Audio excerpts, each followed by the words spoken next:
From Hollywood, it's time now for... Johnny Dollar. Fred Wills, Surety Mutual Limited, Johnny. Oh, hi, Fred. What's on your mind? At the moment, San Francisco. Oh, nice town to have on your mind. What's new out there? That's what I hope you're going to tell me. What do you mean?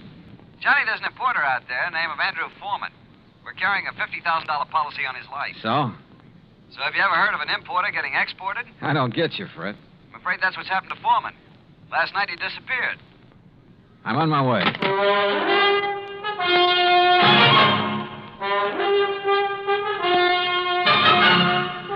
Bob Bailey in the exciting adventures of the man with the action-packed expense account, America's fabulous freelance insurance investigator. Yours truly, Johnny Dollar. And now, Act One of yours truly, Johnny Dollar.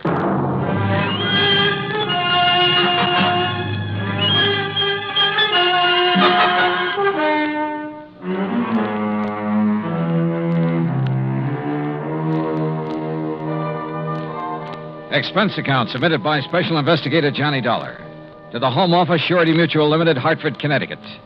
Following is an account of expenses incurred during my investigation of the Blinker matter.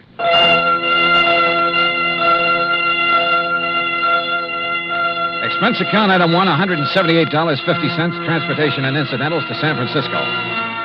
On the flight out, I studied the dope Fred Wills had sent me. Andrew Foreman, age 51. Occupation, importer. Health, good.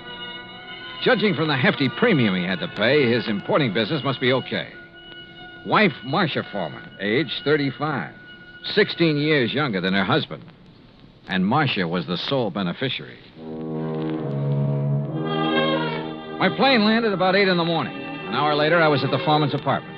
It was spacious, modern, with a lot of glass, and the kind of view of the bay that you had to pay plenty for. Yeah, there was money written all over the place, and Marcia Foreman looked right at home. I'm just having coffee on the terrace, Mr. Dollar. Won't you join me? Oh, thanks. I could use some. Out here. Oh, you sure got a beautiful view here. Yes. I never get tired of watching the bay, the ships. There's always something going on. Well, here you are. Thanks. What is it, Mr. Dollar? Oh, I'm just looking up the bay. Alcatraz? Yeah. Such a grim-looking place. Yeah, it's a real exclusive club. But I managed to get a couple of new members into it. I don't think I care for the kind of job you have, Mr. Dollar. Trouble wherever you go. Suppose we talk about your troubles. All right. I told the police all I know when I filled out the missing persons report. But I'll go over it again for you. If you don't mind. Your husband disappeared the night before last. Yes, that's right. What time? I'm not sure. Oh? Around 9 o'clock that night, somebody came to see him. A strange sort of man. How do you mean strange? Well, he was dressed in rough clothes, a seaman's jacket. He said he was an old friend of my husband's. Did he give you his name, Mrs. Foreman? Only Blinker. Blinker? Yes, he said that's what everybody called him. I guess because he kept blinking his eyes very rapidly. I see. Well, I showed this Blinker person into the den where my husband was and left the two of them together. Uh-huh. A few minutes later, my husband came out and told me he was going to drive Blinker downtown and find him a hotel room. So I went to bed. I was tired and went right to sleep. And? Well, my husband and I have adjoining bedrooms. When I went in to call him yesterday morning, he was gone. The bed, it hadn't been slept in. I called his office thinking he might have decided to work late, but they hadn't seen him. Then you called the police? Yes. Mrs. Foreman, had your husband ever mentioned this man Blinker before? No, I'm quite certain he hadn't. Can you describe him? Well, he wasn't above medium height. Age, maybe in the 40s. A scar on his right cheek, a thin nose, and dark, rather beady eyes. I'm afraid that's the best I can do. Well, considering that you only got a brief look at him, I'd say that was a pretty complete description. Mr. Dollar, do you think this person Blinker could have done anything to my husband? I don't know, but I'm sure the police are looking for him. Just one more question, Mrs. Foreman. Suppose Blinker had nothing to do with your husband's disappearance. I'm afraid I don't follow you. Oh, well, what I mean is, can you think of any reason at all, why your husband might want to disappear? No, Mr. Dollar. Absolutely not.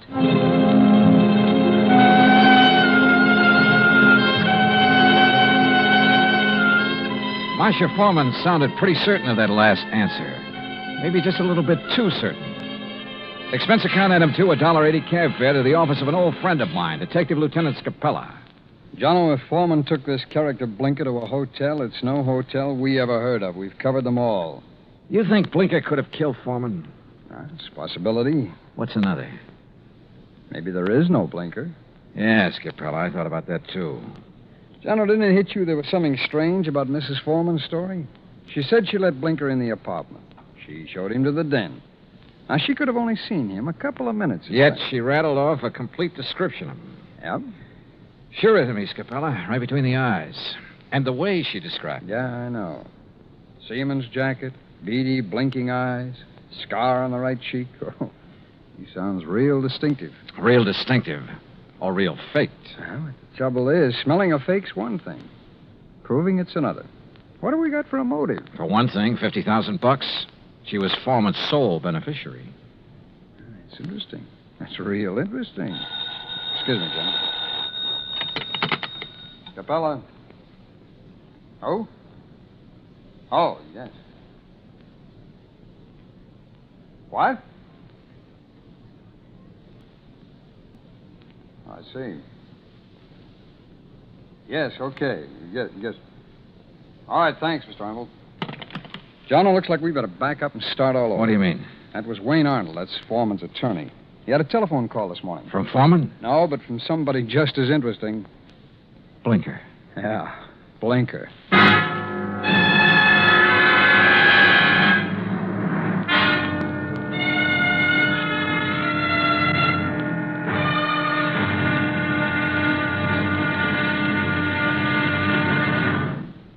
Act 2 of yours truly, Johnny Dollar, in a moment. And now, Act 2 of yours truly, Johnny Dollar, and the Blinker matter. Like Scapella said, we had to back up and start all over again. Just when we talked ourselves into thinking Marcia Foreman's story about Blinker was phony, her missing husband's lawyer phoned and told us he'd just heard from Blinker. Item 3, $1.70, cab fare to the office of Wayne Arnold, Foreman's attorney. I met him just coming out his door. Did you wish to see me? Mr. Arnold? Yes. I'm Johnny Dollar. Oh, yes, the insurance investigator. Mrs. Foreman told me you'd been questioning her. Look, I'm sorry, but I'm in rather a hurry. I have an appointment, and I'm late for it. Sorry, but this will only take a minute or two. I was in Lieutenant Scapella's office when you phoned a while ago about this man Blinker, Mr. Arnold. Oh, yes. When did you hear from him? Just a little while ago. I called Marcia Foreman right away, and she thought I ought to call Scapella. What did Blinker say on the phone? It was a strange conversation. He sounded nervous, excited, almost out of breath. Said he wanted money, $10,000. If he didn't get it, he'd... And that's as far as he got. He stopped suddenly, said he'd contact me later, then hung up. What do you make of it, Mr. Dollar? I don't know. Could be he's holding Foreman for ransom. That's what it sounded like to me. I take it you don't know this Blinker. I never heard of him until Marcia told me about him showing up night before last. Okay. Just one more thing, Mr. Arnold. How long have you been Foreman's attorney? 3, 4 years. Why? Any reason you know of why he might want to disappear? None that I can think of. Another woman, maybe? I doubt it very much. How about his importing business? As far as I know, it's in excellent shape. Okay. Thanks, Mr. Arnold. Mr. Dollar. Yeah? This man Blinker, why would he have it in for Andrew Foreman? Good question, Arnold. Sorry I don't have an answer to it.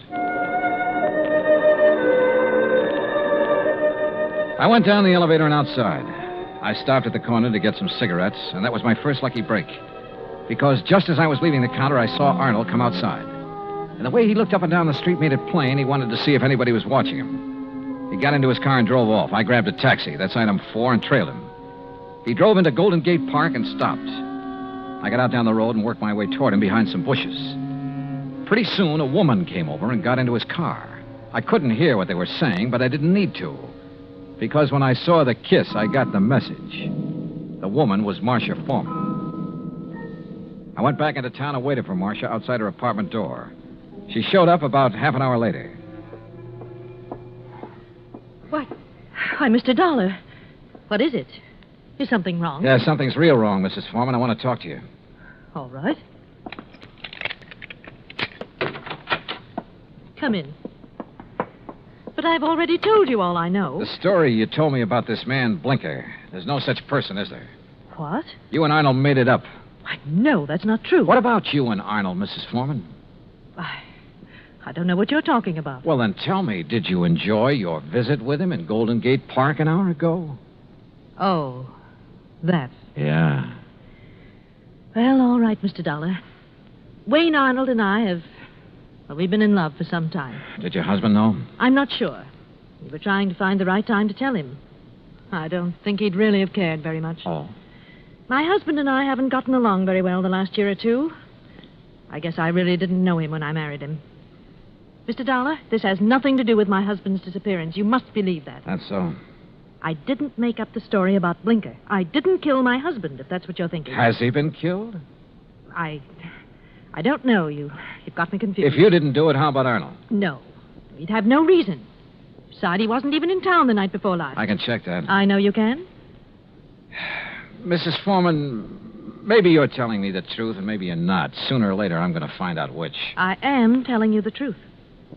Then can you give me any reason at all why your husband has disappeared?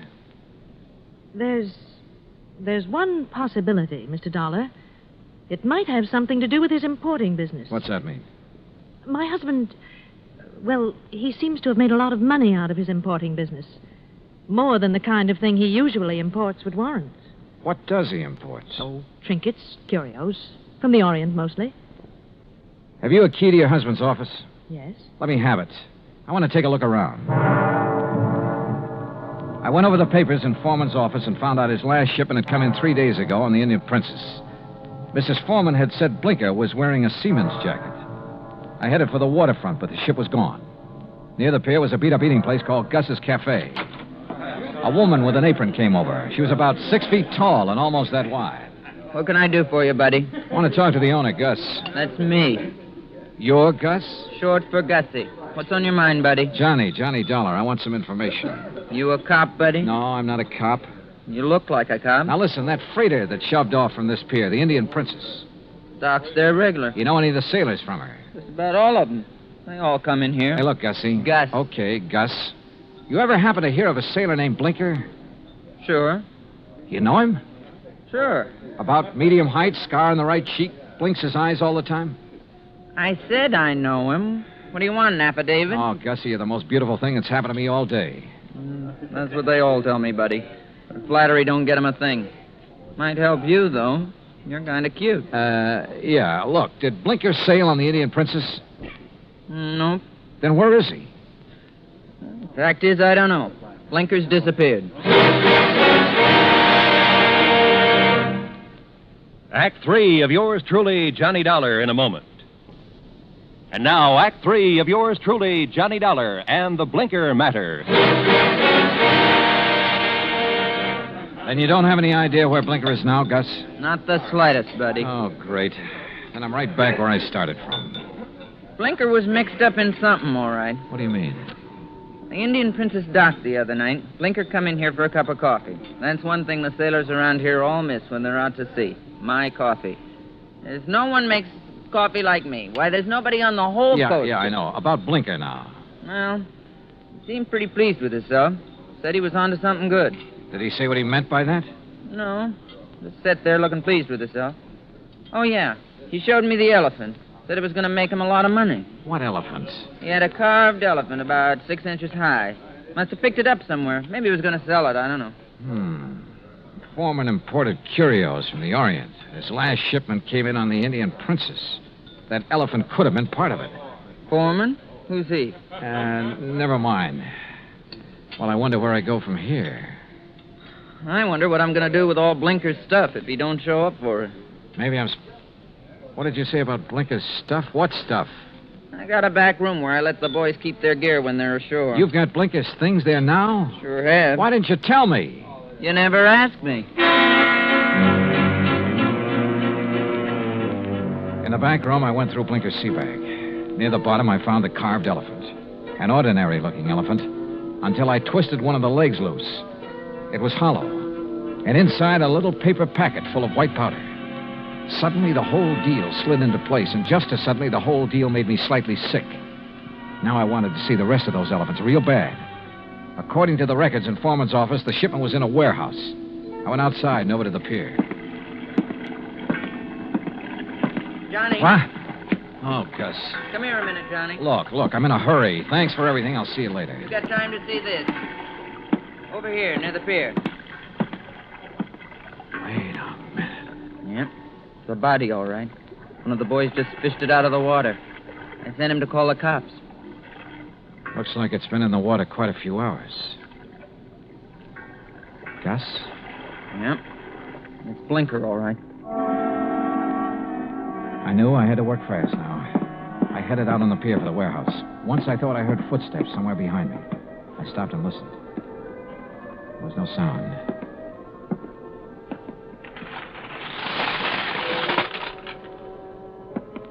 It was dark inside the warehouse, but with the help of matches, I located Foreman's shipment. I took a crowbar and opened one of the crates. It was full of carved elephants. I picked up one of them. Yeah, it had a hollow leg. And the hollow leg was full of the same white powder. I hit the floor fast. The shot had come from over near the door. I eased my gun out and waited. 5, 10 minutes went by. I kept quiet. Then suddenly a shadow loomed up near the crates. We saw each other at the same time.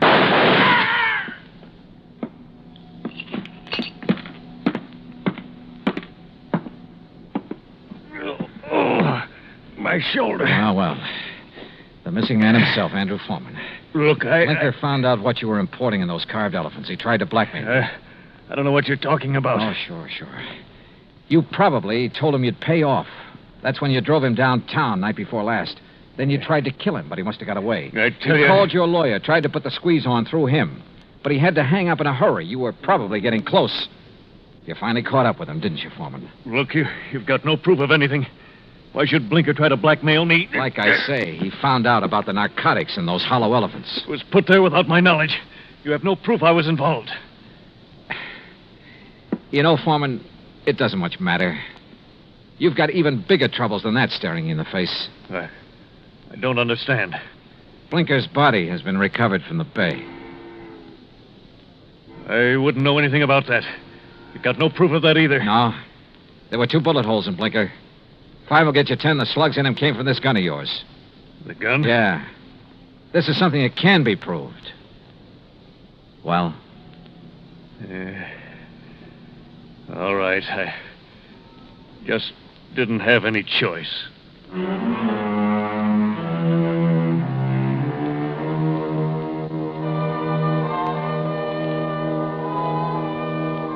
Item 5, $183 even, transportation and incidentals home. Expense account total, $434.50. Remarks? Andrew Foreman made a complete statement to the police.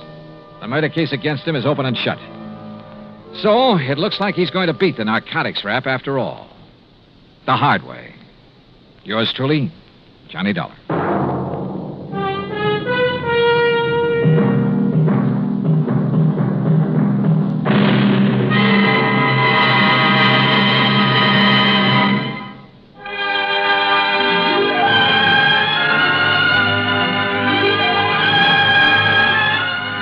Truly, Johnny Dollar, starring Bob Bailey, originates in Hollywood and is produced and directed by Jack Johnstone. Today's story was written by Robert Stanley. Heard in our cast were Paula Winslow, D.J. Thompson, Harry Bartell, Stacey Harris, Vic Perrin, and Bob Bruce. Be sure to join us next week, same time and station, for another exciting story of yours truly, Johnny Dollar. This is Roy Rowan speaking.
Johnny Dollar has come to you through the worldwide facilities of the United States Armed Forces Radio and Television Service.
From Hollywood, it's time now for Johnny Dollar. Earl Poorman, Johnny, down in Sarasota. Don't tell me, Earl. Huh? The Florida weather's finally behaving itself. The water in the Gulf is warmed up, so I'll grab my fishing clothes, tackle box, couple of rods and reels. Maybe you better grab your Levi's, boots and saddle, and a couple of six guns instead. Huh? What is this, a Western? It may be an eastern western before we're through. Listen, Florida is the leading cattle state here in the Deep South. I had heard something to that effect. Okay. The freezing weather a short while back hit some of the ranchers pretty hard. To say nothing of the tourist trade. Right. Ordinarily, the year-round pasturage makes it unnecessary to lay up a lot of hay and feed for the winter. That figures. But this year, thanks to the freeze, the cattle were so weakened by malnutrition and then sloshing around in soggy pasture land that, well, at least a couple of 100,000 of them have died. Well, what's your problem, Earl? Outside of the high cost of steak. A rancher's just hit me with a big fat claim. Oh, how much? $78,750. Says that he lost his entire herd. Well, I knew a lot of them had lost quite a few. But the entire herd? Yeah. You coming? I sure am.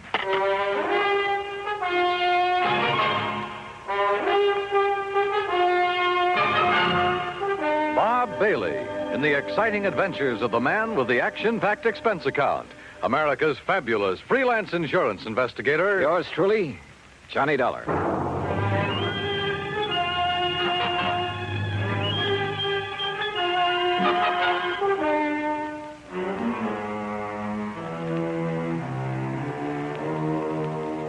Expense account submitted by Special Investigator Johnny Dollar to the Tri-State Life and Casualty Company, Sarasota, Florida office. Following is an account of expenses incurred during my investigation of the Eastern Western matter. Expense account item 1, 9480, plane fare and incidentals, Hartford, Connecticut to Sarasota. As I expected, Earl Poorman met me at the airport. We headed north on Route 41. 13 miles later at Bradenton, we turned east on 64 after grabbing a late lunch. That's item 2, 575. Then, still traveling eastward, we crossed the Kissimmee River onto a narrow, unimproved road into the swampland. And it struck me that what should have been lush green vegetation in this low, damp country was brown and lifeless. That's what the cold weather did, Johnny. All that grass, that good pasture froze and rotted away. No wonder the cattle haven't been eating well. But didn't I read somewhere they were fed the ruined orange crops? Yes, but that still didn't save a lot of the herds. Losses have been pretty heavy, huh? Yeah, but as I told you over the phone, Trimble is the only one I know of who lost all his steers. That the one who's made the insurance claim? Yeah, Bart Trimble. His fence starts at the next turn in the road. Have you had many claims, Earl? Oh, a few, a month or so ago, small ones. Not many of these people insure their herds. There, that's where Trimble's place starts. You see it? I saw it all right. Hundreds of acres of wet, brown, dead-looking pasture land. I also saw the steers, hundreds of them, their carcasses lying there rotting in the sun. Or what was left of them. The buzzards had done well. 525 head, Johnny. But surely some of them must have survived. Not according to the claim I received. That's why I called you immediately. Earl, you said the other claims were filed a month or so ago. I hoped you'd catch that. Why did Trimble wait so long? That's another reason I called you. Yeah, I see what you mean. Here's his gate. Let's see what he has to say. The Trimble place was unexpectedly new and tidy looking. The main house was a concrete block affair, all white with a slab roof. Behind it was a barn and a corral. The stack of bale hay was obviously for the horses and hardly big enough to feed a herd of steers. A few chickens pecked around here and there. The woman who opened the door was about 40, tall and nice looking, well made up, almost out of place on a cattle ranch. Yes.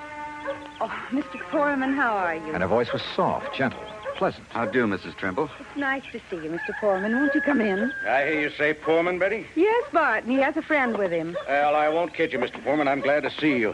Howdy. I hope you brought me a nice big insurance check. This is Johnny Dollar, Mr. and Mrs. Trimble. He's with our company. Well, how do you do, Mr. Dollar? Won't you please come in? Thank you. Dollar. I think I've heard of you. Oh? Sit down, won't you? Supper will be ready in a little while, and of course you're going to stay, aren't you? Johnny Dollar. Well, now, that depends. Now, of course you'll stay. I really should get back to Sarasota tonight. My wife... Yeah, wait a minute. How I know you're the insurance investigator. That's right. And what's he doing here, Pullman? What's there to investigate?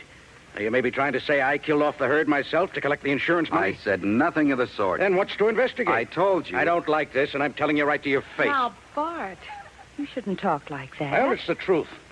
Just what do you think you're going to do around here, Dollar? Bart, please. Well, that depends, Mr. Trimble. Does he have to say it's okay, Pullman, before you can pay my claim? Yes, he does.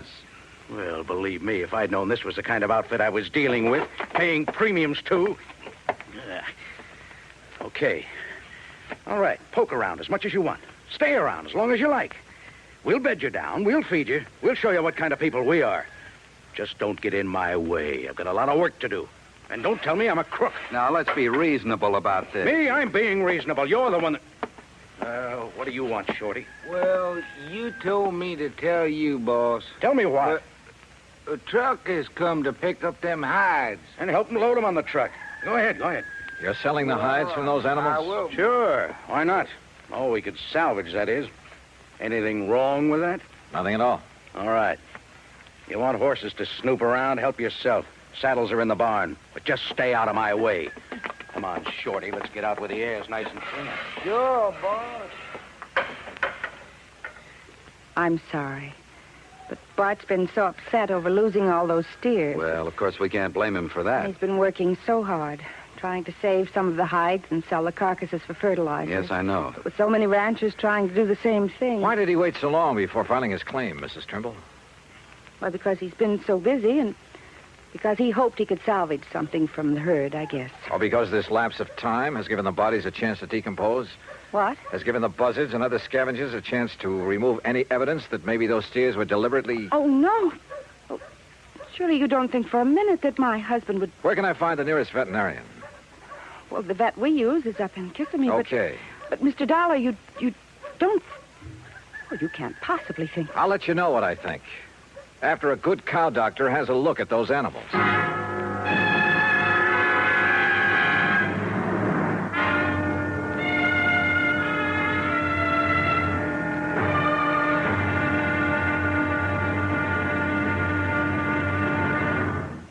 Act two of yours truly, Johnny Dollar, in a moment. From the halls of Montezuma to the shores of Tripoli is an exciting beginning to a stirring song. It is an historic salutation to the efforts of a valiant group of fighting men. Why is their history glorious? What spurred them on? Patriotism and desire for excitement are sometimes given for reasons, but these are not the answers. The answer is, these were men of vision, men who understood our country's needs. Respect, honor, and prestige are things that go hand in hand with a country's greatness. Major Smedley D. Butler recognized this in the year 1915. At that time, our diplomatic negotiations with Haiti were disrupted by Coco bandits who perilously affected the lives of some United States citizens in Haiti. A contingent of Marines under the command of Major Butler was sent in to bring the bandits under control. Though they were holed up in Fort Liberté, Major Butler found an opening in the wall and led a terrifying charge through the breach that resulted in very dangerous hand-to-hand combat for himself and his men. Amid a furious onslaught of cocker bandits and a hail of enemy bullets, Major Butler succeeded in overcoming the resistance and creating a peaceful atmosphere. His grateful country awarded him the Medal of Honor for bravery, forceful leadership, and action above and beyond the call of duty. The second time he was awarded this high honor. Major Smedley Butler had a code of conduct born of years of devotion and service to the United States of America. And now, Act Two of yours truly, Johnny Dollar and the Eastern-Western Matter.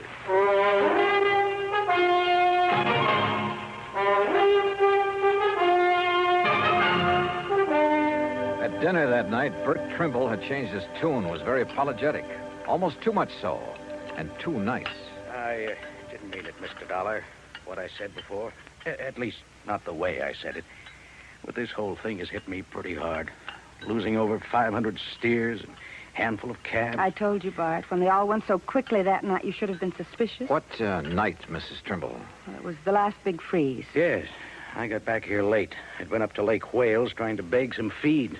No luck.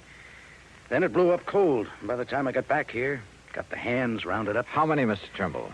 Well, there were 5 of us, including Shorty Skinner. I've seen that Shorty somewhere before. Oh? Well, anyhow, when we got to them, the cattle were all bunched up at the north fence. We thought we'd drive the strong ones back here, where they'd have some shelter. We could give them the hay we keep for the horses. But they wouldn't move. Most of them couldn't move. And it was dark, and the freezing wind was cutting across the swamp. So all we could do was come back here and pray. Next morning, they were dead. All of them. I've put everything I had into this ranch. Every penny I saved from my factory work up north, Betty's money from nursing, even cashed in my own life insurance policy. And now they're gone. So if I got a little nasty, well, I guess a man can take only so much. It's been awfully hard for Bart these past 3 years. And then just when things were going good. Your hands bunk out in that building beside the barn, huh? Only Shorty skinned out all the steers we could. The other boys left. I still owe Shorty some wages. I'm going to ask a pretty blunt question, and I want an honest answer. Huh? Had you ever thought of giving up, going somewhere else? Sure, lots of times. For Betty's sake, too. Even thought of going out to California. I see. She has relatives out there, all doing fine. They've kept after us to go out there and crop farm with them. Maybe I should have. But we stayed, didn't we, dear? Yes, I wouldn't give up. Even Betty reconciled herself to sticking it out. If only we'd known that this was going to happen. Yeah.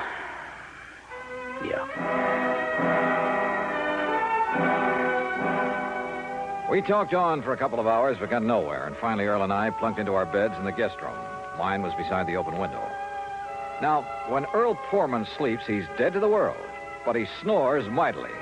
So after throwing a couple of shoes at him, I gave up and managed to drop off with a pillow wrapped around my head.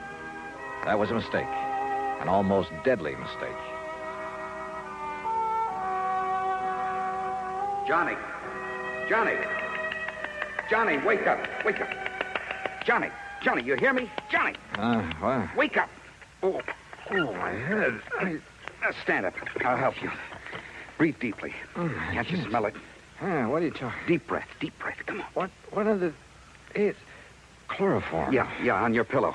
Holy hell. I threw it out the window, your pillow. It was saturated with chloroform. Give me a hand, Earl. I'm dizzy. Oh, somebody came in that window. The pillow was over your head. You see him? No, but Johnny... Oh, let me sit down again. Yep. Here, by the window. Now breathe deeply. Oh, yeah. I rolled out of bed in my sleep, that narrow bed, or I'd never have wakened. I heard the door slam, then I smelled it. But who? Johnny, I knew I'd seen that Shorty Skinner somewhere. Yeah? It was on a road gang over near Sarasota, a prison gang. You sure? I was driving my brand new Cad. As I passed him and the rest of that glowering bunch, he let fly with a handful of mud. Now, if you ask me, he's the one who came in here and tried to chloroform. But why? That's what I'm going to find out right now. No, wait. I'll be feeling okay in a minute. Let me handle it.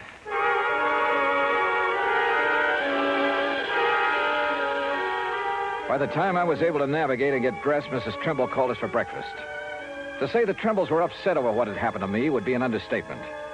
Breakfast waited while we all went out to the bunkhouse. Shorty was gone. Took what little he owned with him, too. Has either of you any idea why he'd attacked me? Good heavens, no. But I never did really trust that man. He was such a sneaky-looking... like a little rat. Yet he was the only one who stayed when I couldn't keep their wages up to date. Where would he ever get hold of chloroform? That's the part I don't understand. From the locker, dear. Back in the barn. Huh? You know, the stuff we got to put that old sick mare out of the way. Oh, yes, of course. I think why Shorty did this is pretty obvious, Johnny. Yeah? He was afraid you'd find out what and who killed off this herd. Bart, look.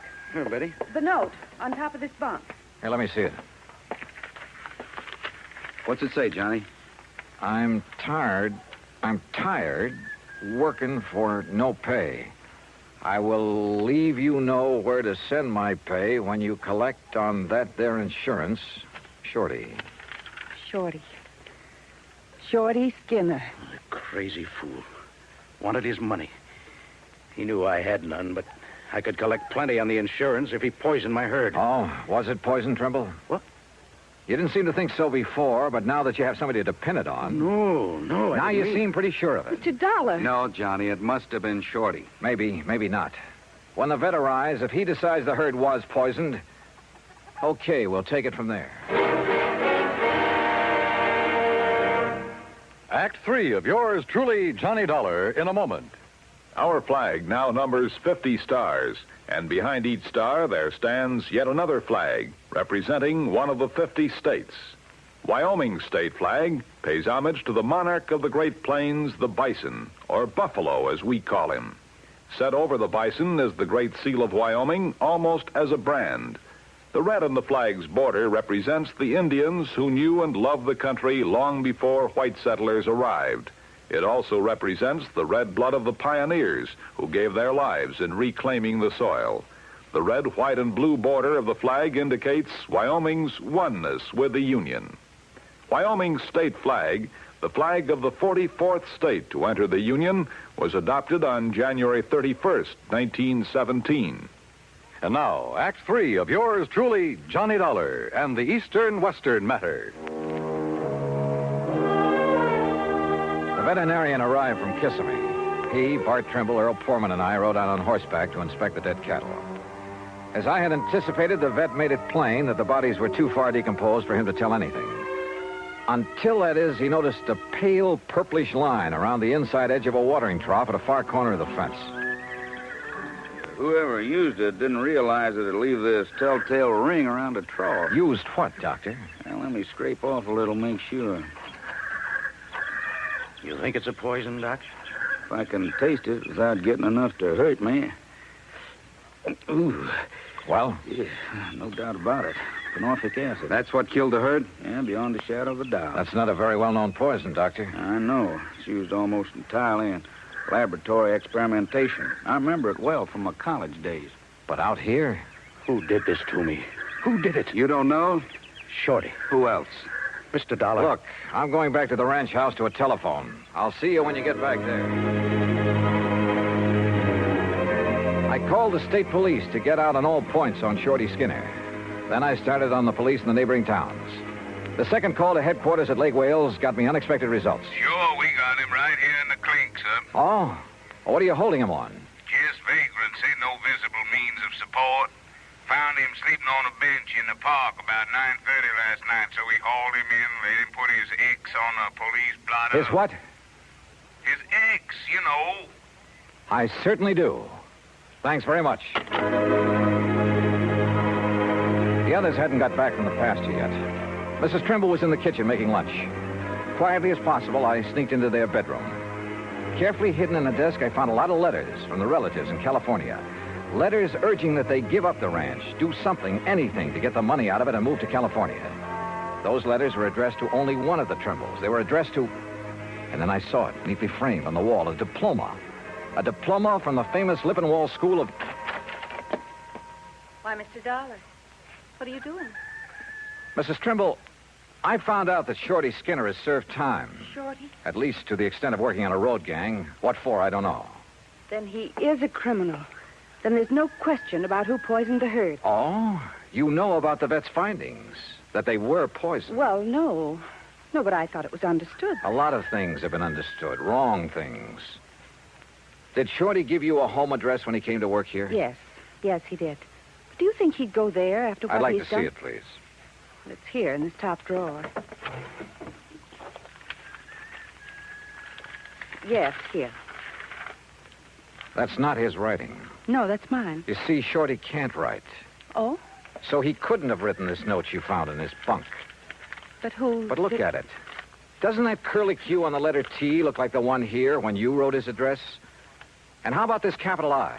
Good heavens, Mr. Dollar. Friends who wanted you to go to California, and you wanted to go. Of course. But as Bart told us, you reconciled yourself to staying here, apparently. I did. I did stay here, even though I wasn't happy. Then the big freeze gave you a chance to kill off the herd, collect a lot of insurance money, and get away with it. You thought. Mr. Dollar, how dare The method? you? A little-known poison you'd learned about back in the Lippenwall School of Nursing. No. But you hadn't expected me here to investigate, so you had to get rid of me. How? As a nurse, you knew all about chloroform. Look, Mr. It Dollar... was a natural, with me sleeping with my head on the pillow, and you knew that Earl was a sound sleeper. He's been here before. And who'd get blamed? Shorty, because he'd left. Only Shorty had left long before that. What? He was picked up in Lake Wales at 9:30 last night. What? Well, then, no, listen. You killed the herd. You tried to kill me. Is that true, Betty? Bart. Tell me. Is it? Yes. Yes, it's true. You know how I hated this place, this horrible, miserable cattle ranch, this living out in this godforsaken wilderness. Betty. Well, you wouldn't do anything about it, so I did. Oh, good Lord. But I failed. But I failed.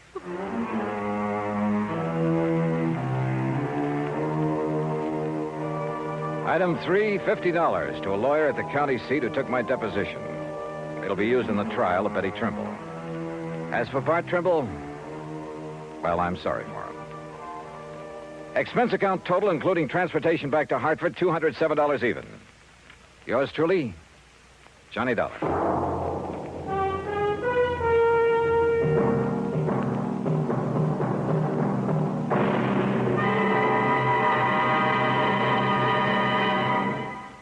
Our star will return in just a moment. It doesn't take a war to make a hero, nor does it take a situation filled with an onslaught of deadly enemy gunfire, bombs, and mortars. It takes a man to make a hero, and a man's qualities of greatness are based on his code of conduct. It serves him in peace as well as war. In August 1916, when the United States was still at peace with the rest of the world, part of our fleet was anchored off Santo Domingo City. The USS Memphis was in danger of total destruction from a hurricane.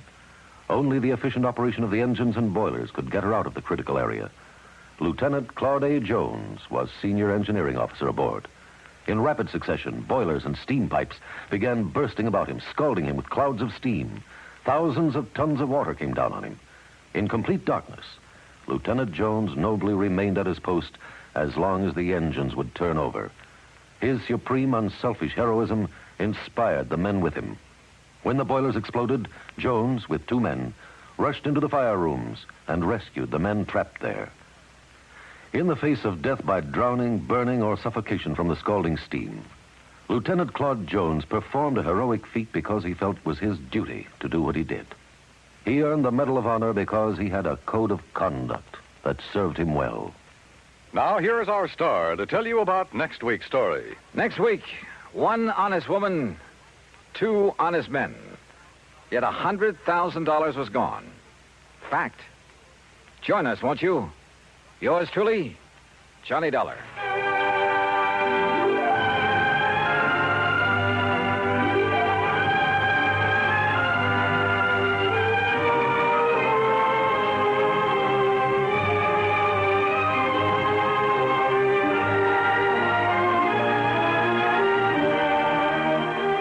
Yours truly, Johnny Dollar, starring Bob Bailey, originates in Hollywood and is produced and directed by Jack Johnstone, who also wrote today's story. Heard in our cast were Virginia Gregg, Vic Perrin, Jack Moyles, Marvin Miller, and Herb Vigran. Be sure to join us next week, same time and station, for another exciting story of yours truly, Johnny Dollar.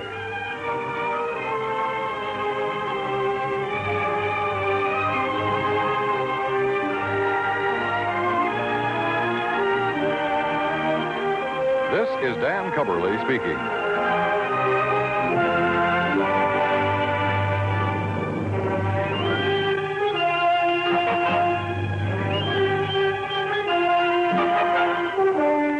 This is the United States Armed Forces Radio and Television Service.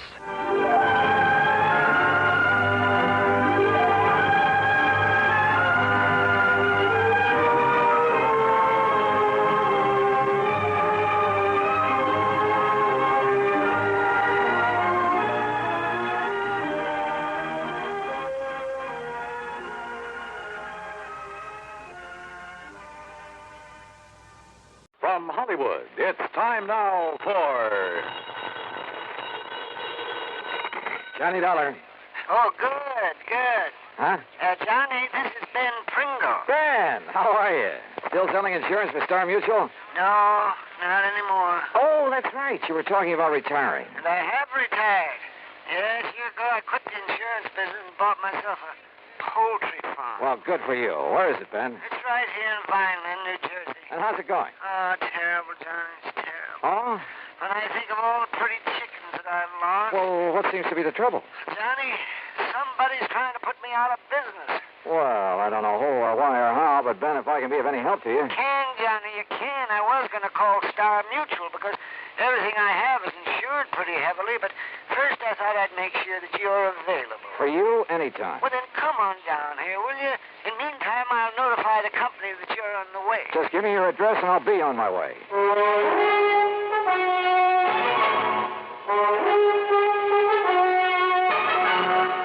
Bob Bailey in the exciting adventures of the man with the action-packed expense account. America's fabulous freelance insurance investigator. Yours truly, Johnny Dollar. Now, Act One of yours truly, Johnny Dollar.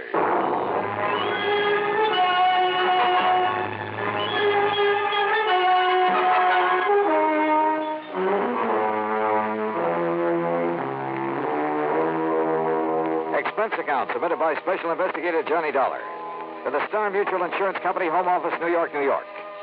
Following is an account of expenses incurred during my investigation of the sick chick matter.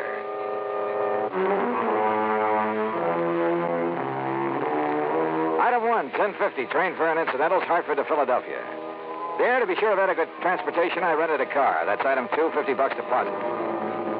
The 35-mile drive south on Route 47 was uneventful, and I finally turned left onto Vineland's main street, Landis Avenue. Vineland, the heart of sunny southern Jersey. At least that's what the sign said. It's a busy little city. Landis Avenue, a busy street. Finally, I stopped at a mobile gas station on the far edge of town to ask about the address Ben Pringle had given me. Just keep going straight out Landis Avenue for about 5-6 miles till you come to East Vineland. East Vineland, huh? Yeah, then you turn right, go about a mile and a half. You can't miss it. If you can pick it out from the rest of the poultry farm. A lot of them, huh? Vineland's the egg basket of the world. Where do you suppose Philadelphia, New York, and the rest get all their eggs and chicken? Yeah, well, I'd better get underway. Thanks a lot. Anytime, mister. The gas attendant was right. There were enough chicken ranches in the outlying sections to supply half a dozen cities. And trying to pick out the one belonging to Ben Pringle was a problem. Finally, to ask further directions, I pulled up at the nearest farmhouse.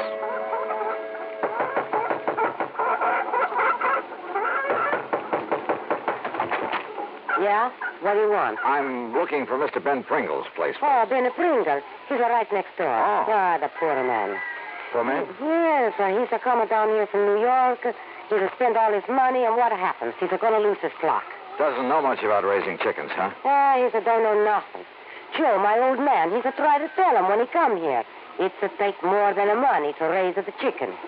So why don't he get out? Why don't he sell out before he spend all his money and lose everything? You think that's what he ought to do, Mrs. I'm Lucia Rinsulli. My older man, he's Joe Rinsulli. What's your name? Johnny, darling. Well, then if you know him, you tell him. He's like all the rest. How do you mean? Oh, they make some money in the big city. They want to do what you call retire on it. So? So they're coming down here, buy a nice piece of farmland. We got the plenty nicer farmland here. I can see that. So they think all they need is some chicken houses, some chicken feed. And then all they got to do is collect the eggs. They'll make a lot of money. But it's not that easy. Huh. Ben Pringle, he's not listening to us anymore. He's going to lose his flock. He's going to have to sell out cheap. He's a lose his shirt. And his farm goes to rack and roll. Uh-huh. And that's when somebody else comes in. Somebody he don't know how to raise the chickens. They buy 'em up cheap. Oh? Is that how you got this big place of yours? Oh, sure. We started with a little place. We work hard. We make a little money. Then, when somebody like him comes along, we buy 'em out. We got a nicer, bigger place. That sort of thing happened very often around here, Mrs. Renzulli? Oh, sure, all of the time. You ask Tony Pasquale. Now, he's got a big farm. You ask Carmen Chinero. Same thing. You know Tommy Bernasconi? No. We ask him. Same thing. Same thing. What's the matter, huh? Oh, I was just thinking, Mrs. Renzulli, it's pretty much to your advantage to see these people go broke, isn't it? No, you're just the one man. Frank, though, isn't it? Look, I don't know who you are, what you want. What's your business? My business is finding out why Ben Pringle's having trouble. Maybe who is causing it. You get out of here. I don't like it the way you talk. Sure. I don't think I like you. Yeah? Maybe you'll like me even less after I've talked to Ben Pringle. How about that? Get out.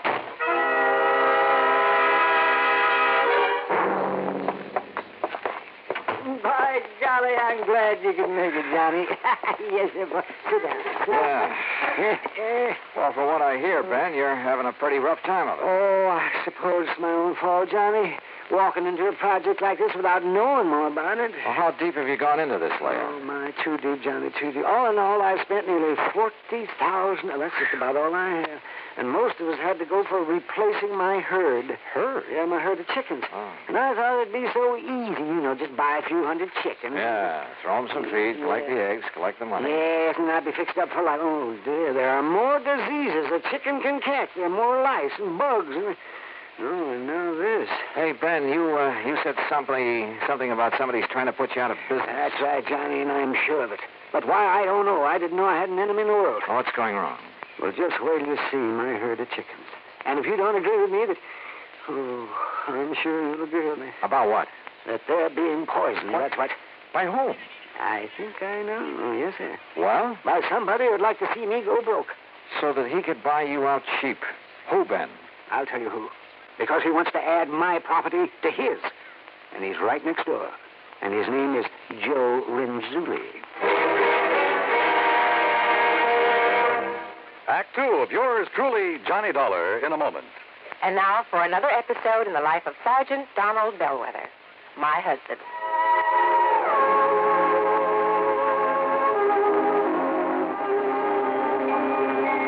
Reba! Reba! What is it, Donald? Confound it, Reba. I can't find the fountain pen. I've looked all through this desk. Here it is, dear. Here it is. You must have used it as a marker when you were reading this book. Let's see, this great literary classic, Six Gun Showdown at Powder River Gulch. All right, never mind about my reading habits. Just look at the coverage we're going to get with this new auto accident policy. Let's see. We have collision, $50 deductible. fire, theft, public liability, property damage, medical benefits. In other words, we have complete coverage. That's right. Of course, it's going to cost us money. I'm sending the company a check right now. Gee, it's too bad we don't live in Rhode Island. Rhode Island, why? Oh, because then our rates would be lower. Rhode Island has less accidents per capita than any other state. Oh. Well, which state has the highest? Let me see. Here it is, Nevada. No, by golly, Nevada's second highest. Alaska has the most. Really? I didn't know that. Mm-hmm. It's just too bad we can't eliminate traffic accidents completely. Not only would it save life and limb, but it'd be a lot less strain on the pocketbook. Yeah, that's for sure. These automobile accident policies get more expensive every year just because there's so many costly accidents. Well, I'm glad we've got some good insurance coverage, Donald, but just remember one thing. Oh, what's that, honey? Well, some auto accidents ruin a fender, and some ruin a family. Yeah, that's true. Very true. But as far as I'm concerned, I don't want any of your old insurance money. I want you here at home, safe and sound. You'll always drive carefully, won't you? Yes, I will, dear. Oh, that's my Donald. That's my doll.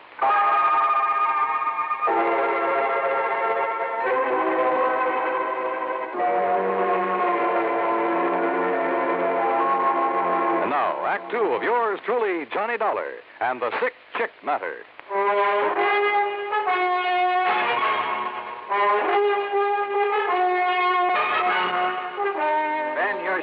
Joe Renzulli. Trying to kill off your flock, put you out of business. Yes, sir, Joe Renzulli, I'm sure of it.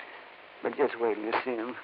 Johnny, I have got the sickest herd of chickens you ever saw. Okay, Ben. Let's take a look at them.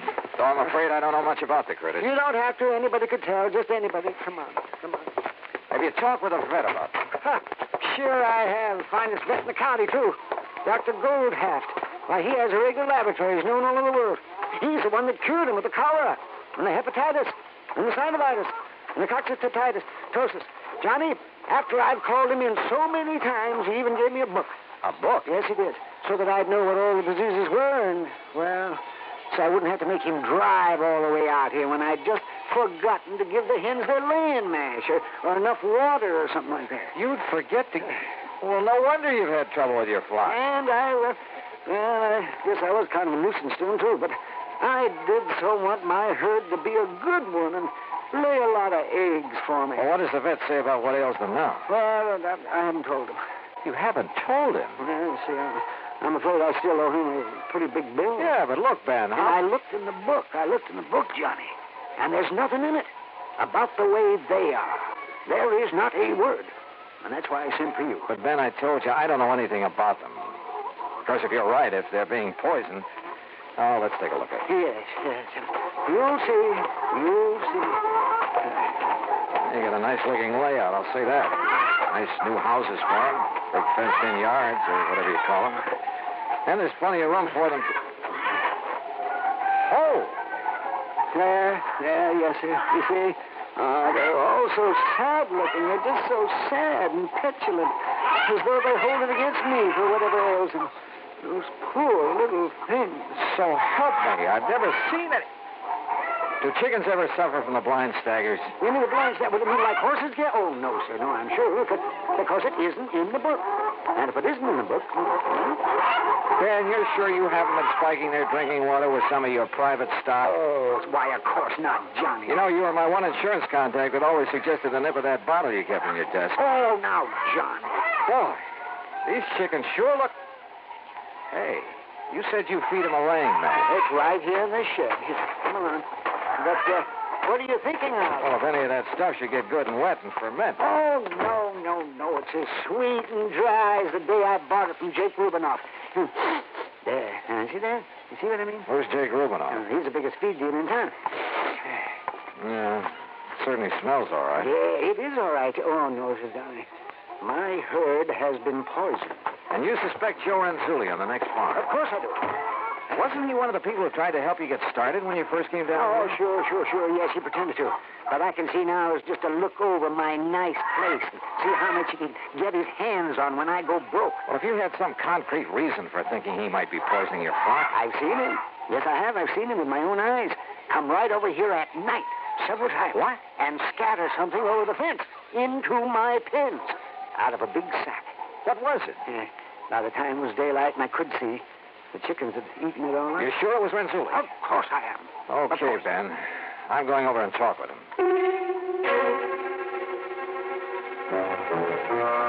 I went back to the farm next door. I found Joe Renzulli in one of his sheds. Tall, husky, and well-tanned. He was hard at work building some kind of an affair with a large wooden frame. There, he's finished. Like I say, Mr. Dollar, you keep the chickens in a cage up off the ground. They're more healthy. You get them more fat. Bring a better price in the market. Yeah. How you like that, huh? I asked you a question, Mr. Renzulli. I'd like an answer. Now. All right, I tell you. I think you better. It's because I try to help the poor man without he to find out. So I throw it over the fence at night when he's in O.C. Throw what over the fence? Well? Yeah. Move this sack. There, you see? In this one. XLNC Vitagrow supplement. That's right, the vitamins. Vitamins? He's a chicken, sir. They're sick. He don't know what to do. He's a waste all his money. He's a nice fella, so I help him. You sure that bag doesn't contain some kind of poison? Poison? Yeah. No. Where'd you get that stuff? Jake Rubinoff feed store. What are you trying to accuse me of? Nothing. Yet. I'm going to try to help the poor man, that's all. You don't like that? I want a sample of that stuff. Sure. Take all you want. So what are you going to do? Well, it's too late now, but in the morning I'm going to take it into town to the feed place and check on it. You go ahead. And believe me, if there's anything wrong with it, I'm coming back here with the police in tow. Police? You better talk, Renzulli. You don't understand. You don't know. It's smaller place like this. You got to stay friends with everybody. Huh? You make trouble for people, it's no good. What are you talking about? Your neighbor is your friend. Oh, sure. Just like you're a good friend of Ben Pringle. Yeah, that is so. But you're protecting somebody who's poisoning his chicken. No, that's a big lie. Then what's all this double talk? Why are you so afraid I'll bring the police out here? Well, I'm not. I mean... Or maybe you've done something you're afraid they'll tag you for. Is that it? No, that is wrong. Fact remains you know something about Ben Pringle's trouble with his flock. I tell you. You've told me nothing. Okay, I'll find out for myself. Good. That is good. Huh? You no live here. You find out. That's all right. That's good. Find out what? You find out. And that's all I could get out of him. And on the way back to Ben Pringle's farm, I suddenly began to wonder if I hadn't stepped into something more than just a bunch of sick chicks. You know something? As it turned out, I certainly had.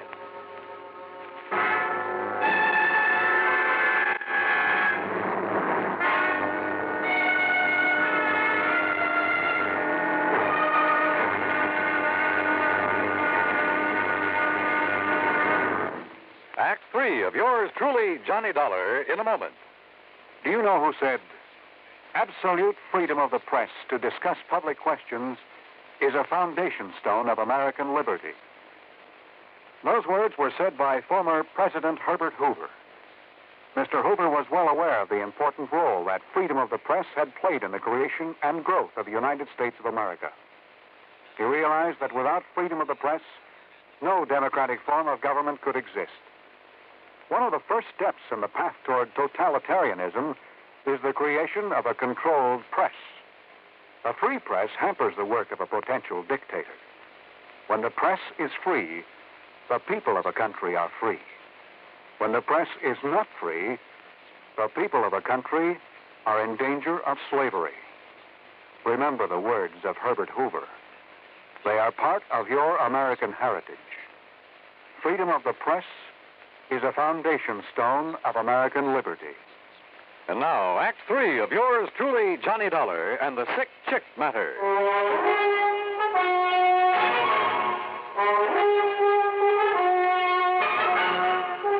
By the time I got back to Ben Pringle's place, he had spread something that passed for supper on the kitchen table.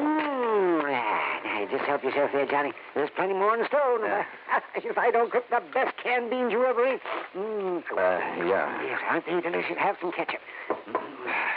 Hey, look, Ben, as I told you, I got nothing out of Joe Renzulli, except a powerful feeling that he's protecting one of your neighbors around here. Well, you know how it is out in the country this way, Johnny.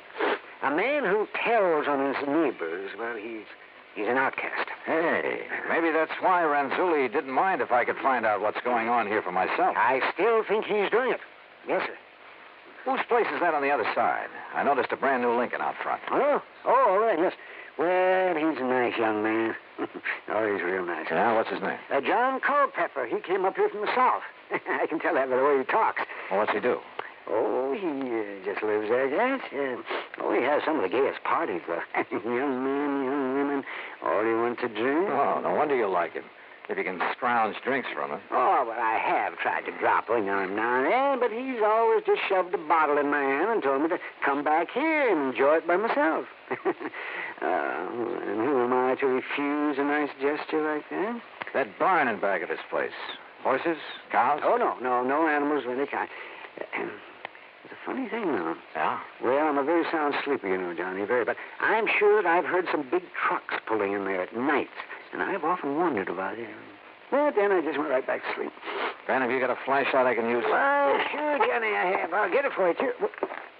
Why? What are you going to do? Let's, call it a little exploring.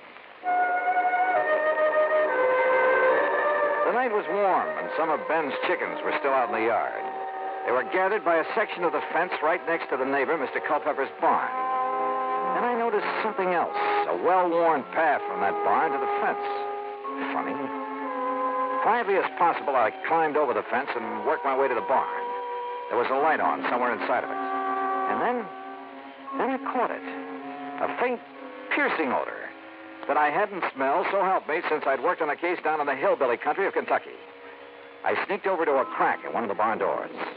Inside, I could see cases and cases of bottles and the outline of a huge copper still. Moonshine. Stand still, mister. Huh? Don't you move, sir. I'll blow your head off. Revenue, huh? Revenue? I've seen you poking around Renzuli's and Pringles today, and I figured you might be dropping in. No, keep your hands up. Oh, now look, Culpepper. No, you look. If you'll reach inside the pocket of my jacket, you'll find a card case that'll show you who and what I am. You know, I might just do that now. But don't you try anything funny. Keep 'em right up over your head. If you'd like this flashlight. Don't move. There's enough light coming through the crack in this door. Now, you stand still while I...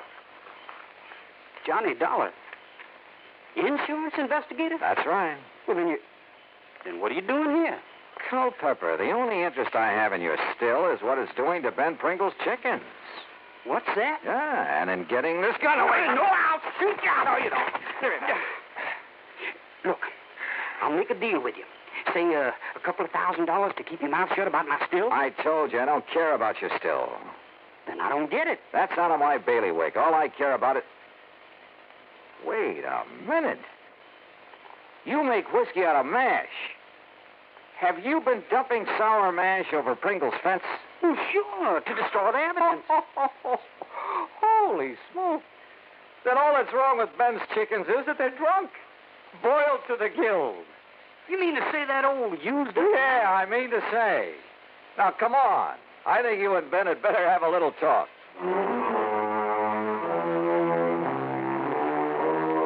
So they talked, Ben and Culpepper. In exchange for not being reported, Culpepper agreed to pay my expense account, Ben's veterinary bills, and to move out of the county. Oh, I suppose I should have notified the local authorities of what was going on.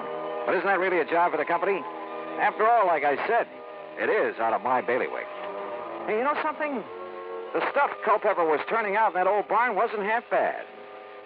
Expense account total to the company, nothing. Yours truly, Johnny Dollar.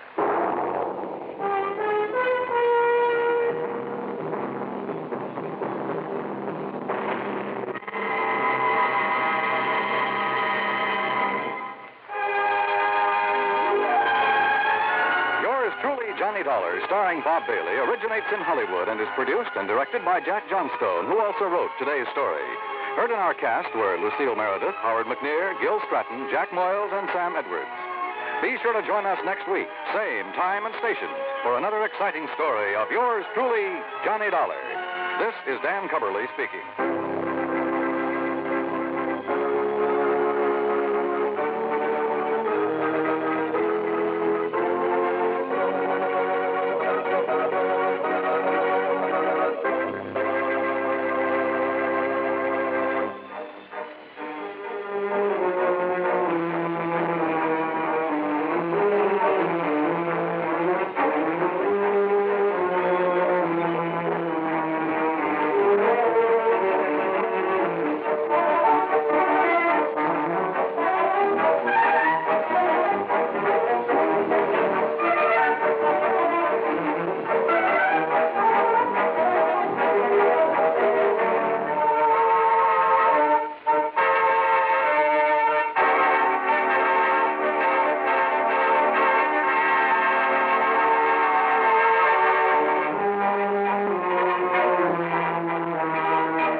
Johnny Dollar has been a presentation of the United States Armed Forces Radio and Television Service.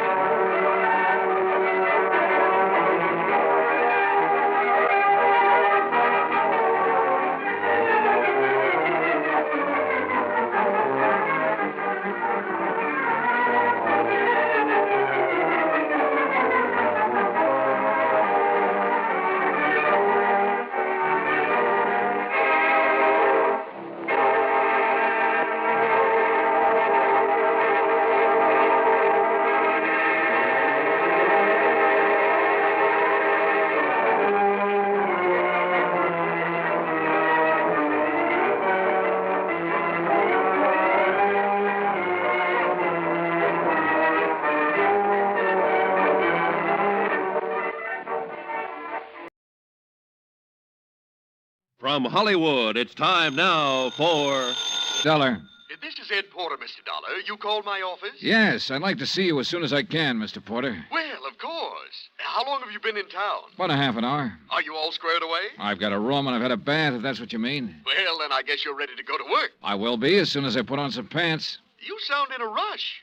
I'm always in a rush when I think somebody might be chipping us out of $100,000.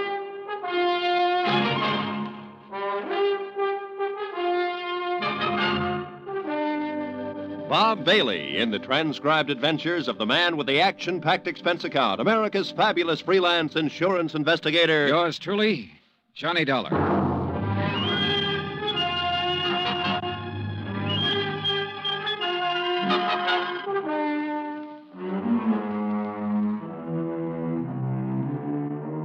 Expense account submitted by Special Investigator Johnny Dollar to Western Life and Trust Company, 826 Spear Boulevard, Hartford, Connecticut. The following is an account of expenses incurred during my investigation of the Markham matter. Expense account item 1, $143.69, air transportation from Hartford to San Francisco. Item 2, $17 for incidentals along the way, including transportation from the airport to the St. Francis Hotel. I walked the 8 blocks to the Commodore building where Ed Porter had his office on the 4th floor. He was a short, thin insurance broker with a face like a tight drum. He apologized for the clammy weather as though it were his fault. He asked me how things were out on the East Coast and invited me to sit down and looked as uncomfortable as he was. I got the telegram you were coming last night. Investigator. I've never met one in all my years in the business. Must be very interesting work. Yeah. Look, I don't want to take up too much of your time, Mr. Porter, but I would like to get some information from you. Oh, certainly, Mr. Dollar. What can you tell me about a man named Floyd Markham? Markham? Well, he's the husband of a client of mine. I've met him, but I really can't tell you too much about him. My dealings have always been with Mrs. Markham. She's my customer. Then tell me about Mrs. Markham. Oh, certainly. I'm not going to ask why. I'm sure you have a good reason for coming all the way to San Francisco. The Home Office thinks I have an excellent reason. Yes. Mrs. Markham. Well, I've known her for 20 years as a customer. She's wealthy, always has been, and she handles her money well, and she lives rather well. Mrs. Markham's the one who has the money, huh? Mr. Markham is a salaried man, an industrial engineer. Frankly, I think he depends on Mrs. Markham for his livelihood. Yeah. These 2 checks were issued to Mrs. Markham this year. Recognize them? Yes. Full payments on 2 endowment policies, $50,000 apiece. And they've cleared the bank. Anything wrong with them?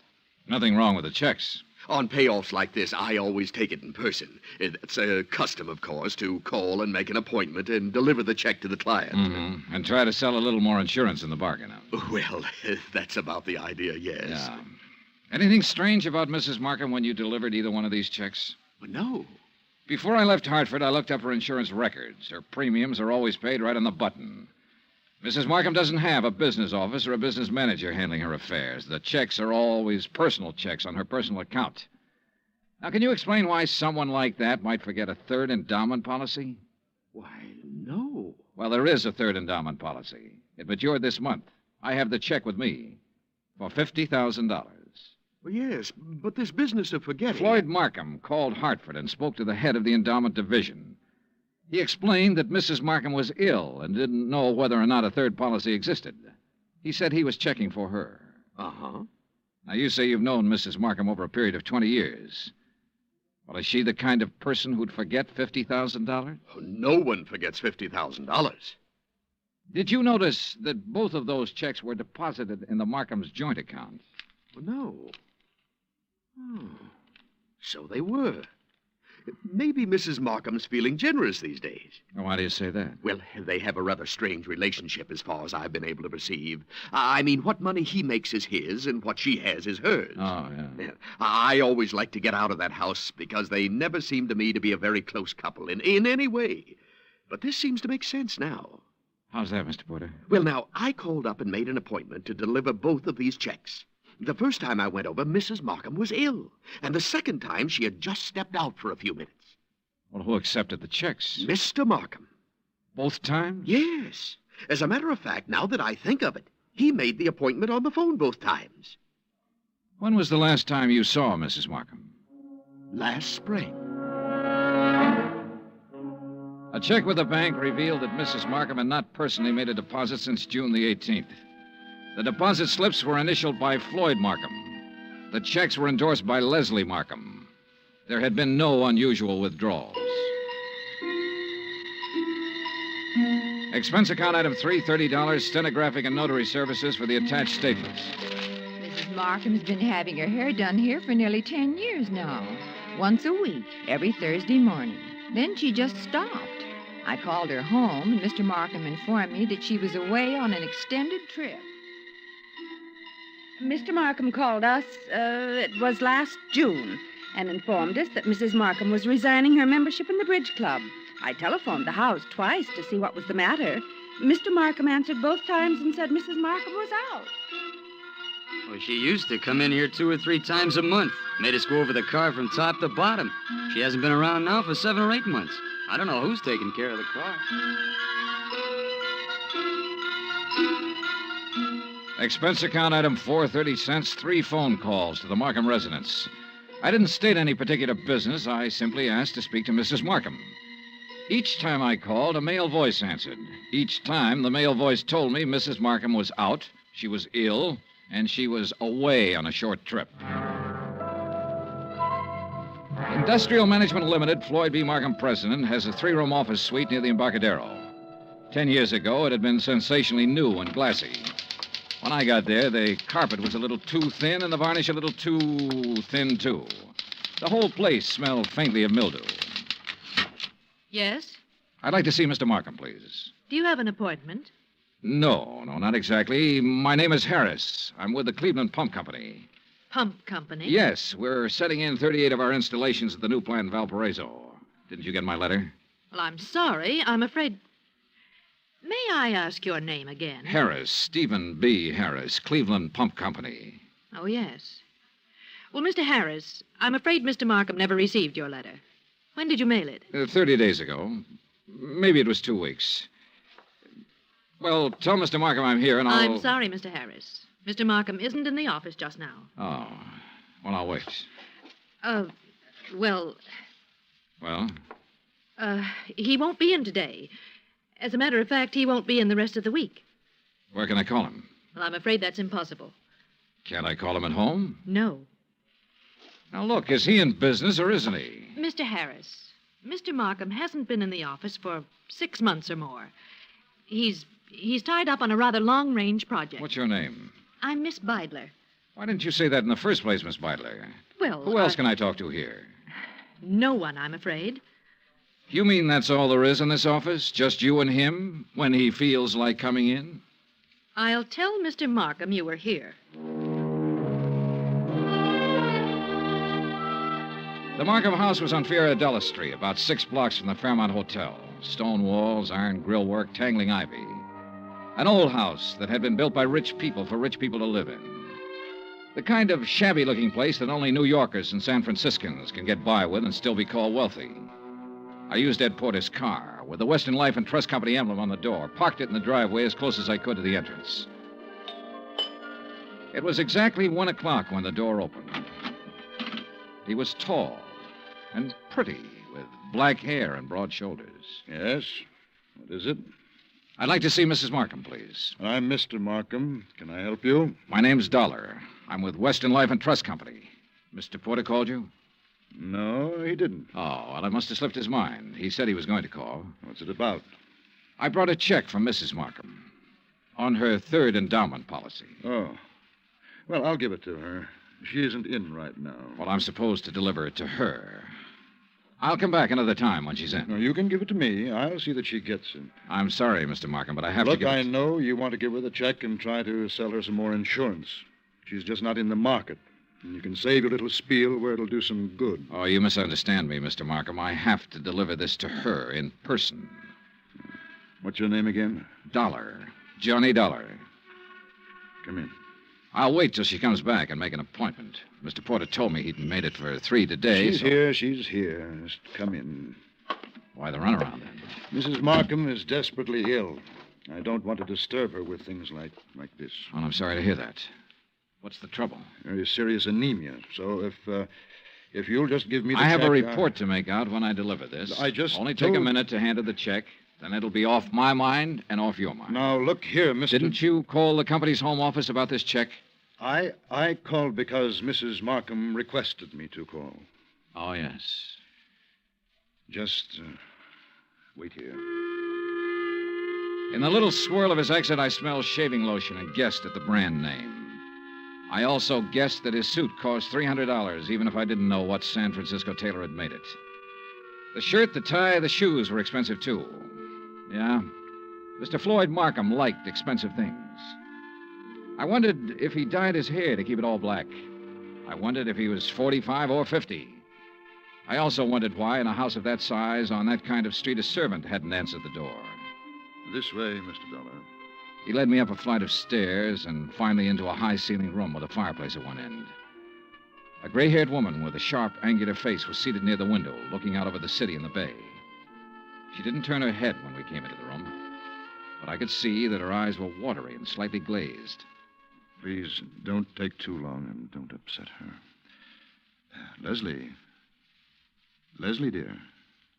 Yes, Floyd. This is Mr. Dollar from the insurance company. He has something for you. Now, be a good girl, Leslie, and speak to Mr. Dollar. How do you do? And ask him... Yes. How is Mr. Porter? Oh, he's fine, Mrs. Markham, fine. He'll be sorry to hear that you've been ill. I really would rather that you didn't tell Mr. Porter. Oh. I'm satisfied to make my own slow recovery and not worry any of my friends. We'd like some sherry, Floyd. Now, you know what the doctor said, Leslie. Mr. Dollar, you'd like some sherry, wouldn't you? Why, yes, I'd like that very much. Floyd? No, I'm sorry, Mr. Dollar. It's absolutely forbidden, and you know that, dear. Do you have the check, Mr. Dollar? Yes, right here. Here you are, Mrs. Markham. Thank you. Is there anything else, Mr. Dollar? Well, Mr. Dollar? Now, Leslie. Yes? What is it, Mrs. Markham? I'm very tired. Excuse me if I seem impolite. Good day. Good day, Mrs. Markham. Expense account item 5, 10 cents. Phone call to Ed Porter at his office. Yes, Mr. Dollar? Look, Mrs. Markham's 5'5", about 120, black hair, gray streak to the right of the part, blue eyes, looks about 40 years old, a good 40. Why, yes, that sounds like her. You mean you've seen her? I've seen what's left of her, Mr. Porter. Oh, good Lord, she's not dead. Almost. What? He's killing her, Mr. Porter. My guess is he's been at it for about 6 months.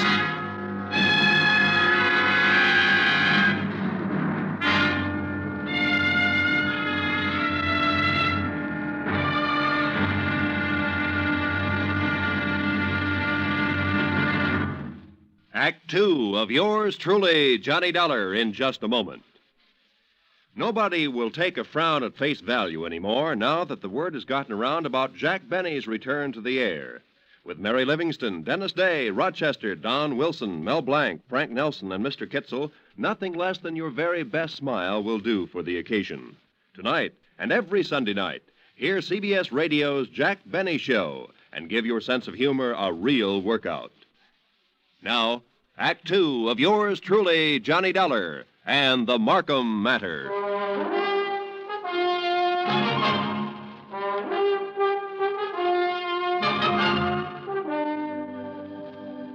Take a rich old house on a rich old street in San Francisco. Walk in with a legitimate insurance check for $50,000 and tell a man named Floyd Markham you want to deliver it to his wife. Tell him this when you know that no one has seen or heard from his wife in 6 months. Just tell him you want to see her. Insist that you see her. Then stand around and listen to him lie a couple of times. Then let him take you to her. Give her the check. Say goodbye. 20 minutes after I walked out of the Markham's house and picked up Ed Porter, we drove back to the house and parked 100 feet from the entrance. This is the darndest thing I ever heard of, Mr. Dollar. I'm not sure it's all clear to me. What's our position? Oh, I wouldn't know that, Mr. Porter. That's up to the legal department. This much I'm sure of right now. Markham's already deposited $100,000 of her insurance money into a joint account. If I'm not mistaken, this last check will go into that account, too. Right now, while we're sitting here, she's probably endorsing that check. Well, then I don't see where it's any of our He's business. making her endorse the check. He's making her stay in that house, in that room, away from everybody. Well, how? What way? He said she was ill. You said she appeared ill. I don't know how he's doing it, but I'm going to find out. Are you sure this isn't all surmise on your part? You weren't in the room when she said, let's have some sherry. Please, let's have some sherry. Well, I must be pretty dumb. She was dumb. really trying to say she wanted him to leave the room so she could talk to me. So she could have 1 little minute to tell me what the matter is, what's going on. His next move is to deposit that check. Then one big withdrawal, the whole $150,000, and bye-bye Floyd Markham. Mr. Dollar, I'm just an insurance broker. I don't understand that... Well... How'd you like to be an investigator for about 10 minutes? Me? Yeah. You see that car that just pulled up in the driveway? Well, yes, The girl driving it holds down that dummy office of Markham's. Her name's Beidler. She might be in on this with him. And that's Mr. Markham leaving the house. Good. Now, look, here's what you do. Follow them. I think I know where they're going, but you follow them and make sure. Well, where are they going? To the bank to deposit that check. Oh. Well, where are you going? To have that glass of sherry, Mr. Porter. Ed Porter pulled his hat down low over his face and put both hands on the wheel and took out after that 55 Cadillac sedan. I crossed the street, went back up on the porch of the house and knocked. I didn't expect her to answer. I didn't expect anyone to answer, but I wanted to make sure. I went around to the garden. There wasn't a sound in the big old house when I opened the garden door and went up the stairs again. The door to her room was closed. She wasn't by the window anymore. She was stretched out on the divan. I felt her wrist for a pulse. It was there, faint, but there. About 3 inches up her arm, there was a series of little marks. I lifted one eyelid and felt her neck muscles.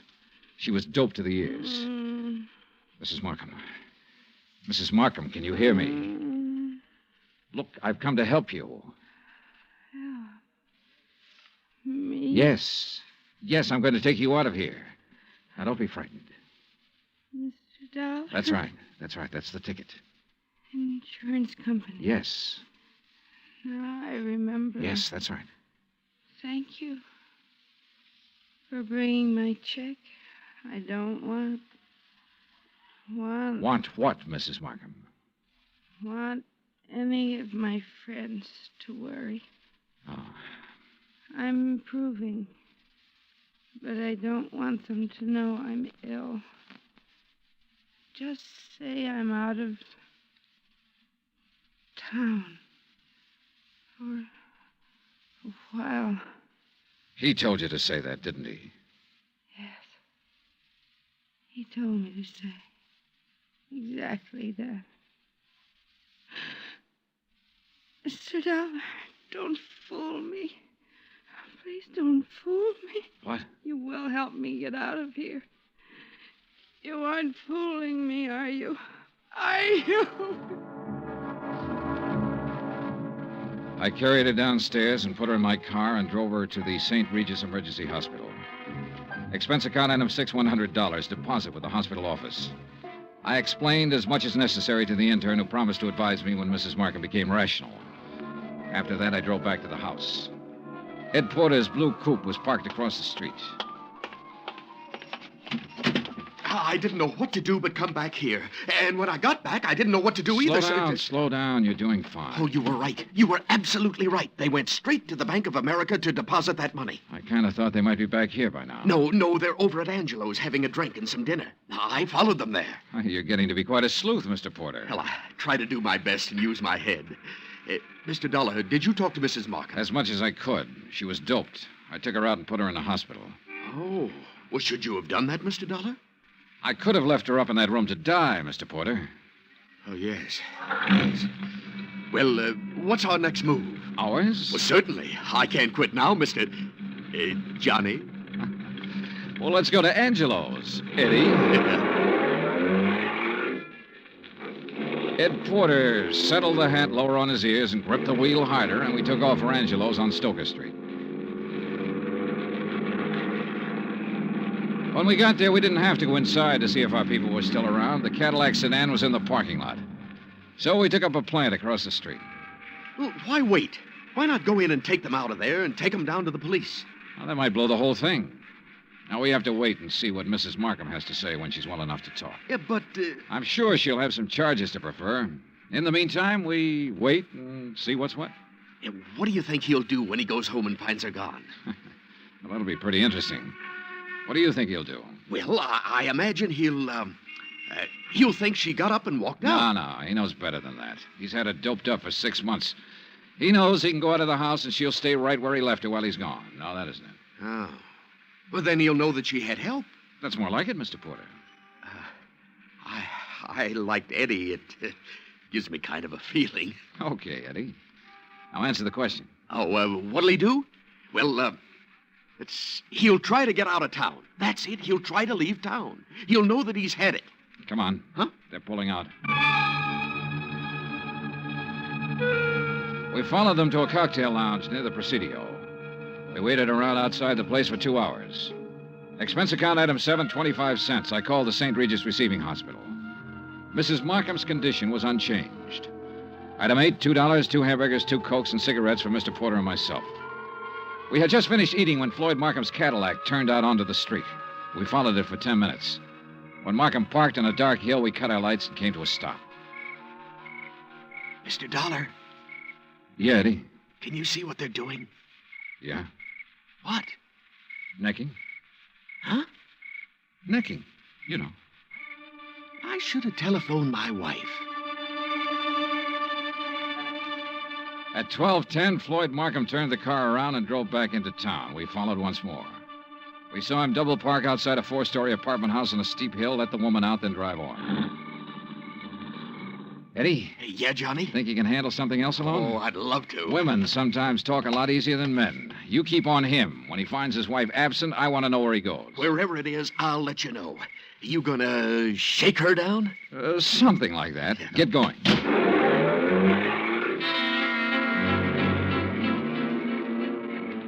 I watched my new assistant investigator follow out after Markham's Cadillac. Then I went inside the apartment house. Beidler was on the mailbox of apartment 104. I walked down the hall, listened a minute, and gave it a try.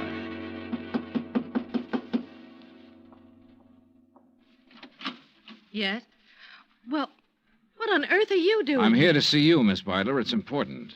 You're, Mr. Harris. I'm Mr. Dollar, Johnny Dollar. I'm an insurance investigator. Oh. There was something about you today. I wasn't sure. Now you're sure. Oh, what are you doing? Right now, I'm working for Western Life and Trust Company. You better sit down. Well, I don't know that I'd better do anything, Mr. Dollar. You're rather rude. Then you can stand. We've been checking into Floyd Markham. I don't think I have to tell you what we found out so far. I think you also know that by this time tomorrow he'll be in jail and you might be right along with him. Well, I'm sorry, Mr. Dollar. I simply don't be sorry. Just use your head. I said you might be right along with him. On the other hand, if you have some useful information, the insurance company might be useful to you. What do you mean? Well, I figure he sold you on an island trip or an estate in the country bill of goods. It'll be harder getting it out of him, but we'll get it one way or another. We'll get it all right. Now, what do you want to do? I want a drink. You? Oh, thanks.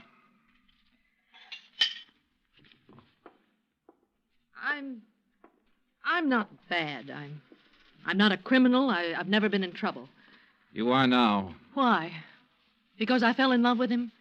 Because you were helping him kill her. What are you talking about? Mrs. Markham. She's in a hospital right now. What? I took her there myself today. He's had her doped with I don't know what for months. Having her sign checks, endorse deposit slips. Funny. Is it? He told me that Mrs. Markham was out of town, divorcing him. I wondered how. You were right. It was a country estate. In England. A genteel life, he said. The London theater, walks in the country, little harmless things that most people can never do. He said we could do them as soon as he cleaned up his affairs. By tonight, he said we could start packing.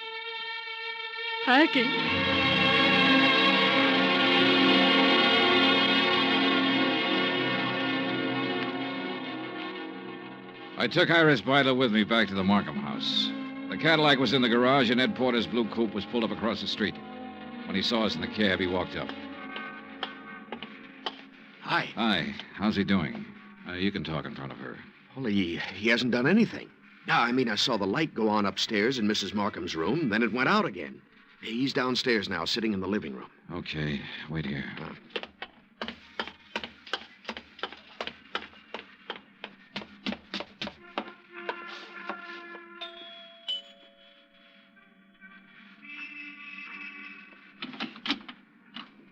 Hello, Markham. Hello. If you're worried about your wife, which I doubt, she's in a hospital.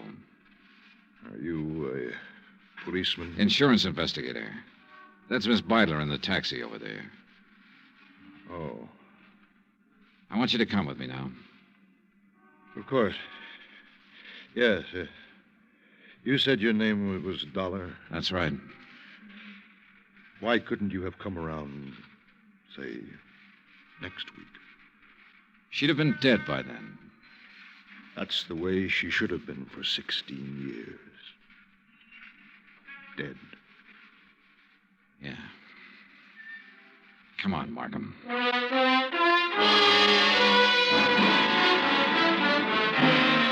Expense account, item 9, $102, hotel and board in San Francisco. Item 10, $116, airfare back to Hartford. Item 11, $42.16 miscellaneous. Remarks? This one will wind up in court. Mrs. Markham's charges will include attempted homicide, attempt to defraud, attempt to... In the end, it was his attempt to run away, and it didn't work. It never works. Even if you get away, you find something new to run from. Total expenses, $968.20. Yours truly, Johnny Dollar.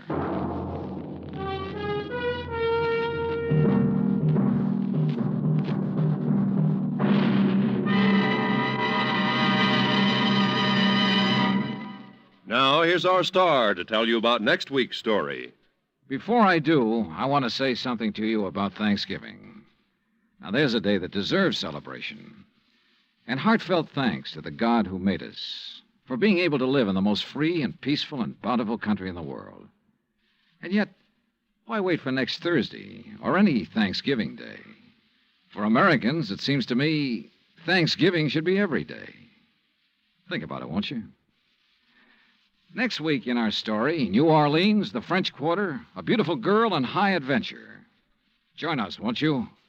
Yours truly, Johnny Dollar.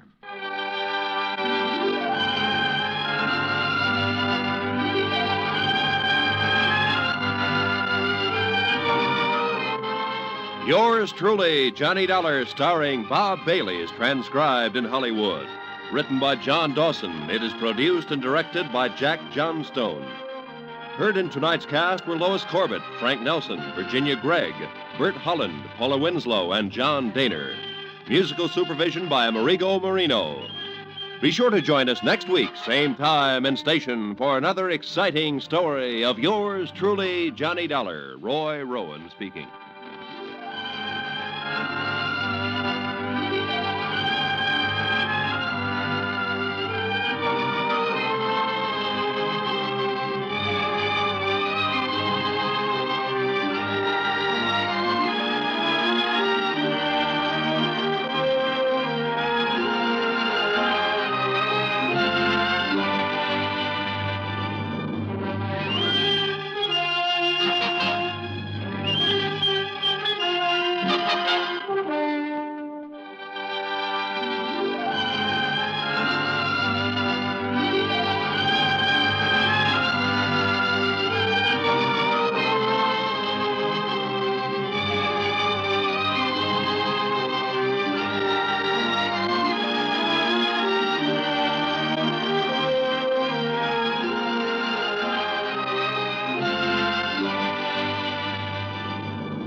From Hollywood, it's time now for...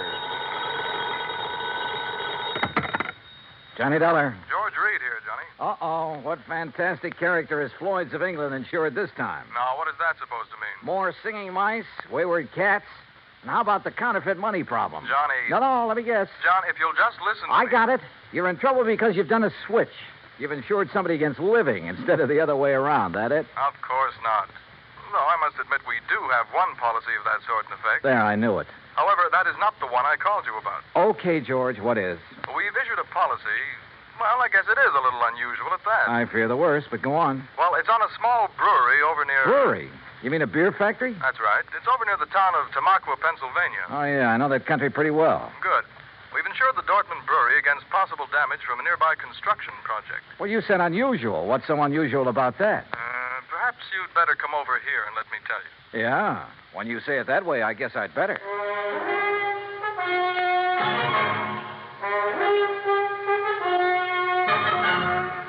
Bob Bailey in the exciting adventures of the man with the action-packed expense account, America's fabulous freelance insurance investigator. Yours truly, Johnny Dollar. And now, Act One of yours truly, Johnny Dollar.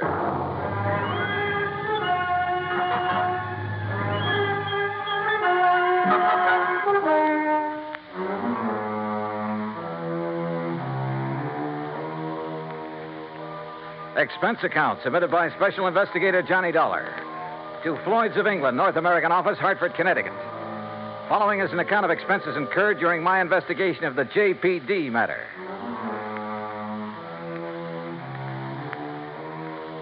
Expense account item 1, $1.10, taxi from my apartment to George Reed's office, where he promptly dragged me over to a large map tacked to one of the walls. Here it is, Johnny, between the towns of Tamaqua and Frackville, Pennsylvania. On a little river that's called Pinxatawney Creek. Old Indian name, I believe. Uh-huh.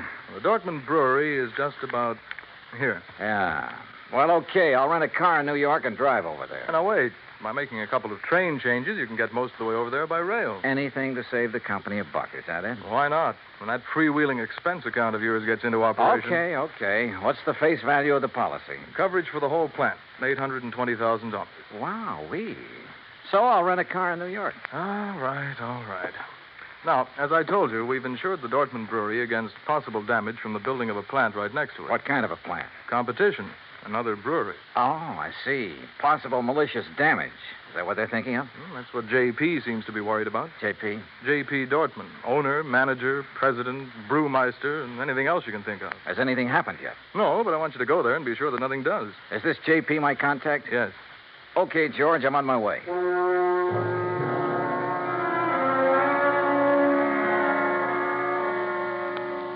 Expense account item 2, $935, fare and incidentals, Hartford to New York. Item 3, $50, deposit on a drive-your-own car. Item 4, 50 cents toll through the Holland Tunnel. I cut straight across the top of Jersey, crossed the Delaware at Phillipsburg, and finally pulled into the little town of Tamaqua shortly after 6 p.m. Items 5, 6, and 7, $12.20. For dinner, a place to rest my weary head, and breakfast the next morning. The Dortmund Brewery sat on the western bank of Pinxatawney Creek, about 5 miles out of town, and looked as though it had been sitting there for 1,000 years. It was a small affair, and the old frame buildings were badly in need of a coat of paint. Just north of it rose a towering cliff, and on top of that cliff stood an array of cranes and machines and bulldozers that are used on modern large-scale construction jobs. I parked my car at the entrance of the office building and was greeted at the door by a large, raw-boned woman of about 50 with straggly yellow hair and wearing a faded blue cotton dress that looked as though it hadn't been ironed in years. Something I can do for you? Oh, why, I'm looking for Mr. J.P. Dortmund. Mister. That's a laugh. Is it? Why? Because I'm J.P. What? That's right. Anything wrong with it? Well, Hey, wait a minute. You another of those lawyers from that job up on the cliff come to fancy talk me about not having to worry in the world about what they're doing to me up there? No, and how I'd better mind my own business. What do you mean, no? My name is Dollar, Johnny Dollar. I'm here on behalf of Floyd's of England. The insurance company? Well, now, that's different. You come on into my private office, Johnny. Her private office was furnished with a battered walnut desk, some ancient filing cabinets, and a couple of straight wooden chairs. Nothing else. Hardly the kind of an office you'd expect for the president of a company worth $820,000. There's nothing fancy about it, Johnny, because there's nothing fancy about any part of my brewery. But that isn't what counts. We've been here ever since my great-great-grandfather built it up. And all we've cared about is making the finest beer in the country. Gretchen? And we do make it, too. Gretchen, can't you hear me out? Yes, J.P.D. Gretchen, I want you to bring Mr. Dollar a pitcher full and a glass. Yes, ma'am. Well, look, I'm afraid I'm not much of a beer man. You will be when you've tasted this. It's the creek that does it, you know, Pinxatawny Creek. Finest water for beer in the whole United States. That's what makes good beer, you know. Yes, so I've heard. That's why that dirty Clarkson Kemper bunch are building up on the cliff to get at that water. I understand they'll be your competitors. Ha! All their fancy modern equipment and methods can't produce the brew the way I can. The long, slow, easy way. With all the good old-fashioned apparatus. The old country methods. Yes, I see. Why, Johnny, we make our own barley malt. And we grind it by hand. And we come up with a wort that's second to none in the world. The old-type Sparger, too. And the hopjacks. And the finest strain of yeast there is. Yes, I'm sure that 3 full months we age before we rack a drop. Sure, we take more time and more trouble, but we come up with a better brew. Better than any modern plant can ever make. Well, then what's your problem? They're getting ready to blast up on that cliff. Blast? A whole big chunk of it away. And when they do, that whole thing will come crashing down here. Thousands of tons of rock. Well, surely there's some state authority or something to prevent that. Oh, they've bamboozled the authorities. And your insurance company, too. They'll say it was an accident, a miscalculation. And when that rock comes crashing down here, it'll wreck this whole plant of mine. Well, you do have insurance, remember? It'll wreck all my fine old equipment that can never again be replaced because there are no such things anymore. Well, when's all this blasting supposed to take place? Who knows? Tonight, tomorrow, next week. Who knows? That soon? Yeah. So, Johnny, if there's anything you can do, you'd better do it now. What's insurance money if I have to lose this for it?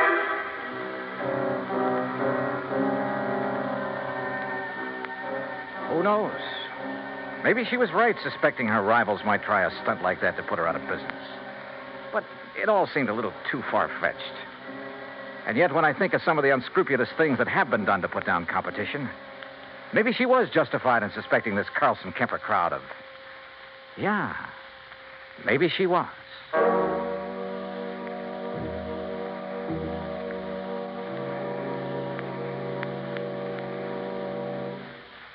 Act 2 of yours truly, Johnny Dollar, in a moment.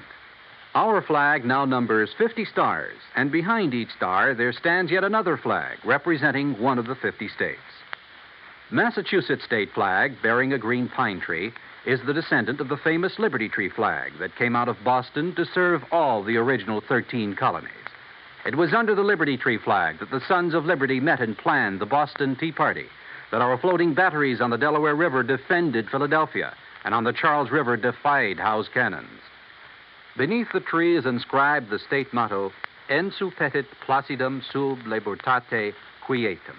By the sword we seek peace, but peace only under liberty. These words were originally written by the famous English patriot Algernon Sidney about 1659. This was a message intended for King George III. Unhappily, it went unheeded.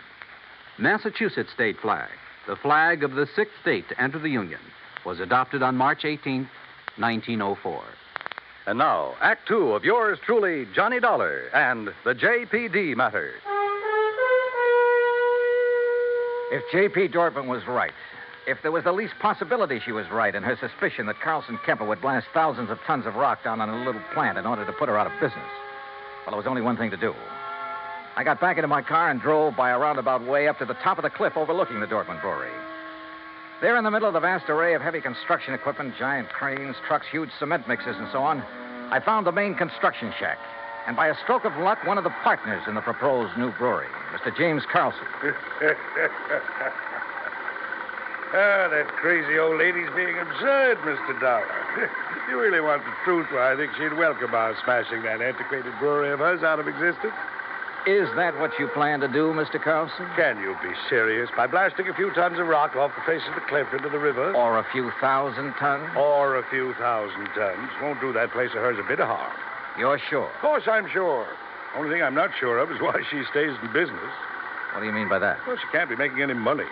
The methods she uses were out of date in this country 50 years ago. The product's good, sure. But today, you've got to snowball. Did you know, Dollar, that out of the goodness of my heart, I offer to take that crummy plant of hers off her hands? Or because her location is better down next to the water supply. Oh, partly, sure. I offered her nearly $500,000 for her spot. 400,000 to be exact. But no dice. She just kept bothering us, trying to get out a lot of injunctions against our building there. I assume you have the necessary permits for this blasting operation. A whole drawer full of them. Hey, look at them yourself. At the same time, appreciate the volume of red tape necessary to do anything these days. But suppose that something should go wrong, that quite by accident, the top of that cliff should drop down on J.P.'s brewery. Mr. Dollar, it's to obviate any such possibility that I called in one of the foremost blasters in the country, who, purely incidentally, is top man for one of the biggest makers of explosives in the world. You talk to him, Mr. Dollar. Maybe I will. Believe me, I can understand why you might not take my word for the safety of the operation we're about to undertake, but certainly you can't question his word. You say about to undertake. When? I believe he's planned the big blow-off for tonight. Tonight? Yeah, come on, I'll take you to him.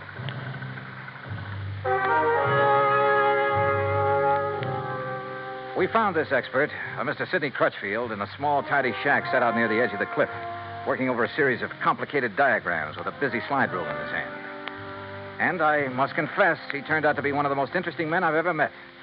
Tall, slim, and gray-haired, he had a quiet, easy, yet confident manner that completely belied his hazardous occupation. This was the man who had done the dynamiting for some of the biggest jobs in this country, had moved mountains and rivers in the construction of huge dams, had blasted the way for some of our vast highway networks. As you can see by the dates on these sheets, I finished planning this blast over 2 weeks ago. But I find that constant checking and rechecking never does any harm. Mr. Carlson tells me you plan to set off this blast tonight. Yes. Actually, I shall push the plunger at exactly 2 o'clock tomorrow morning. If Mr. Carlson is ready. Don't you worry about it, Mr. Crutchfield. We're moving the equipment and the shack's away right now. Excellent. And at the time of the blast, no one is to be here but me. That's what your contract says. And that's the way it must be. For safety, Mr. Crutchfield? Well, call it a fetish of mine. Uh-huh. And there'll be no damage to the brewery plant down below? I'll stake my reputation on it. Come, Mr. Dollar. If you like, I'll show you how I've made the sets for this blast. We spent the rest of the day inspecting every tunnel, shaft, and drill hole into which the explosives had been packed and fused. And the artistry of this man was evident from the word go. By 6 p.m., all the machines and shacks and equipment had been moved back from the edge of the cliff that was to be blown off. The place was deserted, except for Mr. Crutchfield and me. And now, you must get into your car and leave, Mr. Dollar. But if there's no danger... Please. I prefer it this way. Surely you're not still concerned about the blast? To be honest about it, no. Not one bit. And I wasn't, at the moment. Yeah, this amazing man simply couldn't do anything wrong. I would have staked my life on it. But by the time I'd driven the long, curving road to the Dortmund Brewery below, had found the place not only deserted, but completely shut down, a funny little hunch began to grow in the back of my head.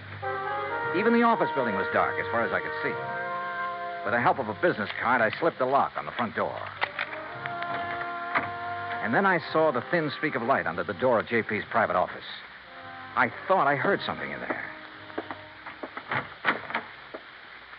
The office was a shambles. Account books and papers scattered all over the place. A couple of cartons. The drawers of the crusty old files were open and, for the most part, empty. Somebody had been hastily packing and removing all the important papers. But why? I'm sorry, Johnny. Oh, what? Sorry. Oh. And you seemed like such a nice boy.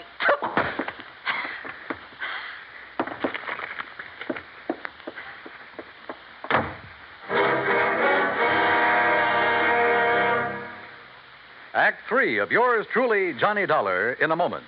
Anyone who has survived the rigors of basic training is familiar with a great variety of milk that is dished out periodically in the armed forces.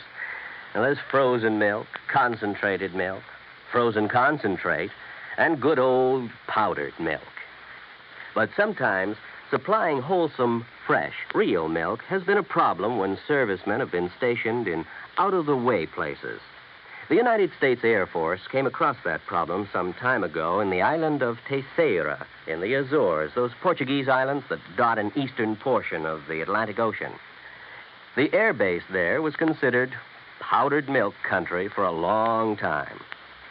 Although cattle have played an important role in the economy of the island of Terceira, the herd was badly inbred and milk production was very low.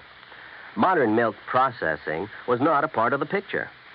And with the help of Portuguese veterinarians, the men in the United States Air Force unit worked out a free breeding service by using a small herd of milk cows acquired in England and the cattle there at Terceira improved. Then, a complete pasteurizing, homogenizing, sterilizing, bottling, refrigeration plant was flown in from the United States. As soon as this activity got underway, milk production began to climb steadily, and thirsty Air Force men and civilians were soon buying and drinking the new fresh milk. When economy of the island began to rise rapidly, the people were happy and grateful. You might say that a little milk of human kindness increased understanding on an island of freedom, the right of all men everywhere. And now, Act 3 of yours truly, Johnny Dollar, and the J.P.D. matter.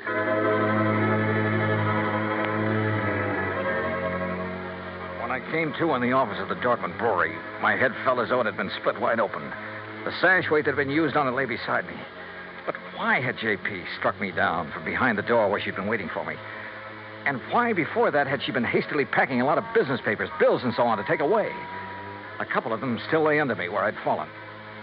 It was several minutes before I found strength enough to roll over and try to push myself to my feet. As I did so, I saw two things. One was a bill she'd overlooked in her haste to get away. A bill from Frankline Powder Company addressed to her personally. A bill for 21 cases of dynamite and some other explosives. The other was my watch. I'd been out for hours, too many hours. For according to my watch, it was 1:52 a.m., exactly 8 minutes before the tremendous dynamite blast on the cliff above was to be set off. And suddenly I knew where, somehow, by her plan, those thousands of tons of rock would land, and not harmlessly in the river below. And I knew why J.P. had left me here, so I'd be crushed by them.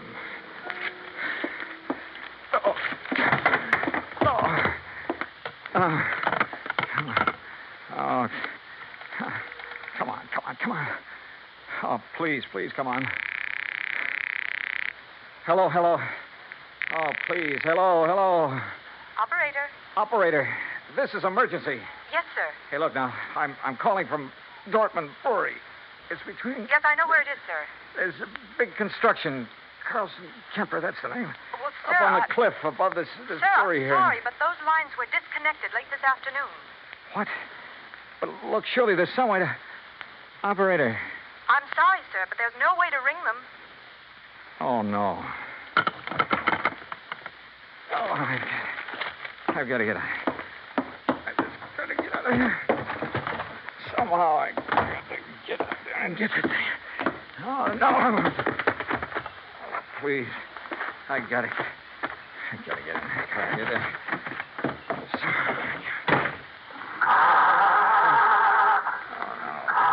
My head, I can't.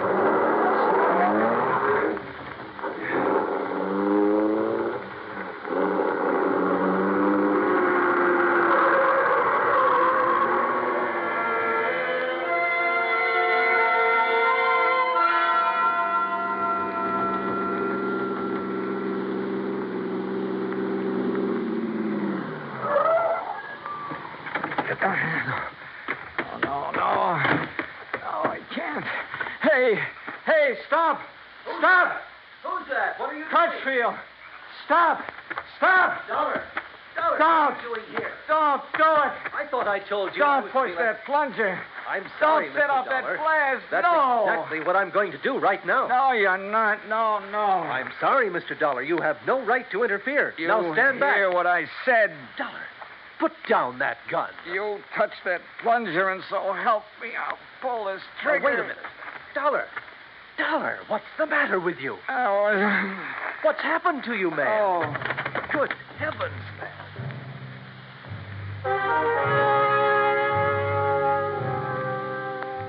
I guess it was just luck that I was still hanging on to that bill for the dynamite that I'd found.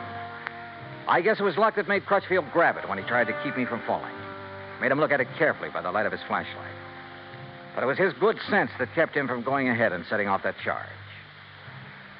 When daylight came, he found the spot on the face of the cliff where J.P. had another charge planted.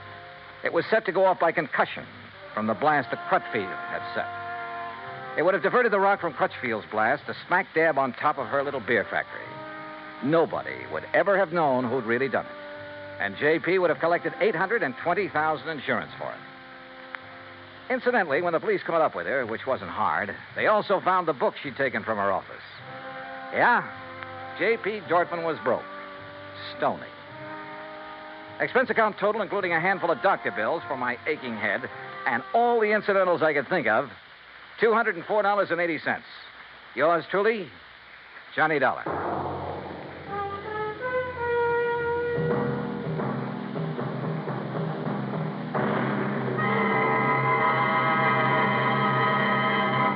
Our star will return in just a moment.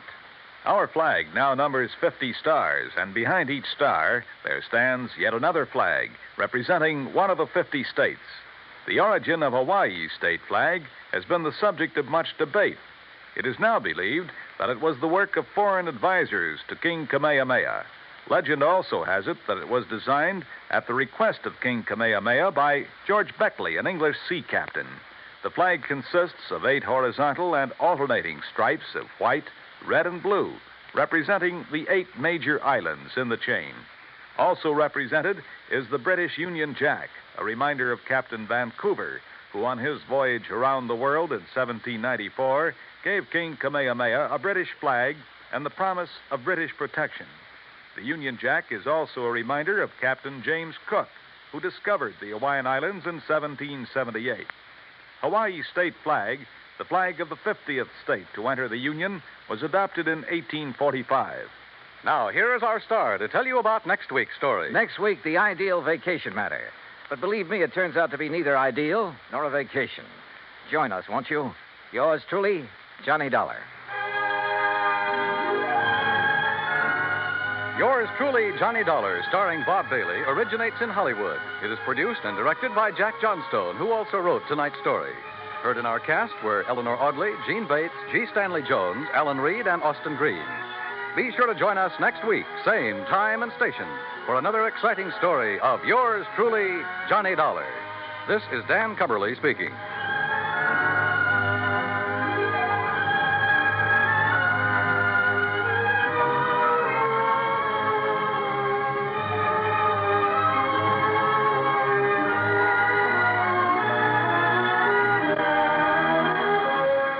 This is the United States Armed Forces Radio and Television Service.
Hey, Ted, you mean you got some kind of a lead on him? No, I'm afraid not. Oh. But I just got hold of some information on Rocky Heiress. Yeah? I told you after his probation was over, he disappeared. Yeah, you told me. But now, in view of this new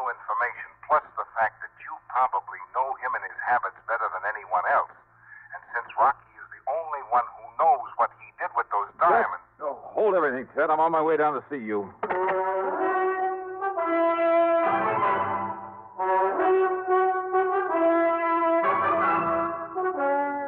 CBS Radio brings you Bob Bailey in the exciting adventures of the man with the action-packed expense account, America's fabulous freelance insurance investigator. Yours truly, Johnny Dollar.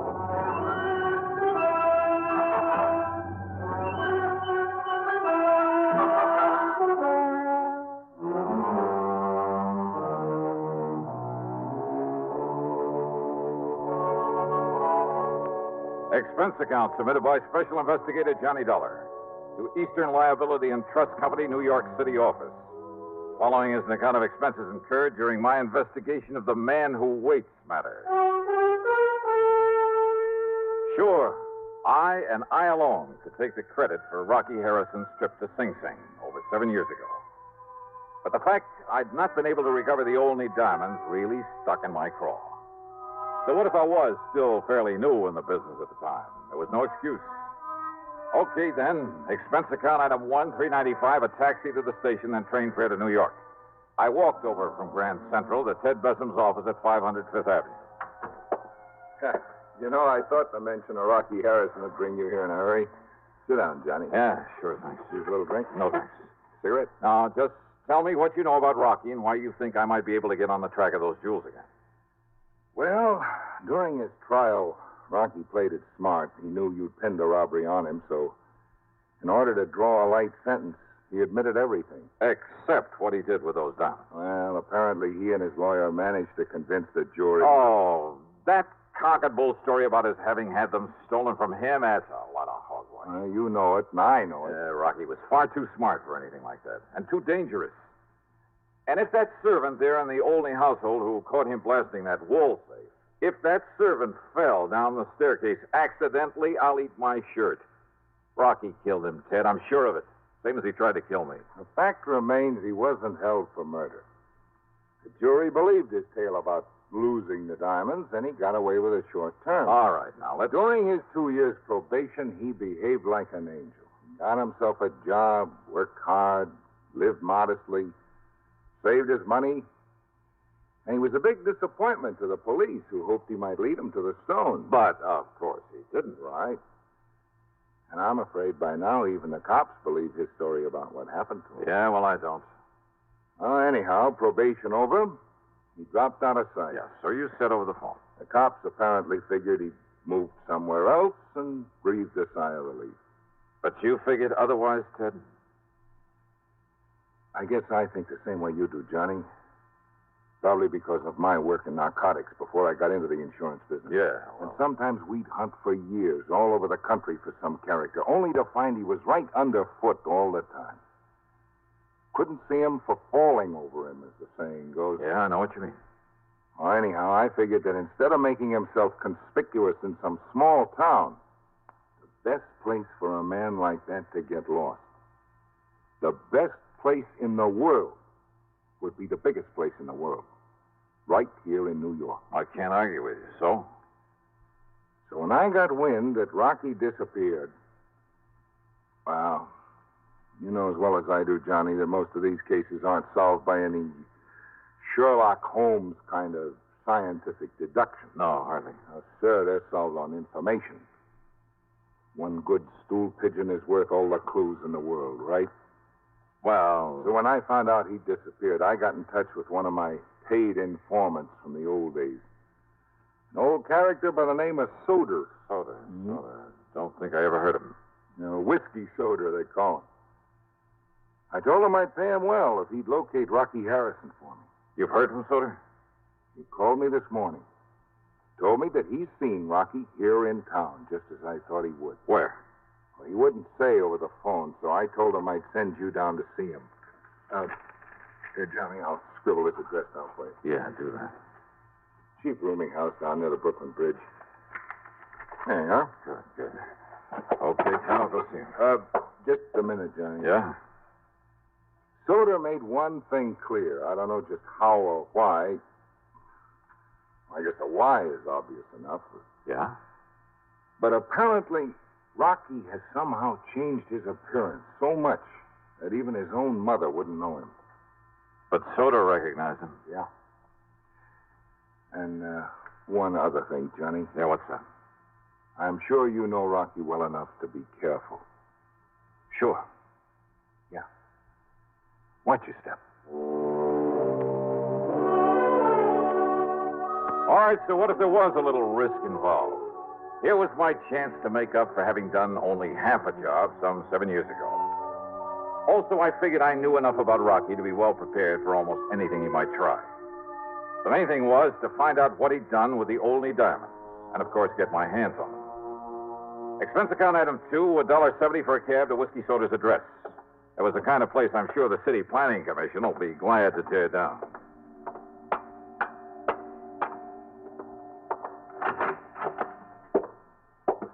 The word manager was scrawled across the door in the hallway marked with the number 1. And as for the manager... Yeah, what do you want? My rooms are all filled up. Well, now, what's a gent like you doing around here? I'm looking for a man named Soder. Ha! That whiskey-smelling old... You'll find him down the hall in number... Say, he's getting real popular today. Well, now, what do you mean by that? You're the second gent's been here to see him. Oh? Who was the first?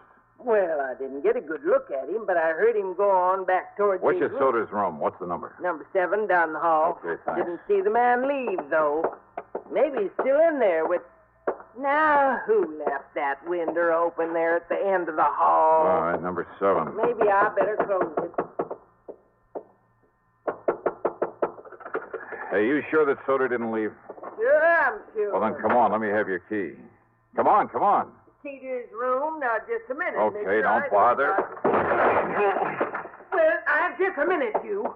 Who do you think you are, busting down this butt? Oh. Yeah. He's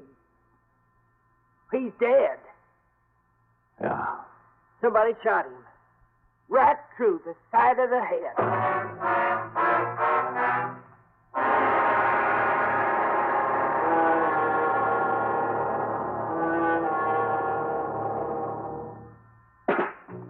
Smoking more now, but enjoying it less.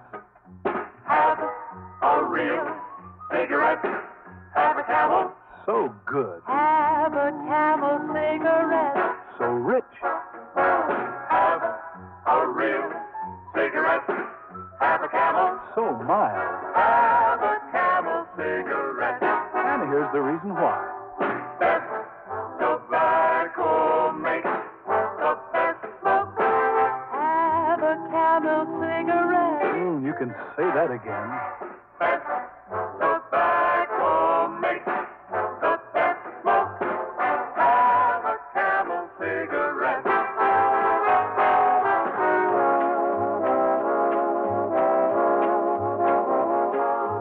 If you're smoking more these days, but enjoying it less, then change to Camels, the best-tasting cigarette of all. Have a Camel. Start to really enjoy smoking again. Now, Act 2 of yours truly, Johnny Dollar, on The Man Who Waits Matter.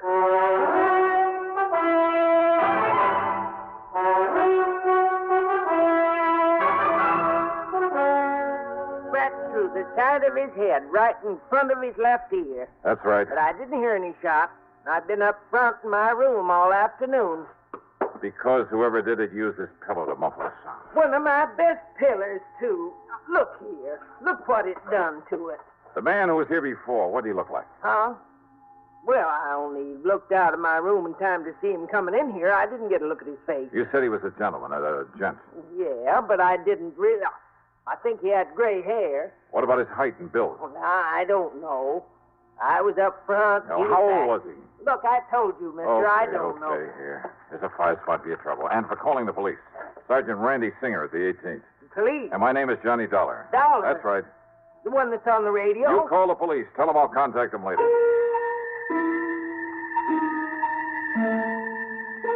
Rocky Harrison had changed his appearance once before, 7 years ago. He'd never known how I'd got on his trail. The only one who did was Randy Singer at the 18th Precinct.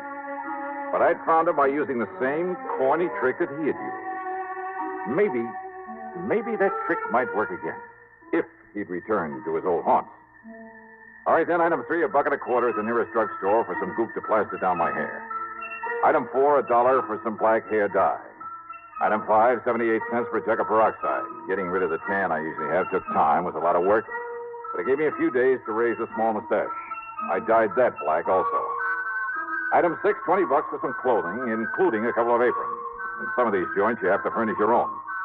Then, item 7, $31 for a pair of thick glasses that I could see through all right, but that gave me a headache.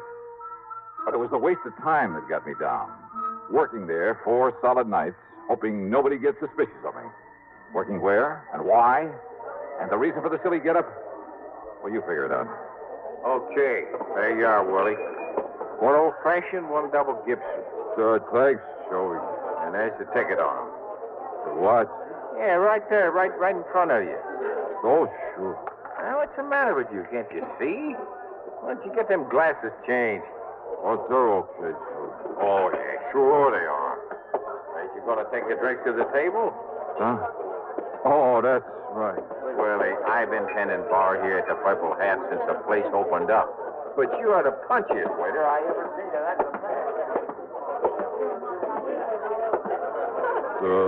Here you are, gents. An old-fashioned and a double Gibson. Well, you took long enough to get them. I'm sorry, mister. The other way around. The double Gibson's mine. Oh, yes, sir. Well, here's to prosperity, Barney. Yeah.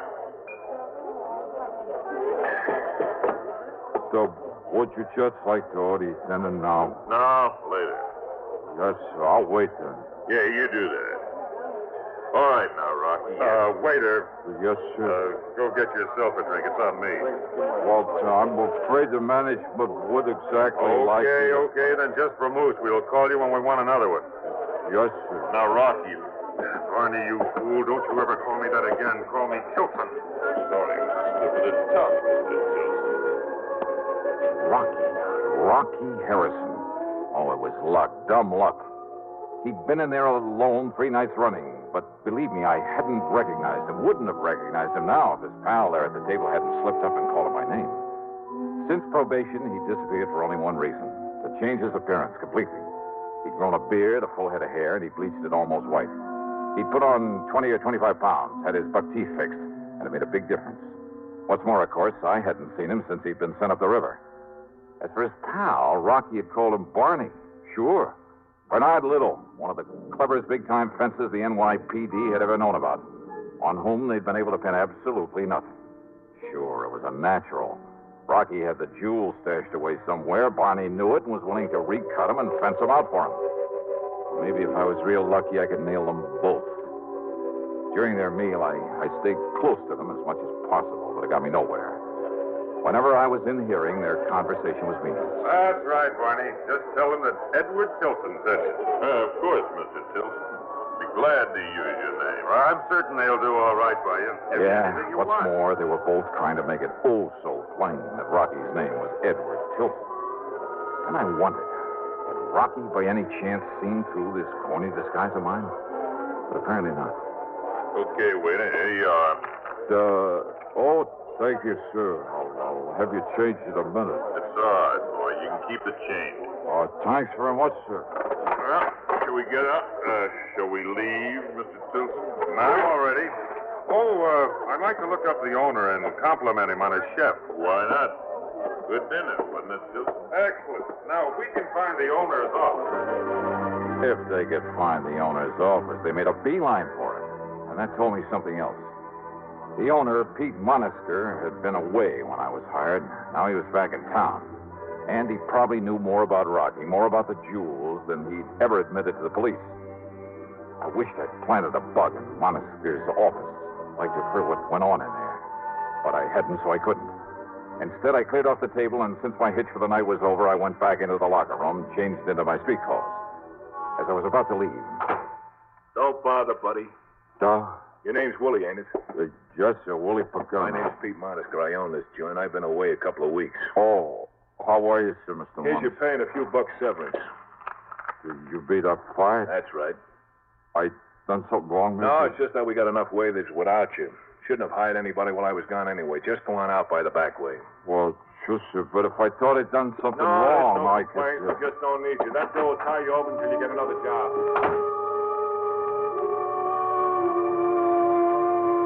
I should have known, but I didn't. Not at the moment. Not until I left by the back door, started out through the long, dark alley.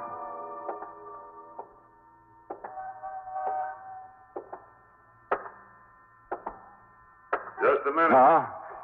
You're the waiter we had tonight, aren't you? Yeah, that's right. You made a real good waiter. Real good, see? So? So I got something for you, Dollar. Here. No, All right, now, Dollar.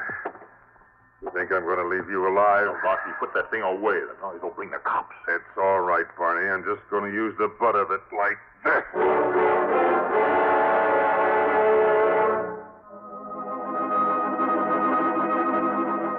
I vaguely remember something crashing down on my head. And if you think people don't see stars, you're wrong. Half conscious, I braced myself for another blow, but it never came. Instead of crazy mixture of sounds, noises, a lot of footsteps, a barrage of gunfire, sirens, a lot of cars breaking to a stop. Only it was all like in a dream. I came to the next morning and found myself in a hospital bed, a doctor leaning over me with a hypo in his hand. Then, sometime later... Well, looks like the doctor was right, doesn't it? Huh? Randy. Yeah, a slug of something to make you sleep for a while really worked. You're going to be okay, except maybe for a big head. Randy Singer. Lieutenant Singer to you, Buster. Son of a gun, Johnny. When are you going to learn to let me know when you're working around this town, huh? Was it you came along? That's right, like the U.S. Marines. Well, how did you know they were going to waylay me there in that alley? I didn't. I hadn't the least idea. Didn't even know it was you they were jumping. You and that crazy getup, that black hair and the mustache and those thick glasses. Then I don't understand, Randy. Johnny, I've had a bunch of the boys on Rocky Harrison for over a week. You have? Sure, ever since that Stooley whiskey soda told me about him being in town. It was you told me where to look for him. I? When? 7 years ago. The first time you found him in the purple hat. So we've been tailing him for days. Well, if I'd have known that... You think you're the only one that thought he might sometime lead us to those jewels? You found him, Randy? No, and now, thanks to you, it looks like we may as well give up. What do you mean, thanks to me? You just stay in bed. When the boys saw what was happening there in the alley, they moved in. Yeah? When Rocky and Barney started throwing lead, well, the boys kind of thought they'd better answer back. So Rocky and Barney are dead. So now, how are we going to find out where those diamonds are stashed away, huh? Do you know where Rocky was living? Sure, we've been all through his place and Barney Little's place. Nothing. Since we don't know of anybody else who might have been in with him. Oh, you don't, huh? What do you mean, Johnny? Well, Randy, I've suddenly got a crazy idea that maybe I can bluff my way into finding those jewels. You what? Come on, help me get into my clothes.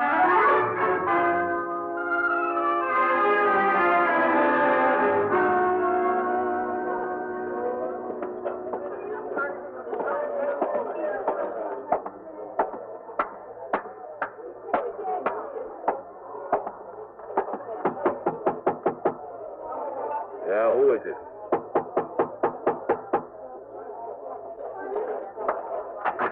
Yeah, who are you? Johnny Dollar, Pete, as if you didn't know. Just a minute. Dollar, did you say? That's right. Well, there's something a little familiar about you. Oh, come off it, Pete. Now, waiter.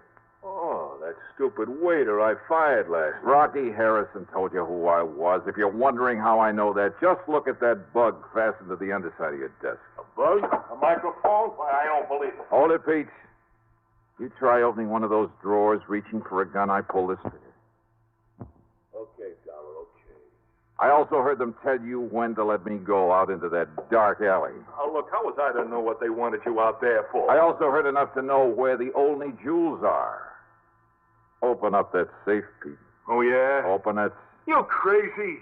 Oh, listen, Dollar, put down that gun for a minute. Open it up. Oh, look, maybe we can make a deal. 7 years of hunting for him, Pete. So it's become an obsession with me. Maybe it has made me a little crazy. Now, listen, Yeah, I was you and crazy enough to put on that phony disguise to get into this place to find Rocky Harris. Listen, Dolly, all you and I right, can all make a right. deal. So I'm crazy enough to blast you down and blow that safe if I have to. You understand that? And there's nothing, you or anything else, is going to keep me from getting those jewels. First you go. No. Yes. You mean it. Oh, yeah, Pete, I mean it. Well... Okay, Dollar. I'll get you the rocks.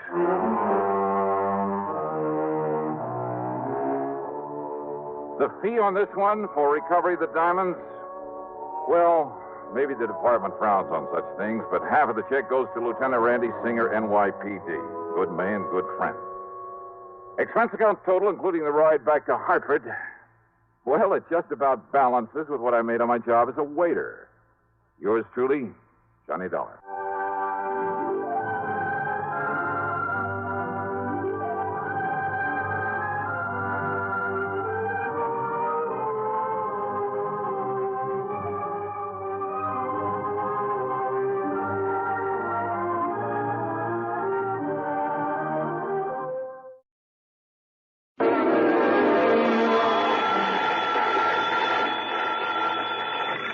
Johnny Dollar. Les Walters, Johnny, at Worldwide Mutual. Well, hi, Les. Say, I heard your report on that man who disappeared up in Eugene, Oregon a couple of weeks ago. Jonathan Doe? Yeah. The man who never really existed? That's right. That was a pretty rough one, Les. I can believe that. So it ought to be a lot easier for you to find a man who does exist. Or who did. Well, which is it? I wish I knew. His name is Elmer Leumas. Leumas. Loomis. So what happened? I told you he disappeared. I mean, what have you got to go on? Leads, clues, whatever you want to call them. Well, that's the funny part of it. Yeah? Nothing, Johnny. Absolutely nothing to go on. You call that funny? So maybe you better come on over here. We can talk about it. Well, now, Les. Yeah? So maybe you're right.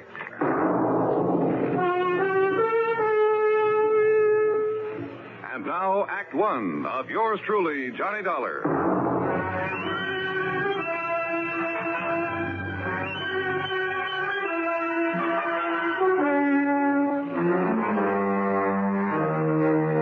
Expense account submitted by Special Investigator Johnny Dollar to the Worldwide Mutual Insurance Company, Home Office, Hartford, Connecticut. Following is an account of expenses incurred during my investigation of the Leumas matter, spelled Leumas.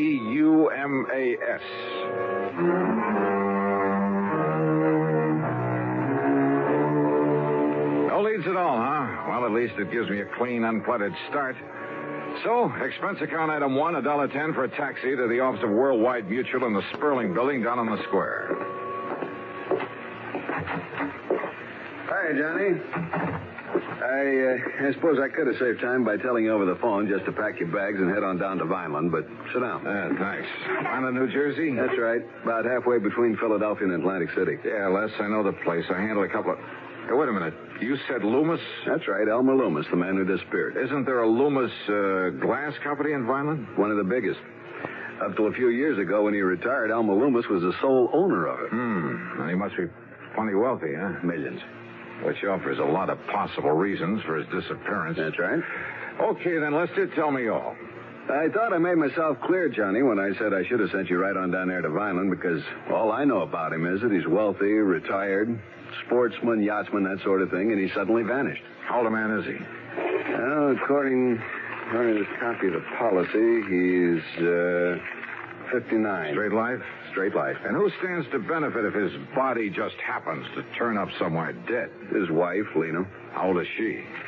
Let's see, she was 30 last June. Aw. That's right. And incidentally, I understand she's quite a beauty. At least according to Harry Ware, who sold the policy. Incidentally, huh? What do you mean by that? Oh, use your head, Les. Young, attractive woman, wealthy husband, nearly twice her age. Here we go again. Now, don't go jumping to conclusions, Johnny. Oh, no, of course not. Of course not. But just how soon do you suppose I can make connections to Vineland, New Jersey?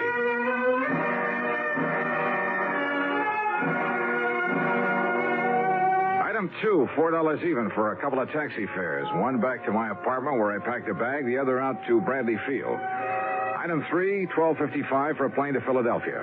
Item 4, there in the city of brotherly love, $50 deposit on a rental car. After a late and hasty lunch, that's item 5, 2 1/4, I drove across the Delaware River Bridge and picked up Route 47. South Jersey is flat as a pancake, but full of beautiful homes and rich farmland, occasional cranberry bogs, and lots of big poultry farms and peach orchards. So the drive was a pleasant one.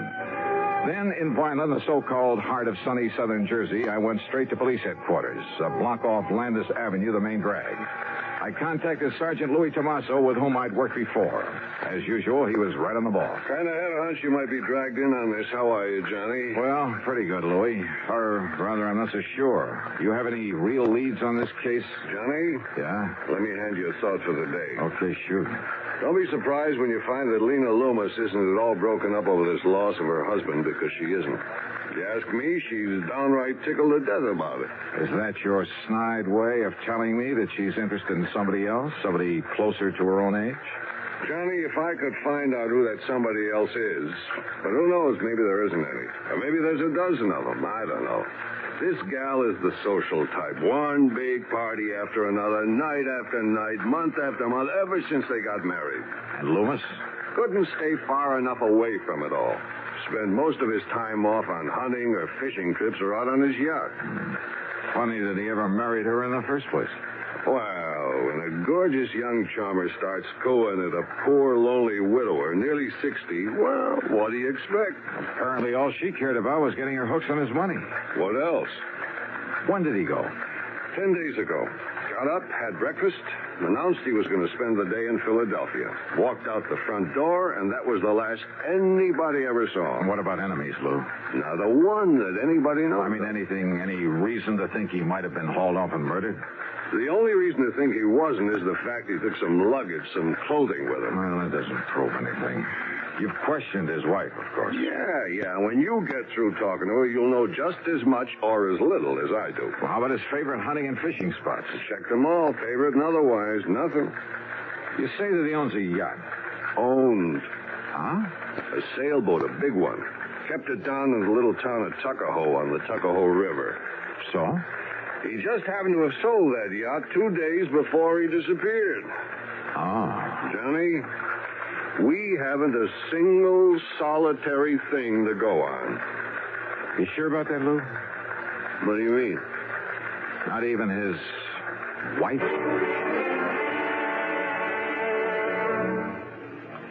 Act 2 of yours truly, Johnny Dollar, in a moment. And now, Act 2 of yours truly, Johnny Dollar, and the Loomis matter. Expense account item 6580, dinner for Sergeant Louis Tomaso and myself at the East Landis Hotel there in Vineland, New Jersey. Then he gave me some directions, and I left him and drove east on Landis Avenue. In case you're interested, I found out that a guy by the name of Landis founded this fair city. The Loomis home was a massive red brick affair set in the middle of, well, it must have been nearly an acre of huge lawns and trees and flower beds. 25 or 30 rooms, I'd guess, really a mansion. And the long, broad driveway was lined with maple trees. In other words, there was money here, plenty. As for Lena Leumas, wowee. If she was 30, believe me, she didn't look it. And, brother, she had everything. She was tall, lithe, and brunette, with just enough makeup to enhance her soft and gently tanned complexion. She wore a pair of sleek blue velvet capris and a light silk blouse. A subtle touch of arpege that, well, at the risk of sounding repetitious. Wowie. Well, come in, Johnny. Yeah. How an old codger, wealthy or not, could ever rate something like this.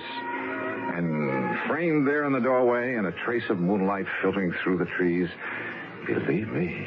Johnny? Oh, I'm sorry, Mrs. Loomis.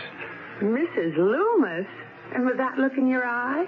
It's Lena, and you know it, and come in. Yeah, sure, thanks. Oh, darn it, you would come the one night when I'm not having a party. In here, Johnny. Yeah. The place is dead as a doornail. Then I suppose I have to give the servants some time off. Sit down, huh? Like a drink? Yeah, I think I could use it. No, thanks. Not even to keep me company? Scotch and soda? A light one. Now, I just knew that was you I saw down on Landis. What? What'd you say? I say, I just knew you'd be coming down here to investigate Elmer's disappearance. So when you rang the doorbell just now, I wasn't the least bit surprised. Oh, that's so? Elmer was always a great fan of yours. Your radio program, I mean. Where you tell about all those cases you solved. That's why I knew you the second I saw you. I see. Well, now, Lena. Johnny, I'm so fed up with answering questions about him. That Louis Tommaso from the police department has just about driven me crazy with him. He is kind of a cute guy, though, isn't he? Do you know him? Well, as a matter of fact, I talked with him just before. Here's your drink. Oh, thanks. Bottoms up. Huh? These glasses must hold about a quart. Oh, well, you know what I mean. Skull. Yeah, skull. Now, Johnny, I don't know how much Louis told you about Elmer vanishing this way, but whatever it was, there's nothing more I can tell you. He's gone. That's all. And you know something? I don't mind a bit. Yeah, well, I kind of had a notion. They find his body lying around somewhere? Well, just look at all it gets me. This home and property and all the stock in the glass company he sold and money. More money, Johnny, than you could even imagine. Yeah. And I believe that his insurance amounts Oh, to the quite a lot. insurance. Oh, that's nothing compared to all the money he has lying around in banks all over the place. It'll all be mine. And if you don't think I know how to use it.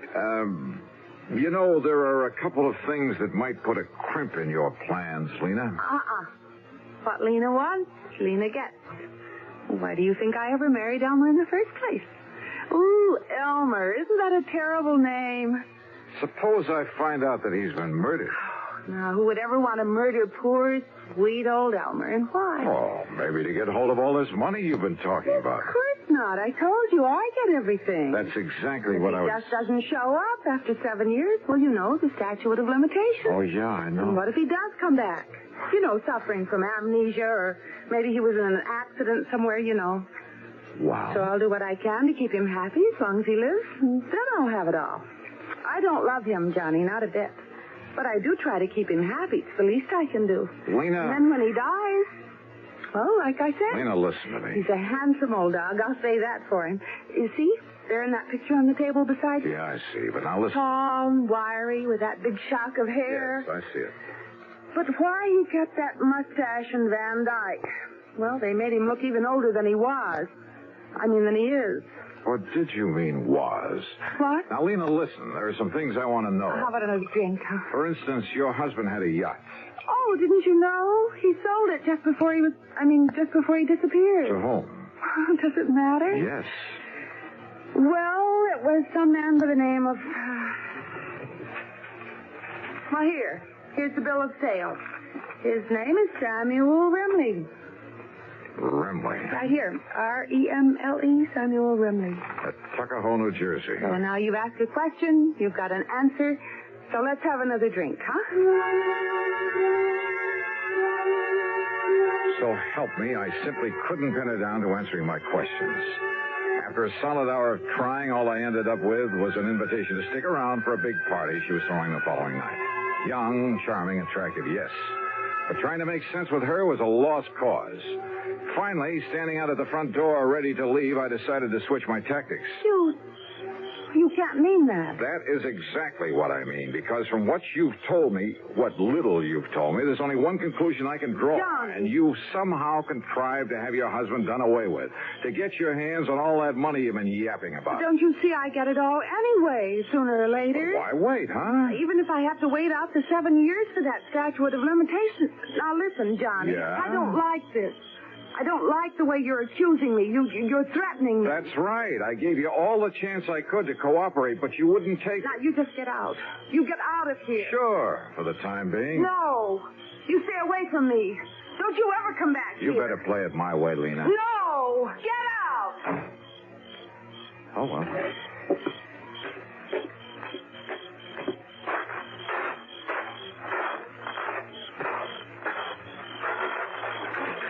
Hey, just a minute, buddy. Oh?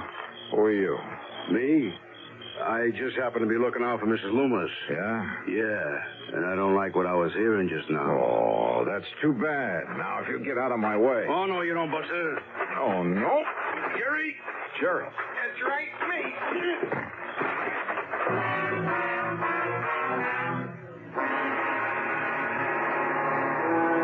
Of yours truly, Johnny Dollar.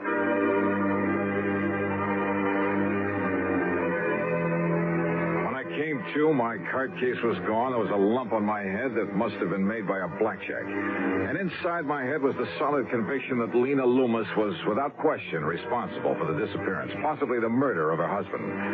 I climbed painfully back into my car, drove to the hotel, and after a dirty look from the night clerk, got a rum and hit the sack. Early the next morning, I was down at police headquarters. Well, not having had a good look at him, you don't give us much to go on. Yeah, well, look, if you pick them up, Lou, let me take care of them. Now, Johnny... Let's just say I want to question them. Did you get anywhere with Mrs. Loomis? Oh, Lou, the only question I got straight answers for was... Hey, wait a minute. Yeah? The yacht. Did you check out that yacht? I told you Loomis sold it just before he disappeared. I saw the bill of sale on it myself. Yeah, so did I. But, Louie, I got a hunch. How far is Tuckahoe? 35 miles. He kept the boat at Wilson's Landing. Good. Now listen, Johnny. Lou, I'm going to play this hunch for all it's worth.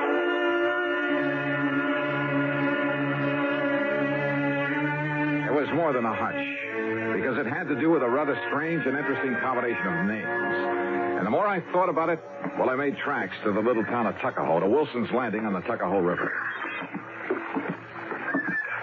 Here you are, Mr. Dollar. Right here is where the Lena was tied up. But the owner, this Mr. Remley, he took it out last night? Yes, sir. Did you know the previous owner? No, I'm kind of new here. But the boss must have. Captain Wilson. Where is he? Been down to Atlantic City the past week. All right. What does this Samuel Remley look like? Well, Mr. Remley's an old man, about 60. Yeah? Tall, slim, kind of wiry. Full head of hair, a mustache, and a little Van Dyke beard? Oh, no, sir. Mr. Remley's clean shaved and wears a butch. Well, now listen. Yes, sir? Do you know where he headed for when he took off last night? No, I don't, sir. Then show me the nearest telephone. Item 7, $3 for telephone calls. I hit pay dirt on the fourth one to the Coast Guard station at Cape May. Why, yes, Mr. Dollar. The Lena pulled in here a couple hours ago. Good. She's tied up at the clubhouse dock.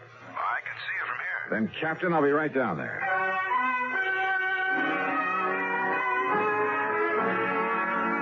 The highway police must have all been looking the other way, for I'm sure I deserved a handful of tickets for speeding on the trip down to Cape May.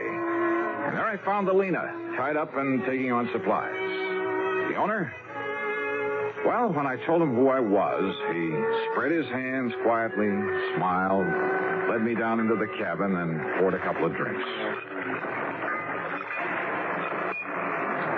Salute, Mr. Dollar. Salute, Mr.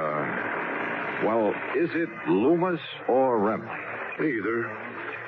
The names tip you off? It took a while to get through this thick skull of mine, but, well, the rather unusual spelling of your right name, Leumas. Yes.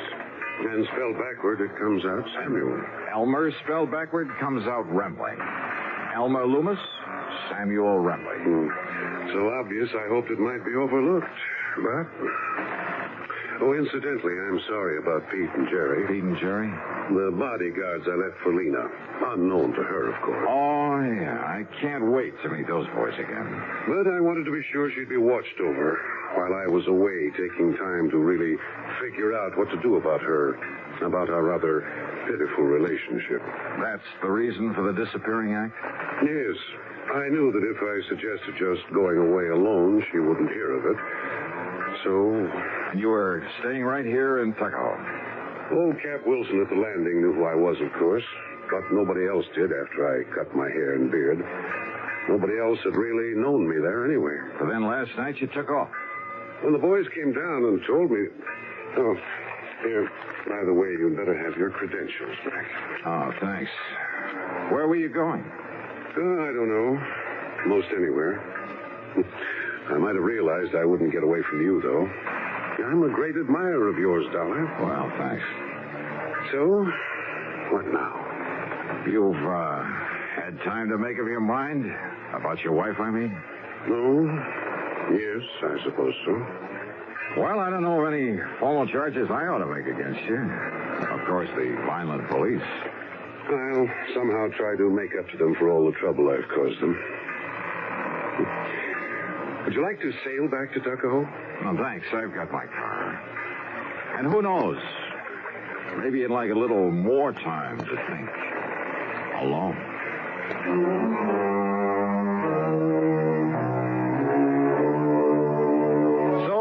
wasn't much of a case after all. The two thugs, Sergeant Louis locked them up for assault, and I guess that'll have to do for them.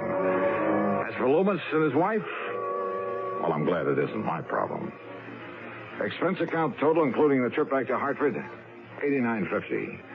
Yours truly, Johnny Dollar.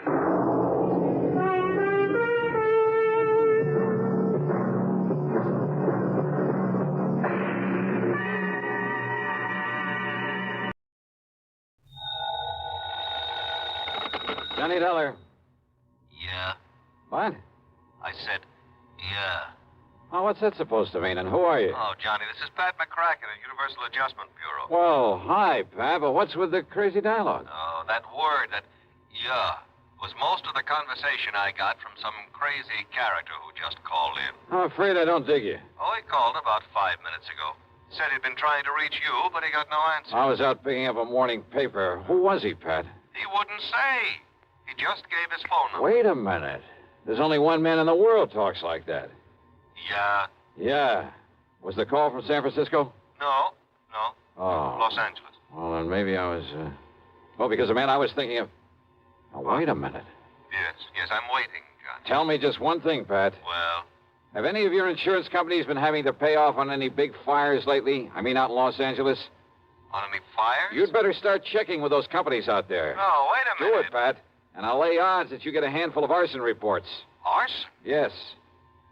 Johnny, just because some silly guy calls up and all he says is, yeah. Hey, let me have that phone number he gave you. Oh, Johnny. Come on, Pat. What is it? Hollywood 8, 3142. Okay, now you go ahead and check with your West Coast insurance company. And get ready to pay my expense account to Los Angeles. Are you kidding? Are you trying to tell me that the way some jerk says yeah means arson on the West Coast? Now, don't be silly. You, want to bet? Oh, Johnny. Pat, I'll call you back.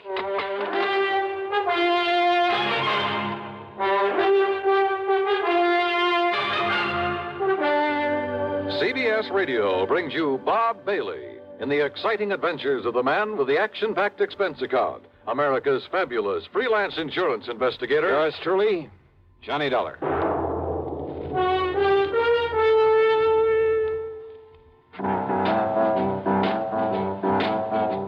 Talk about best-selling records. Here's a familiar tune about America's best-selling filter cigarette, Winston.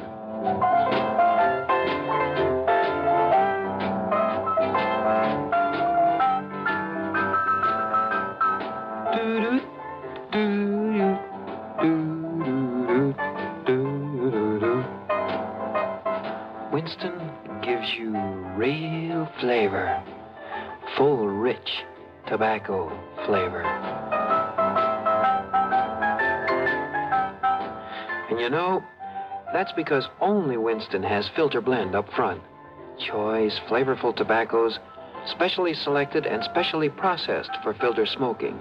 No wonder Winston tastes good, like a cigarette should.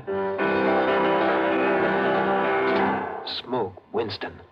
And now, Act One of yours truly, Johnny Dollar.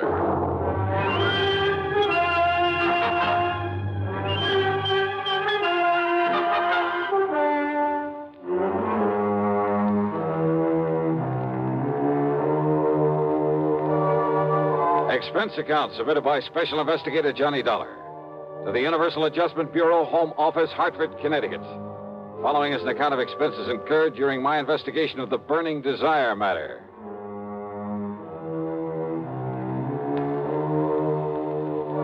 Yeah, as I told Pat McCracken, there was only one person I knew whose conversation might consist mostly of that one word. So, expense account item 1, $250 for a phone call to Hollywood 8, 3142.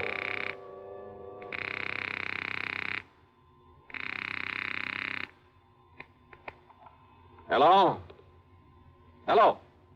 Yeah? Yeah, I thought so. Yeah? Smokey Sullivan. Well? Smokey, this is Johnny Dollar. Yeah? Hey, you tried to call me here in Hartford. I was out. You called Universal Adjustment Bureau. I got the message. Here I am. Yeah, Johnny. Only what are you doing in L.A.? Last time I saw you was in San Francisco. Got a job here, Johnny. Legit. Hey, that's the stuff. Pays off, too, doesn't it? Yeah. You're my friend, Johnny. You've done a lot for me. So, when I got a chance to help you, Well, is something doing out there, Smokey, that I ought to know about? a bunch of fires, Johnny. Arson, huh? Yeah. Is there insurance involved? Why else anybody use a torch? Yeah, you got a point there. But do you have any lead on whoever is behind the fires? Yeah. So you better come out here, Johnny. Okay, the first plane I can get. Where'll I find you? 322 South Equity Avenue. South Equity. Okay, Smokey, I'll be there. Yeah. Uh-huh. Now I'll call to Pat McCracken, pack my bag, and... Johnny Dollar. Oh, Johnny, thank goodness. Pat? Yes. I was just about to pack up and Now, call don't you ever get off that phone of yours? I was talking to the guy who telephoned... Listen to me. Johnny, you were right. Only reason that nobody smelled a rat is because a different insurance company was stuck with each of those fires out there. So until I called them to give me a report... Oh, and listen. I'm listening, Pat. According to the L.A. police, every one of them could have been arson. Okay, I'll grab the first 7 plane. of them in a row, Johnny, that we know about so far. I mean, I haven't got the reports in yet from all the companies, and I'm also waiting for another report from the police. Now, Johnny, your best contact out there... That I've already got. What? Yeah. Oh, you mean that character who called us up? Yeah. Look, will you please tell me, who is he? What does he know about this? Universal Adjustment putting the old expense account on this? Yes, of course. Then I'll give it all to you in the usual report. See ya. Oh, now, Johnny, listen. Sorry, Pat, I gotta catch a plane. Expense account item 2, $162.85 plane ticket from Hartford to Los Angeles. Thanks to the time differential, it was only shortly after dark when the big mainliner set down at the L.A. International Airport. Item 3, $750 for a cab to Smokey's address. It was hardly Beverly Hills or Bel Air, believe me. 322 South Equity was in a beat-up part of a downtown industrial section. A weather-beaten 3-story house with a sign out front that said Boarders by the week a month.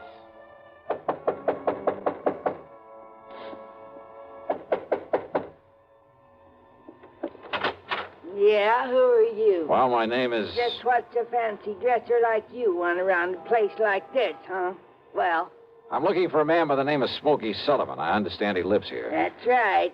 Are you the man he said he was expecting? That's right. My name is Johnny Dollar. Well, he didn't tell me what the name was, but if you're sure he was expecting... I'm sure. Now, where is his room? Now, I don't know. Where is his room, please? Well, it's up on the second floor. It's just to the right after you get up the stairs. Okay, thank you very much. Well, now, maybe you'd better... It's all right. I'll find it. Thanks a lot. No, what I mean is, I thought you'd already come. I mean, what I mean is...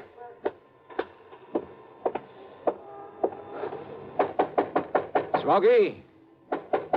Hey, Smokey, it's Johnny Dollar. Oh, what was that? Smokey! Now, what's all the... Oh, no. Hey, Smokey, can you hear me? Who did this? Are you... Good Lord.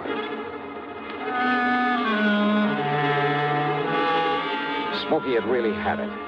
Whoever had beaten him up probably would have killed him if I hadn't come along and scared him away. I looked out of the broken window, but of course it was too late to see who'd done this. Meantime, the landlady appeared, and I had to get me some towels and a basin of cold water. Here you are, Mr. Oh, good. Thanks a lot. Somebody sure laid into him, I'll say that. You ask me, it's a wonder if he stays alive. He'll be all right.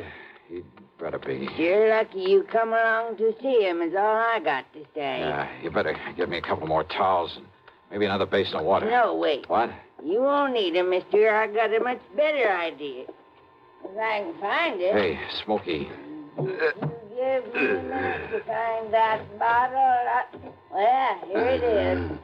Yes, sir. This here'll fix him up. Smokey, can you hear me? Fix him up quicker than a wink. It's Johnny Dollar. Here now, mister. You just pour a slug of this down his gullet and see if it don't bring him to. Huh? Oh, yeah, good idea. Let me have that. Oh, sure. It's real genuine California cognac, it is. And soak up another towel for me, will you, please? I sure will, mister. All right, here now, Smokey, here. See if you can get down some of this. Easy now, huh? That's it. Attaboy. Johnny. Yeah. A little more of this. Here. You know, before you come up here, mister, I tried to tell you. Easy now, Smokey. Yeah, I tried to tell you. I thought that other man that come up here to see him was the one he was expecting. Here, now, here's your fresh towel. Thanks. Did you say other man? That's right. Come in just before you did. You know him, who he was? The chimp. What? What's Smokey? The chimp, Johnny. That's who it was. The chimp? Yeah. Strong arm for Mickey Fortina. Who's Mickey Fortina? He's the one that... Oh, now, look, Smokey, maybe you'd better wait until you feel better. You and I should get a doctor. No. Now, listen, Johnny. Yeah? Unless you stop him, there's going to be a lot more fires around here. Fires? That's what he said. Just don't worry about it, Mrs. Miss Fletcher. Bertha Fletcher. That's my name. Johnny, listen. Oh, okay, Mrs. Fletcher. You go along. I'll take care of him. Oh, well, now, I don't know. You sure I hadn't better get a doctor? No. I'll take him to a hotel. In his condition, I'll look after him. Now, you go downstairs and give me a cab. Well, I don't know. Here's a 10 spot for your trouble and this bottle of brandy. Oh, well, thanks. You're a gent. Go ahead, please. Oh, yes, sir. Anything you say. Charlie. Yeah? You gotta listen to me. Yeah, go ahead. You had come up the stairs, scared him off. The chimp might have killed me. Well, he won't get to you again. I'm going to take you out of this place. Somebody must have tipped off Mickey Fortina. Must have known I'd put in that call to you. So listen, Johnny. Later, Smokey, after I get you out of here.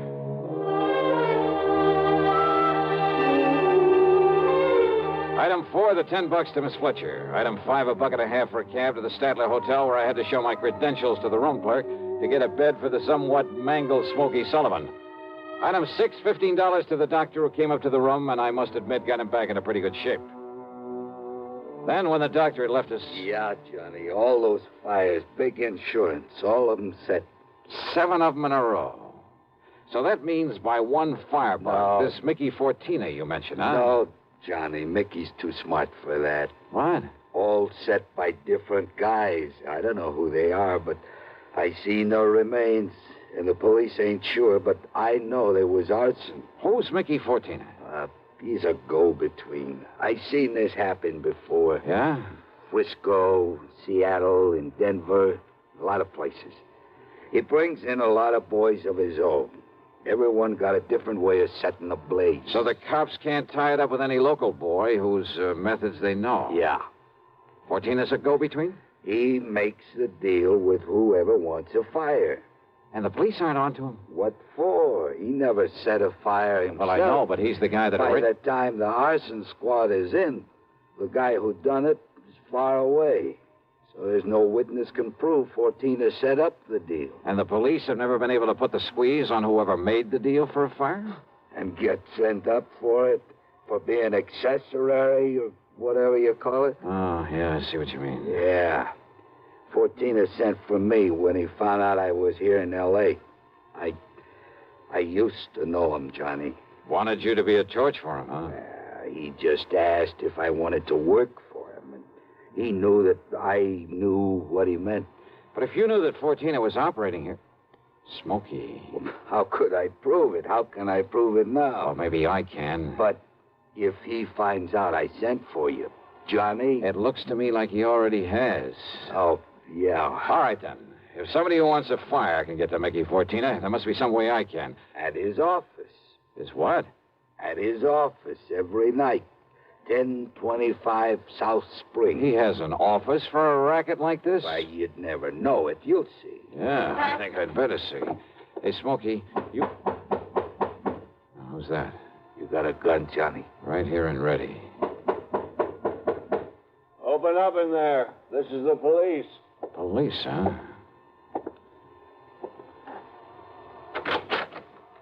Well, surprise. It is the police.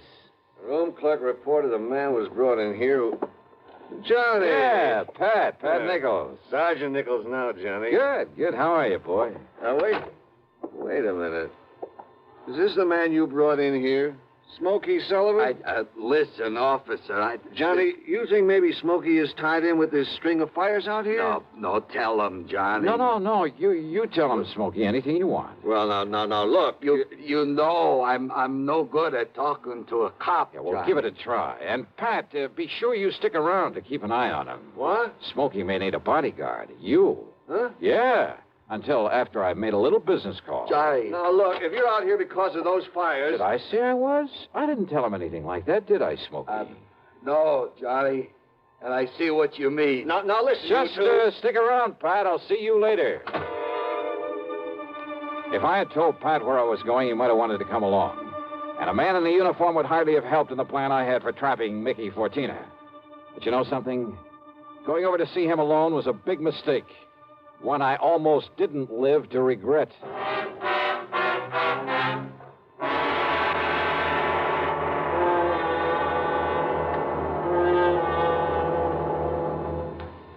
We'll bring you Act Two of yours truly, Johnny Dollar, in exactly 1 minute.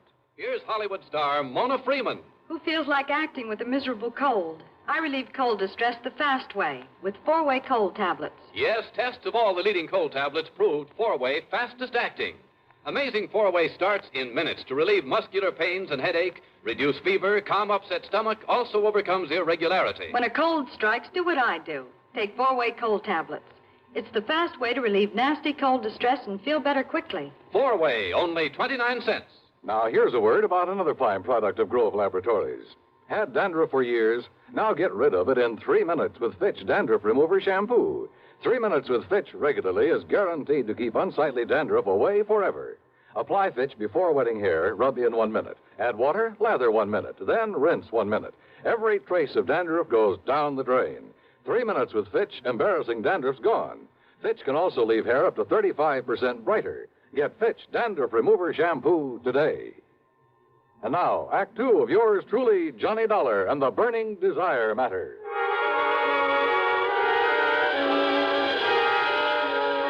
My plan for trapping Mickey Fortina was a very simple one.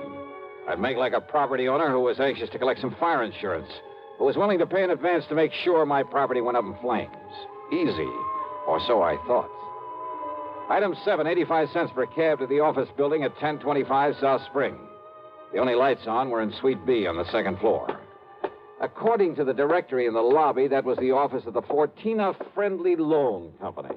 Loan office, huh? Yes, sir. Can I help you? Yeah, I'd like to see Mr. Fortina. You got an appointment? No, but I'd like to make a little deal with him. Well, can I have your name, mister? It's Morris, Theodore Morris. Just a minute, huh? Excuse me. Yeah, sure. Man says his name is Morris, wants to see you, Mick. Oh? Hey, listen, has the chimp come back yet? No. And he said he was going to send Husky over there. Husky? Why? Well, Chimp said he was afraid if he showed up at that hotel... Careful what you say. Close the door. Sure. The chimp. And somebody was going over to the hotel. That can mean only for one thing, to get Smokey Sullivan. I carefully edged over closer to the door of Mickey's office, hoping I could hear more.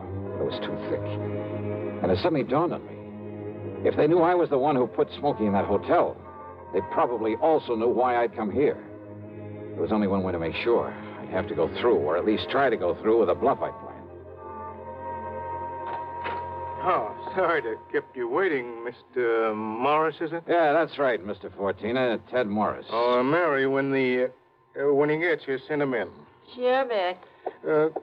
Come in, please. Sit down. Yeah, surely. Thanks a lot.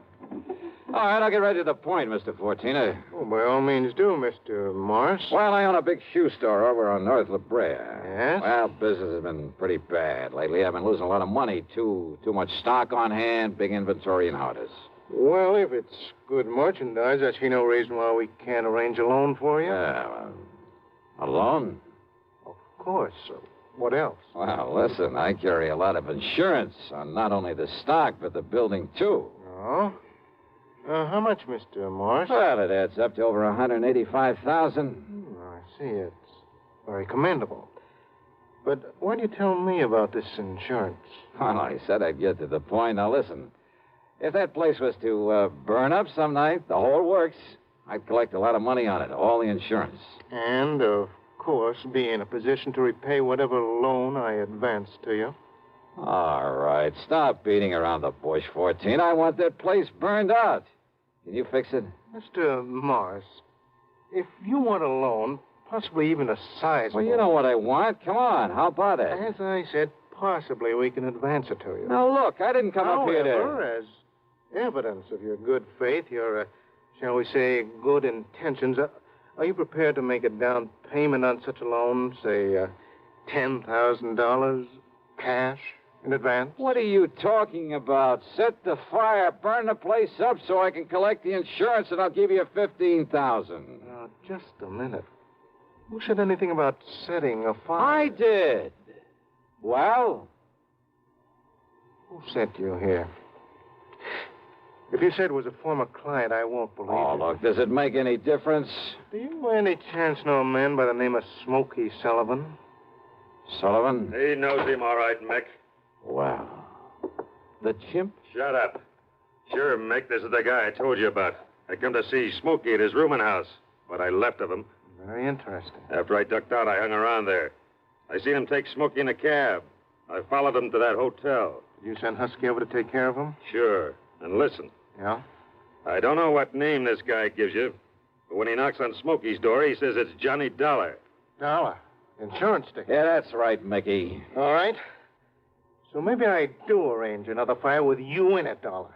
Mickey! There's a police car just pulled up in front! Go ahead, Jim. Yeah, I'll kill this dirty... All right, now, 14er, your turn. Don't move, Dollar. Reach for a gun and I pull this trigger. I see. Yeah. How are your eyes, Mickey? Can you see in the dark? What?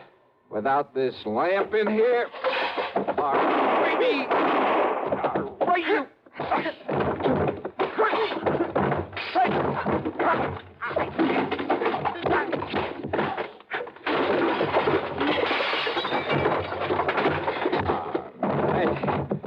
Yeah. Wow. I guess Smokey was right at that, Johnny. Hi, Pat. You seem to think you wouldn't need any help around here. You all right, Johnny? Yeah. When that strong arm, that husky Castellini, came up to the hotel room after him, well... I had to tell him, Johnny. I had to tell him what it was all about. Yeah, it's okay, Smokey. It's okay. So we threw Husky in the clink and came over here. Well, I got an admission out of him, Pat, but unless you can get these goons of his to talk, I don't know what you're going to hold them on. After what just happened in here, Johnny, we'll hold him and his goons just as long as we need to. And unless they want to take the whole rap for him, I think they'll talk. Yeah, they talked all right. And as a result, the police in a couple of nearby states should have no trouble at all in picking up some of the other of Fortina's boys, his hired torches. Funny, isn't it? These stupid jerks just never seem to learn. Expense account total, including hotel bill, plane ticket back to Hartford, and the sizable bit of folding money for Smokey Sullivan, $874.20.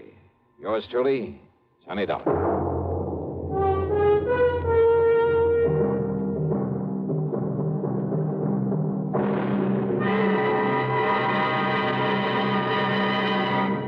Now, here's a word from our star about the case he handles on next week's program. Thank you, Daniel. It's called the hapless ham matter. And yeah, you guessed it, the ham turns out to be an actor.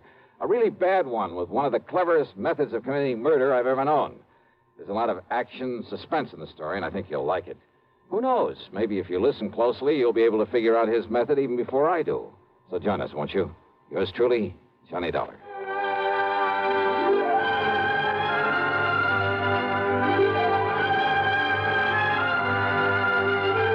Yours truly, Johnny Dollar, starring Bob Bailey, originates in Hollywood and is written, produced, and directed by Jack Johnstone.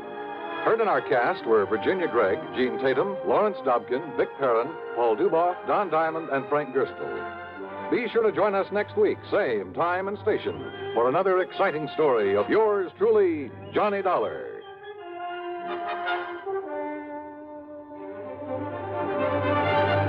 This is Dan Cubberly speaking. Intrigue breeds terror as suspense brings a shady moonlight sail next on the CBS Radio Network. If I should ever become totally disabled, it would be a mighty comfortable feeling to have a check coming in every month regularly. Yes, it's a good feeling to know you have a financial cushion against trouble like that. Well, if you're a veteran with World War II or Korean GI insurance, you can protect yourself. You do it by adding a disability income rider to your present policy. The cost of the extra premium is just a few cents a day. For example, a 40-year-old veteran with a $10,000 term policy would pay only $1.60 a month for the added protection. If you sign up for the disability income provision, it works this way. After you have been totally disabled for 6 consecutive months, VA will pay you every month as long as this condition persists.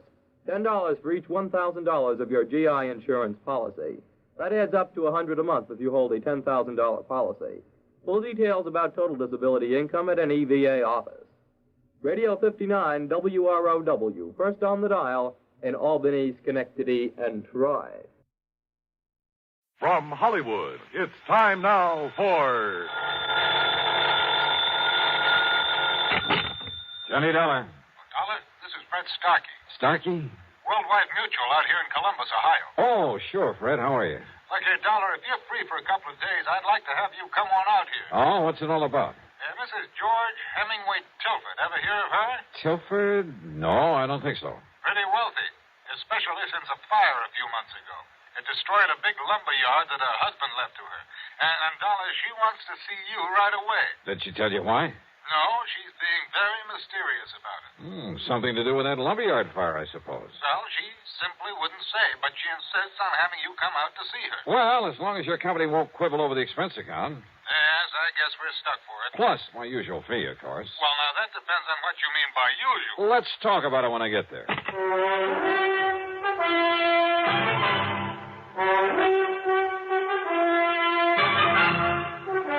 CBS Radio brings you Bob Bailey in the exciting adventures of the man with the action-packed expense account. America's fabulous freelance insurance investigator. Yours truly, Johnny Dollar.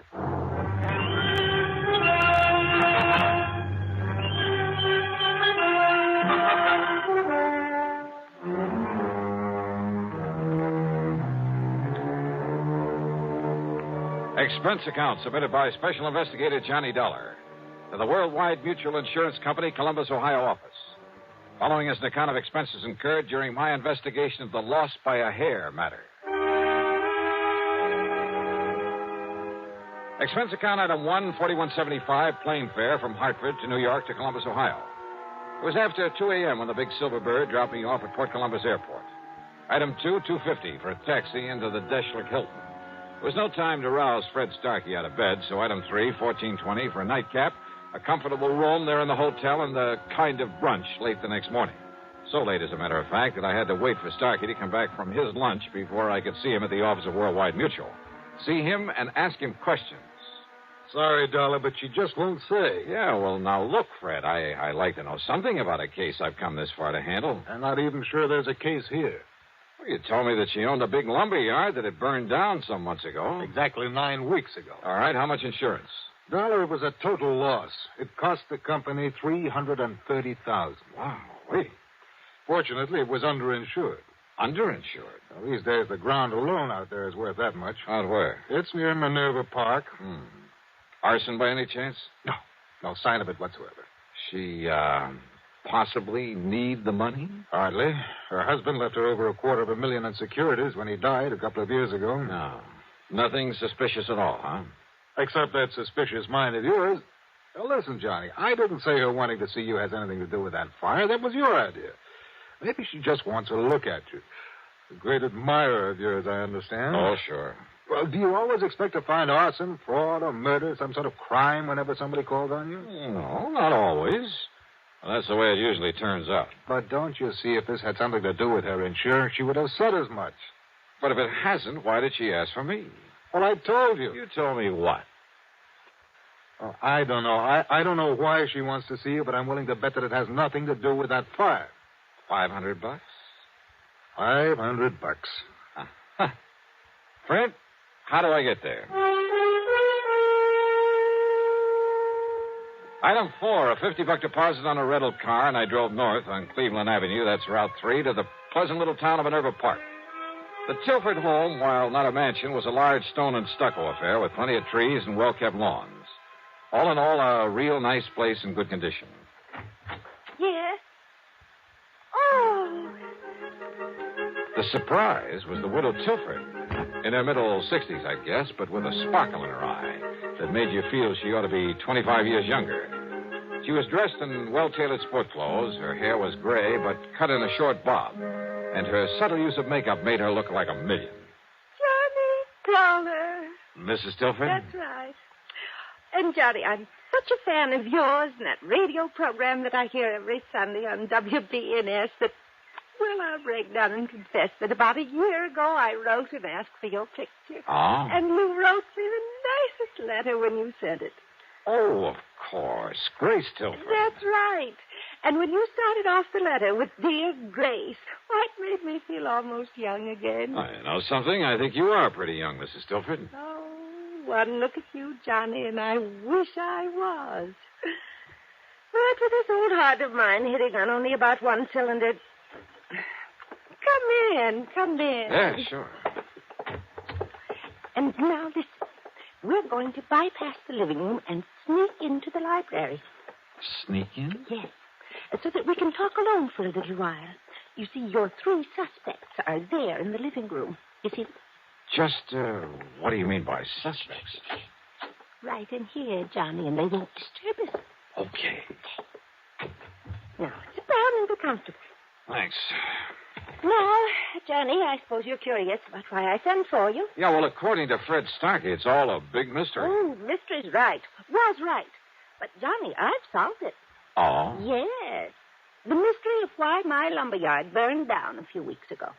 You mean it was set? That's exactly what I mean. I had no proof in the beginning, no reason to think it was set, but I have now. By whom, Mrs. Stilford? Oh, I wish you'd call me Grace, Johnny, just to flatter me a bit.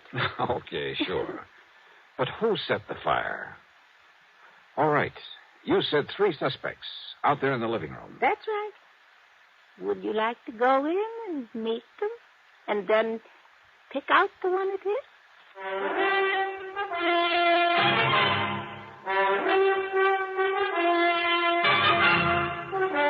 You say that one of those 3 people sitting out there in the living room set that lumberyard fire? Yes, Johnny, and I collected $330,000 on it after all. The police and firemen had found nothing to indicate arson.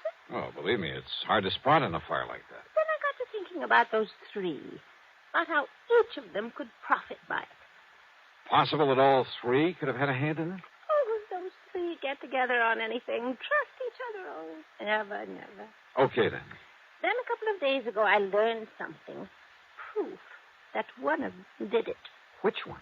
Well, if I know you, you're clever enough to find out. But if you already know, and suppose the one who did it knows that you know. Oh, not a chance.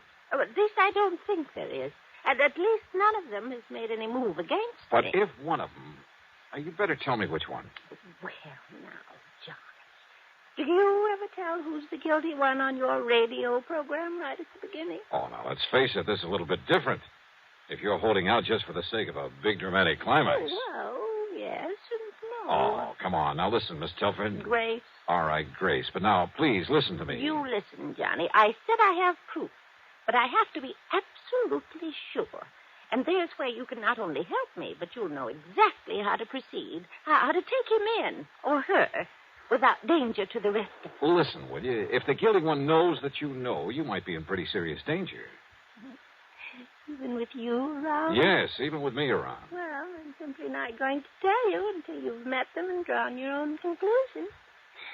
Okay, then let's get in it. All right. The middle-aged man is Harry W. Shelder, my husband's business manager before he passed on. He's not only very clever, but his sole interest in life is in money. I see.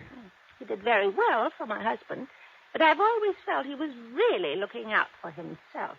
But why set off the lumberyard? Because replaced by homes and stores and supermarkets, it could be worth millions, he said. Ah, and you refused to do that? Yes. The lumber company had been in our family for generations. Gave me all the money I could want, so I wouldn't change it. But if it just happened to burn to the ground? Exactly. All of my objections would be wiped out. Then if he's the Now, one... Wait, Johnny. Then there's Michael Tilford. Well, the younger man I noticed in there. Our adopted son.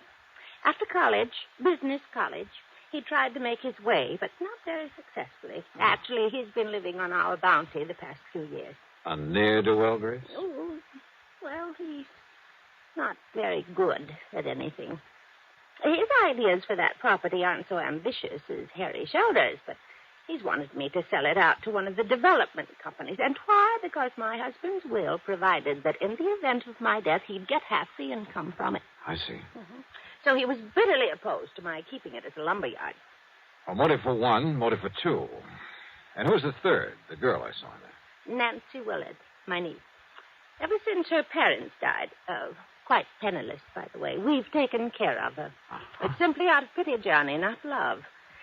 And, although I may change it now, she's heir to the bulk of my estate. Well, offhand, I'd say that Michael is the least suspect of the three. Let's go talk to them. But I'll leave you alone with them. I want to clean up before dinner and wash my hair. It's a mess. Looks great to me. What? Like this? Okay. You gals have to have something to fuss about, I suppose. Now, let's go in and see those folks.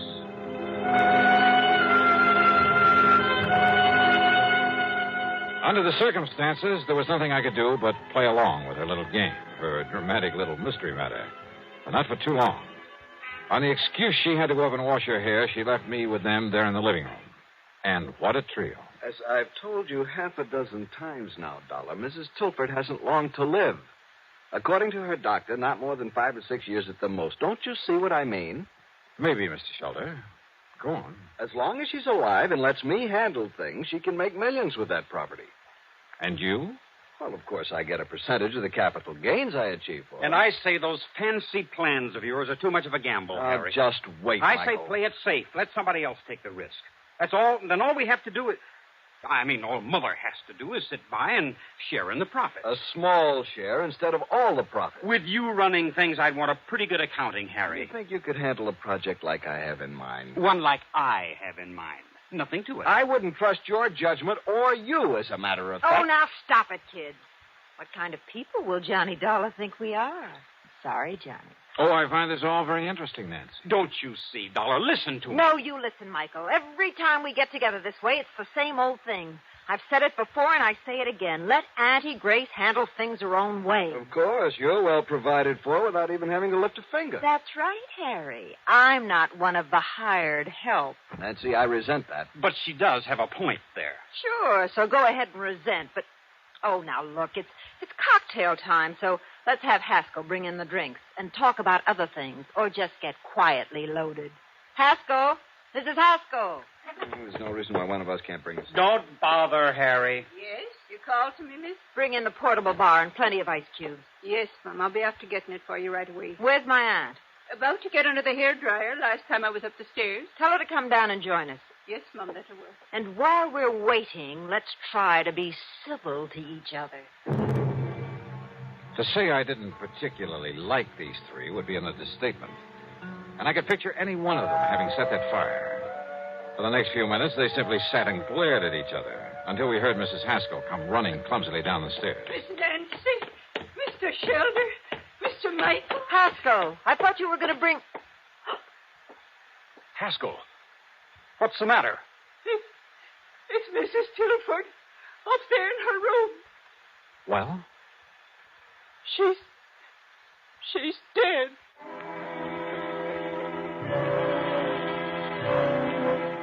Mrs. Tilford, there in her bedroom, had died alone. Apparently, she'd been sitting under a hairdryer, then simply fallen to the floor, the big professional-looking machine falling beside her. Fortunately, the heating coils had apparently broken before they could set fire to anything. A big hunk of suspicion started building up at the back of my head. But then Dr. Taylor came and pronounced it death from a heart attack. Well, yet I must confess I certainly didn't... Well, she took such good care of herself. I was certain she'd live on for several years. Well, I'll go downstairs and make out my report and arrange to have the body taken care of. Well, we won't have to argue about the handling of her affairs anymore. Unless, of course, the court lets me act as executor of her estate. In which case, I warn you... Harry, how can you be so callous about it? Oh, the poor dear darling. Oh, shut up, Haskell. But Michael's right, Harry. Oh, sure. I suppose you two are heartbroken about her dying like this. Alone. She died all alone up here. Quit. While we were downstairs trying to pick her apart like a bunch of vultures, in spite of the way she treated all of us. What do you mean by that, Mike? We got so much better than we deserved. That's what I mean. All three of us. Harry, never bothering to see her, to come here and be nice to her. Just parked in his office in town, juggling figures to get as much out of her as he could. Michael, I resent... I don't care if you do. Heaven only knows how much you've cheated her since Father died. Only your foster father, remember? And Nancy, sitting around here, sponging off her, sweet-talking her, waiting for her to die. Look who's talking. With all the things she's done for you, Michael, you haven't even had the decency to come and visit her now and then. Yes, I know. When was the last time you were here? A month ago, 6 weeks ago, the last time that Harried was here. Is that true, Mike? Yes, Mr. Dollar, I'm afraid But it you is. didn't hesitate to accept the money she kept sending you. At least I tried to make my own way. Oh, sure. Big, ambitious little Michael. Well, what baby. have you done for us? At least I've stayed here these past few weeks and gone through the motions of being nice to her. Kept her company, helped her with her clothes, fixed her hair for her, and, well... Is that true, Mrs. Haskell? Yes, sir. Fixed her hair for her. Big deal. Miss Nancy even bought her that big hair drying machine. Oh. And the poor dear loved it so she was washing her hair 3 and 4 times a week. Now, what's that got to do with what Wait a we're minute. discussing? That's right. If it hadn't been for this crazy machine, she would have been downstairs where we might have... Oh, wait. Well, don't take it out on the hairdryer, I Michael. said, wait a minute. My brain was fairly spinning. A news item in the New York papers less than a month ago. A freak accident, 1 in a million at a beauty parlor. A professional hairdryer machine, exactly like the one lying here on the floor. There'd been pictures of it, sketches, to show exactly what had happened. A tiny wire had come loose. It shocked the customer so badly that she'd lost consciousness. There'd been a big noise over it. And now here was Mrs. Tilford, a little frail old lady with a heart condition. Yeah. What is it, Mr. Dollar? Yes, Johnny. What's that funny look supposed to mean? Plenty. Mrs. Haskell, did you ever help Mrs. Tilford with this machine? Oh, jeez, I'd never even touched that contraption of the devil, sir. Dollar, this old biddy wouldn't even let Mrs. Tilford install an electric stove. But I failed to... Listen, when was this thing purchased? Well, about 3 weeks ago. I still have the bill for it in my office. Another of Nancy's little tricks gave it to Mrs. Tilford as a gift, but charged it to her account. But I failed to see... 3 weeks ago. So when I find the wire on it, it was cut instead of simply broken off when it fell. Mr. Dollar? Yeah, and I'm glad you didn't kick this thing anymore, Mike. You see it here? When she clamped this thing on her head, this wire touched her wet scalp. Oh, now, just... Good heavens. Then when she turned on the switch, well, that was it. Harry, you haven't been here for weeks. Well, I know, but I... Nor have you, Michael. And Mrs. Haskell was afraid to touch the thing. Well... Nancy. Yeah, Nancy. You were here, Nancy. And a few weeks ago, when you read in the papers how one of these machines might... No! Heaven Dollar! Oh, put it down, Nancy. No. I'll kill you. I'll kill all of you.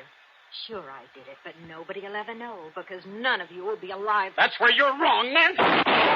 Michael. All right, Nancy. No! Let go of me! Sorry.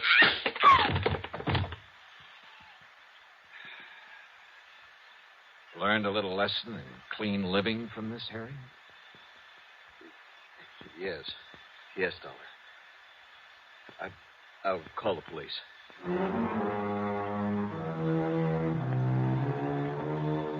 So Nancy's wild shot busted one of his ribs, but Michael recovered. Nancy, I don't know what the penalty for murder is in Ohio, but believe me, she'll find out the hard way. As for the estate, well, that's up to the courts, too. No doubt much of what might have been Nancy's share will go to the company for that payment on the fire. Expense account total, including the trip back to Hartford, $162.70. Yours truly, Johnny Dollar.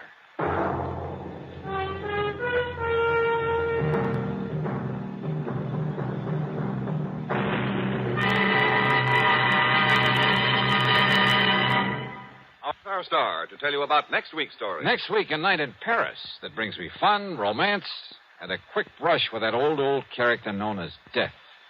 Join us, won't you? Yours truly, Johnny Dollar.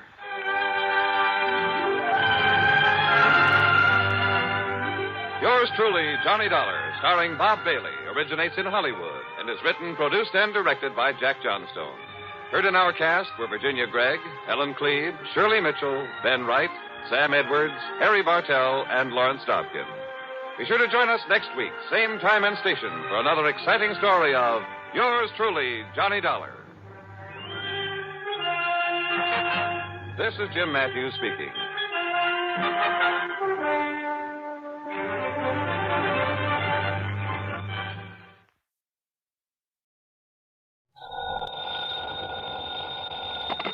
Johnny Dollar. Pat McCracken, Johnny, Universal Adjustment Bureau. Well, dear Santa Claus. Huh? All I want for Christmas is $1 million, a new convertible, a bevy of beautiful blondes, 2 redheads. Glad you're talking to Santa Claus instead of me. What's your problem, Pat?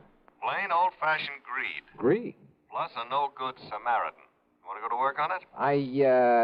What's the fee look like on this one? I can always use a few extra bucks this time of year. As who can't. But you know something? What's that? When you find out what this is all about, Johnny, well, believe it or not, even you may suddenly decide to make like one of Santa's helpers. Oh, now, wait a minute. If that means no fee. Come on over. Let's talk about it, huh? Yeah, I think I'd better.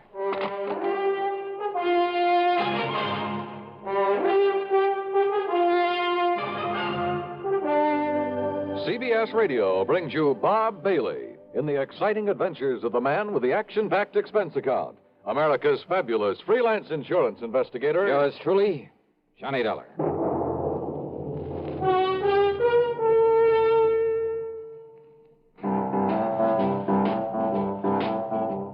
Talk about best-selling records. Here's a familiar tune about America's best-selling filter cigarette, Winston.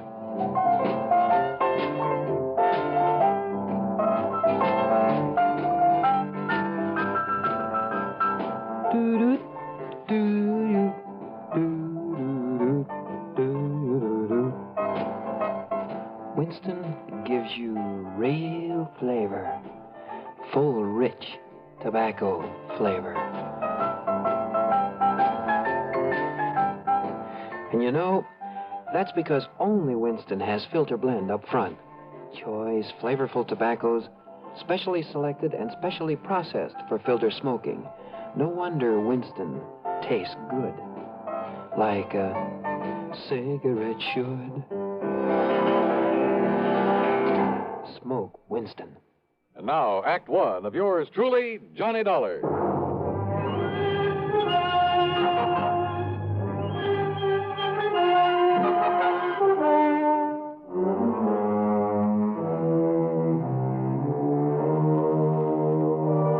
Expense account submitted by Special Investigator Johnny Dollar to the Universal Adjustment Bureau, Home Office, Hartford, Connecticut.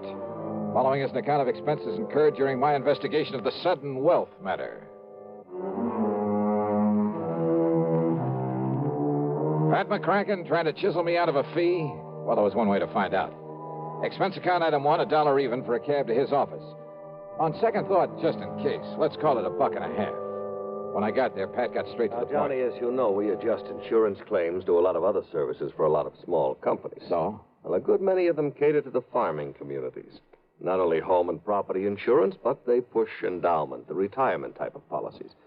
Companies like, Amalgamated Life, Trinity Mutual, New Britain Mutual, and so on. I think I've worked for all of them. Well, then you know the sort of clientele they cater to. So what's happened? 2 years ago, out in South Dakota, in a big agricultural area. Just a few days before Christmas? Wow. Now listen, Pat, huh? We suddenly got notice that a lot of people in a town near Sioux Falls were cashing in their insurance. Well, then a little over a year ago, the same thing happened in a farming section near Fayetteville, Tennessee. And about 6 months ago at a small town near Macon, Georgia. And these people are not only cashing in their policies, but they were borrowing on their land, hawking their furniture, raising cash any way they possibly could. For what purpose? To invest in the stock market. Oh, well, maybe you can't blame them. Johnny. Own a few shares myself, some AT&T, Sure. GE, some Union Carbide. Yeah, but you buy those blue chips, and through a legitimate broker. Well, doesn't everybody? Not these people. They were handing their dough over to some guy who moved into town and promised to double any money they gave him inside of 3 weeks. Oh, no. That old racket? That old racket. They'd give him $100 to invest for them, and 3 weeks later he'd return them $200? Yes. And when the word got around, everybody in town would start handing him his life savings. Yes. And out of the money coming in, he'd pay off the early suckers. Pay them 2 for 1. So they and all the rest of the pigeons would keep handing him more and more. And then, of course... Oh, sure. As soon as he got a really big bundle in his hands, he'd disappear. Exactly. Oh, brother. One of the oldest, dirtiest, meanest rackets in the world. And the poor, greedy people are still falling for it and getting burned. And the authorities haven't been able to catch up with this guy? By the time they have, he's been gone. And now the latest series of policy cancellations started coming in only a few weeks ago from a town called Enterprise, New Jersey. Well, then, Pat, there may be time to nab him. I hope so. But why aren't the local authorities doing something about it? The man is still paying off, Johnny. You know, the early investors. You can't nab him for that. Oh, well, what he's really doing, though, is setting up the later suckers for a big killing. Of course. But isn't anybody wise to what he's up to? Who knows? Maybe there are a few who are smart enough to get in at the beginning during the big build-up. Yeah, but they'll get their money back. Why, sure, doubled. But then, when he gets enough new money... Well, aren't the police wise to him? Suppose they are, Johnny. What can they do so long as he keeps paying off as promised? Oh, brother. Of all the dirty, rotten... Well, you want to go look? I sure do, Pat. And you can pay my expense account, but that's all. You know, on account of Christmas or something. I kind of thought you'd feel that way about it. Yeah. I'll be in touch.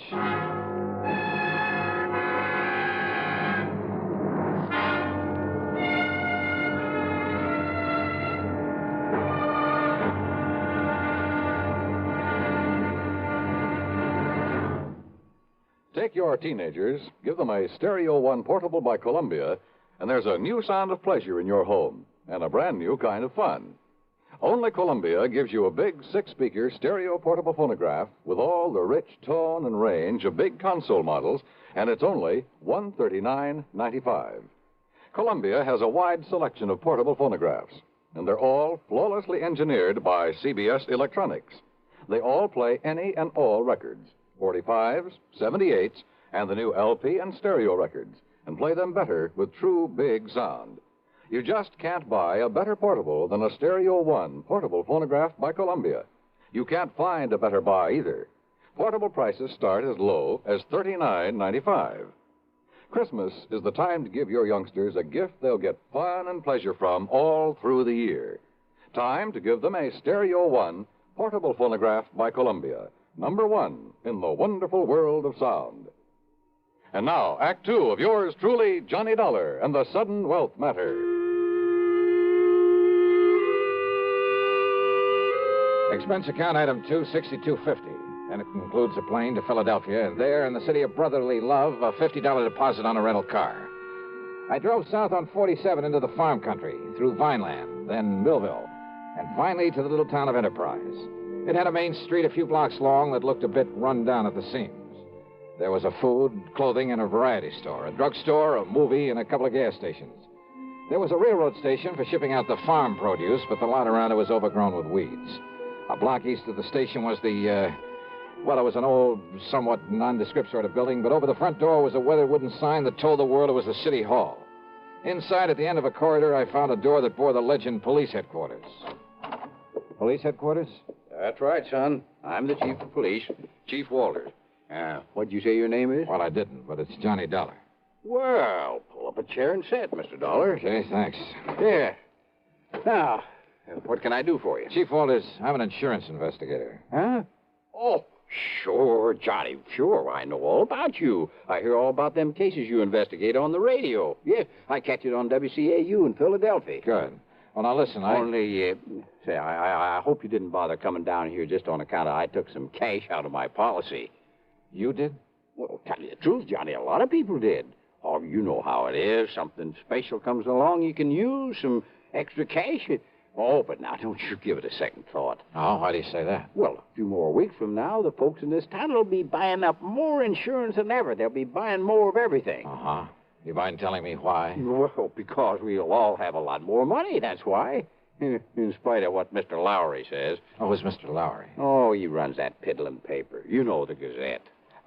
What he says about what, Chief? Well, I'll tell you this, Johnny. He puts any of them things that he says about Mr. Morgan in his paper, the folks won't buy it anymore. Morgan? John D. Morgan. Yeah, he's the man that's putting this town on its feet again, now that the farmer's dropped off. John D. Morgan. One of his grandpappy's relatives on his mother's side was a Rockefeller, and another one was a Morgan. Big financiers, just like he is. Uh-huh. Yeah, see, he belongs to that New York Stock Exchange. He told you that? That he did, son. Well, then I have a sneaking suspicion he's the man I came down here to see. I would if I was you. Why, Johnny, when he come here, Jerry Chisholm gave him $20 to invest for him.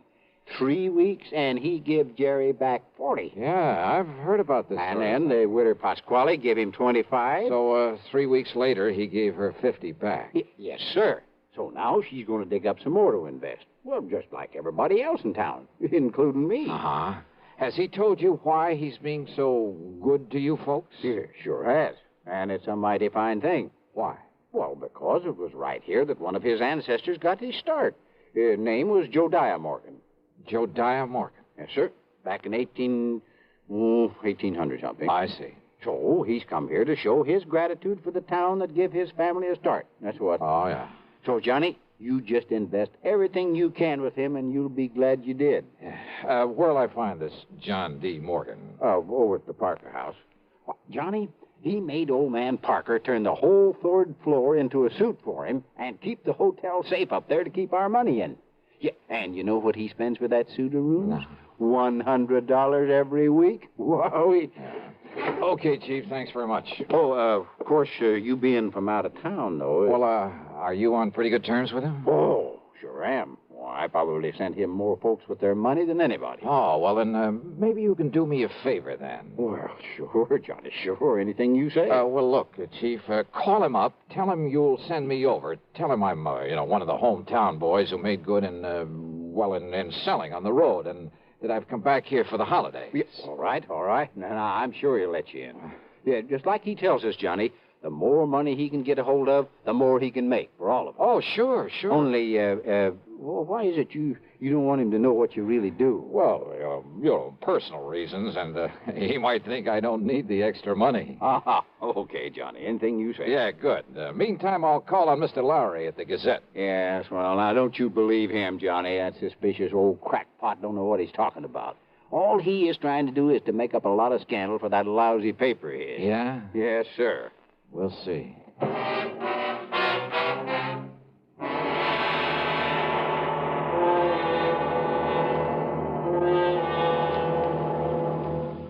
Act 3 of yours truly, Johnny Dollar, in a moment. Meet star Stuart Irwin. Nothing's worse for an actor than a nasty cold. To feel better quickly, I take wonderful 4-way cold tablets, the fast way to relieve cold distress. Right. Tests of all the leading cold tablets proved 4-way fastest acting. 4-way starts in minutes to relieve muscular pains, headache, reduce fever, calm upset stomach, also overcomes irregularity. Take my advice. For your next cold, take 4-way cold tablets, the fast way to relieve those cold miseries. 4-way, only 29 cents. And now here's a word about another fine product of Grove Laboratories. Does dandruff dull your hair, leave scalp itchy? Get Fitch Dandruff Remover Shampoo and get rid of unsightly dandruff in 3 minutes. 3 minutes with Fitch regularly is guaranteed to keep embarrassing dandruff away forever. Apply Fitch before wetting hair, rub in 1 minute. Add water, lather 1 minute. Rinse 1 minute. Every trace of dandruff goes down the drain. 3 minutes with Fitch, unsightly dandruff's gone. Fitch can also leave your hair up to 35% brighter. Fitch Dandruff Remover Shampoo. And now, Act 3 of yours truly, Johnny Dollar.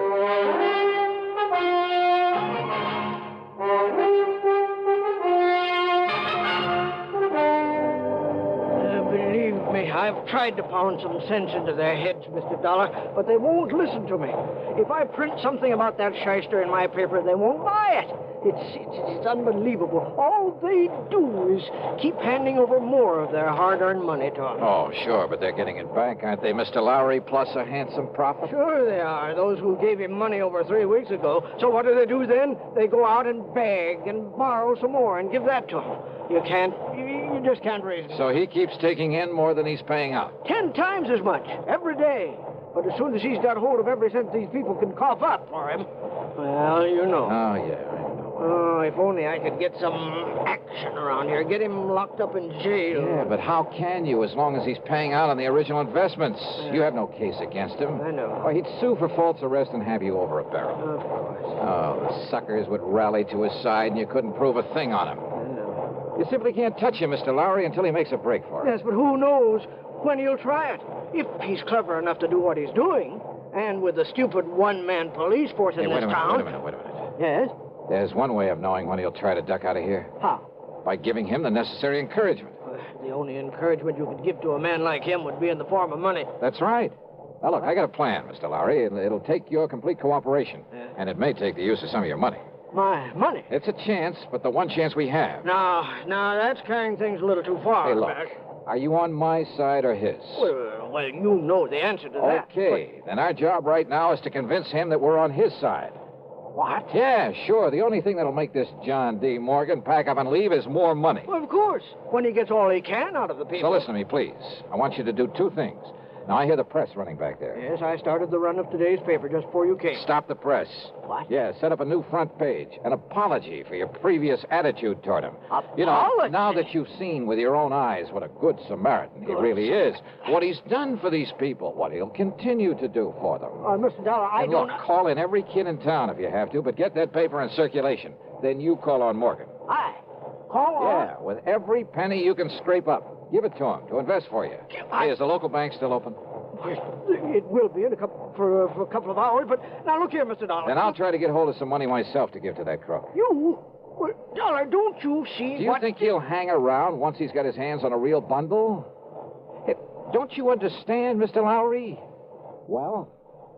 Why, yes, of course. Sure. It's the only way to make him try to leave town with it. Yes, it's a chance, though, Mr. Dollar. Have you got a better idea?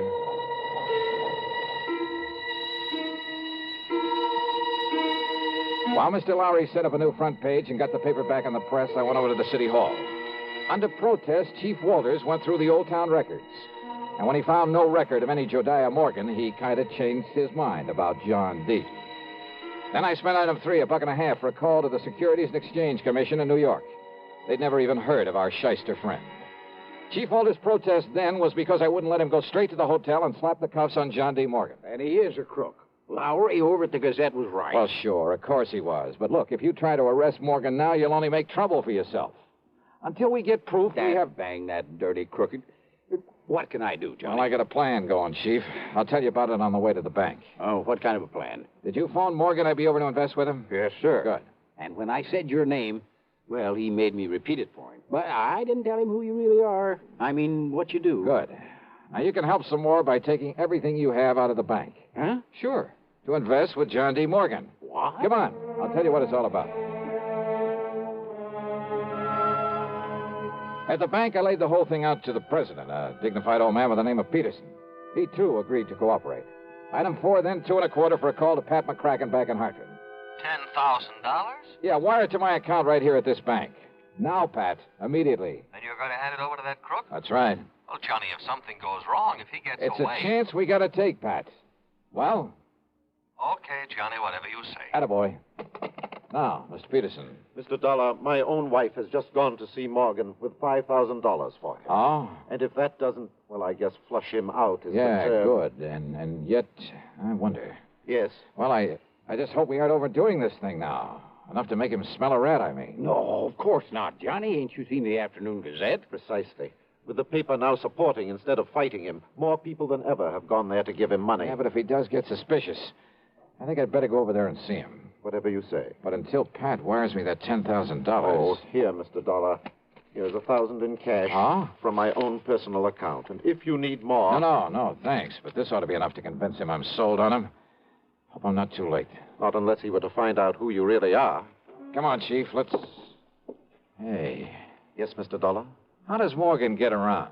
Johnny, you mean you ain't seen that beautiful limousine, that brand new... Where does he keep it? He rents the garage back of Miss Goodwin's house on Wood Street, a couple of blocks west of the hotel. Okay, Chief. Then I'll meet you at Morgan's hotel room. Okay, Johnny. And don't, for heaven's sake, tip him off about this. I'll go along with the chief. Yeah, do that.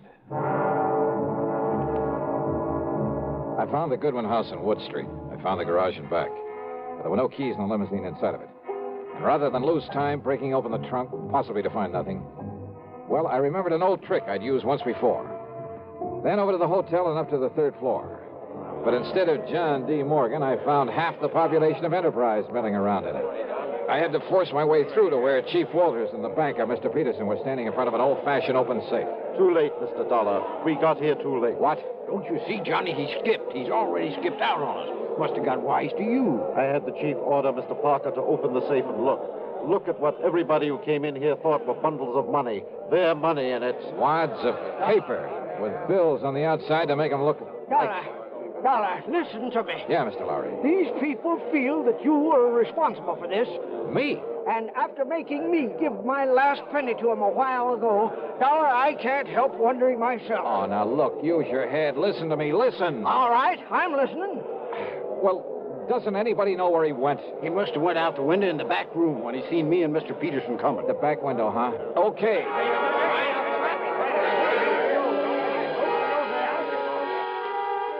The very eagerness of that crowd to stop me was the only thing that let me get away and safely down the fire escape. For they jammed so tightly into that back room, into the window itself, that it was a long, precious second before the slow, clumsy old police chief could start down after me. I tore on over to the garage again. And there, sitting in the car, was John D. Morgan. One hand on the starter key, the other with a Colt 38 leveled at my head. You, huh? I might have known you'd done something to my car when I saw you leaving this garage for the hotel a few minutes ago, Dollar. Yeah, that's right, Morgan. I took the rotor off the distributor. Then put it back quickly, or so help me, Dollar. Sorry, old man. It stays right here in my pocket. And you give me no choice. I'll have to kill you and take it away. All right, wait a minute, Morgan. Look out there on the street. Oh, those people. Yeah, that's right. And I don't think they like you anymore. You see their faces? Not very pleasant looking, are they? Oh, no, let me... Oh, help me. They'll kill me. Maybe. You had that money for them? Well, yes, it's in the trunk of this car, all of it. Then you'd better open it up and be ready to give it back to them. Yes, tell them I will. I'll give it all back, all of it. After you let me have that gun. What? Come on. I'd hate to think of what they might do if they saw you waving that thing around. Oh, here, take it, please. Okay. Now get out and open up that trunk for him.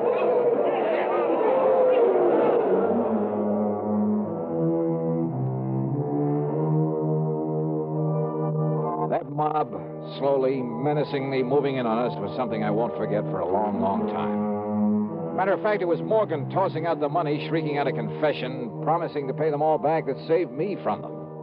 And now, of course, he'll be taken care of by the courts. Yeah, plenty.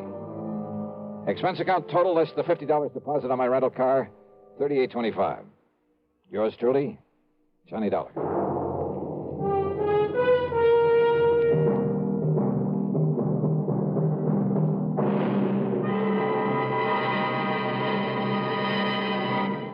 Our star will return in just a moment. How's your Christmas shopping coming? Not leaving everything for the last minute, we hope. Remember, as a practical gift-hunting matter, the best selections usually go to the earliest shoppers. Another thing, last-minute men compete with the biggest crowds in the stores and streets and face greater accident danger. CBS Radio suggests shop early and safely for a healthy, happy holiday season. And here's a suggestion for Christmas buying that's really giving the best. Almost Christmas, no time to lose. Lots and lots of gifts to choose. Give him, give her a gift set by Yardley. For her, an array of all new Yardley gifts, $1.50 to $13.50. A Yardley Red Roses Spray Mist and Soap Set, $3.50. All prices plus tax. Yardley. Give him, give her a gift set by Yardley.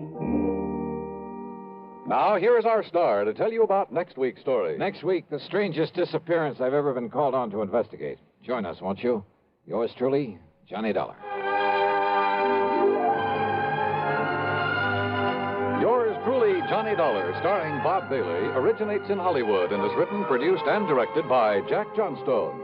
Heard in our cast were Lawrence Dobkin, Forrest Lewis, Junius Matthews, Edgar Barrier, and Russell Thorson. Be sure to join us next week, same time and station, for another exciting story of yours truly, Johnny Dollar. This is Dan Cubberly speaking. Time once again for another tale of suspense as this popular weekly drama follows on the CBS Radio Network.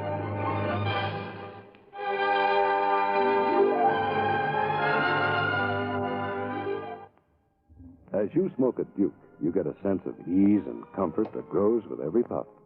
Because new king-size Duke is king-size in the filter, where it matters most. According to figures from the National Safety Council, 4,400 youngsters under 15 were killed last year in traffic accidents. Your first reaction will probably be that these accidents were the driver's fault. In many cases, you would be absolutely right. But the drivers are not the only ones to blame for this needless toll. Parents, too, have a great responsibility to see that their children don't get into situations that could result in tragedy. Parents have perhaps the greatest responsibility and the greatest loss when they don't live up to those responsibilities. Do you, as a parent, know precisely where your child is at this very moment? Is he fully aware of the dangers of playing near traffic? Is he of school age? And do you know the route he takes to school? Is it the safest route? When you walk with him, do you yourself use the same safety rules you hope he follows when you're not around? These are important questions. Ask yourself. Radio 59 WROW, first on the dial. From Hollywood, it's time now for Johnny Dollar. George Reed here. Oh, hello, Georgie. How's Floyd's of England doing these days? If payments keep on the way they started this morning, the company will go broke. What's that mean? One of our old clients, quite a character, by the way. Oh, now wait, George. For just once, give me a case involving some nice, ordinary, normal person. No, Johnny. First, it was that old fuss-budget Jediah Gillis. Yes, but Then now... big bad Michael Meany, who thought he owned half the state of Louisiana. Well, yes, I know, but compared to them, Durango Laramie Dalhart is as normal as they come. Durango what? Except for one thing, of course. The payment of his insurance premium this morning. What was the matter with it? $4,500, Johnny, in $100 bills. They're still here on my desk. $100 bills? You call this character normal? Listen, will you? Every one of these bills is counterfeit. Oh. I'll be right over.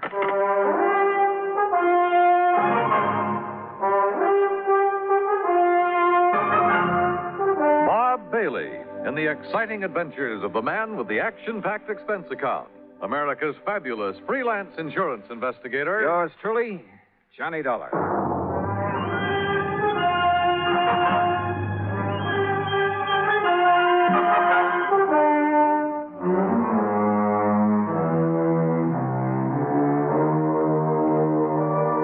Expense account submitted by Special Investigator Johnny Dollar to Floyd's of England, North American offices, Hartford, Connecticut. Following is an account of expenses incurred during my investigation of the funny money matter. Expense account item 1, $1 even, taxi from my apartment to George Reed's office. I found him sitting, staring grimly at a pile of paper money spread around on the top of his desk. Well, there they are, Johnny. 45 $100 bills, and every one of them as phony as I've ever seen. Look at them. Yeah, I see what you mean. Whoever turned these out didn't even have sense enough to use the proper kind of ink. Yeah, it looks like he must have diluted it. Yeah. Have you ever seen such washed-out-looking money in all your life? Good tough paper, though, just like the real McCoy. Yes, real crisp and new. But, Johnny, look at those colors. Even the black isn't really black. Yeah. You'd think they'd at least have tried to wrinkle them up a bit and dirty them. Yeah. This is the most obviously flagrant... What are you looking at, Johnny? Well, this is unusual. For counterfeit, that is. What? Well, they've all been printed up with different serial numbers. See? Here. And here. Huh? How about that? Pretty smart. Funny, isn't it? The thing that usually makes this stuff easy to spot is the same number on all the bills. Sure. And whoever made these was clever enough to think of that. Had sense enough to use good paper, too. Uh-huh.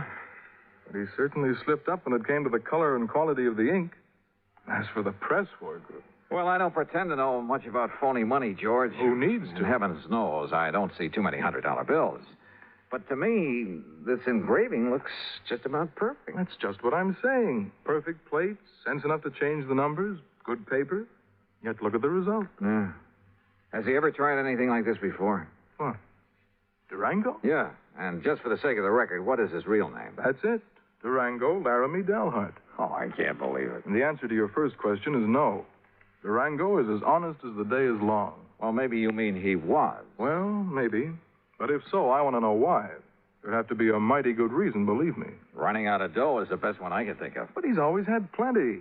After all, $4,500 to spend on insurance year after year. Well, just who is he? And where is he? He lives on a ranch in Oklahoma. What kind of a ranch? I don't know. But it must be awfully big. Where in Oklahoma? A place called Bum Spung. Bum Spung? Yes. Oh, now, look, George, this whole thing is beginning to get a little too thick. Durango, Bum, Spung, Laramie, Dalhart, whatever it is. Look, counterfeit money is for the Secret Service, so why don't you just put in a phone call to them and let them carry the ball? No. Why? Because of Durango. I simply can't believe he'd deliberately hand over a lot of phony money. He's been paying on that policy for years. Always in cash? Always in cash. Crisp, new, legitimate $100 bills. Up till now. Were you here when he left these? No. Now, look, Johnny, if somebody is trying to take him, it's up to us to protect him. Well, that's a big if, George, from where I stand. Johnny, we've always tried to give more personal service to our clients than some of the other companies. Look, I want you to investigate this thing for us, without Durango's knowing, of course, on a fee plus expense account basis. Oh, an extra fee? That's not usual, George. With you, it is. You know as well as I do, the padding that goes on your expense account is plenty fee for anybody. Oh, George, you cut me to the quick. All right, where is where is Mr. Dahlhart now? Back in Bum-Spung, Oklahoma, or at least on the way. But I thought he just left this money this morning. Every year he follows the same pattern. Comes east for a fling. You know, New York and all the nightclubs, that sort of thing. Then, just before leaving, he drops in here, makes his premium payment, and is gone. So? George, I still think you should have called in the Secret Service. But I'll take this on for just one reason. What's that? I want to find out what kind of a place could ever deserve the name of Bum-Spung. Since George had already arranged for plane travel as far as Enid, Oklahoma, item 2 is a mere $8.55 for incidentals along the way. I arrived in Enid shortly after noon. Item 3, $2.60 for lunch. Item 4, $50 deposit on a rental car. And the owner of the Drive Your Own agency wore a silly little smile as he gave me the directions to Bum-Spung. Anyway, I headed due north on Highway 81 across the Oklahoma flatland. Some 26 miles or so further on, after passing through Pond Creek and crossing the Salt Fork of the Arkansas River, I spotted a rather crude, weather-beaten sign indicating that the place I was looking for was somewhere up a dirt road to the left. Road? That's a laugh. And it twisted and turned for seemingly endless rough miles along the riverbank. I just about decided that Bum-Spung was a bum steer when suddenly I almost ran into the gate of an old wooden fence, surrounding some 2 or 3 acres of sandy ground.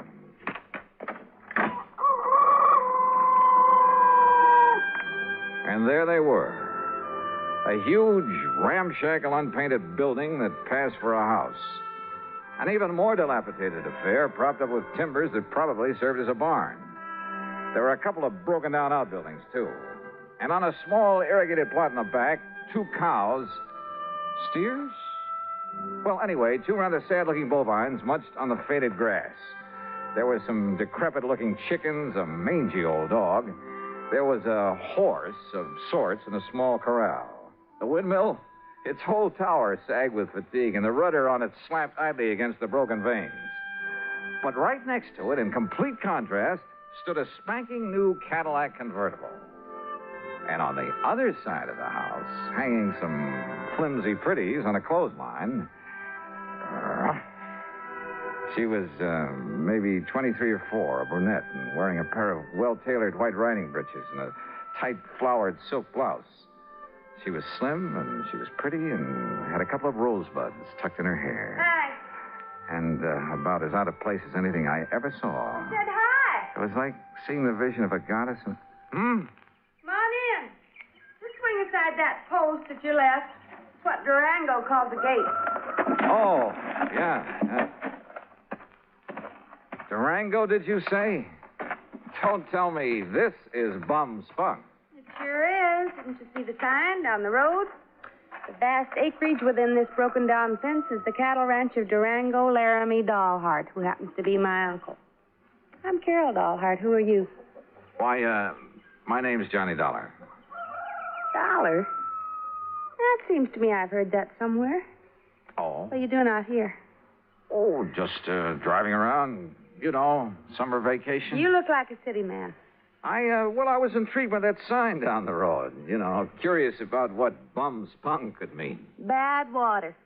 Bad spring, so the Indians called it Bum-Spung. Ah. Durango liked the name, so he bought up these 2 acres and settled here. And this is all there is to his ranch? What's the matter with it? He likes it. But I'd had an idea. Well. Yeah? Nothing. From what you've told me, I think I'd like to meet Durango. Is he around? You trying to kid me or something? I haven't told you anything about him. Now look, Johnny Dollar. Yeah, look! Suddenly she turned, drew an old Colt 45, and as I ducked, she let go with it. Holy! I got him, see? She got him all right. A small snake that had poked up out of a hole in the ground some 25 feet away. And she'd got him right through the head with both shots. Oh, God darn rattlesnake? Rattlesnakes? That looks to me like a poor old gopher snake. What's left of him. So what's the difference? Could have been a rattlesnake. Hey, you were plenty fast with that gun. Yeah, gotta be. Or old Durango wouldn't have me on the place. There's no use for anybody that... hand me a couple of those clothespins, will you? I got to get these things hung up. Yeah, sure. Here. You said you're his niece. That's right. Only one left to take care of the old buzzard. You live here with him? Part of the time. Well, enough to look after him, make sure he don't get lonely, that he's got enough food in the house, that kind of thing. And I stick around when he goes out on the West Coast or back east for a fling. That's where he is now. Yeah, and he's due back. Hand me that slip out of the laundromat. Sure. Here you are. I take it that convertible's yours, huh? Yeah, that was my birthday present. Oh, your family must be pretty well heeled. Family. Me and Durango, we're all that's left. Give me them stockings now. Sure. But certainly Durango. Why not? He gives me a new one every year. And this ranch is all he owns? Except for his money. Says he has a barrel of it. Well, he must have. Or else, Or else, what? nothing. Go on with what you were saying. More clothespins. Yeah, here. And when he kicks off, I get it all. And I can give up the filling station. Filling station? Well, you must have passed it, just the side of Enid. Durango says a woman's no good unless she's got a job, so I got a filling station. Let somebody else run it for me, though, and Durango don't know the difference. Or at least he don't care. The main thing is I'm around to keep him happy and give him somebody to cuss at now and then. And say, why am I shooting off my face to you this way? I don't know, but don't stop. There. Them clothes will be dry in an hour, and if you're still here, you can help me take them down again. Okay. Carry that basket for me, and I'll give you a cool drink in the house. Hey, great. You say Durango's due back here, huh? Mm-hmm. Why he don't save himself time traveling by plane instead of train, I'll never... Johnny, if you're just around here on vacation, I'll eat my shirt. Why'd you come here? And don't give me any guff. All right, come on. Pour me that drink and I'll tell you. Now, I'll tell you. If you're here to pull something on... Oh! What's it? Son of a blasted gopher. Oh, Easy now. Don't you easy now, me. I busted my ankle. Oh, it's just a little sprain. Here, arm over my shoulder. Okay. Dang fool that I was to kill that gopher snake back there. Oh, Johnny, it hurts. Then I'll carry you. Here now. Oh, that's better. And hey, boy, you got muscles. Here now. Huh? What the? Well, take me over to the sofa. What's the matter, John? What stopped me was the inside of the ramshackle old house. Clean, modern, well-furnished. Even the kitchen with its gleaming porcelain, electric range, huge refrigerator, and freezer. Modern in every way. Well, don't just stand there staring. Get some water, hot and cold for this ankle. While you're at it, pour us a drink at the bar over there in the corner. I could use a good, stiff snort.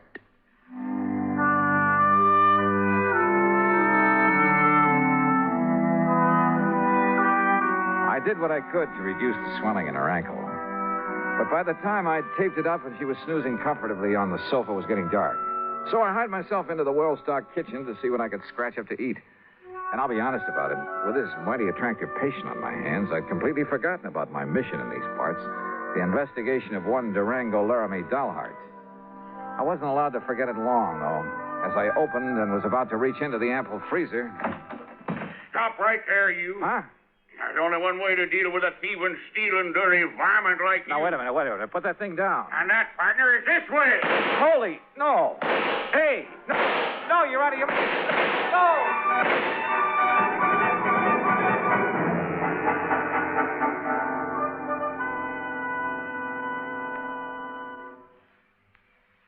Act Two of yours truly, Johnny Dollar, in a moment. A number of years ago, it was said that, in spite of the large population of this planet, men and women remain the most inaccessible things on it. Today, we see this lack of understanding among peoples of the world reflected in headline stories. But it isn't because the people of the world are enemies. All people want to be friends. Long before the termination of World War II, Reverend Eugene Wood, a Methodist minister from Oceanside, California, went into a Scottsdale, Arizona camp where German prisoners of war were interned and offered his services to the imprisoned men. Among other things, Reverend Wood taught the men English, and he taught them about the United States of America. During the following years, after the men had been repatriated to their native Germany, nearly half of the internees corresponded frequently with Reverend Wood. Those men expressed a unique understanding of the people and the country of the United States of America. This great feeling of friendship and understanding prompted the minister to make a pilgrimage to Europe to seek out the men he had befriended in the prisoner of war camp in Arizona. This gesture on Reverend Wood's part gained him a fantastic welcome everywhere he went. In all the places he visited, he spread the gospel of love and friendship and had it returned to him. There were no enemies, only men with the love of freedom, the right of all men, everywhere. And now, Act Two of yours truly, Johnny Dollar, and the Funny Money Matter.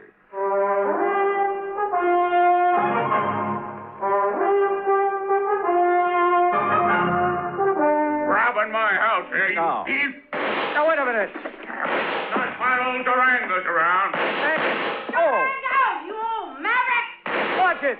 Cut out that shooting while I'm trying to sleep. Ain't had a chance like this in years. Well, you cut it out. Quit it! Cut it out, I say! Now, me too. Take a swing at me, will you? Right. Holy Moses. Okay.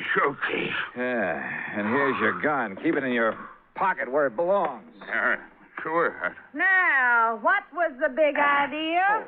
Well, whenever you bring one of these fancy boyfriends of yours around to my house, I got a right to have a little fun with them, ain't it? Fun? Is this your idea of fun? Crazy gall darn fun. Look what you did to the stove. You blowed it full of holes. Yeah, the old wood stove would have held up.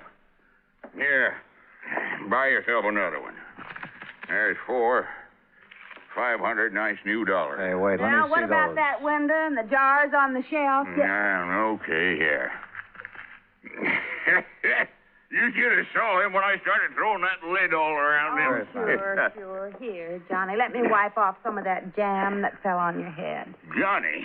Johnny who? Johnny Dollar. And I take it you're Durango Laramie Dollheart. Nah, sure am. Fastest shot in the country, too. My pa learned how in Durango, my ma learned how in Laramie, and I'm better than both of them was. Only thing is, I get no chance to show off no more. Durango, you crazy idiot. What's the idea? No harm, man, no harm. Yeah, take a slug of this. You forget all about it. I'll get a glass. Glass, a man drinks out of the bottle. Go ahead, Johnny. Oh, well, thanks. Bad enough a he-man has to live around all this feminine fripsy and lace curtains and rugs all over the floor and You know, stuff. Dad, blame well, you like the way I fixed up this old dumpy ears, Durango. Yeah. Now, wait a minute. Look, you two. Yeah, you know dang well a man gets tired just sitting around, no matter how pretty it is. Why else do you suppose I got to get away every now and then to San Francisco or New York or some of them places where they got some noise and excitement? Is that right, Johnny Dollar? Just leave him out of this. Why? What's he doing here, anyhow? Well, Durango, I'll tell you why. Because he's just driving around on his vacation, and he happened to get to the end of the road, and I made him come in. That's why. Thanks, girl. You got any objections? now, I'll say this. He's got a lot more get-up and guts than most of the boys you bring around here.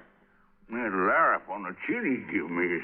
Yeah, well, I'm sorry about that, Durango. Sorry for what? Because you didn't act like some of them lily-livered kids she brings around and run for home? No, sir, boy, you're all right. Cheryl, what the Sam Hill you got on your foot? Well, it's high time you noticed. Well, what happened to it? I like to have busted my ankle in a gopher hole, and if it hadn't been for Johnny, I'd still be laying out in the yard howling with pain. Yeah, me, I'd seen that happen. I thought she'd broke her leg. I'd liable to took her out and shot her. But Johnny, boy, you done a real good job on my little ticket. Here, honey, I have to get back on the sofa. No, now, let Johnny. He's a lot gentler. And besides, well, I kind of like him. You hear that, Johnny? You better look out when a pretty girl starts talking to you like that. You're sure fixing to get lassoed and thrown. Well, I can think of a lot worse things. Durango, you just shut up and fix us up some victuals. We're hungry. Yeah, sure. No sooner than I get back here and some woman starts giving me orders. Take it easy now, girl. Oh, I don't need help. I'm feeling fine now. I just wanted to talk to you. Hey, you should have stayed on that sofa. I out and missed all the fun? Fun? You too? You know. Oh, thanks. Hey, sit beside me, Johnny. Well, sure. Why not? Now, none of that mush stuff. That isn't what I meant. Oh, I can't say as I'd mind it with you, Johnny. Well, now, if that isn't an invitation, Hey, you kids, some nice steaks, a couple of chops, maybe some pancakes and beans to fill you up, be all right? Just make it good and take your time. Or shall I do it? Woman, I can cook better than you any time. Oh. Well? Johnny, before you start that... What's the matter with some lights in there, you kids? It's getting dark. Oh. Just mind your own affairs. And I warn you, Johnny, you better watch out for yourself. Yeah, I'll risk it, Durango. You don't, want the light, do you, Carol? You know what I want? What? I don't know why you come out here to bum spun. Can't I wait? Dollar, I bet you got somewhere else to go. It's going to be pretty late by the time we met. Or I might as well bunk here tonight. Got plenty of room. What do you say? Johnny? Sure, Durango. Thanks a lot. Now, Carol. You haven't answered my question, John. Tomorrow. I'll tell you tomorrow when we can be alone. Aren't we alone now? Oh, not as much as I wish we were. You're a mighty cute guy, Johnny. Oh, you don't know me, Carol. I'm really just an old wolf. Oh, I don't believe it. I don't. Ooh. Just one of the roses fell out of my hair. There it is. With buds of roses in her hair and kisses on her mouth. What's that? Pretty? Just a line from an old poem. I have the roses in my hair. What about the rest? Why don't you find out? You kids want to bell down on the jug while you're waiting? Oh, why don't you tend to your cooking? Johnny? That Durango, he certainly puts together a meal in a hurry. Too much of a hurry. And the meal itself, enough for an army. And to see him pack it away, you'd think he'd been out on the range for years. Yes, sir. Nothing like coming home to give you an appetite.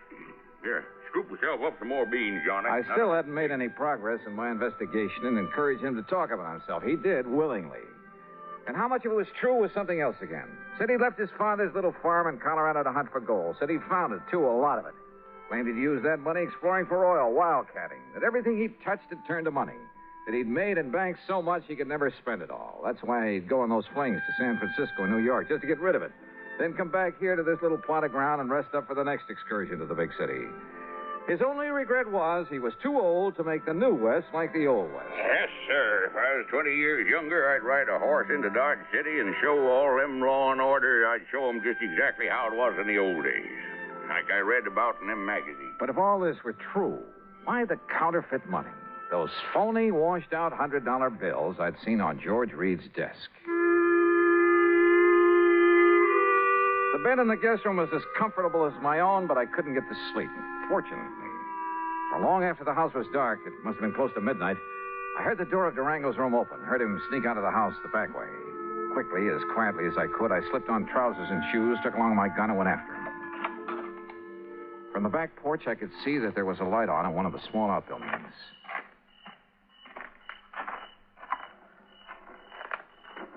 With my ear pressed tightly to the side of the little shack, I could hear it only too plainly. The printing press on which Durango was turning out the phony money. No question about it. And I was sorry. Kind of begun to like the old character. To say nothing of his beautiful... Johnny. Huh? Carol. What are you doing out here? If it's a walk in the moonlight you want, why didn't you ask me to come with you? Carol, listen. I'll lay my cards right on the table. What I really came to this place for was to find out... Well, it was right here inside this little shack. Oh, no. And now that I've found out, Johnny, you'll break his heart. He thinks nobody knows about this. Oh, of course he does. He's been doing it ever since... And he thinks that even I don't know I'll about it. bet. Oh, Johnny, please, you'll spoil everything. Why not? It's about time, isn't it? And he means no harm to anybody. What do you mean, no harm? Are you kidding? Or maybe you're in this whole thing with him. Are you? Oh, no, but I don't see what difference it would make. Johnny, baby, Oh, don't pull that stuff. It's time for a showdown. Hey, what's the racket? What's going on? Oh. Snooping, huh? Why, you ornery, low-down, sneaking coyote. All right, Durango. Just cut it and stand where you are. Well, what are you doing with that gun? I only hope you won't make it necessary for me to use it. Johnny. Open up that door, Durango. I want to see what you've got inside there. Go ahead now, open it. Yeah. Now, look, son, there ain't no harm in what I'm doing in there. No harm? That seems to be a pat phrase around here. Well, it's just that well, ever since I made my pile, everywhere I'd go, I'd spend a lot of money. So you told me at great length. Always, maybe it was sort of showing off a bit, but when I'd draw it out of the bank, I'd make them give me brand new money. And, you know, to impress the folks, like a big shot up in Hartford where I pay my insurance for Carol here every year. In brand new $100 bills, supposedly. That's right, and no supposedly. But this last insurance payment to Georgia. Yeah, I know. But, Johnny, it wasn't my fault. The bank didn't have some nice new ones for me, and they couldn't get them in time either, so I had to... Well, this was the next best. Oh, that's a likely Johnny, story. please. Open that door. Oh, God, I kept hoping nobody'd find it. Come on, open it. Okay. There you are. What under the... That's the washing machine there, and that's the soap, and plenty of strong bleach, and the starch to make them nice and crisp. Oh, no. And that there's the ironing board where I press them out real nice and flat. They'll never believe it. But it does make them look real pretty and new. Honest, Johnny, I didn't think there was no harm in it.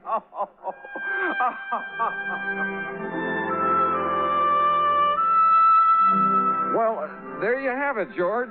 Full report on the funny money that turned out to be only cleaned up a bit. And the next time, call in the Secret Service, will you? No, I didn't mean that. Just don't question the charges on this account for the extra week I've spent out here. If you could see this pretty little Carol. Oh, that Carol. And if I ever get enough money, so help me, I think I'll retire to Bum-Spung, Oklahoma. Expense account total, including incidentals, and the trip back to Hartford, $171.25. Yours truly, Johnny Dollar.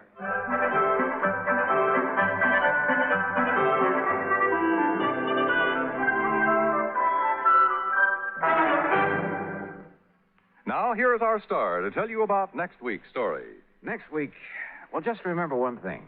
That old saying about a cat having 9 lives. And be sure to join us, won't you? Yours truly, Johnny Dollar.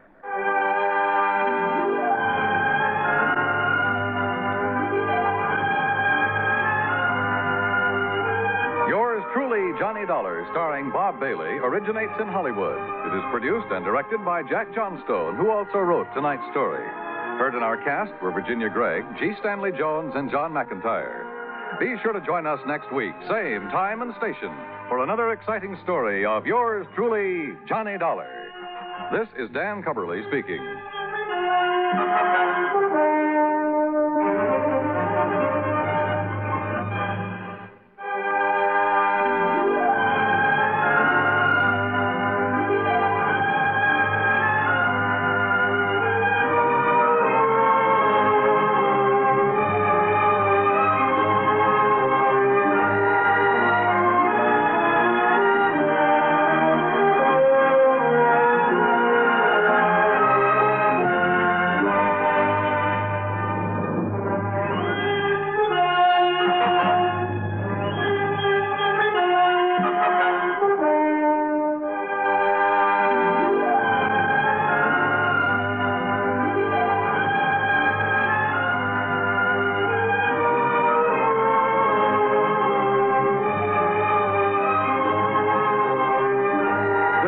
United States Armed Forces Radio and Television Service.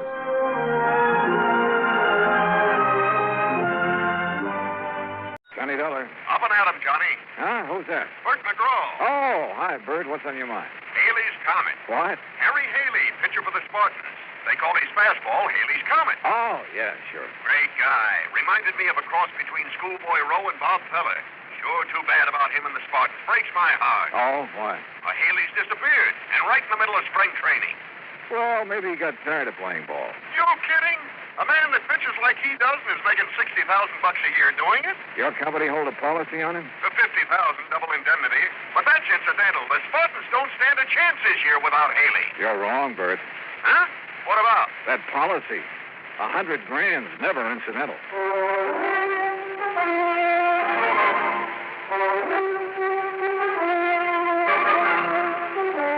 Bob Bailey in the exciting adventures of the man with the action-packed expense account.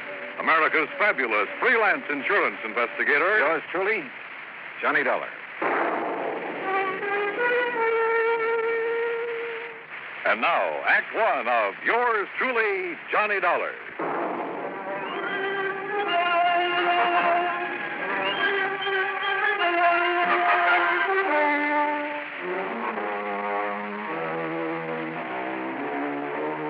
Expense account submitted by Special Investigator Johnny Dollar to the Providential Assurance Company, 393 Dewey Avenue, Hartford, Connecticut. The following is an account of expenses incurred during my investigation of the Melancholy memory matter.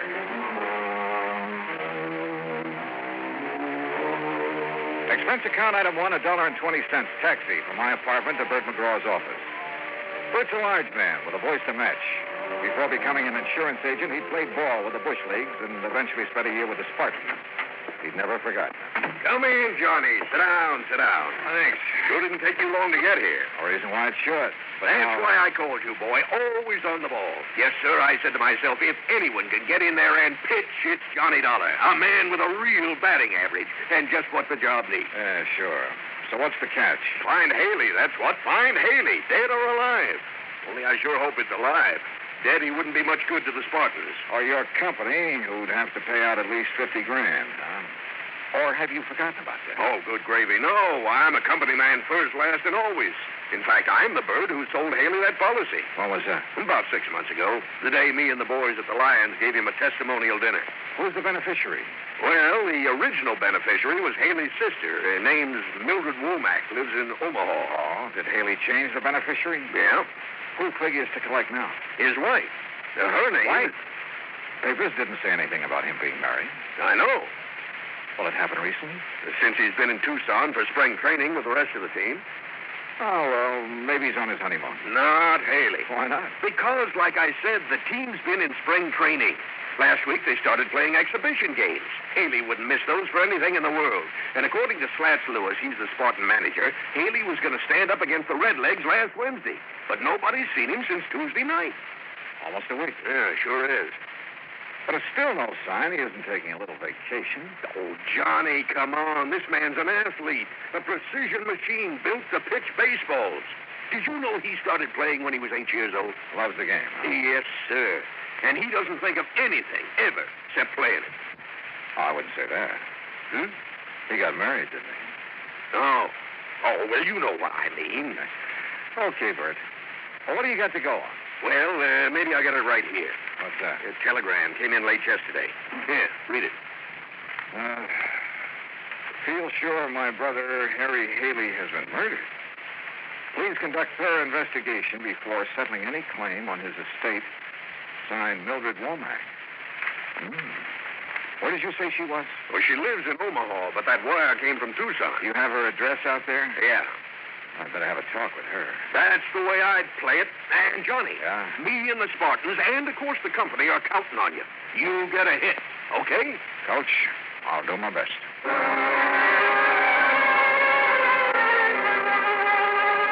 Expense account item 2, 10 cents for an afternoon paper. It contained a follow-up story on Haley's disappearance with a quote from his sister Mildred. But again, there was no mention of Haley's wife. Item 3, $148 air travel to Tucson and cab fare to the Westerner Hotel.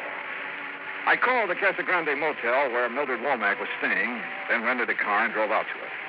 It was on the highway to Nogales, and she was waiting for me. A tall, thin woman, obviously Haley's older sister. I followed her in and sat down on a stiff chair between the bed and the dresser. You ever see Harried play, Mr. Dollar? No, ma'am. I'm afraid that's something I've missed.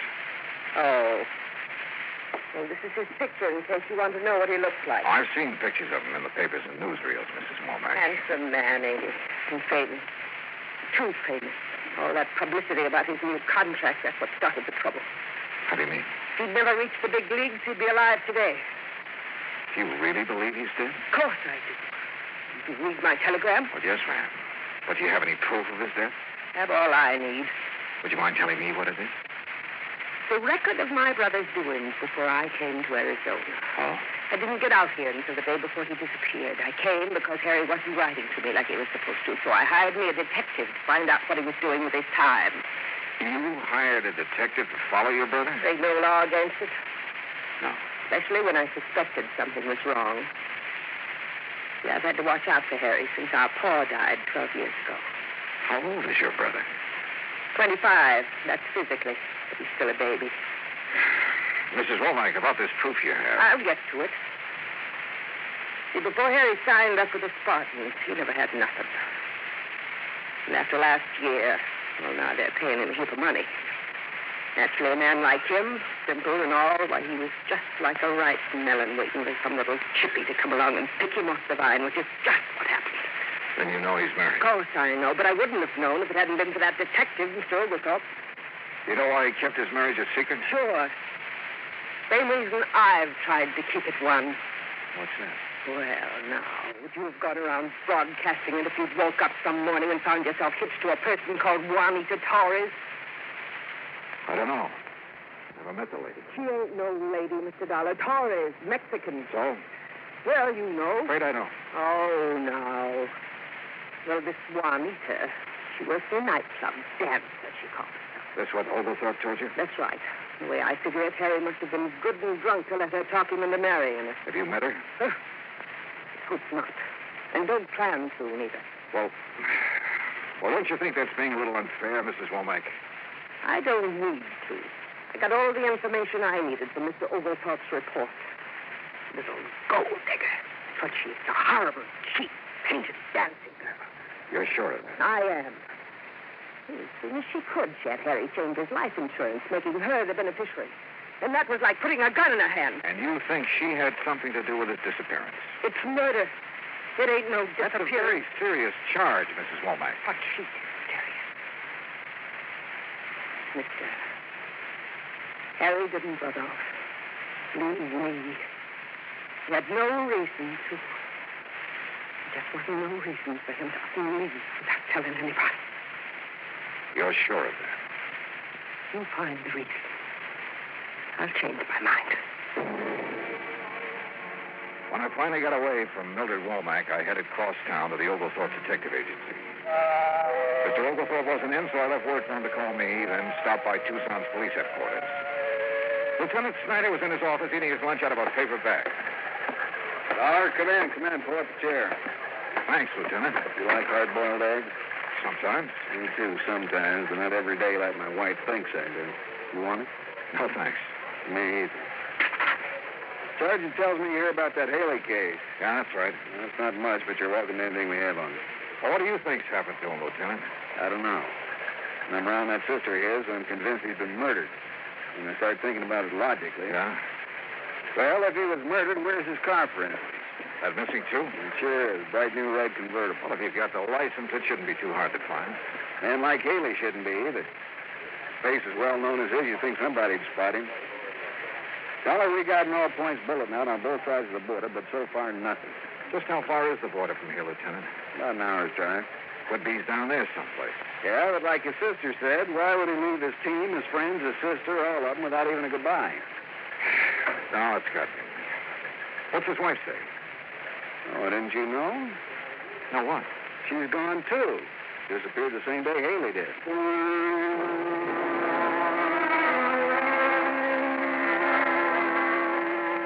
The Spartans were playing an exhibition game that afternoon, so after telling Lieutenant Snyder where I was staying and asking him to call me if anything broke, I drove out to the ballpark. You know, there's a saying in baseball, if anybody knows a pitcher, it's the man who catches for him. And the Spartan catcher was Crawfish Crawford. After the game, I sent word into him. A few minutes later, was standing in the steam-filled locker room. Up figured one of you insurance men would be showing up. You knew about his policy, huh, Crawford? Crawfish will do. Yeah, every man on the team knew about it. We've been after him to get something like that. Start saving his money. Hand me that towel, would you? Yeah, sure. Thank you.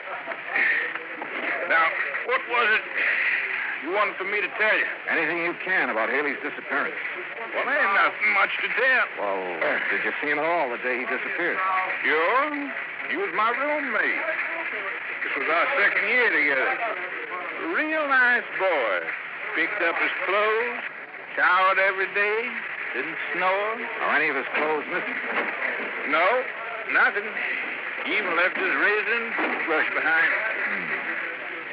What about his wife? Why? Oh, now don't tell me you didn't know he was married. Well? Wasn't much he didn't tell me. But when he'd tell me something he didn't want talked about, I always told him I wouldn't open my mouth to nobody. Don't figure on doing it now. But it's no secret. The afternoon papers are playing his marriage up big. Well, then I reckon it's all right. What sort of a girl was, or is she? I only saw her one time. Reckon she seemed nice enough, but you can never tell about a woman. Boy, I remember one time down Beaumont, Texas, there was this gal, and she looked so sweet, but what she done to me, ooh-wee. Yeah, well, let's get back to Haley. How is he doing this year? Well, it was off, way off. But being in love like he was, well, that can hurt any man's control. Are you sure being in love was the only thing bothering him? I don't know what else could have been. But if I think of something, I'll let you know. Okay, Crawfish. I couldn't make up my mind about Crawfish. I didn't know if he'd held out on me or if he just didn't have any information that would help me find Haley. I drove back to my hotel, put the car in the parking lot, and then started across the lobby when somebody called to me. Hey, Dollar. Johnny Dollar. Ah, yeah? Oh, Lieutenant Snyder. Took a chance on your being here. I received a call from the Nogales police this afternoon. They find Haley? No. It looks like his sister's been right all along. How so? Mexican Highway Patrol found his car abandoned about 30 miles below Nogales. Well, that doesn't mean he's been killed. No, but there's something else that does. What? There was dried blood on the front seat.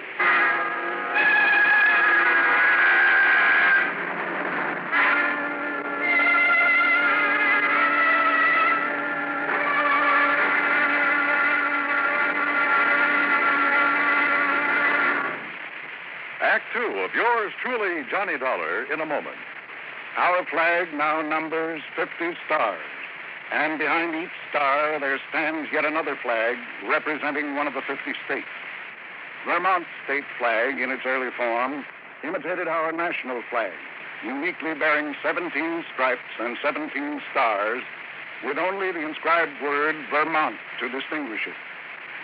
The good people of Vermont assumed, as did our national government, that stripes as well as stars would be added as each new state entered the Union.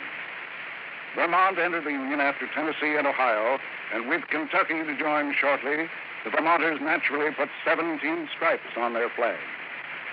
In 1818, the United States Congress put a stop to this. And since then, the stripes have always been at 13, and only stars are added for each new state. Vermont's present flag captures the famous beauty of the Green Mountain State in its coat of arms, and inscribed is the phrase, Vermont, freedom and unity. Vermont's state flag, the flag of the 14th state to enter the Union, was adopted on April 26, 1923. Now, Act Two of yours truly, Johnny Dollar, and the Melancholy Memory Matter. After Lieutenant Snyder told me about the Mexican police finding Haley's car abandoned below the border, I asked if he was going down there. He said it was out of his jurisdiction, and besides, he felt the Mexican police could do as well as he could. Snyder left, and I crossed to the desk to pick up my key and messages. There was one from the Oglethorpe Detective Agency. Upstairs, I called their number. Oglethorpe speaking. Oh, Mr. Oglethorpe, this is Johnny Dollar. Oh, yes, Dollar. I'm sorry I missed you this morning. Well, it wasn't important. I just wanted to ask you a couple of questions. About Haley? About Mrs. Haley. Oh? What kind of question? Well, what kind of person is she? How do you mean? Do you think she married Haley for his money? I don't think nothing. I don't get paid for thinking. Just for reporting what I see. Well, what have you heard about her? You've been in the place where she worked, haven't you? Why, sure, but like with everybody, some folks liked her, some didn't. Look here, Dollar. You want me to do your job for you, fine, but you got to come up with some cash. I might, if you can answer this one. Try me. Where's she from? What's her hometown? Easy. Place called Magdalena. About 50 miles below the Mex border. Things were beginning to add up, but the total didn't look too good for Haley, or for his wife either. And as much as I hated believing it, it did look as if Haley's sister, Mildred Womack, was right when she said the Mexican girl her brother had married was responsible for his disappearance. I called down for a drink and was getting ready to take a shower when somebody pounded on the door. Yeah, come in. It's unlocked. Just put it on. Oh, crawfish. Yeah. Oh, come in. Sit down. No, I can't stay long. I'm going out to eat with the rest of the gang. Well? Well, I've been thinking, and I figure you might be able to make something out of this. Out of what? I'm breaking my promise to Harry by telling you. Go on. Well, he's been going to a doctor here. Oh? I ain't gonna tell you no more than that. Oh, come on now. At least give me the doctor's name. It's Wolf with an E. Wait a minute. Wolf with an E. What are you doing? Looking it up in the phone book. Well, you can't call tonight. It's after office hours. I'm just curious to see if there is such a doctor. What's the matter? Don't you trust me? Yeah. Yeah, I trust you, Crawfish. Is it here? Let's see. Yeah, Dr. George M. Wolf. Specializing. Yeah. Yeah, I see it. Thanks, Crawfish. You've given me the one thing I had to know. By the time I had the car checked over and filled with gas, it was about 8:30. The sign over the office of Casa Grande Motel served to light the whole court. Mrs. Womack's bungalow was dark, but I knocked on the door anyway. Yes? Who is it? Johnny Dollar. Mrs. Womack. I'm sorry if I woke you up this You didn't. I've been sitting and thinking about Harry. Lieutenant Snyder told me they found his car. There's blood on the seat. It's like I knew all along. Mrs. Womack, I wouldn't give up hope if I were you. I gave up hope when I heard he'd married that girl. And if I ever get my hands on her, Do you remember telling me this morning that if I could find a reason for Harry wanting to get away from everyone, to disappear, you'd change your mind about his wife? I remember. Well, I have that reason. What is it? I'll tell you late tomorrow afternoon. Tomorrow afternoon? Yes, ma'am. Provided you'll be ready to leave here with me at 8 in the morning. Leave for where? A little town south of the border. It's called Magdalena.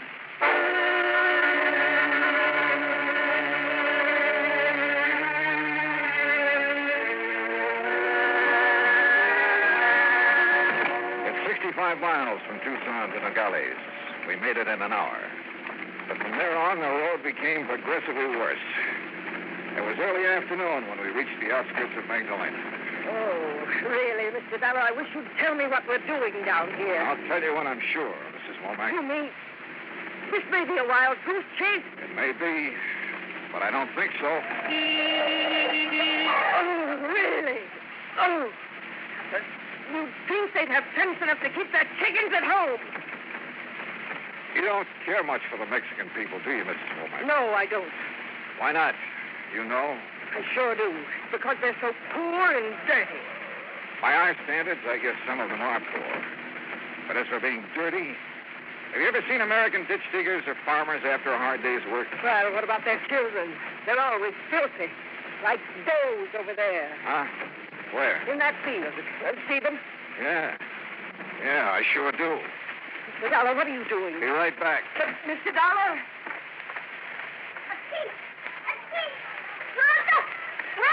Hey, Sonny. Sonny. Machado. Come over here a minute.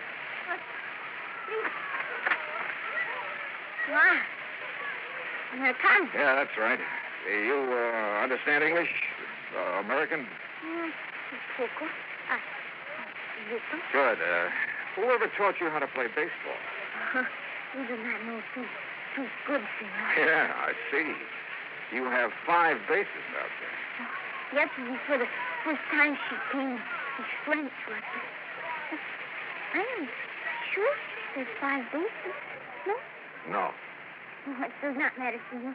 We are grateful for what she gives to us for the, how do I say it? Home run! The bat. The bat. And the guantes. The glove. Well, who is this lady? What's her name? What I see. What? Senorita Juanita's daughter. Do you know where she lives? Oh, see. In the room of her father. You want me to show the way? Yes, son. That'd be fine.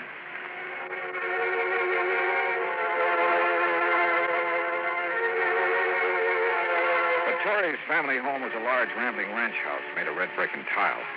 I parked the car near the front door and we got out. I still hadn't told Mildred Womack why we were there. I only told her whose house it was. A servant escorted us into the living room, then left us alone. Really? Really, Mr. Dollar? Yeah? What is it now? Don't you understand how I feel?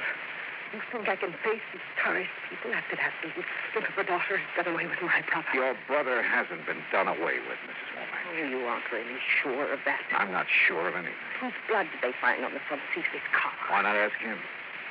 Him? Your brother. He's standing there in the doorway right behind you. Harried. Hello, Mildred. Oh, Harried. Oh, I'm so glad. I'm so very glad. Are you? Oh, why, of course, I thought. Oh, the things I thought. I'll bet. Now, you hurry and get your things together, dear. We'll have Mr. Dollar drive us back to civilization. I'm not going back, Mildred. What? I hoped you'd never find me. But, Harry, why? Oh, I've been so worried about you. I wanted to get away from you for good, Mildred. What? I'll never forget the things you said to me about Juanita. Oh, Harry, after all... They made me sick, you hear? You know what she did, mister? She invited me over to dinner, not me and my wife, just me. Last Tuesday night. Yeah. And when I got there, and I should have known what she had in the back of her mind, she tried everything she could to get me to leave Juanita, including calling me names and telling me what a dirty, sneaking detective had found out about Juanita. It was all true. Even if it was true, who cares what she did before we were married or what I did? Harry, you shouldn't talk to me like this after all the things I've done for you. Oh, now, don't give me that routine, Mildred. I'm sick of it.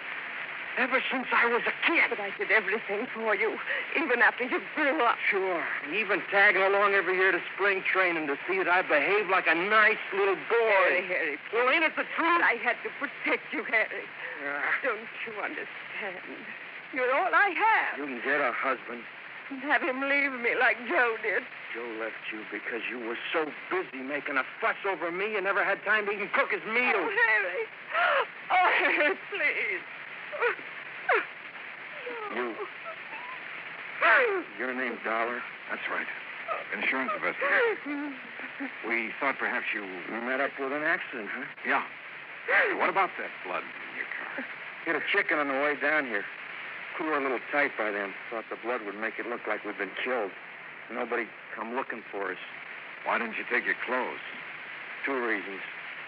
When we left Tucson that night, we hadn't planned on disappearing.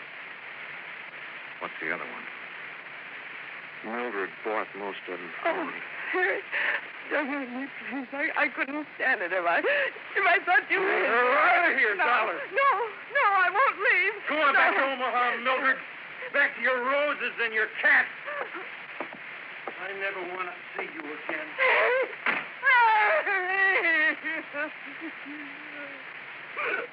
Oh, Max, please. I guess we've done it.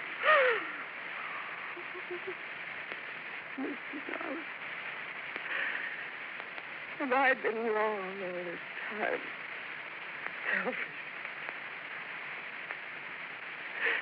Perdón. Señor. What? Yes? Señora, I am Juanita Torres Haley. You... I know how you must feel about me, Senora, but please, I cannot help it if I love your brother. You really love him, even as you do. More. And you must not feel too bad, too angry for what he had said. See, he is not well. He is not well. I do not know all of it, but he has had very bad news from the doctor in Tucson. Oh, no. He's very upset. I am sure he will forgive you when he's better. When there is better news. Thank you. Thank you for telling me this. Juanita? Juanita! Come in, querido. Adios. My sister.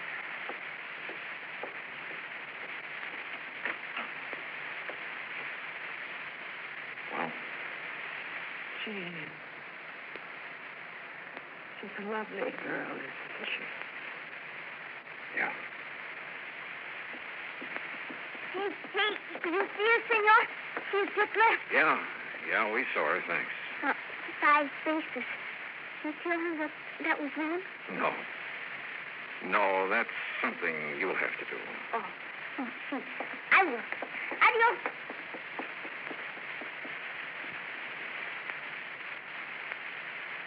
It's $1. Yeah. In Tucson last night. You said you knew the reason for Harry wanting to disappear. But you couldn't have known what he said just now. I learned he's been going to a doctor in Tucson. A specialist. Diseases of the eye. What? I called the doctor before we left Tucson this morning. He told me your brother is losing his sight. What? He's going blind.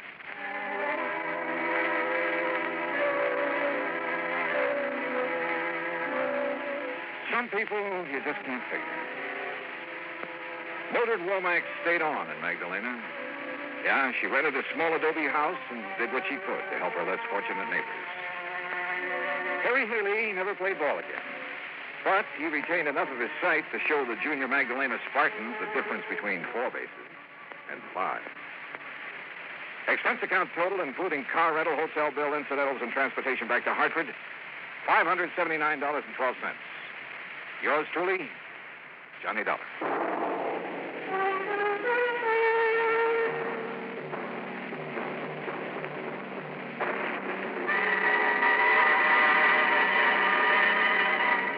Now, here is our star to tell you about next week's story. Next week, 3 of the most unforgettable characters I've ever met. And believe it or not, a case that solves itself.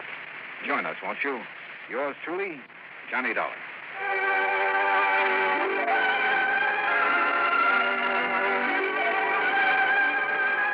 Yours truly, Johnny Dollar, starring Bob Bailey, originates in Hollywood. Written by Charles B. Smith, it is produced and directed by Jack Johnstone. Heard in our cast were Virginia Gregg, Lillian Bayef, Richard Beals, Barney Phillips, Frank Nelson, Harry Bartell, Dick Crenna, and Lawrence Dobkin. Musical supervision is by Amerigo Marino. Be sure to join us next week, same time and station, for another exciting story of yours truly, Johnny Dollar. This is Dan Cubberly speaking.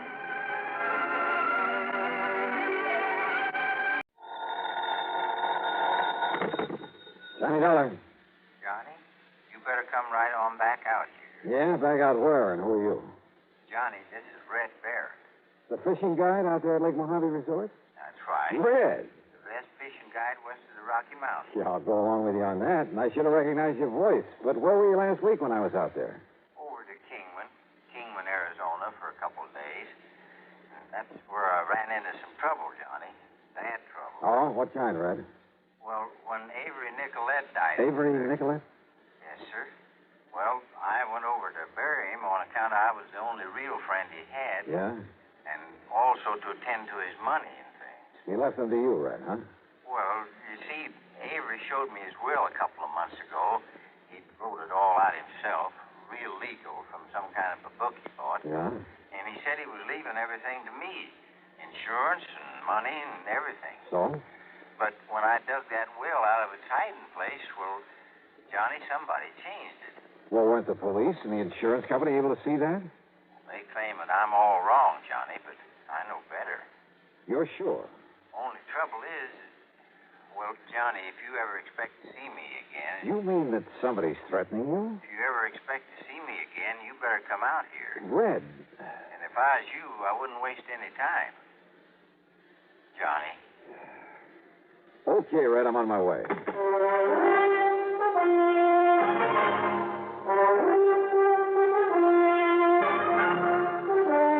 CBS Radio brings you Bob Bailey in the exciting adventures of the man with the action-packed expense account. America's fabulous freelance insurance investigator. Yours truly, Johnny Dollar.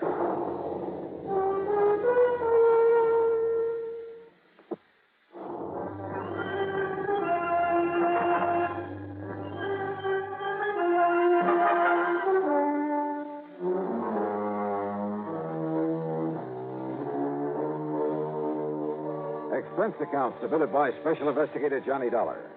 To the Greater Southwest Insurance Company, attention of Jake Hessler, Kingman, Arizona office. Following is an account of expenses incurred during my investigation of the will and away matter.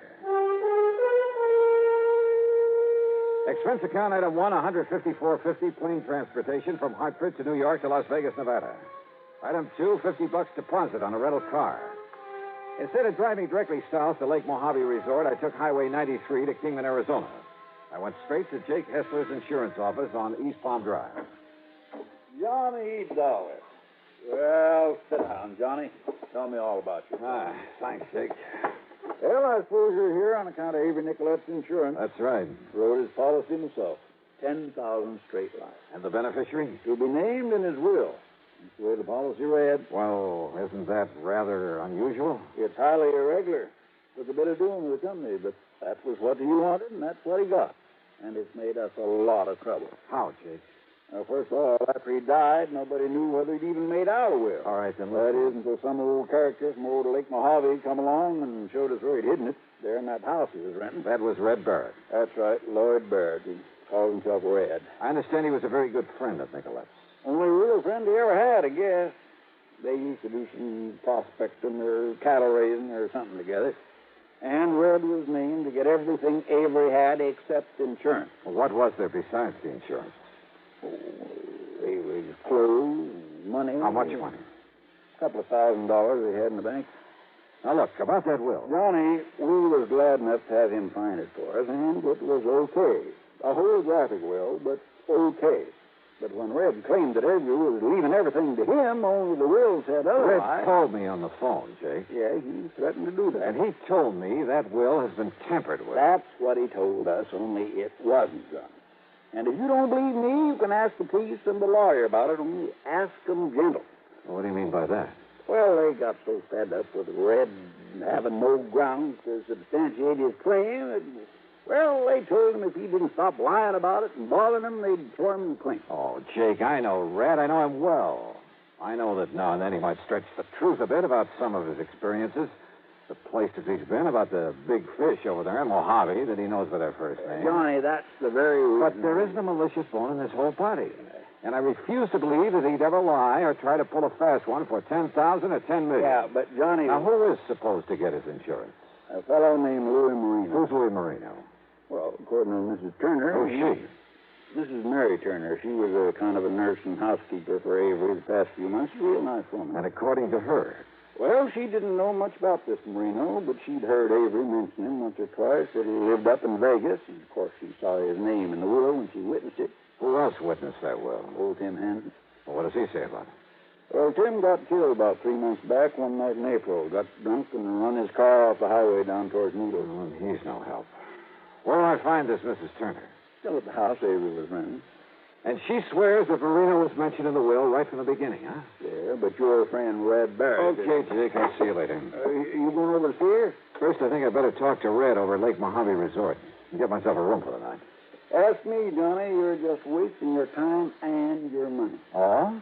My money? Hmm? I'm on an insurance case, remember? So, I'm on expense account. What? Sure, with your company footing the bill. Now, Johnny... See you later, Jake.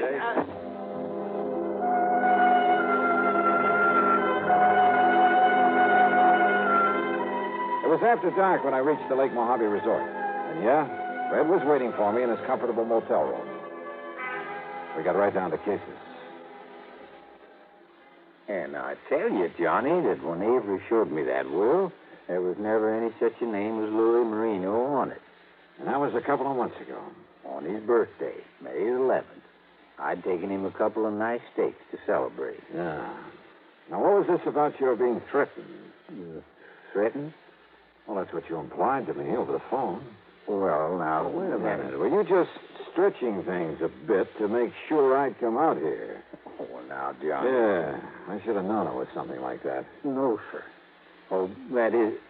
Well, if you could have seen Marino's face when I told that lawyer, the surrogate, that somebody had meddled with Avery's will, and when I said I was going to send for you... Red, you old reprobate. You're in about as much danger. Huh? Now, who'd be out there practicing with a gun this time? And...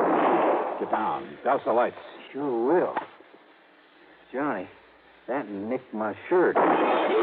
Out there practicing, huh? Those bullets were meant for you. Maybe. Or maybe you, Johnny. And the will and away matter.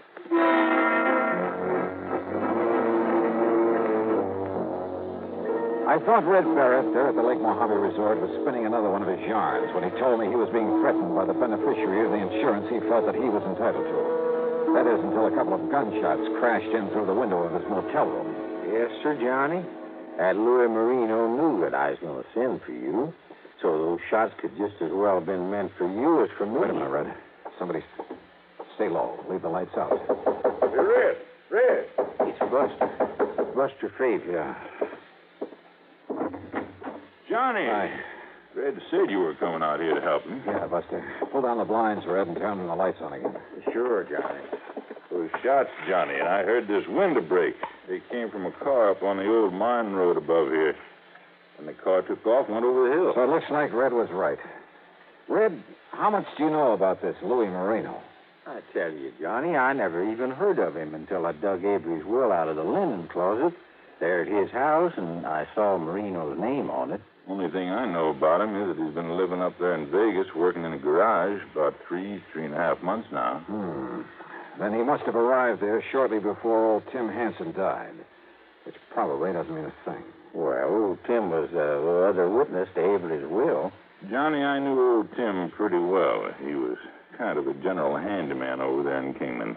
I used to have him come over here and give us a hand now and then. So? Well, did you hear about how he died? Sure. Got drunk one night and ran his car off the road. Only Tim never touched the stuff. You're sure of that, Buster? Yes, sir. Well, did you tell the police and coroner? Yeah, and I guess they changed their report. Not that it means anything. I wonder. Let me get some dates straight. Dates, Johnny? Yeah, how long was Avery Nicolette living over there in Kingman?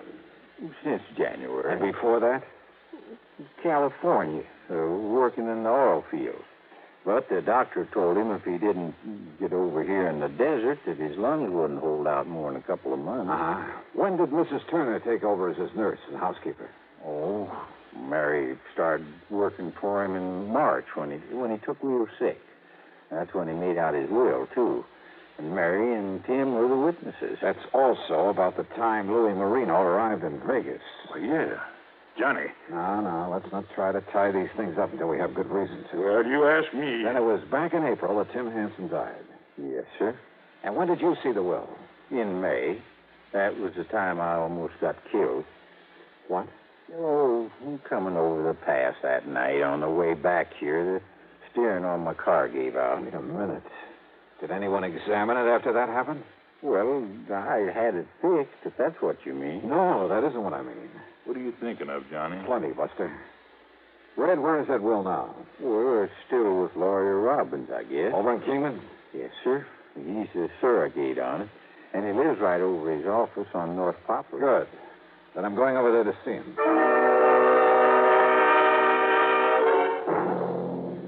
You ask me, Mr. Dollar, you're wasting your time, but, well, here you are.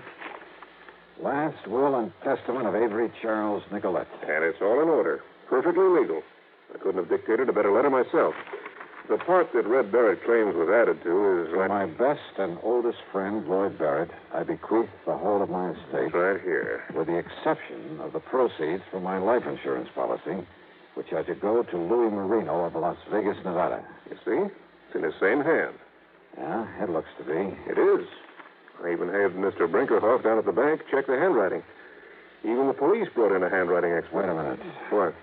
Have you got a magnifying glass, Mr. Robbins? Oh, yeah, sure. Now, right here. Thanks. Now, listen, Mr. Dollar. You listen, Mr. Robbins. I don't know whether this last part is in Avery Nicolet's hand or it's just a clever forgery. But if this has been tampered with... And I tell you... But I'll tell you this. I'm betting that the Louis Marino was put in after the will was signed and witnessed. But in that case, the will wouldn't be... Well, what I mean is... Well, that is to say that... Instead of trying to think of something to say, Mr. Robbins, I want you to call a meeting for me. Tomorrow morning, here in your office. A meeting? Where is Marino? Oh, right here in Kingman, awaiting payment. Okay. I'll bring Red Barrett over from Lake Mojave myself, but you get hold of Marino and Mrs. Mary Turner. Well, now, Mr. Dollar... now, wait. Say 10 o'clock sharp, Mr. Robbins, okay? Now, Mr. Dollar... Okay, I'll see you then.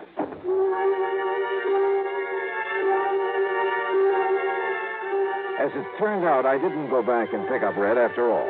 Oh, sure, I started to. Even got a few miles out on the highway.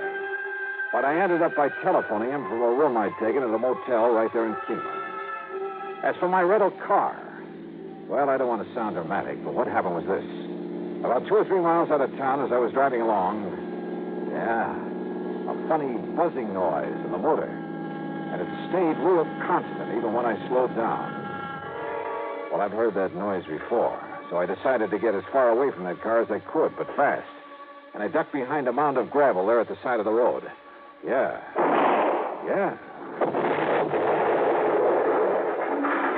You know something? As the sordid parts and pieces came sailing down around me, I was kind of glad that I had got out of that car.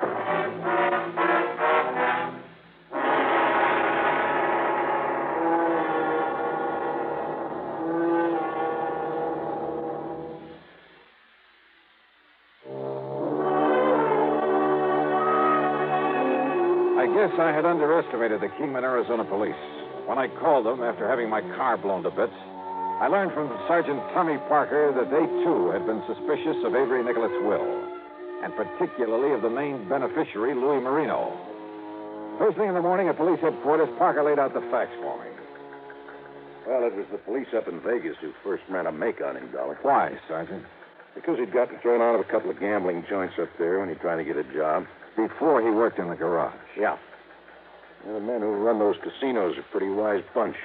Somebody recognized him as Louis the Penman from Chicago. Penman? A forger? That's right, from one of the mobs. And just for luck, I started checking on this young housekeeper of Nicolette's, Mrs. Turner. Only her maiden name was Mary Polito. Young, did you say? Late 30s. Dark hair, dark complexion, real good looking. No wonder she had herself a flock of husbands. Wait a minute. Don't tell me. Yeah, Dollar. The last was an old man named Harry Turner. Died about a year ago in a car accident. Car accident? The one before was another old man, Lawrence Fulbright. Another car accident. Same pattern. But her first husband... was Louis Marino. Right. Well, Miss T, you've done yourself proud. Maybe so, but unless we can somehow hold on to them. Which is to say, unless we can find something wrong with that will. And don't forget, the handwriting expert I called in said it's okay. Sergeant, maybe that expert overlooked something. Oh? Come on. It's about time for the meeting at the lawyer's office.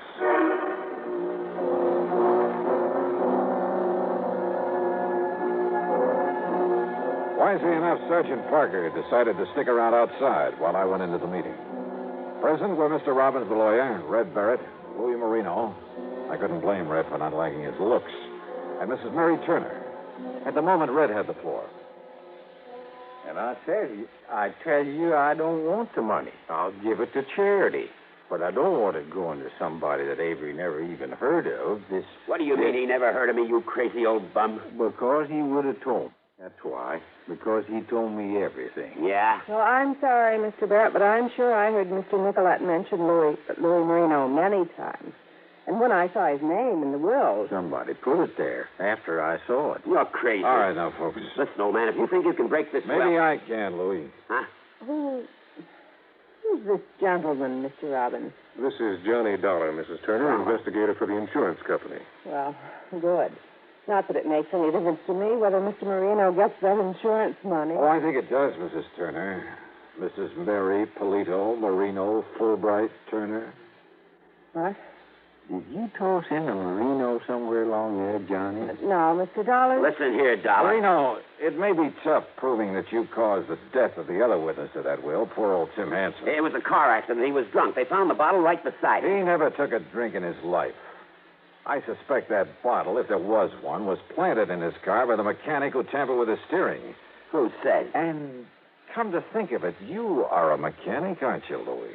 Sure I am, but that doesn't mean and a it thing. might be hard to prove you planted that bomb in my car. Now listen, Dollar. You tampered with the steering on Red's and tried to kill him off after you realized he'd seen the original will. But sooner or later, I think these Kingman police will be able to pin these things on you. The only thing I have to prove, though, is that this will was tampered with. And I think I can. Yeah? How? Well, I'm sorry, Mr. Dollar, but that will is exactly as it was in the beginning. Mrs. Turner, did you actually see it written? Mr. Hanson and I both saw him write it. Then Mr. Nicolette signed it, we signed it, and he folded it up and put it in the envelope. Oh? This paper wasn't folded before? No. It was some new stationery he just got himself. You're sure? Of course. Why do you ask a thing like that? The paper has a coating on it, like most papers of this kind. Some of that coating cracks a little bit when it's folded. It takes a magnifying glass to see it. So what? So when something's written on it after it's been folded, the ink will spread a bit over the tiny cracks made in the coating. What? Yeah. Like it has on this part. It was added later to give the insurance to Louis Marino after Mrs. Turner found the will in the linen closet. How do you know? I know. Added after the other witness died, after Red Barrett saw it. Take a look with your magnifying glass, Mr. Robbins. Yes, I certainly shall. So, Louis, despite your excellent copy of Avery Nicolette's handwriting, by writing yourself in over the fold in that paper, you pulled up boo-boo. You're right, Mr. Dollar. Absolutely right. Well, Mary, Louis? All right, Dollar. You see this gun? Yeah. Louis pulled a gun and started to make even more of a fool of himself. But then Sergeant Parker quietly walked in and took over. And you know something? I think that given time with Mary and Louis in the clink for this forgery, he'll probably pin those other things I mentioned on him. He's a good man. Expense account total, including the blown-up rental car, $3,280. Yours truly, Johnny Dollar.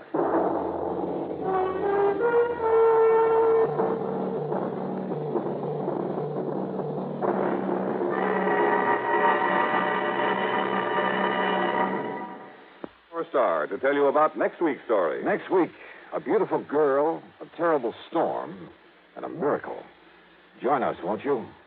Yours truly, Johnny Dollar. Yours truly, Johnny Dollar, starring Bob Bailey, originates in Hollywood and is written, produced, and directed by Jack Johnstone. Heard in our cast were Virginia Gregg, Barney Phillips, Forrest Lewis, Harley Bear, Jack Boyles, Billy Hallett, and Byron Kane. Be sure to join us next week, same time and station, for another exciting story of Yours truly, Johnny Dollar. This is Jim Matthews.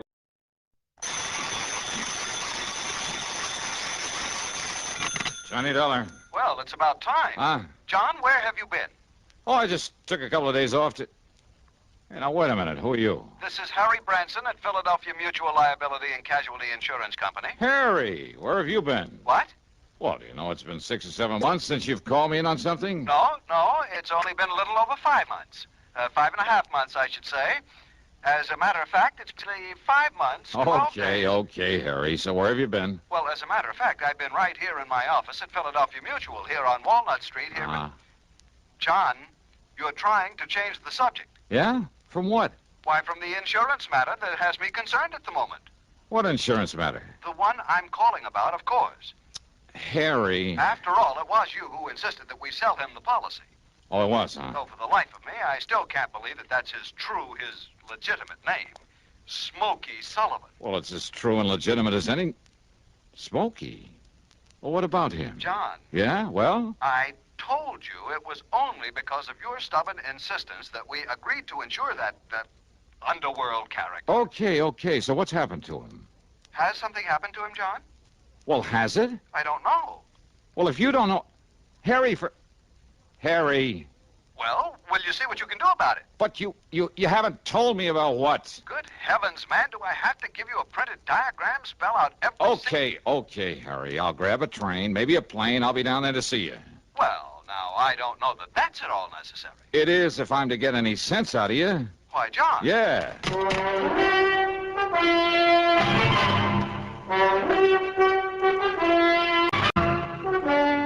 CBS Radio brings you Bob Bailey in the exciting adventures of the man with the action-packed expense account, America's fabulous freelance insurance investigator. Yours truly, Johnny Dollar.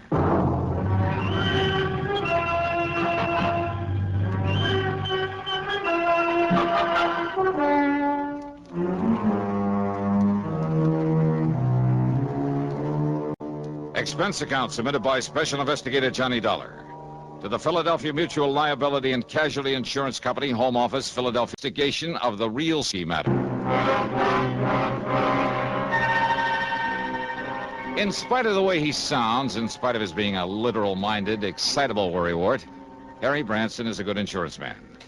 Whatever he lacks in, well, imagination spark, he more than makes up for in methodical attention to every detail of his office operation. Paradoxically, then, except for Harry himself, Philly Mutual's home office ticks along like a smooth-running watch. If I was promised an assignment at 9 o'clock of a Monday morning, believe me, it was never a second late. Nor was there ever any question about the size of my fee or expense account, so long as it was justified. Which is one reason I always jumped at the chance to take on a case from Philly Mutual. And now, if my old friend Smokey Sullivan was in trouble, okay then. Expense account, item 1, 1425, taxi out to Bradley Field, plane to Philadelphia, taxi into Harry Branson's office on Walnut Street. Okay, Harry, what's it all about? John, I tried to tell you over the phone it was not necessary for you to come on down here. What you told me over the phone didn't make any sense. And I suppose you'll expect the company to pay your expense account? Ah. Well, we shall just see about that. Oh, now, wait a minute. Yes? Well? Now, look, Harry, if something serious has happened to Smokey Sullivan... Did I say anything like that over the telephone? Well, I'm sure you didn't waste your company's precious money on a long-distance call just to say good morning to me. Of course not. And you did mention Smokey. I certainly did. Well, come on, Harry. What's it all about? Arsonist, thief, racketeer, mixed up in more unlawful, illegal, sordid crimes, Harry. and by his own admission, too. Well, so what if he was? He isn't anymore. I hope now, would you're you tell right, me? John. I certainly hope you're right. Well, I am right. But he did have a record. Oh, and look. why a fine, conservative, respectable old company like Philadelphia Mutual, Harry. why you should demand that we issue a combination life and accident policy on such a person. What's the matter? You gone off your rocker or something? I beg your pardon. Don't you realize that your company and half a dozen others all over the country ought to be proud to serve a guy like Smokey? Guy. Insure him for nothing, too, and for as much as he wants. John, a company hardly prospers by doing a thing like that. Harry, don't you read the reports on my investigations? Of course. Don't you know that 2 out of the last 4 cases I've handled for this grand and glorious company of yours would never have been solved if it hadn't had Smokey Sullivan's help? Of course, I know. If it hadn't been for his knowledge of the underworld and cities all over the country, his contacts there, do you think I would have gotten to first base, flushed out those crooks, saved your company a lot of precious money? Well, of course, each time, Smokey was risking his neck to give me a hand. Now, you remember that. Well, of course. Sure. You've been all for it, his giving me and you a hand in these things. But when it comes to giving him a little lousy insurance protection... Well, of course, Of course you what? Well, I'm sure he deserves our every consideration. You bet he does. But a man like him, with a past record like his, I mean, all the figures, the actuarial tables... Show that he's a pretty poor risk, huh? Exactly. All right. So maybe I am, too, in this job of mine. The services you perform for us and the... Oh. Yeah, Then good, I did the right thing. Yeah? What's good about refusing to draw up a policy for Smokey Sullivan? But I did issue one. Oh, you did? I admit it was only because of your insistence. But now that you've explained why, well, John, I might suppose it was the right thing. Well, sure it was. And Harry, Well, I'm sorry I blew my top. Perfectly understandable, but, John, I said I must have it was all right. I meant except for one thing. Oh? What's that mean? Well, I'm afraid your trusted friend, Smokey... Well, have you seen this morning's paper? Here. Here, John. Thanks. I see you're still reading the Philadelphia... What's this? Yes, that item I put a circle around. But I...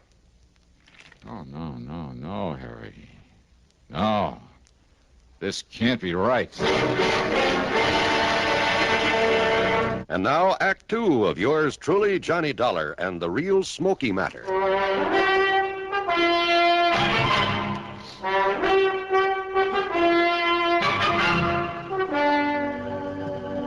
Read it, John. The whole news item. Toy factory. Burned to the ground. And I'm afraid your dear trusted friend, Smokey Sullivan... Millersburg Toy Company. Total loss. Certain proof of arson. Yes, John? Captain Oscar Fletcher of the arson squad states that the unusual technique employed indicates beyond the shadow of a doubt it is the work of a man who, although he is not known to have operated in this area since serving a prison term some years ago... True. ...is unquestionably the work of... Oh, no, Harry, this is wrong. I'm afraid not, John. That fire was set by Smokey Sullivan. You mean the arson squad is going to pin this on him because whoever did it happened to use a method that... No, I won't believe it. You didn't read the rest of the item. Why bother if they think I'm going to let him pin it on Smokey just You'd because better read it, John. Why? I mean about the body they found in the ashes. Body? The police are certain that it's Smokey. Oh, no. Oh, yes. All right, look. Maybe Smokey was a torch man. Maybe Smokey was a lot of things before he went straight. And that distinctive ring they found on one hand of the body? So what? The same ring known to have been returned to Sullivan following his term in Dannemora prison. So what? Doesn't mean a thing. Smokey would no more. Here's another. He's going to his way. You working Don. You for one, it's enough to get caught in one of his own fires. Well, now, of course, that's something... Yeah, sure. That's something you would know about, but I would. And I know it's ridiculous. Just as ridiculous as this Captain Fletcher deciding the job was done by Smokey. John Fletcher is considered one of the top men... Fletcher's a jerk. Oh, Harry, what are we arguing about? All we have to do is get hold of Smokey, let him prove he didn't do it. Get hold of him. That's right. That is the trouble, John. What do you mean? You gave us not one, but several addresses for him. Well, sure I did. I told you he moves around a lot, never stays in one place very long. I know. That's why he's been so valuable to me, because anywhere in the country, Harry, we tried to wherever I had a him, problem... John, to get his policy to... I mean, wherever he knew he could help me... we couldn't locate him. Yeah, Smokey's always come up. You haven't been able to find him. No. But, Harry, I'm absolutely sure that one of the addresses I gave No, you... John, we've tried for weeks at every one of them. He has simply disappeared from his usual haunts. And when I told the police this morning before I called you... Sure. They probably said it was because he was hiding out here in Philadelphia, getting ready to pull this job. Exactly. Well, I tell you, they're crazy. I hope you're right, John. I'm sure I am. But unless you can find Smokey Sullivan... Okay, so I'll find him. Good. How? Yeah. How? I took a taxi, that's item 2, 75 cents, over to Central Headquarters. And I make no bones about it, I had a big fat chip on my shoulder for Captain Oscar Fletcher for blabbing out his stupid theory about Smokey Sullivan. I was all prepared with a lot of questions, loaded questions for him, and a few well-chosen remarks about his methods, ability, character, and general intelligence or lack of it.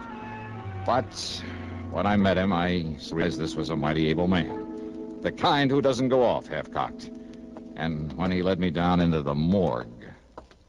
I know, Dollar. I realized it just as well as you do.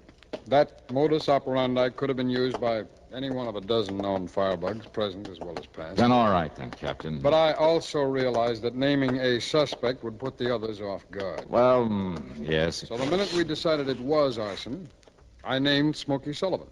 I knew he'd be acceptable as a suspect.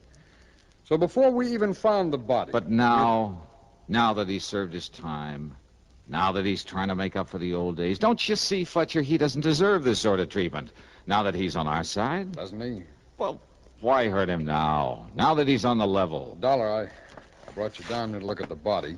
What's left of it. So you better take a look at it. Oh, yeah, sure, why not? But I know darn well it's... Fletcher. That's right.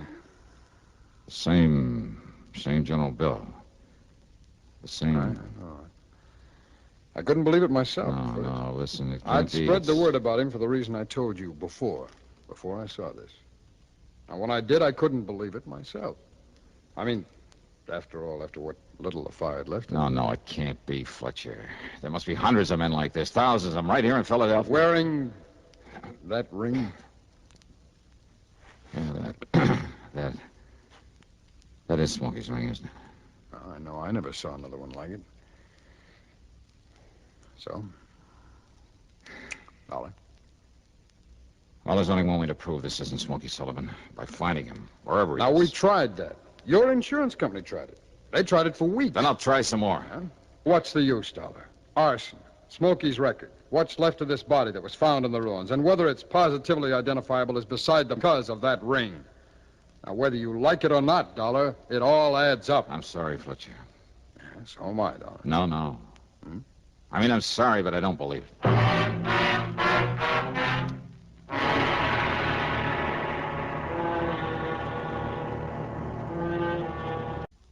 Are you married? How many children do you have? Some people resent being asked such personal questions. They resent it even when a census is being taken. Would you? Or do you know that our Constitution requires the taking of a census every 10 years? And do you know that the purpose of the census is to find out how many people are living in each state? For our Constitution guarantees each state the right to send members to the House of Representatives in accordance with the size of its population. A little state may have only... For the men who wrote our Constitution sought to make our government one that will represent all of the people all of the time, so that your country and mine shall be our country under God. And now, Act 3 of yours truly, Johnny Dollar.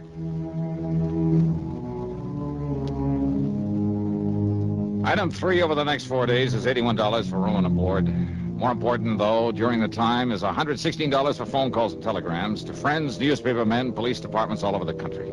Anyone I could think of who might be able to help me locate Smokey Sullivan. Nothing. Okay, Smokey had gotten restless again, as he had many times before. But always before, he told me where he was going.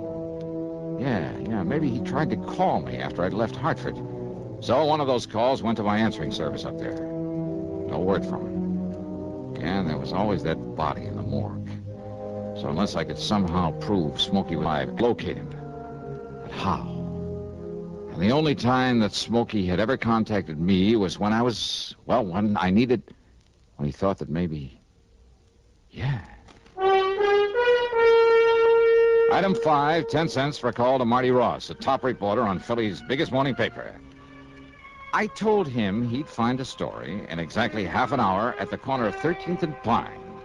A story that he ought to give out to all the wire services. Item 6, $50, deposit on a rental car. Item 7, a call to headquarters, and I didn't give the desk sergeant my name, only the license of the car I'd hired. Okay, then. The first time I drove across the intersection of 13th and Pine, against the light, only a few people on the sidewalk noticed it. And, of course, some of the cars trying to cross with the lights. The second time I ran it, though, there was a cop there, and I thought I caught a glimpse of Marty Ross. I made the cop my target. And when I made the pass at him, nearly running him down... Hey! What do you think? Oh!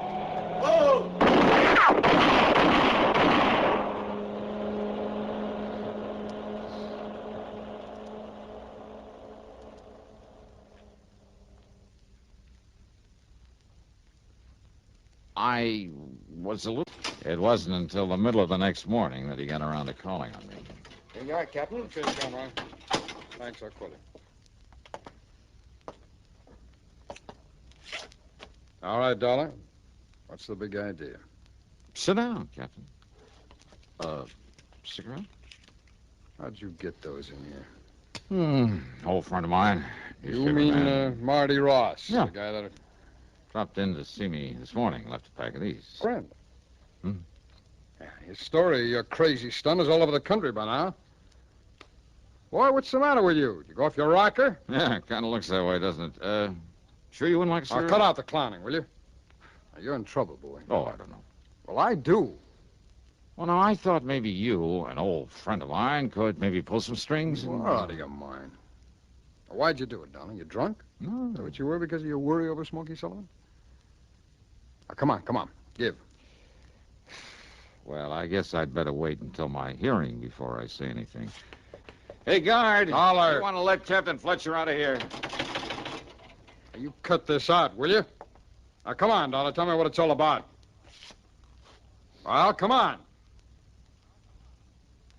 Look, Dollar, be sensible about this, will you? Now, how can I give you a hand? That is, assuming that I will. If you don't... Dollar. Here we are, Captain. Dollar foot. Come see me again sometime, will you, Fletch?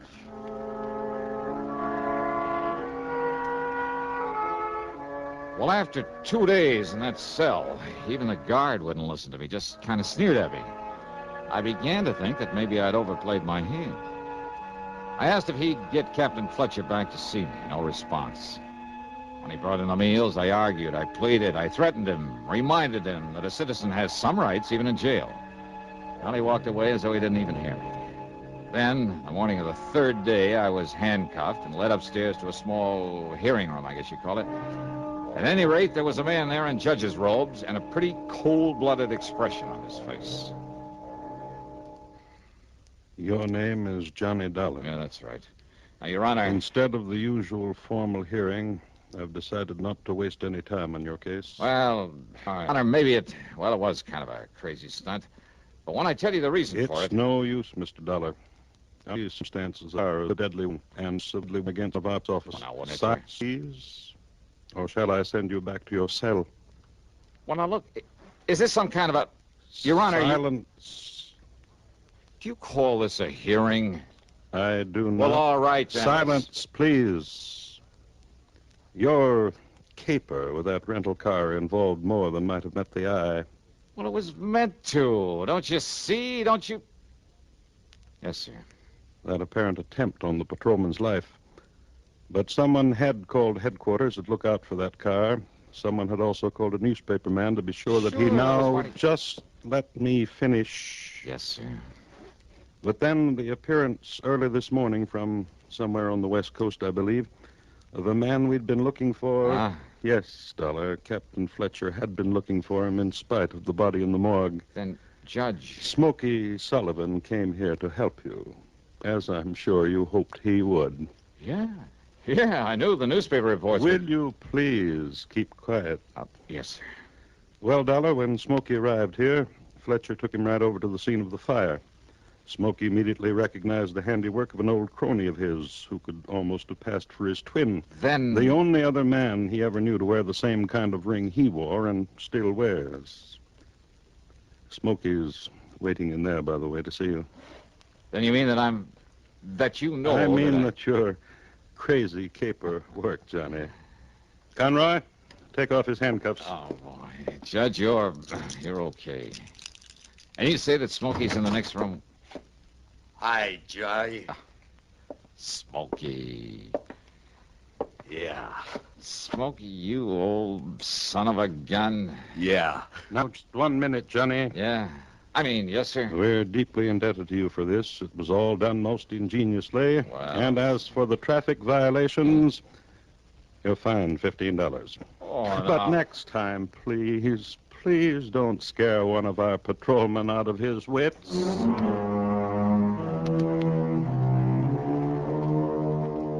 Well, sir, the reunion with Smokey was a dilly. And, of course, it goes on this expense account, as does a slight gratuity for him. And the cost of his trip from the coast and back.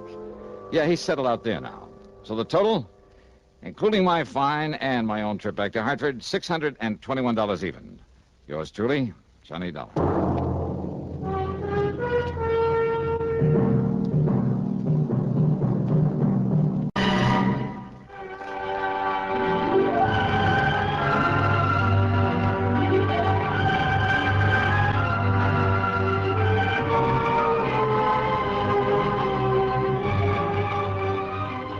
Yours truly, Johnny Dollar, starring Bob Bailey, originates in Hollywood and is written, produced, and directed by Jack Johnstone. Heard in our cast were Harry Bartell, Stacey Heiress, Lou Merrill, Vic Perrin, Tom Hanley, and Bill James. Be sure to join us, Johnny Dollar. This is John Wall speaking. Johnny Dollar has come to you through the worldwide facilities of the United States Armed Forces Radio and Television Service.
From Hollywood, it's time now for... Johnny Dollar. Will you accept a collect call, Mr. Dollar? Huh? It's from Lake Mojave Resort in Arizona. Oh, say no more, operator. Just put him on. Well, yes, sir. Go ahead, please. Hi, who is it this time? Buster Favor, Ham Pratt? Johnny, this is Red. Yeah, well, how's the fishing? Time for me to make another trek westward and find out from... Huh? Red? That's right, Johnny. Red who? Well, you know, the guide out here, Red Barrett. The fishing guide? Oh, yes, sir. Who claims to know Lake Mojave like the back of his hand and every good spot there is in it? And I do, Johnny. That's a fact. Then I repeat my question. How's the fishing? Just as fine as ever, if you know where the good holes are, that is. And you do? Yes, I do. So you think it's high time I fly on out there and wet a line, is that it? No, sir, that's not what I'm calling you about, Johnny. Well, what is it? I don't rightly think I ought to tell you over the phone, Johnny. But I think you better come here just about as quick as you can. But unless I know why... I'll tell you when you get here. Well, look, I usually do my traveling on expense account for an insurance company. And you can this time. Huh? What company? The one that insured him, the Greater Southwest Insurance. Insured who, Red? Johnny, I'll tell you all that when you get here. Now look. They tell me there's a plane leaves New York right at high noon. Listen, Red. That'll get you into Las Vegas about 9:45 tonight, okay? Okay, listen. Goodbye, Johnny. Red! Crazy old coot. He thinks for 1 minute that I'm going to get on. And yet, on second thought...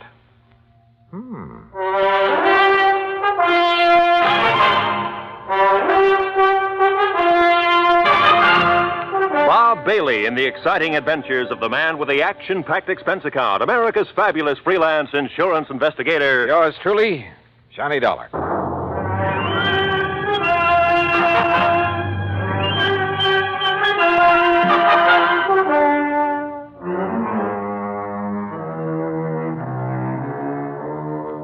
Expense account submitted by Special Investigator Johnny Dollar to the Greater Southwest Insurance and Liability Company, Kingman, Arizona office. Following is an account of expenses incurred during my investigation of the Mojave Red matter.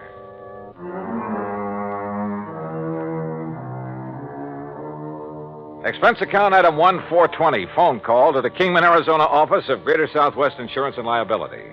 On the theory it might be well to check with their agent, Jake Kessler, before going off half-cocked. Hi, Johnny. Haven't seen or heard from you since 2 years ago when you came out here to investigate the murder at the old Midas Touch mine. Yeah, I remember, Jake. Now listen. Yeah? Is everything going along okay these days? What? Well, I mean, no trouble with any of your clients, that sort of thing, huh? Why, not a bit, Johnny. Why do you ask? Just, wondered. Well, if I did have, you know who I'd call. No problems at all, huh? I told you, not a... Hey, just what do you got stuck in your craw, Johnny? Nothing. I just... Well? Oh, well, tell me this. Any of your clients, policyholders, have any kind of trouble, accidents, anything like that over at Lake Mojave Resort lately? Ah, so that's what's eating you.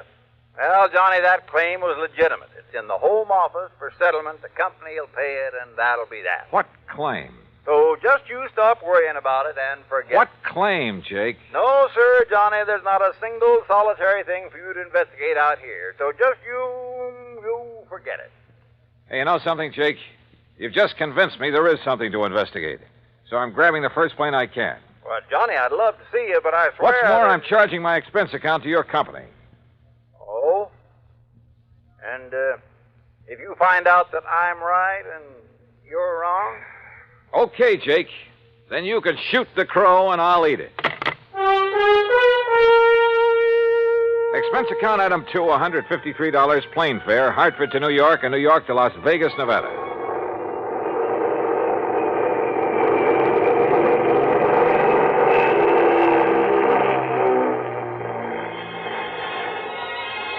It was 9:45 on the dot as the big mainliner slowly circled down out of the clear, starlit sky. Unless you've seen the millions of stars that twinkle brightly through the clean, dry air over the Mojave Desert, you've really missed something.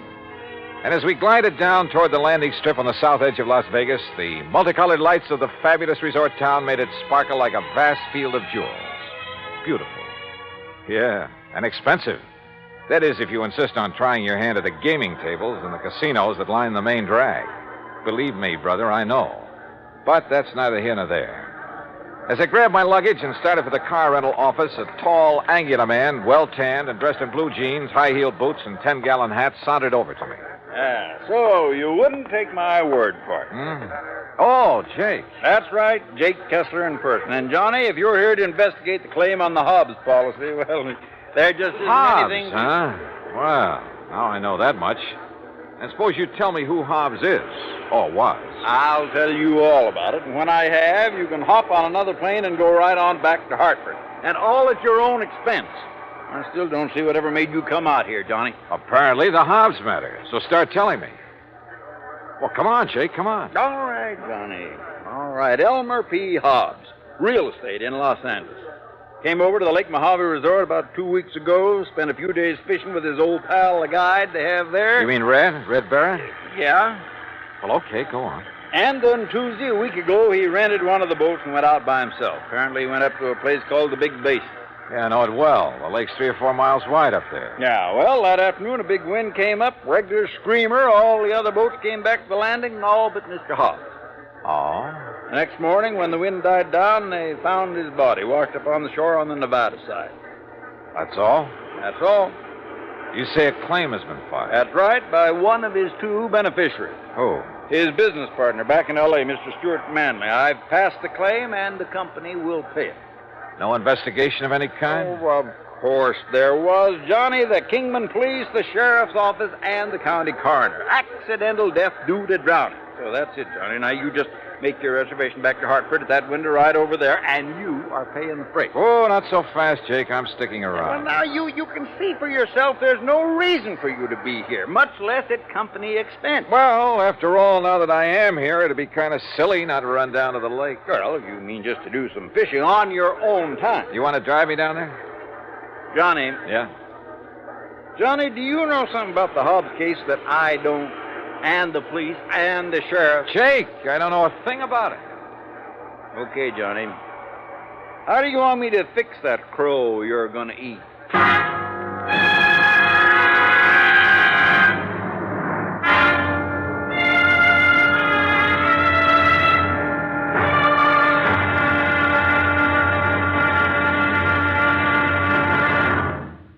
Act 2 of yours truly, Johnny Dollar, in a moment. Our flag now numbers 50 stars, and behind each star there stands yet another flag representing one of the 50 states. Vermont's state flag, in its early form, imitated our national flag, uniquely bearing 17 stripes and 17 stars, with only the inscribed word Vermont to distinguish it. The good people of Vermont assumed, as did our national government, that stripes as well as stars would be added as each new state entered the Union. Vermont entered the Union after Tennessee and Ohio, And with Kentucky to join shortly, the Vermonters naturally put 17 stripes on their flag. In 1818, the United States Congress put a stop to this. And since then, the stripes have always been at 13, and only stars are added for each new state. Vermont's present flag captures the famous beauty of the Green Mountain State in its coat of arms, and inscribed is the phrase, Vermont, freedom and unity. Vermont's state flag, the flag of the 14th state to enter the Union, was adopted on April 26, 1923. And now, Act Two of yours truly, Johnny Dollar, and the Mojave Red Matter. Elmer P. Hobbs of Los Angeles had died of drowning when his small boat capsized in a high wind on Lake Mojave. At least that's what Jake Kessler, his insurance agent, told me. Accident pure and simple, he said, and I could hie myself back to Hartford and forget about it. But I didn't.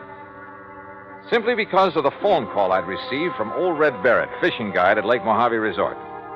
I persuaded Jake to drive me over there on the excuse that as long as I was nearby, I might as well do some fishing. So he dropped me off, and since it was after midnight, went on back to Kingman. I wandered on down to the dock and boathouse. Hello? Who's that? Ham? Huh? Johnny? Johnny Dollar? Yeah. Johnny Dollar? Hi. What are you doing here? Hiya, Ham. Hey. You know darn well what he's doing here, Ham. The fishing has never been better. Only how'd you get the word? And how are you, Johnny? Oh, just great, Buster. Did you stop by the office, let Marilyn fix you up with a room? No, because as I recall, old Red usually sleeps here on the dock. Oh, Red. Well, why do you say it that way, Buster? Because Ham and I are wasting good sleeping time down here, wondering why he hasn't come in yet. You mean he's still out on the lake? Yes, the crazy But it's as black as the ace of spades out there. And no moon tonight. Buster and I were about to take off and about to look for him. He pulled this very same stunt night before last. We finally found him drifting around about 9 miles up. He said he'd run out of gas. Showed his empty tank to prove it. Yeah, but we knew better. What do you mean, Buster? I mean, when he saw us coming after him, he dumped out what gas he had. Oil slick all over the lake. If somebody'd struck a match, why? You know, Red's been doing a lot of crazy things this past week or so. Ever since his old friend, Mr. Hobbs, died, they were pretty close. And that is why he phoned me. Red phoned you? Yeah, early this morning. And if you ask me, it's because he doesn't believe Mr. Hobbs' death was accidental. Johnny, you know something? I didn't quite believe it myself. Well, sure, we have some pretty big winds on the lake now and then, and it was a big one that day. Yeah, and then when the coroner and the other authorities, well, who's to argue with them? Do you know if Red has found out anything? Anything at all? All we know is he's given up taking out fishing parties and spends all his time prowling around the lake every day. And night. Says if he can find the boat Mr. Hobbs used... What kind of a boat was it? One of our regular rentals, an aluminum Arkansas Traveler. Yeah, with a 10-horse Johnson on it. Well, listen. Those boats have flotation tanks. Why, yeah. So even if it did capsize, it wouldn't sink. You're right, Johnny. And there's been no sign of it? None at all. Then let's go up to the lake and find Red.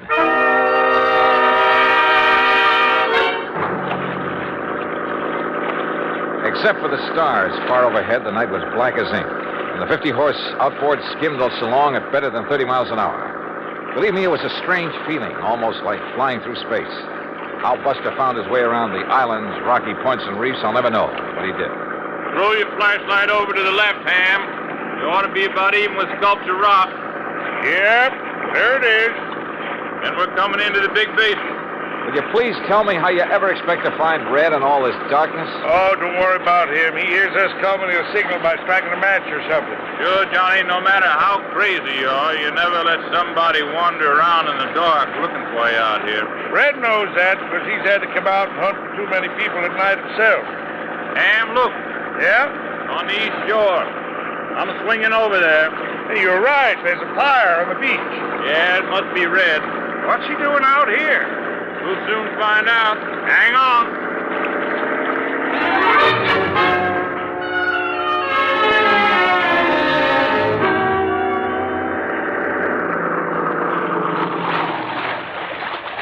Well, all I have to say is you took long enough to bring Johnny up here. Red, you old reprobate, what under the sun are you up to this time? I just told you. I've been waiting for you to bring Johnny. Now you can leave us and go on back to the dock. And I thank you very much. Red, we're not leaving until we find out what this is all about. And if I tell you, will you promise to leave us alone? Sure, we'll promise anything. Oh, you see, I need Johnny's help. Yes, well? Because with him to follow up what I found today, well, Johnny, you and I are going to prove that my old friend Mr. Hobbs was murdered. Act 3 of yours truly, Johnny Dollar, in a moment. Every American fighting man has heard the expression, above and beyond the call of duty. How many of us have sat down and considered just what that word duty means? According to one dictionary definition, duty is man's conduct as required by his station or occupation, and that to which he is bound by moral obligation to do or not to do. When a man does more than his duty requires, he becomes more of a man in the eyes of his fellow men. One such was Captain John Philip Cromwell, commander of the submarine USS Sculpin, flagship of a submarine-coordinated attack group of the United States Navy. Possessing secret intelligence information of our fleet movements, strategy, tactics, and attack plans, Captain Cromwell led his attack group in patrol of enemy waters around Truck Island in November 1943, just prior to the launching of our first large-scale offensive in the Pacific. Despite savage enemy opposition, he established a line of submarines around the enemy-held stronghold of Truk until his ship, the Sculpin, became so rocked and battered by depth bombs that he ordered it to the surface. He engaged the enemy with deck guns, giving his crew an opportunity to abandon the mortally stricken ship. Determined to sacrifice himself rather than risk capture and the subsequent danger of revealing the secret plans to the enemy, Captain Cromwell remained aboard the Sculpin as she plunged to her death. He thereby preserved the security of the mission at the cost of his own life. Captain Cromwell earned the Medal of Honor for deep integrity and uncompromising devotion to the call of duty in the service of his country. But what he did defined the word duty better than any dictionary. And now, Act 3 of yours truly, Johnny Dollar, and the Mojave Red Matter.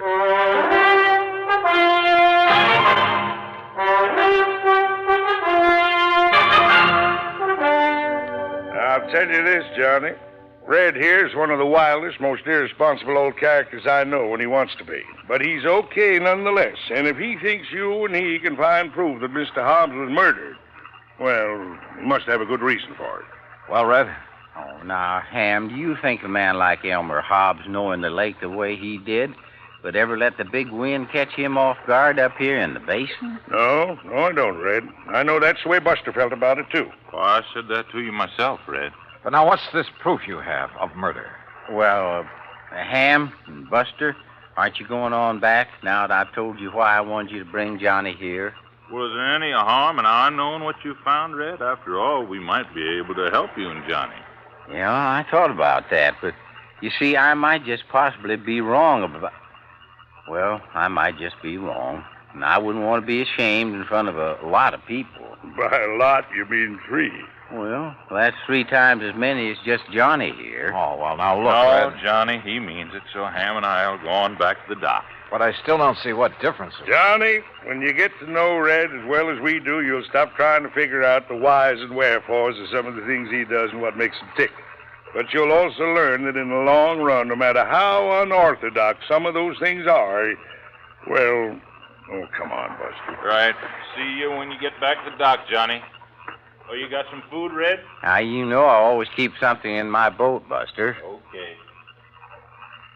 Well, far be it from me, Red, but all I have to say is that whatever you think you found proof of, well, it sure better be something. Oh, it is, Johnny. At least I think it is. Now, you just scrunch yourself a place to sleep in the sand. It's pretty late. Huh? Well, it took you so long to get here, and we can't see anything in the dark anyway. Oh, now look, Red, for heaven's sake. Good night, Johnny. Sleep well. And that was the end of our conversation. And I began to wonder if Jake Kessler hadn't been right in the first place. If I hadn't come out here on a wild goose chase after all. But the more I wondered and thought about it, with nothing but the warm desert night about us, and the twinkling stars, the magic sound of fish jumping in the lake, the sleepier I got. So I slept. The smell of bacon frying over the campfire awakened me, although the sun still hadn't shone over the mountains that border the eastern side of the lake. Douse your face in the lake, Johnny. Then grab yourself some of this bacon and eggs. I did as I was told.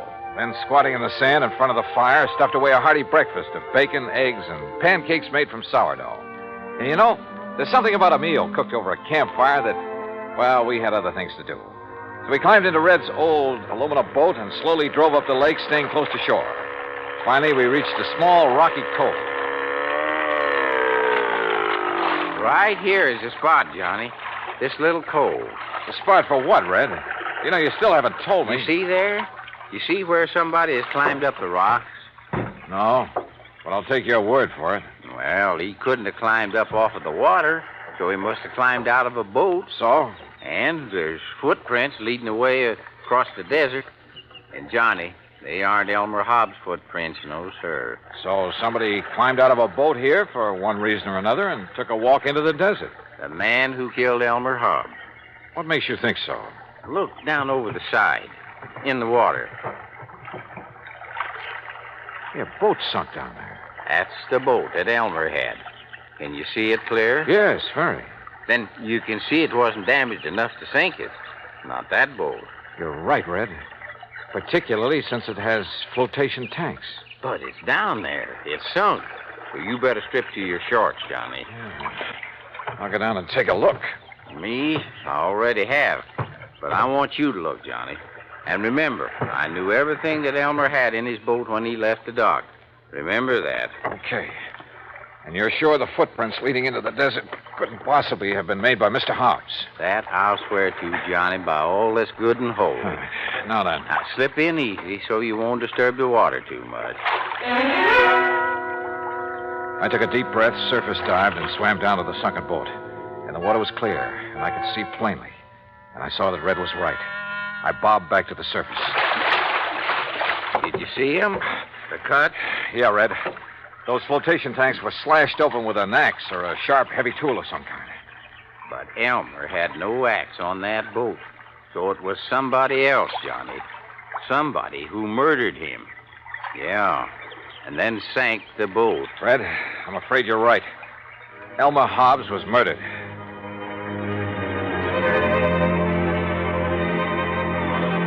So there you have it, Jake. And if I were you, I'd call off payment on that claim immediately.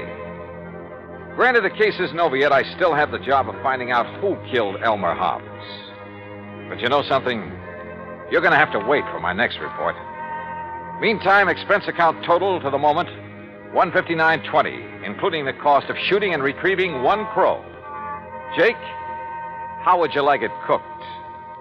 Until the next report, then, yours truly, Johnny Dollar.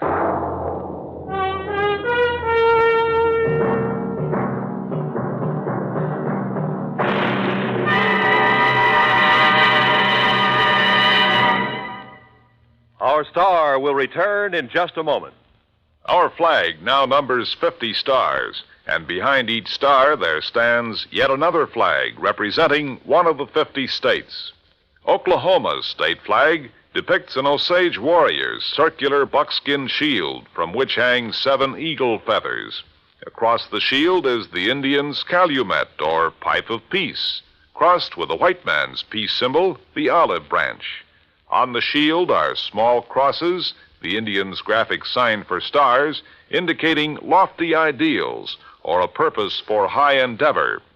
The background of the flag is a field of blue, the blue of the Oklahoma sky, signifying loyalty and devotion. The important symbols, however, are the calumet and the olive branch. These override the shield, the symbol of war, and bespeak a predominant love of peace by a united people. Oklahoma's state flag, the flag of the 46th state to enter the Union, was adopted on April 2nd, 1925. Now, here's our star to tell you about next week's story. Next week? Well, after all, the case isn't really closed. But it will be next week, believe me. Join us, won't you? Yours truly, Johnny Dollar.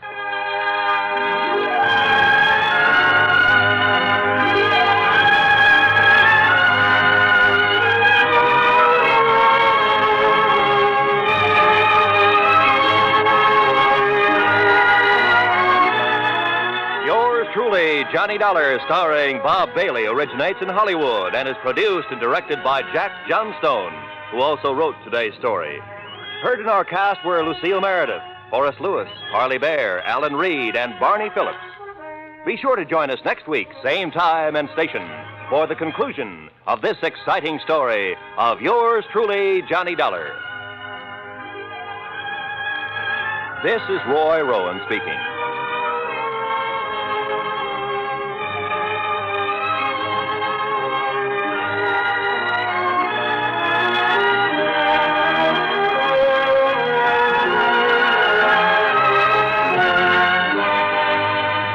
This is the United States Armed Forces Radio and Television Service.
Johnny Dollar. This is George. Who? George, I said. George Reed, Floyd's of England? Floyd's of England, huh? What? That's the big insurance company sent you out to nail down Felix Kane. That's right, but now who are you? Yeah, that was a couple of months ago. All right, what about it? Any mind telling me who you That are? insurance company must have paid you a lot of money for that job, Dollar. Not only for clearing up the robbery, but for nailing Felix Kane. Maybe, maybe not. But you still haven't told me who you are. Maybe even gave you a nice big bonus, huh? Because when it was all over, Felix was dead. Who are you? George who? That's killing for money, isn't it? And remember, it was Felix's girl, that little redhead, here in New York? You had somebody trick her into telling you where to find him. So now she's doing a stretch because she was in with him. So? I remember when you tagged Felix here in New York? He fell on top of his own gun, killed himself. Isn't that the way you said it happened? Now, you listen to me, mister. Yeah, that's what you said. That's what you said then. Who are you? And nobody could prove otherwise. Because nobody else was there. All right, look. Now, you listen So now to me. what I say now is you were pretty lucky then. You didn't know how lucky you were. That's all? Yeah. You see, the only reason you got away with that was because Felix's brother wasn't there. Because he was on the lam. He was out on the West Coast when it happened. Kane's brother, huh? Yeah, they were awful close, Felix and his brother. All their life. Ever since they were kids. You didn't know that, huh? Keep talking. Somebody did something to one of them. The other one helped him out. Or got even for him. All their life, Dollar. Go on. So now that Felix is dead, you ought to know what that means. Because it means the other one is going to get even for him. That means get even with you. With you and anybody else. All right, you. Now, wait just a minute. Oh, you're wising up now. Yeah, I think I am. George, huh? Yeah, that's right, Dollar. My name is George. George Kane. Felix's brother.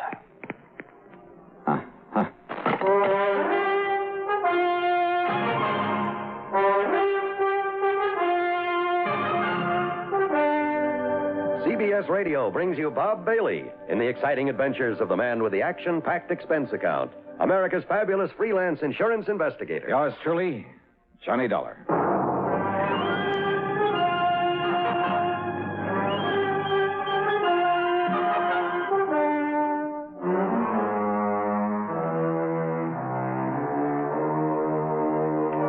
Expense account submitted by Special Investigator Johnny Dollar to Floyd's of England, North American Office, Hartford, Connecticut.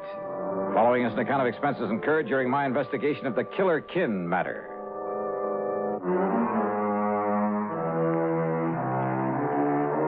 So what if I hadn't killed Felix Kane? It didn't make any difference now. But why would his brother George call me to warn me of his intentions? Anyhow, this was a carryover from another case, so on the expense account goes a dime for a call to George Reed. Well, of course, we'll pay whatever expenses may be involved. Well, good old Floyd's of England. But, George, what I really called about We'll simply regard it as an extension of the Felix Kane matter. Well, what I called about is to find out if you know anything about this brother George, where to find him and so on. Don't you mean how to avoid him? No. In a case like this, it's a matter of getting to him before he can get to me. Yes, perhaps you're right. So what do you know about him? Oh, I never heard of him, Johnny. Well, then maybe I'd better go on down to New York, where the trouble with his brother Felix started, where Randy Singer at the 18th Precinct helped me to... Well, sure. What? Sure, that's where George Kane is, in New York. Yeah, 2 or 3 times he used the phrase, here in New York. Well, now, Johnny... So, George, I'm heading on down there. Johnny, listen to me. Well? You must have some police protection. Here in Hartford? Here, New York, anywhere. Look, didn't you understand me, George? I'm going down there and contact Lieutenant Singer. But if this George Kane comes here and then you come back here after not finding him down in New York... Oh, stop worrying, George. Johnny. I'll be in touch. Item 2, $6.90 fare and incidentals to New York. Item 3, $6 even for a cab into 18th Precinct headquarters. Lieutenant Randy Singer apparently knew plenty about George Kane. That's right, Johnny, and we still want this George Kane on a charge of assault with intent to kill right here in the city. But he was in California, hiding out in California, when you knocked over his brother Felix. When I caught up with Felix. Huh? Oh, yeah. You said he made a dive for you, but then tripped and fell on top of his own gun, didn't you? That's the way it happened. Is it, Johnny? Huh? I know that's the way you reported it, but, is that what really happened? Randy, are you kidding? Of course it is. Okay, I'll take your word for it. But you'll never convince George you didn't kill Felix. No, I suppose not. And he's clever, Johnny. Tall, good-looking, and very clever. Yeah?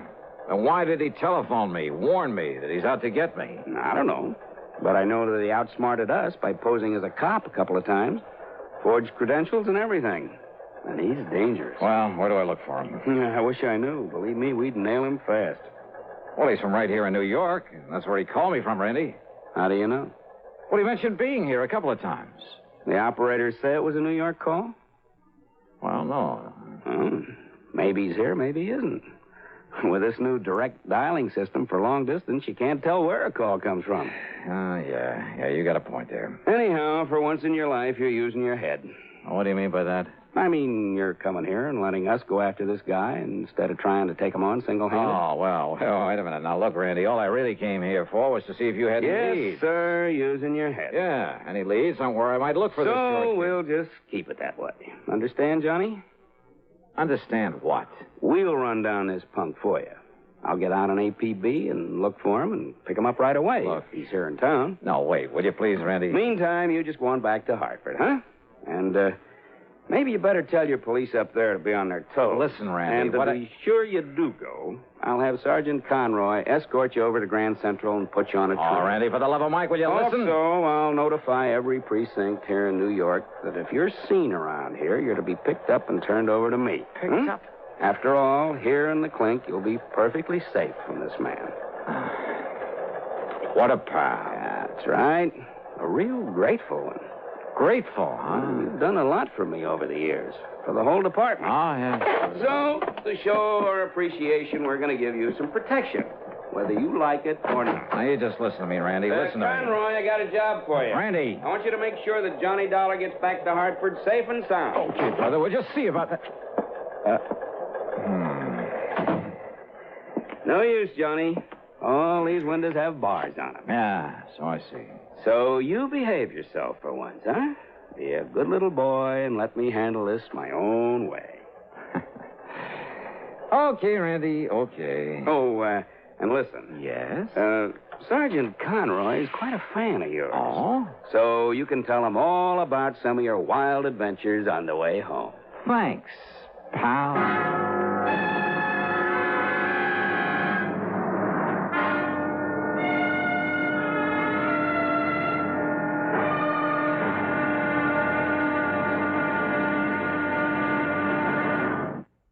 And now, Act Two of yours truly, Johnny Dollar, and the Killer Kin Matter.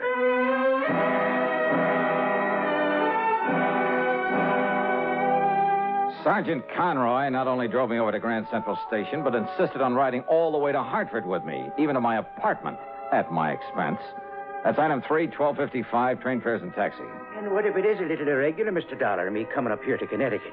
Oh, will you finish up what you was telling me on the train about the deadly debt matter you worked on last week? You just got to the part. So item 4 is 70 cents for his phone call to Randy, telling him he delivered me safely home. And item 5 is about $3 for the good Scotch whiskey that he drank there at my apartment before I could send him on his merry way back to New York. Then, less than 5 minutes after he...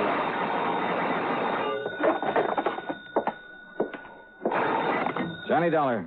Dollar, if you think those New York cops are going to be of any help, you're wrong.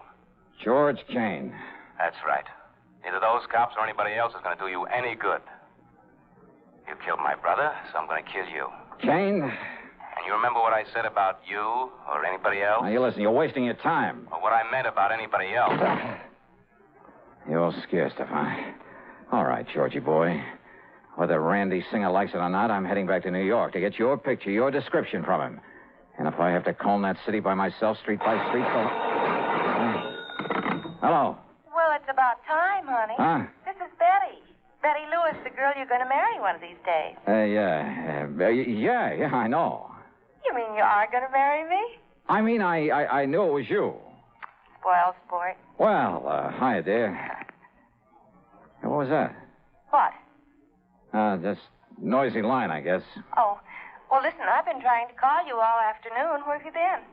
Oh, just out on some business, honey. I'm sorry. Well, as long as you weren't out with some other ravishing beauty, I'll forgive you. Fat chance of that. Honest? You mean that? You know darn well I wouldn't go out with anybody but you.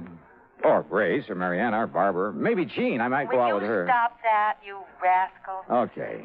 Now, what can I do for you, Miss Lewis? What can you do for me? Don't tell me you've forgotten our date for tonight. Our date? Oh, darling, why don't you ever think of something besides those crazy insurance investigations all the time, huh? And think only of you, huh? Yes. Now, listen, about our date for tonight here in New York. In New York? Yeah, that's right, for dinner in the theater, remember? Holy. Well? Oh, well, sure I do. Oh, but didn't you say you were going to be staying with some girlfriend all week and you'd let me know who and where to meet you down there? That's right. That's what I've been trying to call you for. Okay, then. I'm staying with Nancy Spaulding, remember her? Sure. And her address is 1624 McDougal Alley. 1624. One of those cute little apartment buildings down here in Greenwich Village. Wait a minute. You hear that again? Huh? Nothing, I guess. Yeah, okay, dear. I'll put on my Sunday best, grab the first plane or train, whichever will get me there first. Good. Only what, Johnny? Well, don't be surprised if we have ourselves a kind of police escort. No, what kind of a gag are you cooking up? You and that Lieutenant Singer friend of yours? Maybe. Well, come running, dear. I'll be waiting for you. Yeah. Bye, hon.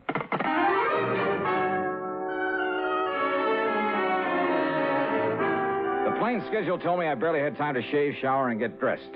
But as I finished and was about to head for the door... Yeah? Yeah, who is it? Mr. Perry, the building super. Oh. Yeah, what's up, Mr. Perry? Kind of funny thing, Mr. Dollar, and I kind of thought you ought to know about it. Know about what?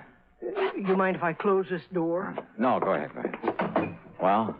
Well, you know that young man rented the little one room next door for the week? No, I don't. I thought it was vacant. No, sir. I haven't heard anybody in there, so... Well, I guess he heard you all right. What? He rented the place for a week, starting last night. Yeah? So when he left in such a hurry a few minutes ago, well, I sort of come up to take a look, see what he might have thought was wrong with it. Well? You see this wire I found? Yeah, looks like the stuff the phone company uses. Wait a minute. Yes, sir. It was sticking out of the wall just opposite to where your phone wires go in on this side. Sure, my line was tapped. Yeah, sure looks like it. It was some kind of device so he could ring me. And this man has left? Yes, sir. Maybe 25 minutes ago. Who was he? What was his name? Well, he give his name as John Jones. Oh, sure. Like he was just sort of making it up. Oh, what did he look like? Well, I'd say about your height, Mr. Dollar, and... Well, keep talking, Mr. Perry, while I make this call. Well, his hair was darker than yours, and he had a little thin kind of mustache. The call was to Randy Singer for a description of George Kane. And yes, it tallied with the one Mr. Perry gave me of the man who tapped my phone line, who just left in such a hurry. I told Randy I was heading back to New York, whether he liked it or not, that I barely had time to make a plane, that I'd call him when I got to the apartment in McDougal Alley and tell him all. Maybe even break down and ask for his help. And all because Kane had said he was out to get not only me, but anybody else who'd had a hand in catching up with his brother. Well, the only anybody else was Betty Lewis, who'd helped me trick Felix Kane's girl into showing me how to reach him. George hadn't bothered her there in Hartford because he couldn't find her. She was in New York. But over the phone, while he'd listen in, she'd given the address. During a frantic ride to the airport, I hoped, I prayed, that I could somehow reach Betty before George Kane. And now, Act 3 of yours truly, Johnny Dollar.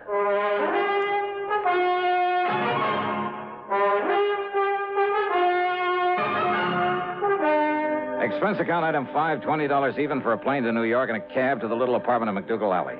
I tore on up to Nancy Spaulding's apartment on the second floor. Yes, who is it? Johnny Dollar. Oh, just a second, Johnny, while I slip on a robe or something. Is Betty there? Betty? Are you kidding? What? You and your practical joke. What do you mean, Nancy? Come on, let me in, huh? Well, just a second. Wait till I get presentable. Oh, come on. You see, I got in the shower after Betty left. Betty's gone? Nancy! Well, sure, Johnny. That's why I didn't expect to see you here. Gone where? With whom? With that handsome detective friend of yours you sent over to get her. Oh, no. About my size, black hair, mustache? That's right. Nancy. Gee, why couldn't you have arranged a double date so I could trace Nancy, along with him? That man's a killer. He's almost as pretty as you are and almost... What? What did you say? That was no detective. That was George Kane. He's a killer. But Johnny, Betty thought that... Well, you told her on the phone. I know. Okay, Nancy, now listen carefully. Where did he say he was going to take her? Well, to meet you, Johnny. Where?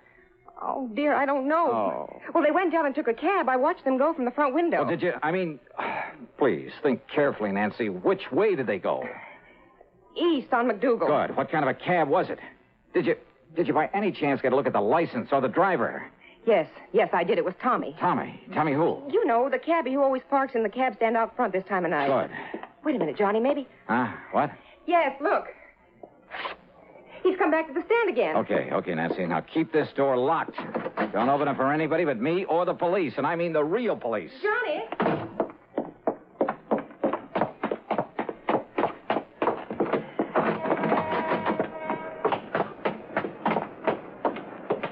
Tommy. Is your name Tommy? That's right. Where's to, mister? Okay, listen. A little while ago, you picked up a man and a girl here. You mean that good-looking doll staying with Miss Nancy up on the second floor? That's right, yes. That's right, I did. Her and the good-looking guy, I think I heard him say he was a plainclothes man. Okay. Do you remember where you took them? Why, sure, mister. You see, we have to keep a record of... Get going, Tommy. Get going. Take me to where you took them. Yes, sir. It's a kind of funny place for a couple of good-looking people Get going, please, huh? Yes, sir. Come on, step on it, will you? This is a matter of life or death. You serious, mister? Look, Tommy, that was no plain clothes man with that girl. That was a killer. You serious? Step on it. Yes, sir. But if we run across any prowl cars, mister... forget him. I'll give you enough to pay your fines for the next 2 years. Now, where did he take the girl? This section of the town we're getting into looks kind of That's what I told you. It's over near the Bowery. Some dirty dump that... Uh-oh. Well, what are you slowing down for? I knew I shouldn't have mentioned it. I knew we'd tangle up with a prowl car. Don't you see the red light in back of us? Oh, yeah. Well, maybe that's the best thing we could ask for. The best thing? Come on, pull up. Let me handle it. Somebody better, mister. All right. Where the devil do you think you're going? Now, listen, officer. So it was you who had this poor cabbie tearing through all them red lights, was it? O'Reilly? Tim O'Reilly. Now, listen, Tim. Listen to me. This is an emergency. My name is... Oh, an emergency, is it? And out you come, me boy. Wait a minute. Will you listen to me, please? I will not. Come out of there and get into me prowl car in the back seat. Listen, we're chasing a killer. You can help us. I said get into the prowl car. So get in. Do I have Sure, yeah, okay. Tommy, look, you lead the way. Here's $20 for you. Well, thanks, but I Just don't lead think... the way for this prowl car to wherever it was. You lead the way to nowhere.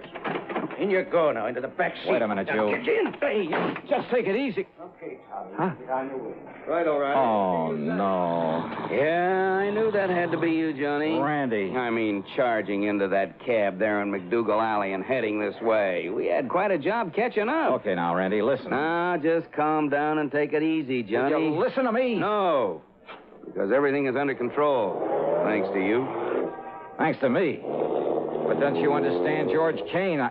I mean, Betty Lewis, you know her. George and Betty. George is taking her to someplace. George isn't taking her anywhere, Johnny. Well, of course he is. I'm trying to tell you. What? And I'm sure glad you gave me that McDougal Alley address over the phone. Huh? Of course, we only went there to pick you up, but when we saw a cab taking that girl of yours and some man away... George Kane? Yeah, I kind of thought it might be him. I don't know why. And so when we trailed that cab over to some dingy rooming house over on... Well, anyway, when they got out, we got a good look at him. You caught him. That's right. By the time we get to the station house, he'll be in the clink, and the light of your gay young life will be there waiting for you. She's quite a doll, Johnny.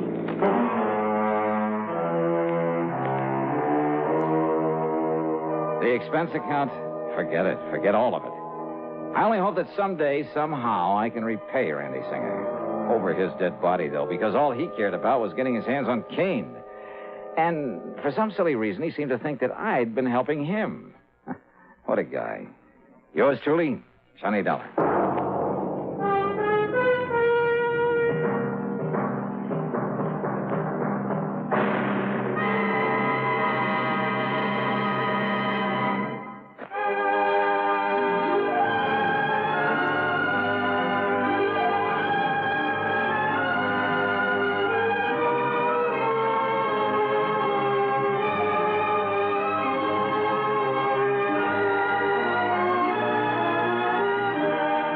Yours truly, Johnny Dollar, starring Bob Bailey, originates in Hollywood and is written, produced, and directed by Jack Johnstone.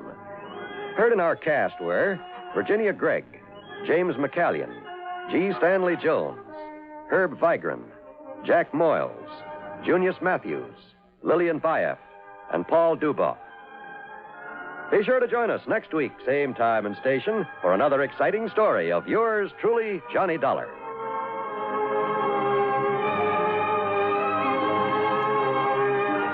This is John Wall speaking.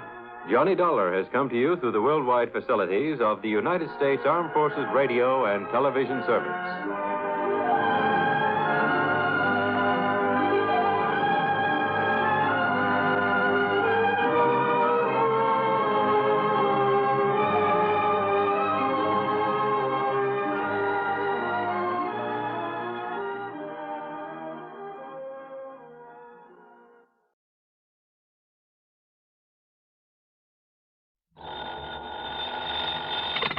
Johnny Dollar. Dollar, this is Peter H. Fillmore at the Office of Surety Mutual Insurance Limited here in Denver. Mr. Fillmore. Dollar, I want you out here. I've just uncovered a racket that has been costing our company a lot of money. What kind of a racket? Robberies, grocery store robberies, whole series of them. What's being taken, cash or goods? Cash, on Saturday nights, with most discouraging regularity. But, Dollar, with all the facts I can give you, well, I see no reason why you shouldn't be able to round up the gang that's doing this in short order. You think there's a gang involved? That's my conclusion, and I'm certain you'll agree with it when I give you the information I have. I see. Which means there may be some danger involved in this investigation. Oh, that's the understatement of the week. However, I understand you're quite used to that sort of thing. Oh? And in view of the importance to our company of putting a stop to these robberies, of bringing the criminals to justice... Now, Mr. Fillmore... Well, we shan't quibble over your expense account, or even any extraordinary expenses you may incur. Now, look. And, Dollar, there will also be the customary fee. The commission for any recovery of actual money you may be able to effect. Listen, would you please? More than ample compensation, I would say, for the fact your own life may be endangered. So, Dollar... Mr. Fillmore, Dollar, I'll can't... expect you out here on the first possible plane flight. Goodbye, sir. Huh? Oh, sure. Goodbye. Maybe forever, huh?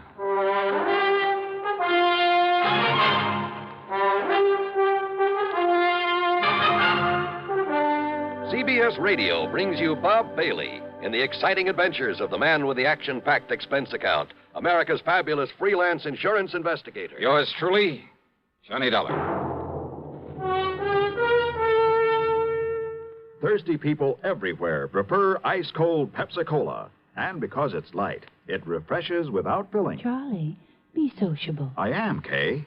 Pepsi is a favorite of thirsty people from Maine to Hawaii, from Alaska to Florida. Charlie. It's perfect for parties or picnics, so serve Pepsi to your guests. That's helpful, but... This is the sociable part. Keep plenty of Pepsi ice cold and ready. Remember, it goes fast because everybody likes Pepsi. Singing still sounds more inviting. May I? Be sociable, look smart, keep up to date with Pepsi. Drink light, refreshing Pepsi. Stay young and fair and debonair. Be sociable, have a Pepsi. But singing doesn't say, pick up an extra carton of Pepsi today. Better yet, get a case. You do that. And now, Act One of yours truly, Johnny Dollar.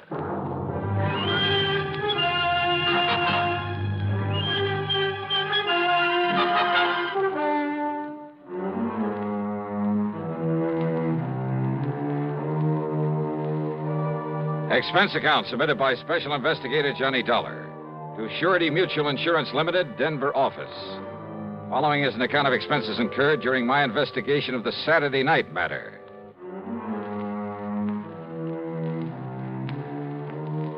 After including an extra box of 38 shells in my luggage, I spent item 1, $77, plane fare, Hartford to Denver, Colorado. Item 2 is $1.95 for a cab to the office of Surety Mutual and Mr. Peter H. Fillmore. Here in Denver, no dollar, all over the state, in a regular pattern. A pattern that has finally, today, enabled me to realize there's a connection between these robberies. Well, you better tell me all about it, Mr. Fillmore. Well, in the first place, you must understand that insurance against loss of actual cash, well, not many companies issue it, without limit, that is. So I understand. However, since virtually all of our accounts are the commercial type, you understand what I mean by that? Yeah, I think so. Instead of individual life and home policies, endowments, that sort of thing. Exactly. Manufacturing plants, merchandising organizations, that sort of thing. Including a great many stores, both large and small, including 50 or more grocery stores, supermarkets. I see. Dollar, it was my own idea to insure them against unlimited loss by robbery. And I must say it's increased our number of clients considerably. Yeah, I think so. But don't the premiums for that kind of protection have to come pretty high? Oh, very high. As a result, the company has shown a very nice profit over the past couple of years. But, of course, if these robberies continue... Yeah, you say there's been a definite pattern to them. Yes. To begin with, Dollar, every one of them has occurred on a Saturday night. When the markets are likely to have more cash on hand than usual, huh? Exactly.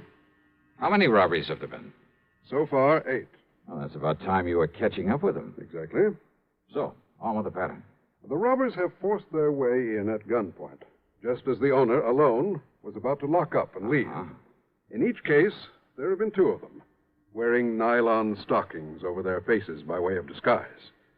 One of them, tall and husky, the other one, short and thin.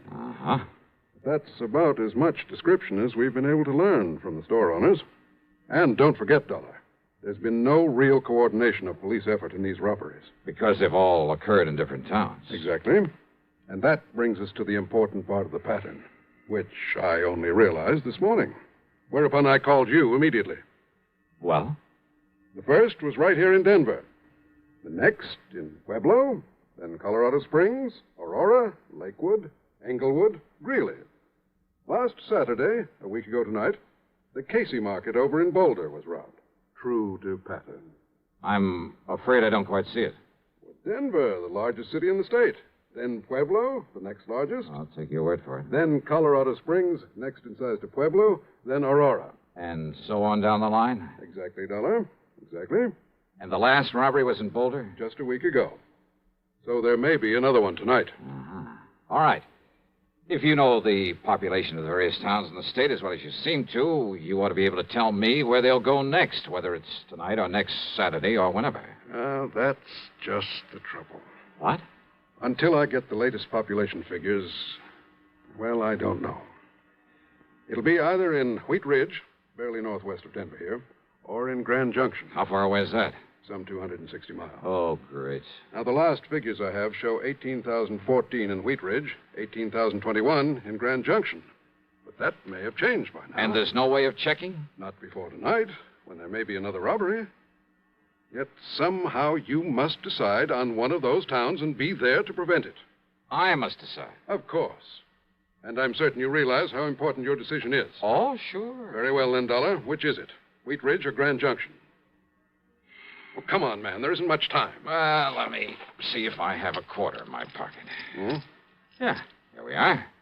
I'm afraid I don't understand. Pretty important decision, huh? It certainly is. Okay, then. Heads, I go to Wheat Ridge. Huh? Tails, I go to Grand Junction. What? Can you think of a better way?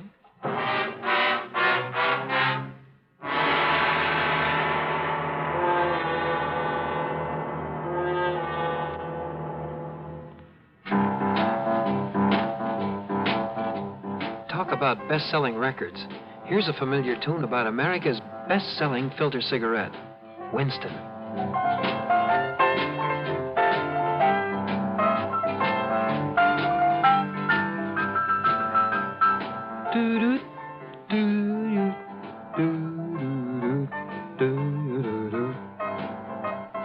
Winston gives you real flavor, full, rich tobacco flavor.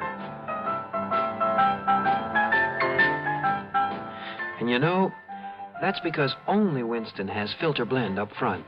Choice, flavorful tobaccos, specially selected and specially processed for filter smoking. No wonder Winston tastes good, like a cigarette should.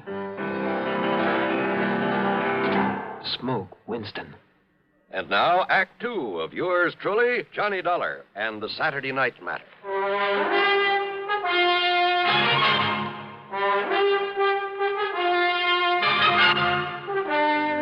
Now, Dollar, do you mean to say you think you can determine which city this gang of grocery store robbers will hit by the flip of a coin? This is ridiculous. I asked you, can you think of a better way? Well? All right, Dollar. Okay, then. But don't you see, if you go to Wheat Ridge, they strike in Grand Junction. Be kind of too bad, wouldn't it? Exactly. We'd have to pay off another big insurance claim. Perhaps thousands of dollars. And, Dollar, I'd hold you responsible. Me? Yes. Responsible for what, Mr. Fillmore? Huh? And I take it you're Johnny Dollar. Now, look That's here, right, Dollar. right? This is the most... Easy, PH. Dollar, this is Albert Berry, my assistant. How are you, Johnny? Al?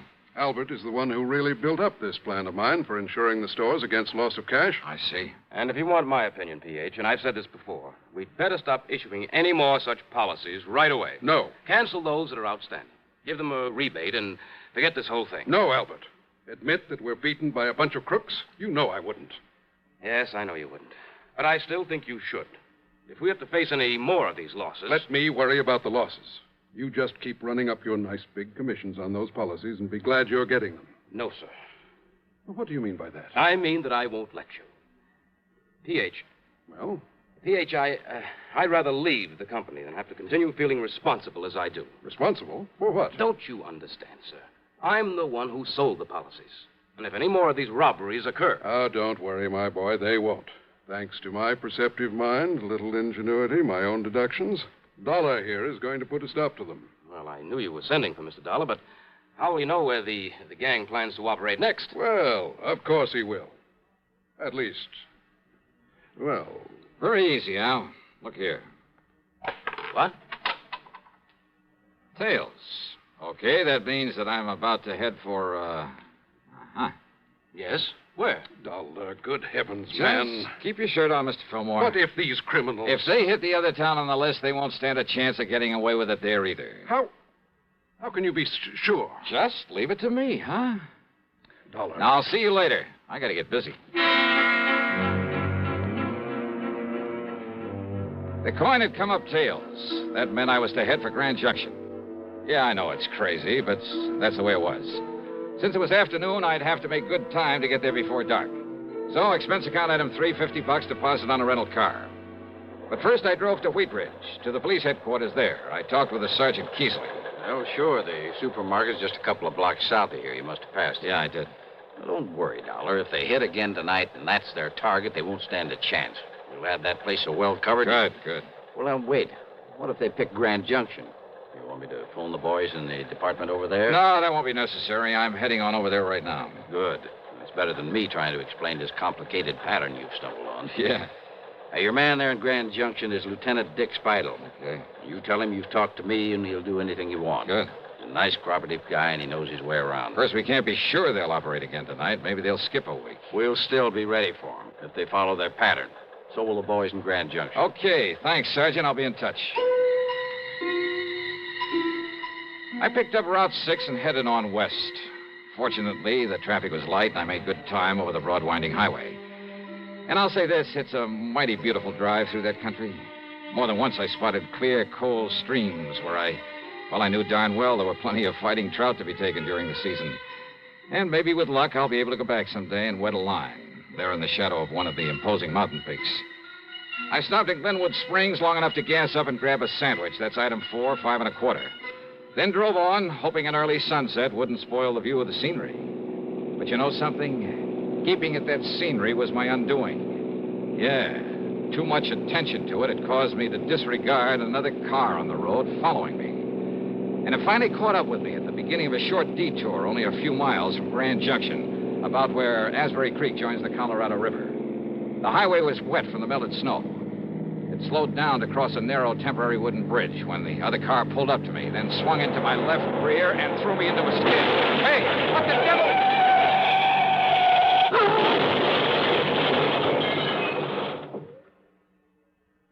Act 3 of yours truly, Johnny Dollar, in just a moment. Meet star Stuart Irwin. Nothing's worse for an actor than a nasty cold. To feel better quickly, I take wonderful 4-way cold tablets, the fast way to relieve cold distress. Right.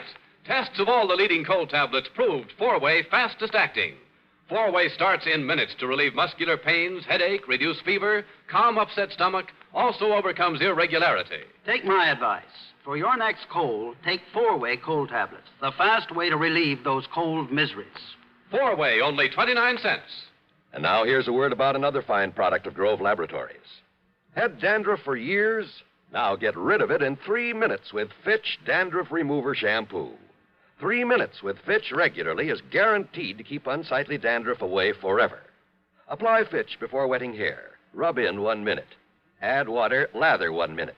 Then rinse 1 minute. Every trace of dandruff goes down the drain. 3 minutes with Fitch, embarrassing dandruff's gone. Fitch can also leave hair up to 35% brighter. Get Fitch Dandruff Remover Shampoo today. And now, Act 3 of yours truly, Johnny Dollar. Things were a little vague after my car got pushed off the road on the way into Grand Junction. I remember lying there in the wreckage, cold, terribly cold, but unable to move. Then the state highway patrolman who came along pulled me out from under the steering post, and I remember passing out again when the warmth inside their car hit me. I remember being wheeled along on a stretcher through a long corridor, the smell of antiseptics, then the sight of a hand with a hypo in it poised above my left arm. Nothing but shock, I'm certain of it. This will help him to sleep, and in a few hours he should After that, a soft, warm, comforting darkness. Oblivion. Then, when I finally came to and there was sunlight streaming in through the hospital window... Just take it easy, Dollar. What? Take it easy and get some rest, and you'll be all okay. I'm Lieutenant Dick Speidel. Oh. Lieutenant. Sergeant Keesley over at Wheat Ridge called about you. Yeah, well, Just look, wanted to make sure everything was all right over here. You're in Grand Junction, you know. Did they nab the gang behind the market robbery last night, was it? No trouble at all over there. Nothing happened. But I sure wish you hadn't skidded off the road before you could get Listen, to me. there was another car. It came up behind me. Yeah, I know. So far, we haven't been able to get a lead on it. What if they didn't hit the market over there? Yeah, Dollar. It was the Bluebird supermarket right down the street from here. Over $3,000. Yeah? Well? A set of tire marks, same as from the car that ran you off the road, but that's all. Oh. Except for one thing. What's that? What? Now, look, you're in no shape to worry about this thing now. You said except for one Doc says thing. You need a lot of rest. What is it? But when you're up and around What again... is it, Lieutenant? Well, when Barnaby Schultes came out here from the west and opened that market... Yeah? Well, always when somebody comes here with a lot of money, I run a check on him. And? Schultes has a record of stock manipulations, of phony bankruptcies across the country as long as your arm. Sure. So when his market gets robbed after he's made sure of collecting a lot of insurance for it... Worth thinking about, isn't it? Oh, you bet your sweet So life. you lie here quietly and think about it, Dollar. Oh, wait a minute, and Lieutenant. in case you're thinking about getting out of here and doing something about it before Now, you're okay again... listen, will you? Well, it just happens I have a man outside the door to see that you don't.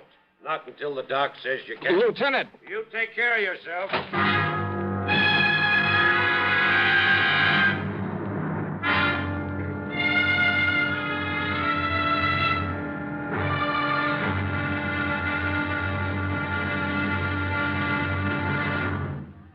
Munch, munch, munch a bunch of Fritos, corn chips. It's not polite to smack your lips, but you can't help it with Fritos, corn chips. Munch, munch, munch a bunch of Fritos, corn chips. Fritos are the perfect after-school or between-meal snack. Golden chips of corn just made to munch. A nutritious treat for children and grown-ups alike. Fritos corn chips are full of such good, crisp flavor, such good-for-you nourishment. There's contentment in every munch. Munch, munch, munch a bunch of Fritos, corn chips. Whenever you want good munching, get Fritos corn chips. Whenever you want to add zip to a lunchbox, to salad, soup, or sandwiches, serve Fritos corn chips. They're America's favorite. Golden chips of corn just made to munch. F-R-I-T-O-S, Fritos corn chips. Munch, munch, munch a bunch of Fritos, corn chips. Now, Act 4 of yours truly, Johnny Dollar.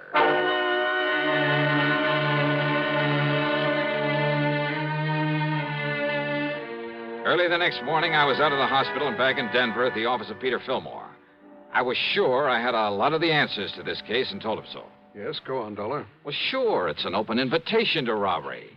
Well, don't you see, the market owners could arrange these robberies themselves. Not only collect the insurance, but get a cut on whatever was taken. Good heavens. Yeah, sure. And look, didn't you tell me the owners couldn't seem to come up with a very good description of the crooks? Couldn't or wouldn't? They've done it themselves. Every man has a price. No, that isn't the answer. Well, not all of it. Each one of them arranging himself wouldn't account for a whole string of them in various different towns. So it means that somebody's been getting to them, that somebody's been running a robbery ring. But that means... Why, don't you see, Dollar? That means the ringleader must be someone who knows exactly which of the markets has bought this type of insurance from us. To quote you, Mr. Fillmore, exactly. So you'd better start thinking of somebody right here in your own office. Exactly? Sure. No, I mean... You mean exactly, because he could clean up on this operation both ways. By getting a nice fat commission on all the policies that he sold. But the only and then man... by arranging the robberies, then taking a cut on them. But good heavens, I simply can't believe that... Al Berry, collecting both ways. Real smart about it, too. He told you he wanted you to give up this silly insurance, but he knew that you wouldn't. Albert. But even if you did, he wouldn't care, because he's already cleaned up enough to walk out of here a rich man. And you'd better not move, either one of you. Albert. Well, hi, Al. I heard everything, Dollar. Good for you. You shouldn't have made it so obvious that you went through my files before I got here this morning. Well, now, that's right, I did. To see how your list of policies compared with the markets that have been held up. It was a dead giveaway, Al. Was it? I mean, you're pulling those jobs in the same order as the insurance you sold. Starting with the biggest accounts in the biggest towns and working on down. Pretty stupid, Al. All right, Dollar. Oh, no. Ever seen a gun with a silencer? Now, look, don't be silly, please. Do you think I'd be foolish enough to have come over here alone, knowing what I know about this? What are you talking about? The police. What else? Oh, sure. Standing right outside the door, waiting. That's right. Don't try to be cute, Dollar. It won't work. Huh? That's right. No, listen, Sergeant. Just relax, Al. Enough to let that thing drop out of your hand. Gently. Thanks, Sergeant.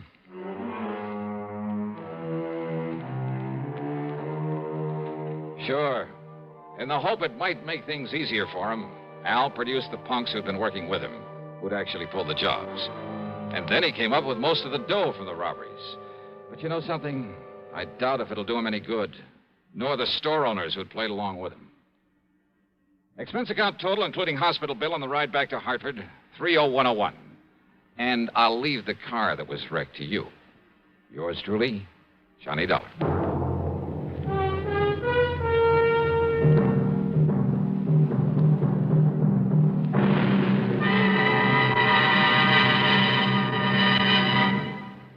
Our star will return in just a moment. Constipation is something people don't talk much about, but it can be a problem for anyone, even doctors. And when constipation occurs, it's interesting to see just what doctors consider important about a laxative they might use or recommend. Now, a majority of the doctors we heard from had this to say. A laxative should be effective, gentle, close to natural acting. A medicine that can be used with complete confidence. Well, pleasant-tasting chocolated X-Lax is effective.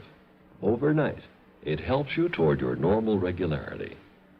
X-Lax is so gentle, so close to natural acting, there's no upset. That's why many doctors and millions of people use X-Lax with complete confidence. X-Lax, the laxative that helps you toward your normal regularity gently, overnight. Now, here is our star to tell you about next week's program. Next week, down to Sarasota, Florida, to a case of the almost perfect crime. Join us, won't you? Yours truly, Johnny Dollar.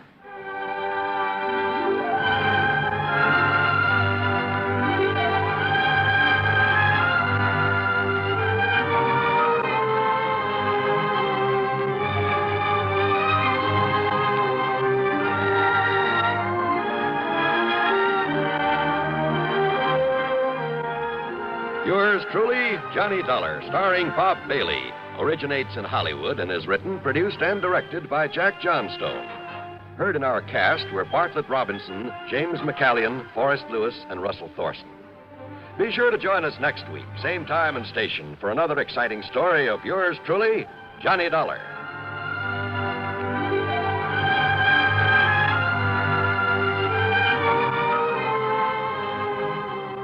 This is John Wall speaking. This is the CBS Radio Network. This is Jim Amici, and this is 1960. Experts say it'll mark the beginning of the world's most productive years, a boom time, years of plenty. Well, that's good news for us in America, but let's remember that there are still millions in this small world who do not have enough to eat. People who need shelter, people who need medicines, people who need a kindly helping hand. So it's time to give like 60. This is the week of the Catholic Bishops' Relief Fund Drive, a time to renew the treasury of the worldwide organization which last year helped 40 million people in 40 different countries. This year, there's a new magic in giving. Every dollar you contribute to the Bishops' Fund releases $30 worth of stockpiled surplus supplies. Give now. Help the hungry and homeless overseas. Give through your local Catholic church or Bishops' Relief Fund, Empire State Building, New York. It's a small world. Let's make it a better one. Radio 59, Albany, New York. WROW, the Tri-City's #1 station for news.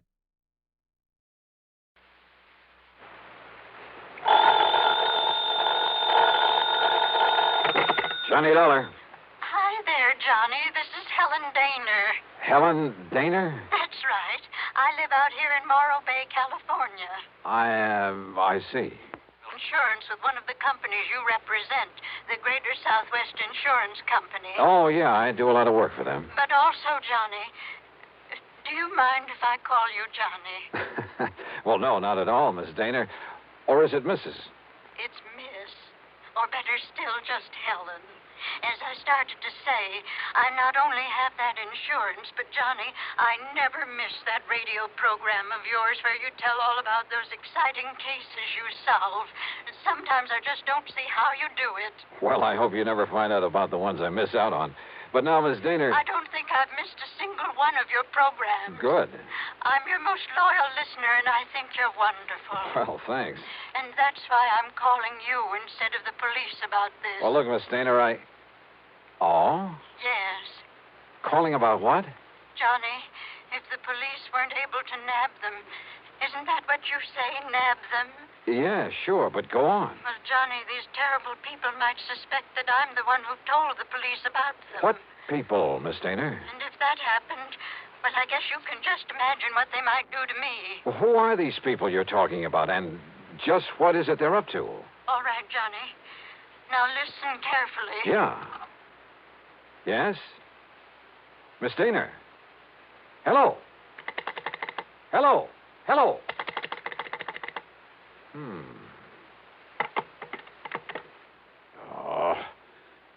now, Dollar, don't be a sucker for a... And yet... I wonder...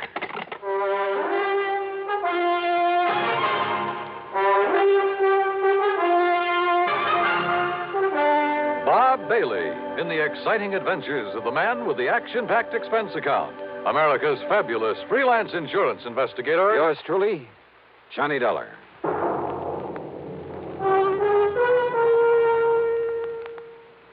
Oh, Act One of yours truly, Johnny Dollar.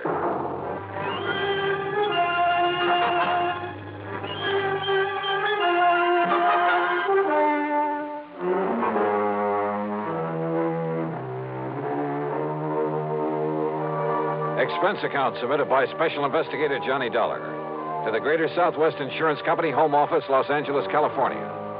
Following is an account of expenses incurred during my investigation of the Big H matter. Expense account item 1-275, long-distance telephone call to Hollywood 82124. That is to say, the office of Royal J. Harkins, contact man at Greater Southwest Insurance in Los Angeles. It was late in the day, but luckily he was still in his office. Nice to hear from you again, Johnny. What can I do for you? Roy, I'm putting this call on expense account. Oh? But that ain't all. If I could make connections down to New York, well, let's see. There's a plane leaving for the West Coast a little after midnight, so I'd arrive in L.A. early in the morning. You coming out here? Unless somebody's been pulling my leg. Roy, do you have a policy holder named Helen Daner? Yes, somewhere up we certainly do. Well, now, what's that mean? She's an elderly woman, a spinster, who lives up in the little town of Morro Bay. That's about 200 miles north of here. Johnny, she called this office early this afternoon. She demanded your phone number there in Hartford. And? Well, I didn't give it to her. Why not? Because she wouldn't say why she wanted to get in touch with you. Oh, fine. And knowing how busy you always are, well... But then, just a few minutes ago, I began to wonder about it. Yes? Well, after all, if she wanted to contact you about some insurance matter... Yeah. What? Well, did you call her back? Yes, since we handle all her insurance. That is, I tried to, but I got no answer. Then, Roy, I'm going to grab that plane I was talking about. Well, now, wait. Did she get to you? Did you talk to her? Yes. And it has something to do with her insurance? Plenty. So I'm flying out there, Roy, at your company's expense. Now, just a minute, Unless, Johnny. of course, you'd rather pay off her insurance to some beneficiary. Johnny. Then just be sure to have a rental car waiting for me when I pull into the airport. Item 2, 162.85 plane fare. The big mainliner took off from New York's International Airport promptly at 12:30 a.m. At 6:30 Pacific time, I stepped off the plane at L.A. International. Dollar, this way. Oh, hi, Roy. I didn't exactly expect you to be here in person this early in the morning. Well, I am. I've got a rental car ready and waiting for you out at the curb. Good, good. But listen, you still haven't told me what this is all about. Because I'm not too sure myself. But you sounded over the phone as though something's happened to the old lady. Miss Helen Daner, I mean. That's exactly the way I meant it to sound. And since I still haven't been able to get her on the telephone... Well, what? What's happened to her? I don't know. This my car? That's right. Oh, start making some sense, will you? I wish I could. Well, do you actually know that something's happened to Miss Daner? Nope. But if it hasn't, I've got to do everything I can to prevent it. Johnny, prevent what? Royal, I only wish I knew. Johnny! Johnny! Thanks to an excellent highway and light traffic, I made good time through Santa Monica, then Santa Barbara, even past the famous Pismo Beach. It was just afternoon when I pulled into Morro Bay. When I stopped for gas, that's item 3, 420, I looked up Miss Helen Daner's address in the local phone book. It turned out to be a modest little frame house about half a mile south of Morro Rock on the landward side of the bay. It had some nice, well-kept flower beds in front, and at the back I could see a small, rather decrepit dock that stuck out into the bay. A brand-new, expensive automobile was parked in the street in front of the place. Hardly the kind of car you'd expect a sweet old lady to be driving along. Well, there was only one way to find out.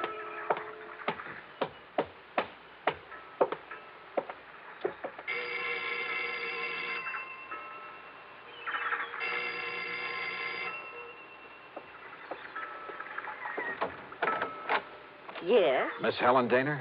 No, I'm Bessie Daner, Helen's sister. And who are you, young man? Johnny Dollar. I'm from Hartford, Connecticut. Is your sister... Oh, yes. I've heard Helen speak of you. You're an old friend of hers, aren't you? Well, yes, I guess Won't you come in? Well, is she here, Miss Daner? Well, She ought to be back from the market any minute. The market? But she hasn't been at all well, you know. That's why I've come to live with her, sort of take care of her. I see. But I did think it was all right to let her walk down to the market this morning. Would you like to come in and wait for her? Which market, Miss Dana? Well, it's the first one down the street. Now, do you see it? That little supermarket just 2 blocks away. Oh, yeah, I see. So if you'd like to come in and wait... No, thanks. I'll pick her up there. Well, but Mr. Dollar... Thank you very much. Mr. Dollar...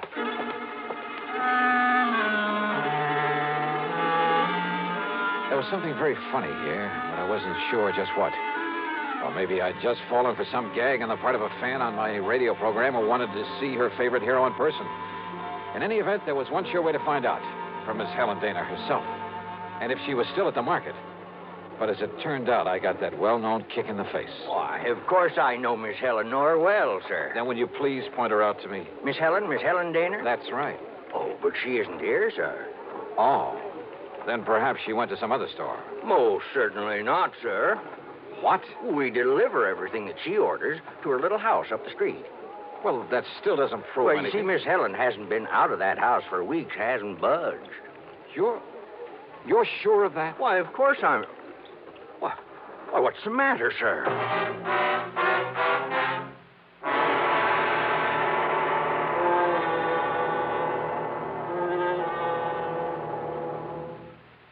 And now, Act 2 of yours truly, Johnny Dollar and the Big H Matter.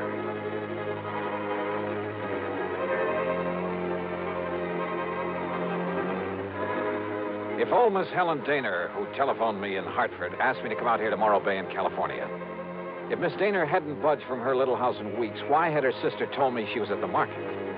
Could all this somehow tie in with the people, the terrible people she tried to tell me about on the telephone?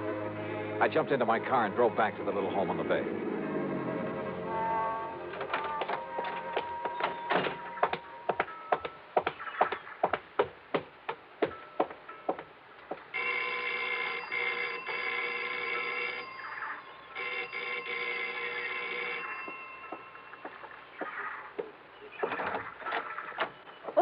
Mr. Dollar. That's right. Now, where is Helen Dana? Oh, Sister came back while you were gone. Came back?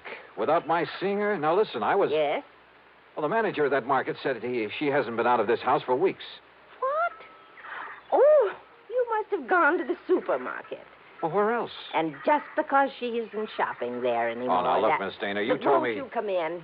I think she'll be terribly disappointed if you don't. You see, she's told me all about you now.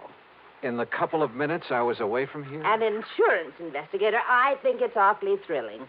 But now come in and see her. I think she's been kind of expecting you. Yeah. And if you'd like to know what I think, Miss... Good Lord.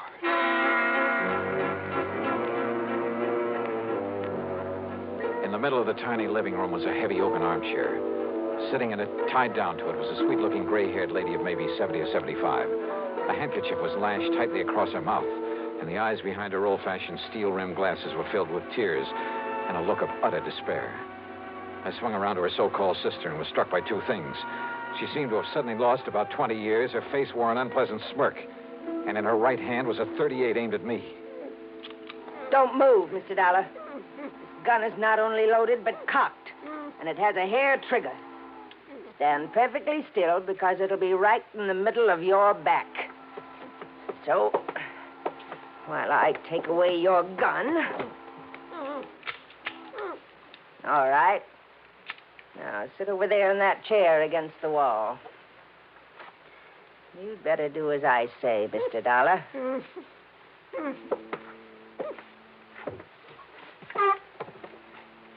Now, we may have to wait a little while. So get one thing straight. Any move, any tricks, and I pull this trigger. Mind telling me what we're waiting for? You'll see. And why you've tied her up that way? That is Helen Dana, isn't it? Why, what's the matter, honey? Getting a little short of breath with that gag in your mouth? Well, then why don't I take it out for you? No, Dollar. Not a single move. Just crossing my legs. Sure. Here now, honey. Don't want you to conk out on it. After all, you may be of some use before we're through with this caper. There you are. Johnny, I don't know what. These terrible people, they sneaked in while I was phoning you. Yeah, Helen, I guessed that. If only you hadn't come, but I thought maybe. They're smugglers, Johnny, of the worst possible kind. You tell them, honey. It'll help to kill time while we're waiting for Pete and Dollar. Okay. They're smuggling in narcotics, heroin, from the way down in Mexico. Oh, pretty smart picking a spot as far up the coast as this.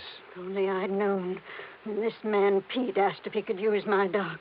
He said it was to tie up his boat at night when he came in from fishing. How did you get onto them, Helen? When they saw I turned my lights out so early every night, they thought I was asleep. That I wouldn't notice he wasn't taking fish off his boat, but little cans of heroin. Heroin? Then Bessie here, who can look so sweet when she wants to. Why, Helen, I thought I was pretty sweet. Then Bessie would meet him with her car. How did you know it's heroin? Because they told me they'd use it on me if I don't behave myself. Which is a lot better than you'll get, Dollar. And besides, Johnny. Yeah?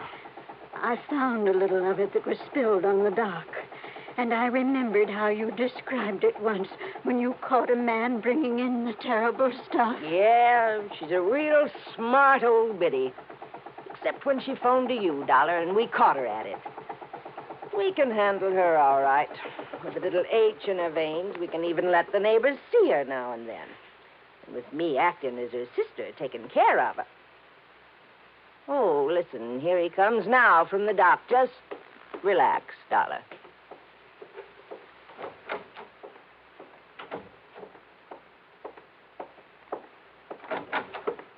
Well, what a charming little party. Johnny, this is... Nice work, Bessie. Dollar, huh? That's right. You want to take care of him, Pete? So you made the mistake of coming out here. Believe me, mister, it was a mistake. I said, are you going to take care of him? Why, of course, right away. We don't want him lying around here. Which is to say, Dollar, we're going to do something I haven't thought of since the old days in Chicago. You and I are going to take a little ride.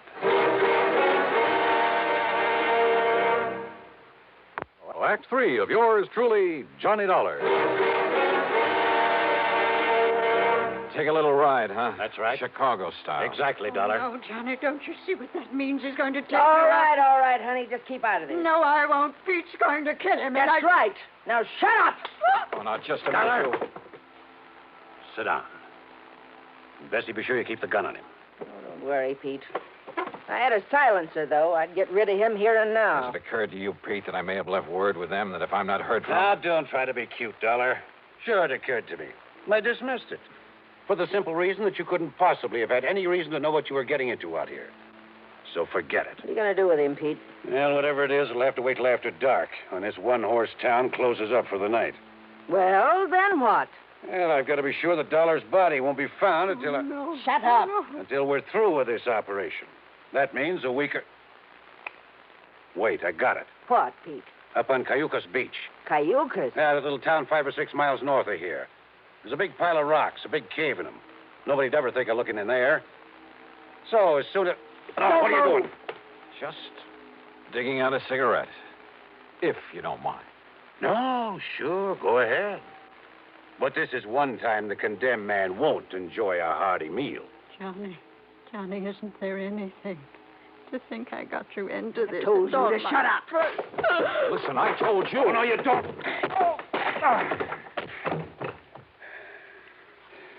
Finish him off, Pete. No. No, we'll wait for dark and do it right.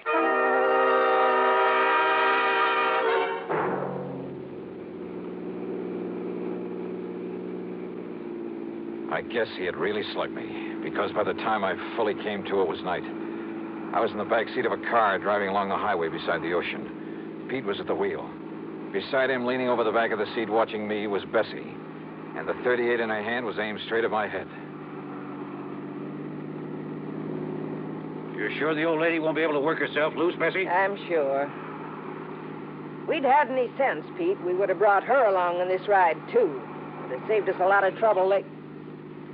Oh, So you've woke up, Dollar. Yeah. Now, just stay put in that back seat. Any funny business? I said any funny business. Just trying to dig out a cigarette. Stay back in that seat. Yeah.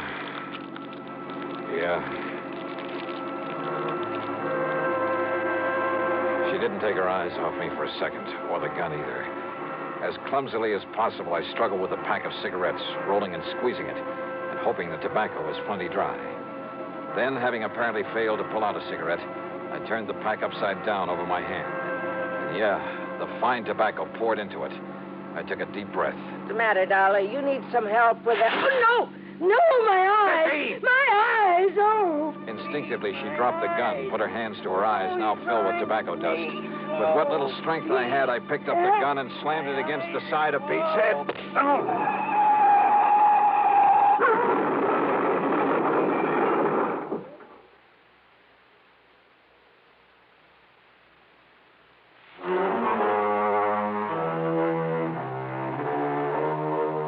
It was a commercial trucker driving one of those big interstate trailer jobs who pulled off the highway to give us a hand. Yeah, somehow those boys are always around when you need them. And he used his head. When he found my credentials in my pocket, he saw the whole picture in a flash. So he hailed down the first police car that came along and turned both Pete and Bessie over to them. Miss Helen Daner, bless her heart, the spunky little old character was tickled pink to be involved in the whole thing. Yeah, she just can't wait to go to court and testify against those two. Expense account total, including the trip back to Hartford, $447.45. Yours truly, Johnny Dollar.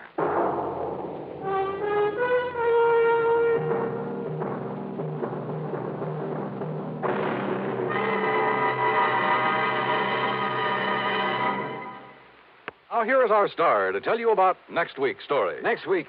Well, so help me, it's the wildest case I ever got messed up with. Join us, won't you? Yours truly, Johnny Dollar.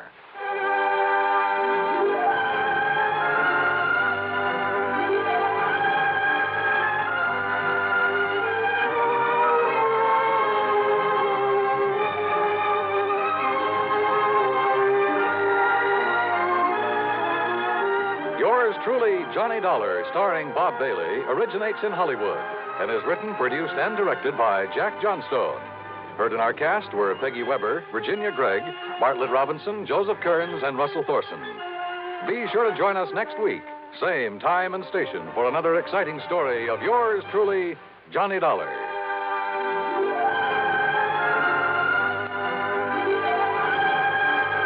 This is Dan Coverly speaking.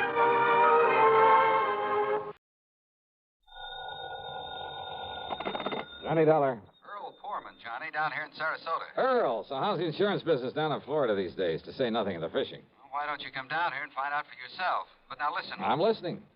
You remember how my home is situated out here on St. Armand's Key? Well, sure, I ought to. I've been there often enough. It's near the end of a long bayou that comes in from Sarasota Bay. Yeah, and the bayou is lined with expensive homes, private docks, and it's full of mullets, sea trout, sheep's head, flounder. So what about it? Johnny, what would you think if I told you I'd sold a man $50,000 worth of straight life insurance? Well, I think you were just doing your normal... Huh? Did you call to talk fishing or business? Listen, will you? Okay. What would I think if you sold a man a $50,000 policy? And? And then, 3 days later, just this morning, as a matter of fact, found his body floating under my dock. Oh. Okay, Earl. I think I'd better grab the first plane I can. That's what I think. And not to go fishing.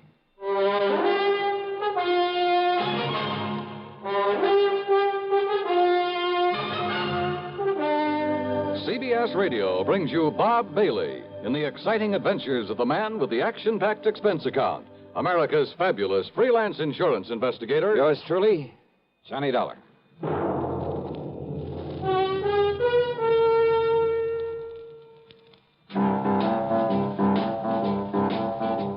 Talk about best-selling records. Here's a familiar tune about America's best-selling filter cigarette, Winston.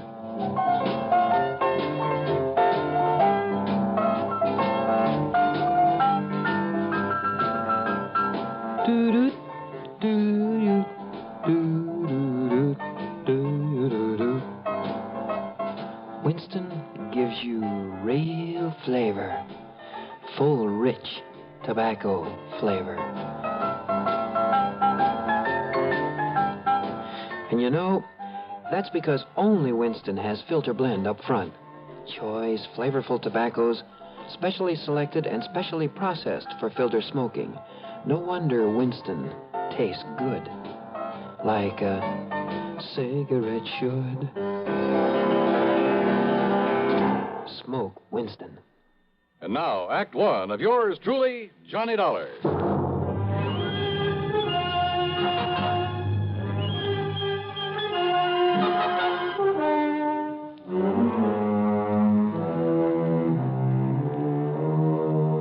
Expense account submitted by Special Investigator Johnny Dollar to the Tri-State Life and Casualty Insurance Company, Sarasota office. Following is an account of expenses incurred during my investigation of the Bayou body matter.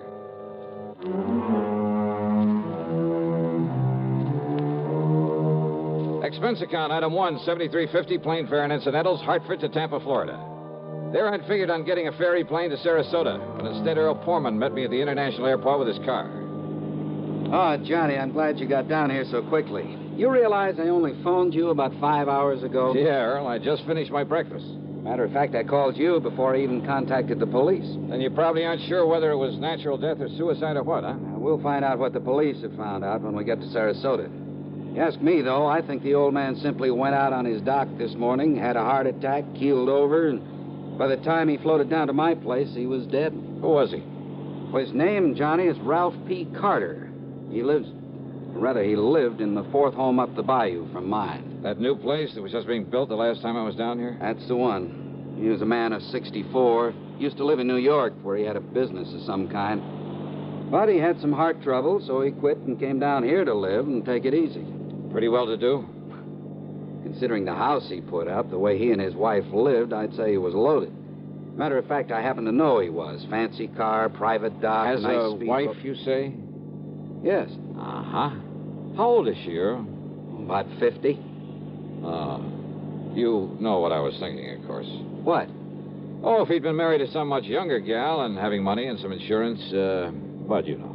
Huh?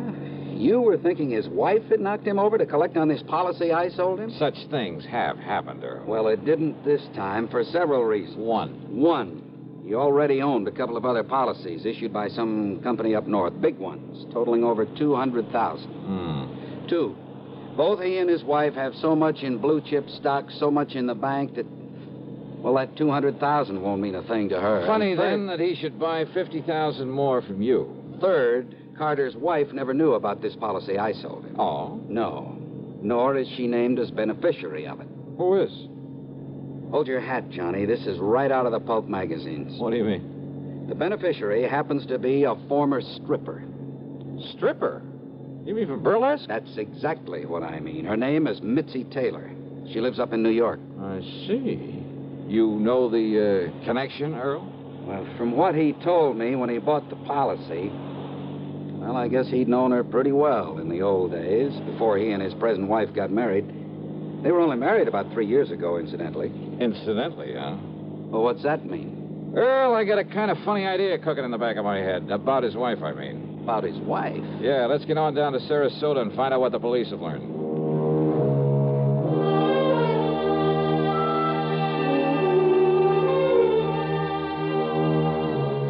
The police hadn't wasted any time. After recovering the body from the bayou, they'd immediately turned it over to the coroner, Dr. Phillips. Sergeant Edwards, who was in charge of the case, made us cool our heels until the coroner could finish his preliminary examinations. But why an autopsy, Sergeant? You mean you suspect foul play, something like that? He was alone. He was unattended when he died, Mr. Pullman. That means an autopsy is mandatory. Oh. Hey, tell me this, Sergeant. Do you yourself have any reason to be suspicious of how Mr. Carter may have died?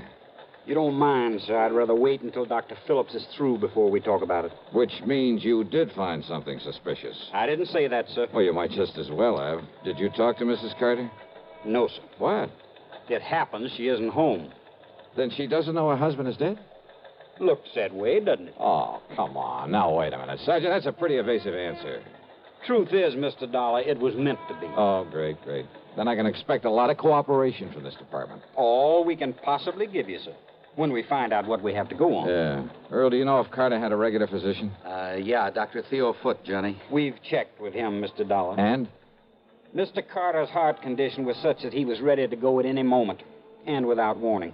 But if you're suspicious of something else... Have I given you any real reason to be suspicious? Now, look, Sergeant, let's not be... Dr. Phillips. Johnny Dollar. Hiya, Doc. I might have known you'd be called in on this, Johnny. You certainly got down here in a hurry. Mr. Pullman. Hello, Coroner. Did you find out anything, Doctor? You were right, Sergeant. I've got a lot more work to do, of course, before making out my report on this case, but there's no question about it. Mr. Carter died neither from a heart attack nor from drowning. Oh? What did kill him, Doc? He was struck so hard at the base of the skull that death must have been instantaneous. Murder, Johnny. And without question, the murder weapon was the wrought iron poker that you found there in his home. No reason for suspicion, Sergeant? Thanks, Doctor. I'll get out an APB on Mrs. Carter right away. I think you'd better. And, Mr. Dollar, I'm afraid you'll just have to wait around until we pick her up. You, want to bet on that?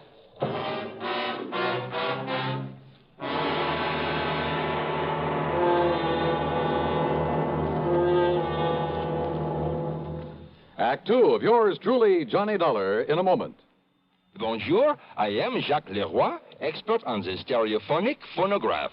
I will now clear up this whole subject. S'il vous plaît, listen to ordinary stereo. A girl crossing the street. Eh bien, now on Columbia Stereo 1.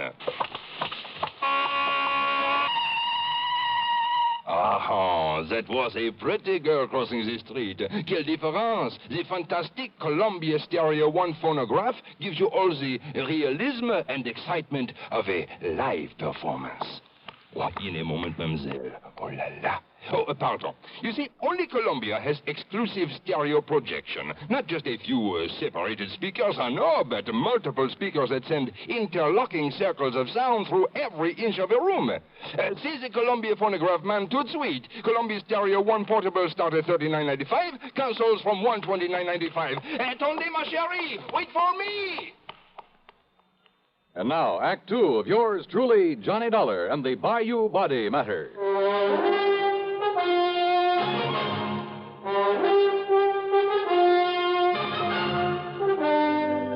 The machinery is in operation, Mr. Dollar, and as soon as we get any word as to the whereabouts of Mrs. Carter, we'll let you know. Yeah, thanks a lot.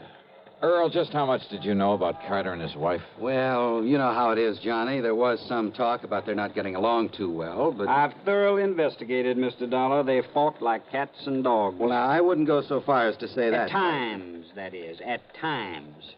According to the people next door, they had quite an argument just last night. Oh? At one time, according to these people, she hollered at him, "I could kill you, Ralph. I could kill you." Yeah, well, that's not proof that she did. No? Then why would she say it? Haven't you ever told somebody you'd like to kill him? Well, saying I'd like to, or saying I could or would are two different things. And look here, sir. If she didn't do it, then why would she hightail it out of town early this morning? All those neighbors reported that she did? Yes, sir. She drove away from their place at approximately the same time as the coroner says he was killed. Well, let's face it, Johnny. The sergeant must be right. She must have done it. No question about it, Mr. Dollar. But why? What could her motive have been? Who knows? Could have been most anything. Now that we know there was friction between them... And what about his money? She stands to be worth an awful lot with him out of the way. And don't you forget for 1 minute she's much younger than he was.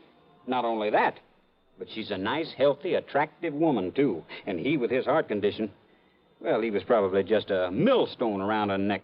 Makes sense, Johnny. Sure it does. Did you or the coroner find any fingerprints on that poker that was used on him? No, sir.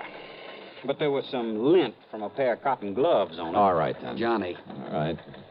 I've seen Mrs. Carter many times. She prides herself on her dress. She can afford to. And I've never seen her outside that house without a hat and without a pair of gloves. And, of course, a lot of people wear gloves when they drive a car. Okay. Now, don't you worry, Mr. Dollar. The APB is out, and every highway north of Bradenton, south of Venice, and east of Arcadia is being watched for her. When we get her, I'll let you know. Yeah, you do that. Come on, Earl, let's have some lunch. Sure. Nothing more we can do here. Reach you at Mr. Pullman's house, I take it. Don't bank on it, Sergeant. So Earl drove me to his home on St. Armand's Key, and by then I was beginning to wish I'd made the trip to Florida solely for purposes of fishing the blue waters of the Gulf with him. But then, after saying hello to his charming wife and having a drink and a good lunch with them, I walked over to the Carter place, 100 yards or so up the bayou. Much to my surprise, there was no policeman there to keep an eye on things in case Mrs. Carter should return. I was even more surprised to find a side door standing wide open. So, needless to say, I walked in and looked around. One of the first things that caught my eye in a den off the living room was a desk. It was locked, but I managed to pry it open without too much difficulty. And there, among other things, kind of half hidden away in a folder, I found some canceled checks, a whole series of them, written twice a year for a period of over 3 years. They were made out to Mitzi Taylor, the ex-Burley Queen. Pretty sizable checks, too, all for the same amount of money. No wonder he'd kept this desk locked. But during one period of time, well, 3 checks that should have been there were missing. And it gave me an idea. Out in the living room was another desk, a tambour, obviously Mrs. Carter's. Hidden away in the bottom of one of the drawers of that desk were the 3 missing checks. Huh? I beg your pardon. Mrs. Carter? That's right. Who are you? Johnny Dollar, special investigator for one of your husband's insurance companies. Special investigator? Yeah, here. My credentials. I see.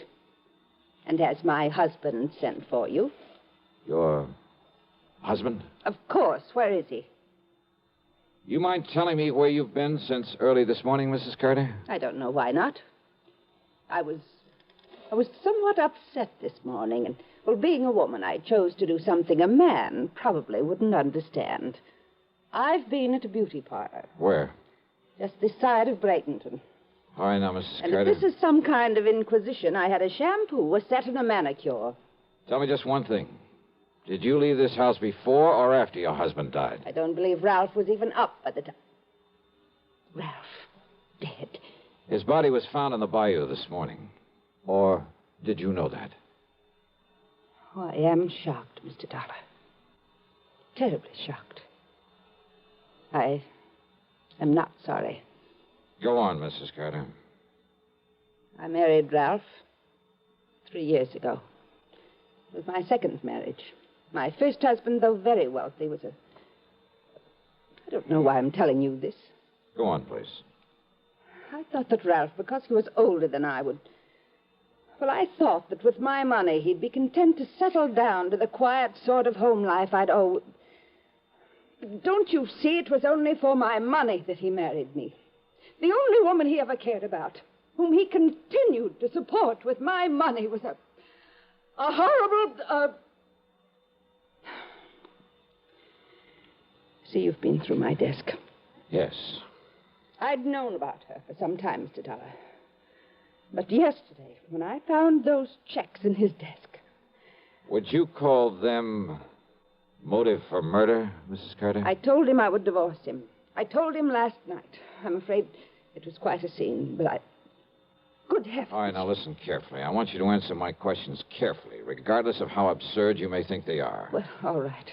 You always wear gloves, don't you? What? Well, of course. This kind of gloves, like you're wearing now? Only this kind. I have them made for me in France and sent to me on special order. Even when you're working in the garden, say? Of course. I save the old ones for that kind of thing. Any other kind of cotton or wool or domestic leather I'm allergic to. But, Mr. Dollar, I don't understand why... Such a little thing, and yet... What? And yet murder cases have been solved on a whole lot less. Murder? Did you say murder? So you found her for us, Dollar. Oh, Sergeant Edwards. So maybe you private dicks do have some value after all.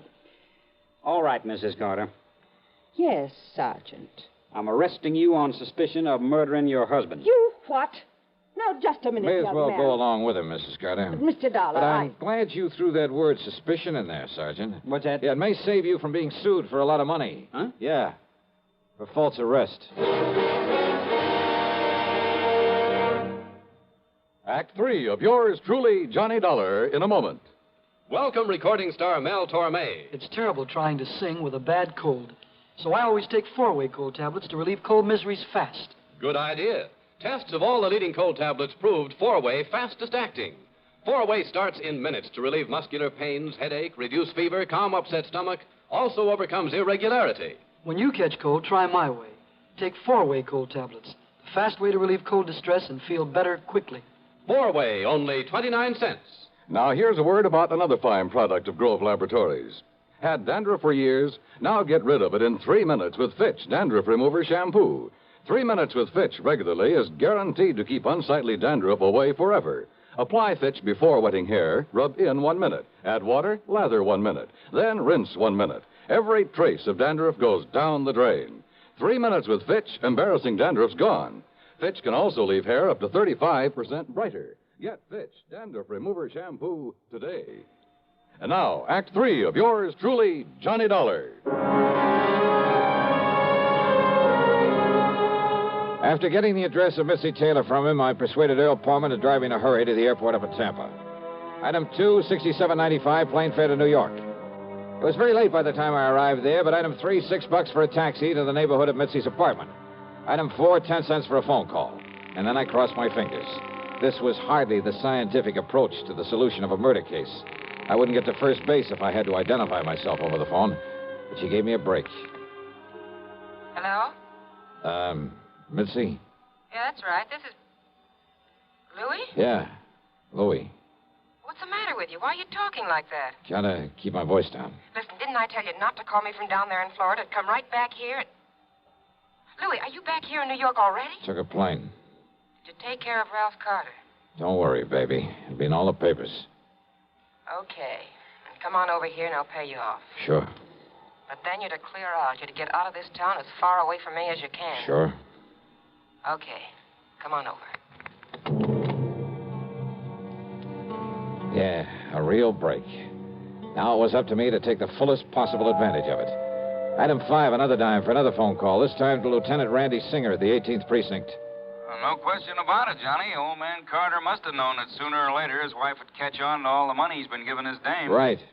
And maybe he was getting tired of sending out those checks. Right. So to get off the hook and still provide for Mitzi, he named her as beneficiary to a $50,000 insurance policy. Sure, his wife would know about it after he died, but she wouldn't be able to do anything about it. Yeah, but little Mitzi just couldn't wait, huh? Now, look, I don't anticipate any trouble with her, Randy, but if you're going to be around for a while, well, after I've wrapped it all up, I'll call you to come over and make the arrest, huh? Seems to me you have got it all wrapped up. Sit tight, Randy, and I'll call you.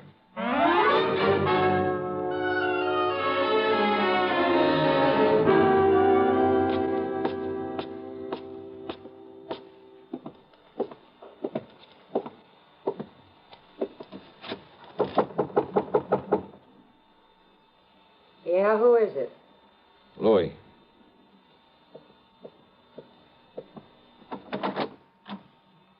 Louis, huh? Do you mind if I come in, Mitzi? Now, who are you? Johnny Dollar, special investigator. Yeah? For who? The company that issued that $50,000 policy you are not going to collect on. You know something, Johnny? That's where you're wrong. Oh, you think so? Did you see Ralph Carter's body floating around in that bayou down there in Florida? I'm afraid I didn't. Well, you should have, Johnny. Because then you'd know what you're going to look like floating down the dirty East River. Sorry, Mitzi, but, hey, wait a minute. How did you know Carter's body was thrown into the bayou? You took too long getting over here, Johnny, after that phony phone call. Come on in, Louis. Take care of him. What? One move for a gun and I blow your head off, mister. Go ahead, Mitzi. Take his gun away. Okay, I've got it. Now keep it on him while I take him apart so we can feed the fish out in that river. No, wait a minute. Huh? Wait till I close the door to the corridor so that... What? That's right, Mitzi. Don't bother. Cops! The cops! Drop it, Louis!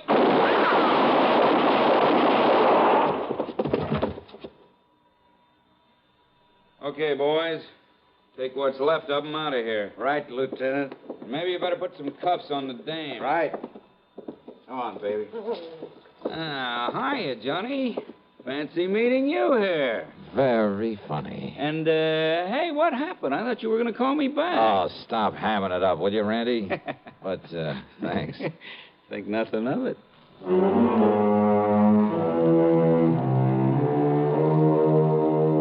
Louis managed to survive, and I understand that the way he shut off his mouth in the hospital, well, I understand he pretty much cinched the case against both himself and Mitzi. So, expense account total, including a big midnight supper for Randy and myself and a train back to Hartford, $168.65. Yours truly, Johnny Dollar.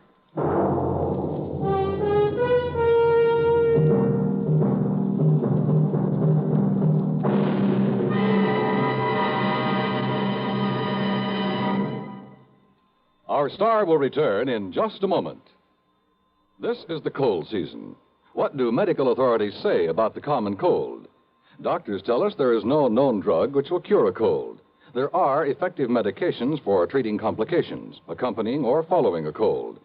If you've been taking sensible precautions and still have one cold after another, it's best to see your doctor.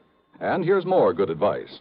When you have a cold and need a laxative, that's the time to rely on gentle X-Lax. Pleasant-tasting, chocolated X-Lax helps you toward your normal regularity gently overnight.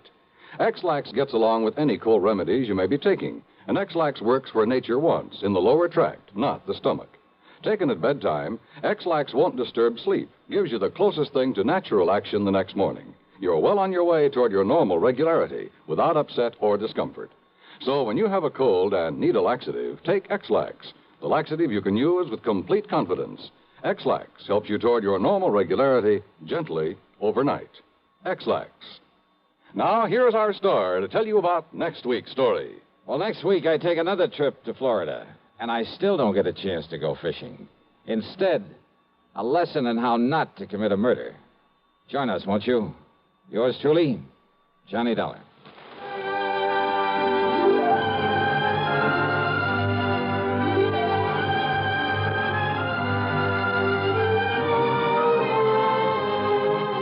Yours truly, Johnny Dollar, starring Bob Bailey, originates in Hollywood and is written, produced, and directed by Jack Johnstone.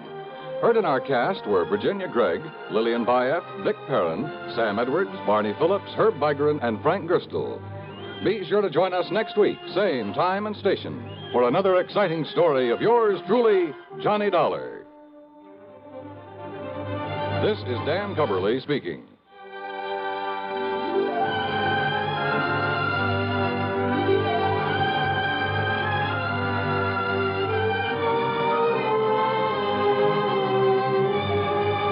This is the CBS Radio Network.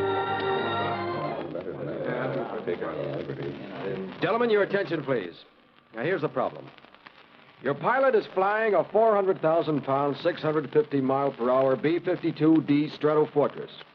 Now, with the weather, wind, and bomb load information provided on your test sheet, I want you to figure your estimated time of arrival at point X on the map, 2,109 miles away. Quite a knotty problem, isn't it? But not for the fledgling navigators in U.S. Air Force aviation cadet training. You see, these men have a firm background in astronavigation, electronics, engineering, and allied fields. They are eminently prepared to cope with the most intricate navigational situations. College men between 19 and 26 and a half. Find out today if you can qualify as an Air Force navigator. If so, you're in for a prestige position with a brilliant future. See your local Air Force recruiter today for complete details. WROW, Radio 59.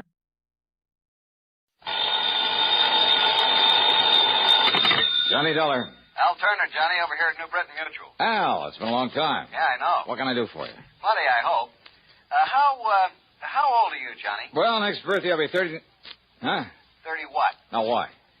Well, it really doesn't make too much difference. You see, Johnny, I think it's time you entered a home for the aged. I what? And if you think I'm kidding, I'm not. Okay, Al, what's the gag? I told you, I want you over at the Mackley Rest Home. Where's that? Frog Mountain, New York. Where's that? Down along the Hudson River above Poughkeepsie near Kingston. But, just to pay him a little visit, not to stay. That's right. What goes down there? Sudden death, Johnny. Deaths. Oh? 4 of them in a row, 3 of them insured by us. Well, after all, if they're old folks... That's the beneficiary of all that insurance. Yeah? The sole beneficiary of all the insurance on them just happens to be the Mackley Rest Home. Oh. Yeah. Okay, Al, I'll, kind of drop in on him.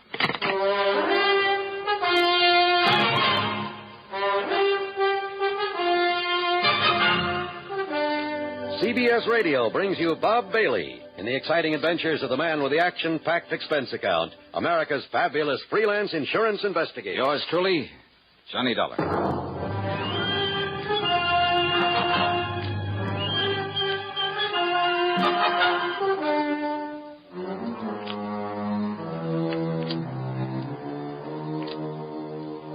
Expense account submitted by Special Investigator Johnny Dollar to the New Britain Mutual Insurance Company, Home Office, Hartford, Connecticut.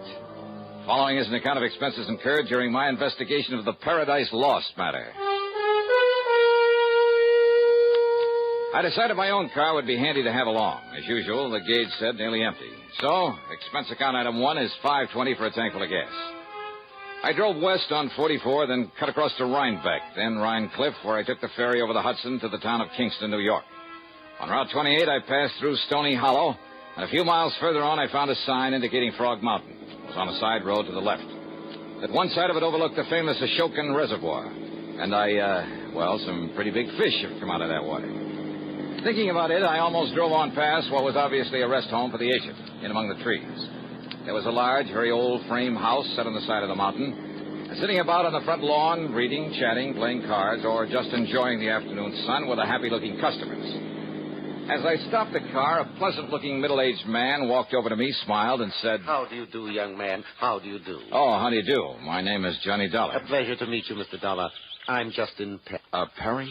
You have some elderly relative, perhaps, very dear to you, for whom you'd like to provide a quiet, comfortable retirement home? Well, no. Oh. Justin Perry. I'm the owner of Paradise. Paradise? A really appropriate name for our lovely place, don't you agree? Well, Just yeah. look at the happy faces of our guests, and you can... But then you say you don't wish to send someone to us. Well, now, wait. This isn't the Mackley rest home? Oh, no, Mr. Dollar. This is Paradise. The Mackley place is further up the road. Oh, I see. Well, thanks very much. Dollar, did you say? Yes, that's right. Edward! Yes, Dad? Would you like to show Mr. Dollar the way to the Mackley place? Sure, Dad. Anything you say. Then go ahead. Well, if it's just up the road. About a mile or so. Oh, then I'm sure I'll be able to find it all right. Whatever you say, Mr. Dollar. Sure. Thanks a lot.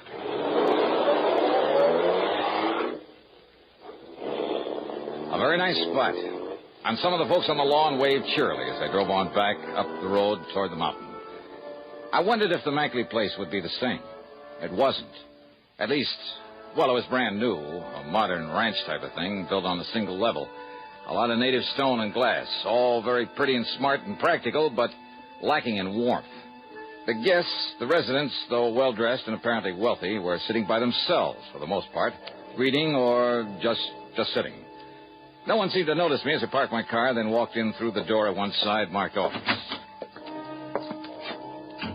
Yes. Something I can do for you? Mr. Mackley? Yes, that's right. Peter Mackley. And, who are you? My name is Johnny Dollar. Oh, yes, the insurance investigator. How are you? Hiya. Al Turner at the insurance company said you'd be coming along. Won't you sit down? Oh, he did? Yes. Just to be honest about it, I don't see why, though. You don't, huh? Well, now, what do you mean by that, Mr. Dollar? Well, it's quite a layout you have here, Mr. Mackley. Must have set you back a lot of money. Well, that's no secret. But I suppose it's all bought and paid for. Oh, far from it, Mr. Dollar. It'll be some years before we get our heads above water. Even with the help of 2 or 3 nice, fat insurance legacies? Now, look here, Dollar. Well? If you're referring to the fact that some people happen to die and just happen to leave some insurance to us... Just happen to, huh? Now, what's that mean? Just exactly what you think it does, Mackley. Are you trying to imply that I or anybody else... If the shoe fits where it... Now, if you're saying that you suspect we might have murdered those old Did people... I say that? Well, that's what you meant, isn't it? You've no right coming here accusing me of something like that. Now, look, you... And what's more, you're not the police, and you have no authority around here. So just go on, get out of here. Sorry, but I'm not leaving this place until I find out something more about how those people died. Dollar, you're going to be sorry for this. Is that a threat? You take it any way you like. Well, it may sound a bit corny, Mackley. Now, just get out of here. Just remember that anything you say now might be used against you. Why, you arrogant soul. And now, Act 2 of yours truly, Johnny Dollar, and the Paradise Lost matter.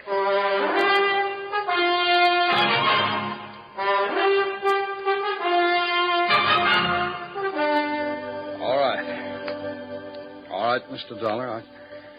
I freely admit it was too bad that 4 of the old people died here within a month and a half. It's most pathetic, most unexpected. What's more important to me is that it gives our place a black eye. Unexpected by whom, Mr. Mackley? By everyone, including the doctor who comes up here from Kingston to attend them and who is always on call in case of emergency. Who is this doctor? He's Dr. Nathan Way. He's from over in Kingston. Just how did these 4 people die? Well, according to their death certificates, the first one was an accident. Old Mr. Bartley slipped and fell off the corner of the porch one night while he was walking in his sleep. Slipped or was pushed? Now, look here, Dollar. Okay. What about the other three? They were natural causes. That is, their hearts gave out. According to the death certificates. That's right. But what really happened? Poison, perhaps? Something like that? Dollar, you don't know what you're talking about. We'll see, Mr. Mackley. Now, where'll I find this Dr. Way? Someone mentioned my name. Hello, Doctor. Hello, Peter. Doctor, this is Johnny Dollar. He's an investigator from the insurance company. How do you do, Mr. Dollar? Doctor? Dollar seems to have the fantastic idea that the recent deaths here were deliberate. Yes. What? Yes, in order that we could benefit from the insurance, those fine old people were kind enough to leave us. Well, now, that is rather absurd, Mr. Dollar. Is it, Doctor? This place is up to its neck in debt. I told you that, Dollar. But isn't that to be expected when you consider the cost of building a fine new establishment like this? All right. After all, it's less than 2 years old. Now, what did you do before this, Mackley? In some business where you could go around making contacts that would assure you plenty of wealthy, gullible customers for this racket? Dollar. Well? Dollar, my wife and I have been in this business of taking care of old people ever since my parents died. That's over 15 years ago. Yeah, where? In Pennsylvania. I can check on that, you know. I know that. Why did you pack up and come here to New York? Tell him, Peter. Well, for one thing, the air. The climate is much better here than it was in the coal region. Yes? And? Tell him, Peter.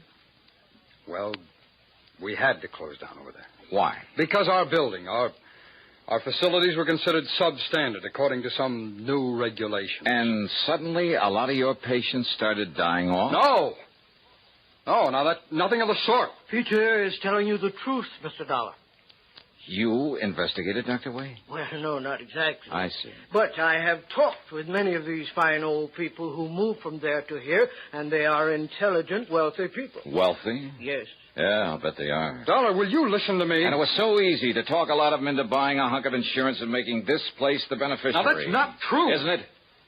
Then how come 3 of the 4 people who suddenly died around here? No, it isn't true, Mr. Dollar. It was I who suggested to them, unknown to Peter, that they leave something to this rest home. You? And they thanked me and wondered why they hadn't thought of it before. How many of your people are planning to leave you money, Mackley? I don't know, Dollar. I don't know if any of them are. And what's more, I don't care. My wife and I knew the financial responsibility we were taking on in the beginning. And unless we lose our reputation, our clientele, through more of these unfortunate deaths... Oh, sure, they're bad for business, aren't they? Yes, they are. Exactly, Mr. Dollar. But as long as the insurance money keeps rolling Dollar, in... will you stop it? No. Now, Dr. Way. Mr. Dollar, I'm afraid these accusations... Tell me this, Doctor. You issued the death certificates, huh? I did. For all of them. You made autopsies on them all, huh? Why, good heavens, no. Why not? The accident in case of Mr. Bartley was all too obviously an accident. Was it? As for the others, well, after all, they were well along in years. Oh, so you gave them a quick once-over, scribbled down natural causes and let it go at that. And that's why I want those bodies exhumed and autopsies performed. Mr. Dollar. First, though, I'm checking up on you. Well, by all means, do. I want you to. Oh, I will. Meantime, if you like, I'll drive back to Kingston and arrange for the bodies to be made available. Yeah, you do that.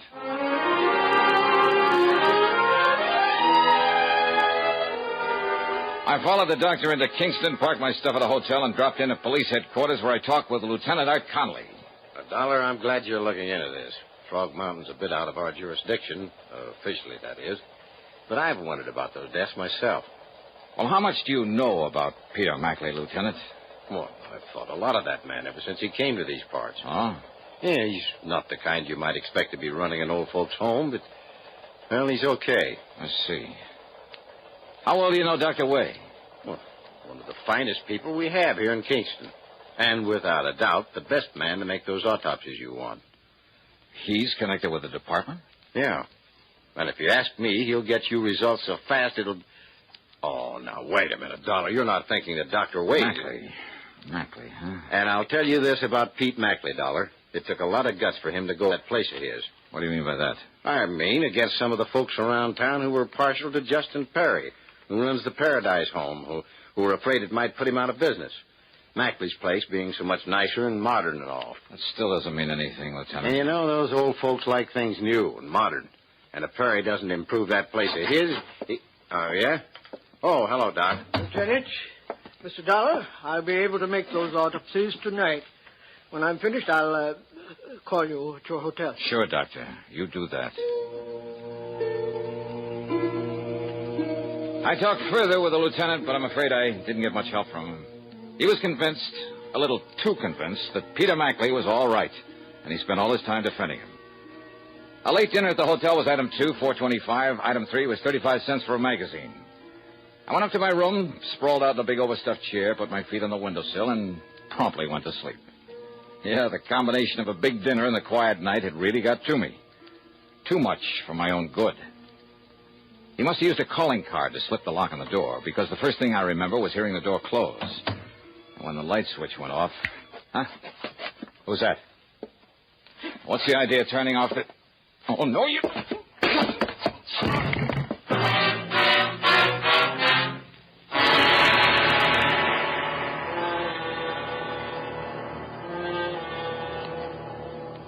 And now, Act 3 of yours truly, Johnny Dollar.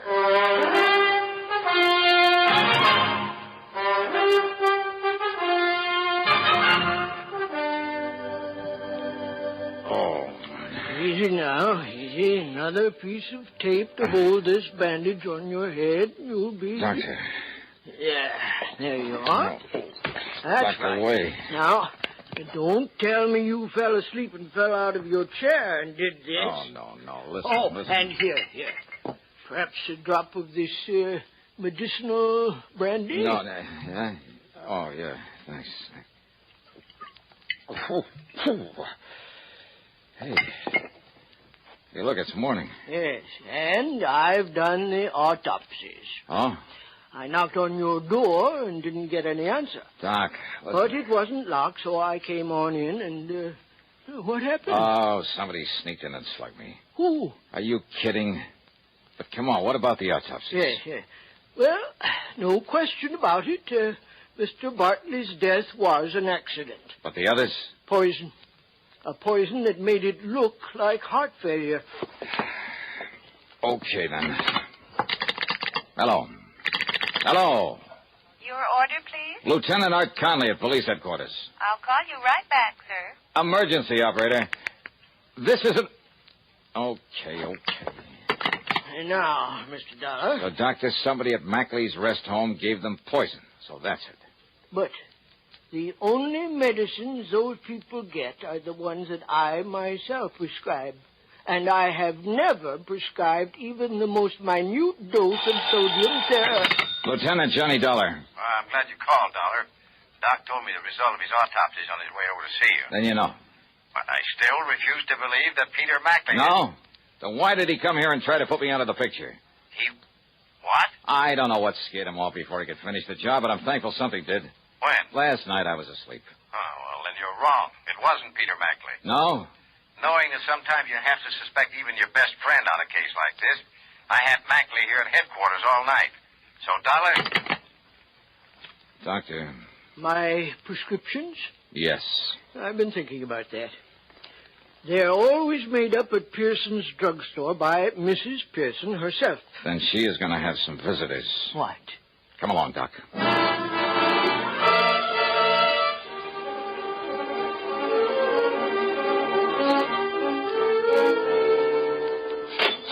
Thank you, Mrs. Williams, and I hope that makes you feel better. Well, Doctor, it's so early in the morning. Mrs. Pearson, this is Johnny Dollar, special investigator. Oh, how exciting. Mrs. Pearson, I want to know if you stock a drug called sodium What'd you call it, Doctor? I didn't, but it's sodium theramelicylate. Oh.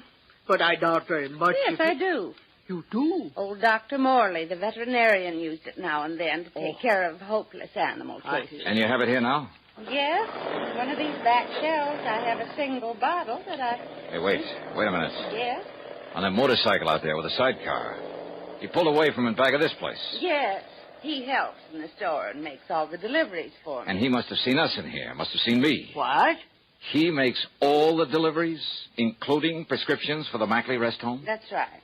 Doc. He's taking some of Dr. Wade's prescriptions up there now. Good. No, listen. Now, let me find that bottle of... Doctor, listen. That may be the answer. That he's the delivery boy for Mrs. Pearson? Yes. Well, I'm afraid I Dr. don't... Wade, look here. No, Doc, we've got to go after that kid. Here's the bottle, Doctor. But I don't understand. Doctor, will you listen to me? So many of them are missing. Unless we could... What was that, Mrs. Pearson? Well, a lot of these sodium theramolysilate tablets are missing. Then that's the answer, Doc. He's the answer. Come on.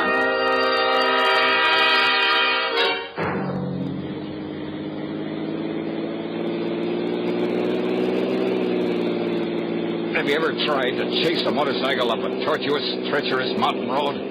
Well, I did. We did. And the sidecar was the only thing that kept him from running away from us. And the fact that he kept looking back, knowing we were chasing him. No, he'll kill himself. Looking back at us. That was his big mistake. He'll never make that turn. That was young Edward Perry's fatal mistake.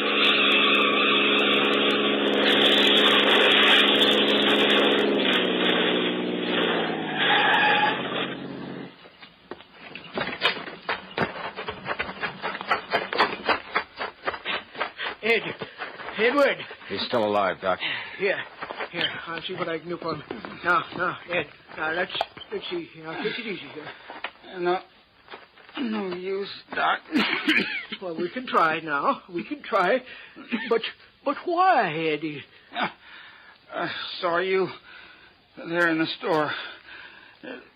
Saw $1 there. All right, just take it easy. Knew you'd got wise that I was putting that poison in Doc's prescription. Give him something to knock him out, Doctor.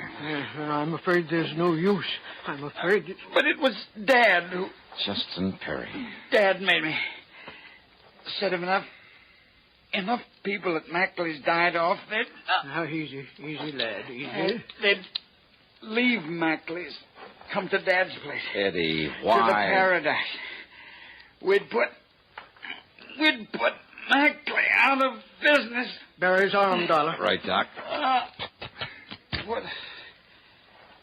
Put Mackley out of...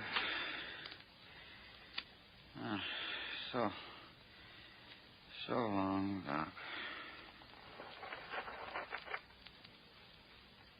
Doctor. It's all over.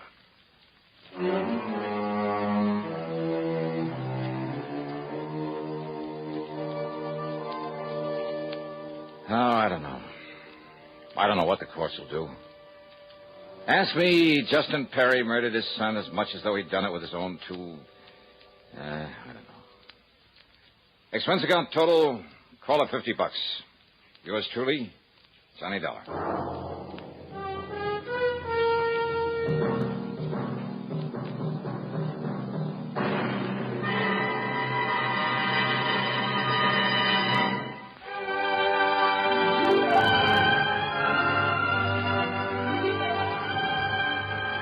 Yours truly, Johnny Dollar, starring Bob Bailey, originates in Hollywood and is written, produced, and directed by Jack Johnstone. Heard in our cast were Virginia Gregg, Harry Bartell, Edgar Barrier, Sam Edwards, Stacey Harris, Junius Matthews, and Forrest Lewis. Be sure to join us next week, same time and station, for another exciting story of yours truly, Johnny Dollar. This is John Wall speaking. Johnny Dollar has come to you through the worldwide facilities of the United States Armed Forces Radio and Television Service.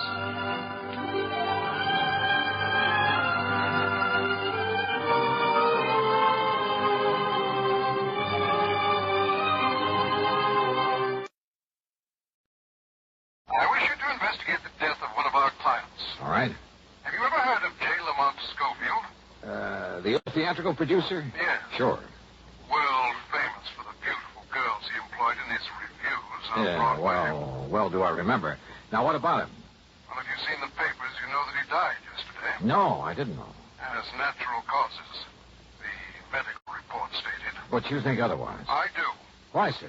Because of the beneficiary named in his $750,000 insurance policy. $750,000? Yes. So I think you'd better come over here and see me. Yeah, Mr. Westbury. I think I'd better.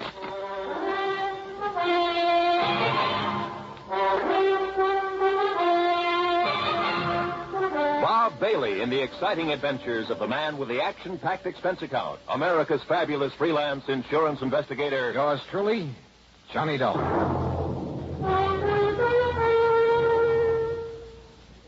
And now, Act One of yours truly, Johnny Dollar.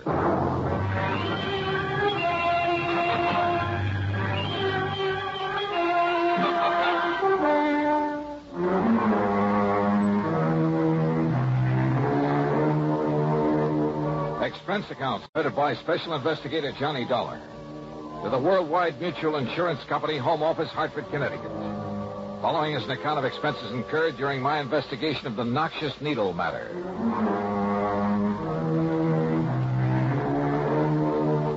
Expense account item 1, 85 cents for a taxi to the office of Worldwide. When I got there, I had to go through a receptionist and 2 secretaries to get into Mr. Waldo R. Westbury's private office. Please sit down, Mr. Dollar. Thanks. Well? Now, here's the policy I mentioned. Providing $750,000 insurance on the life of late J. Lamont Schofield. That's a lot of money, Mr. Westbury. Incidentally, was he married? Schofield? Surrounded by beautiful women all his professional life? No. Then who was his beneficiary? This policy has been in effect only 13 years, but... Now, look here. Look at these riders. Changing the beneficiaries. Goldie LaFern. Sounds like a burlesque queen. She was. After his money, of course. Toodles Tempest. Wow. Horrid name. Baby Boodles Baker. That's worse. Bubbles Jones. Holy smoke. Pepper Caprice Carstairs. Cupcake DeLon. And... Hey, what's this doing here? Mary T. Smith. She is the present beneficiary. Well, that's quite a come down from all those babes. Yeah. Mr. Dollar, the initial T stands for torso. The stage designation she used. Oh, and you think she bumped him off to collect the insurance? Bumped him? Oh, yes, I do. But if a medical report says the old man died of natural causes... At the time of his death, Mary Smith, Mary T. Smith, was his private nurse, responsible for his care, the medication he received, and so forth. Ah, I see. I'm glad you do. Because if you can prove she murdered him... In spite of the doctor's report? Yes. You can save our company a great deal of money. I don't often say this, Mr. Dollar, but in view of the amount involved, there'll be no questioning any necessary items on your expense account, no matter how high. Necessary items? Well, surely you wouldn't think of listing any unnecessary expenditure? Dream on, Mr. Waterbury. Hmm? Well, what? Nothing. You say that Schofield died yesterday? Yes, today afternoon. Where? At his home in Cranford, New Jersey. Do you know who his doctor was? Yes, Dr. Leonard Foote. Good.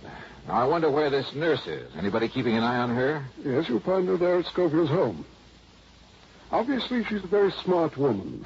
You mean smart enough not to run? Well, I'd put it the other way, Mr. Dollar. Smart enough to have made him name her in his policy and to stay around to collect. You know anything about her? Only that she was a showgirl before making this pretense of being a nurse. Yeah, but if a doctor was willing to have her take care of him, you know anything about him? Frankly, no. Then I have a sneaking suspicion I'd better pay him a visit. Item 2, $4.15 for another taxi, then a train down to New York. At Grand Central, I ran up item 3, $50 deposit on the drive-your-own-car. Item 4, 50 cents to get through the tunnel to Jersey. From the city of Elizabeth, I headed west on Route 28 to the pretty little town of Cranford.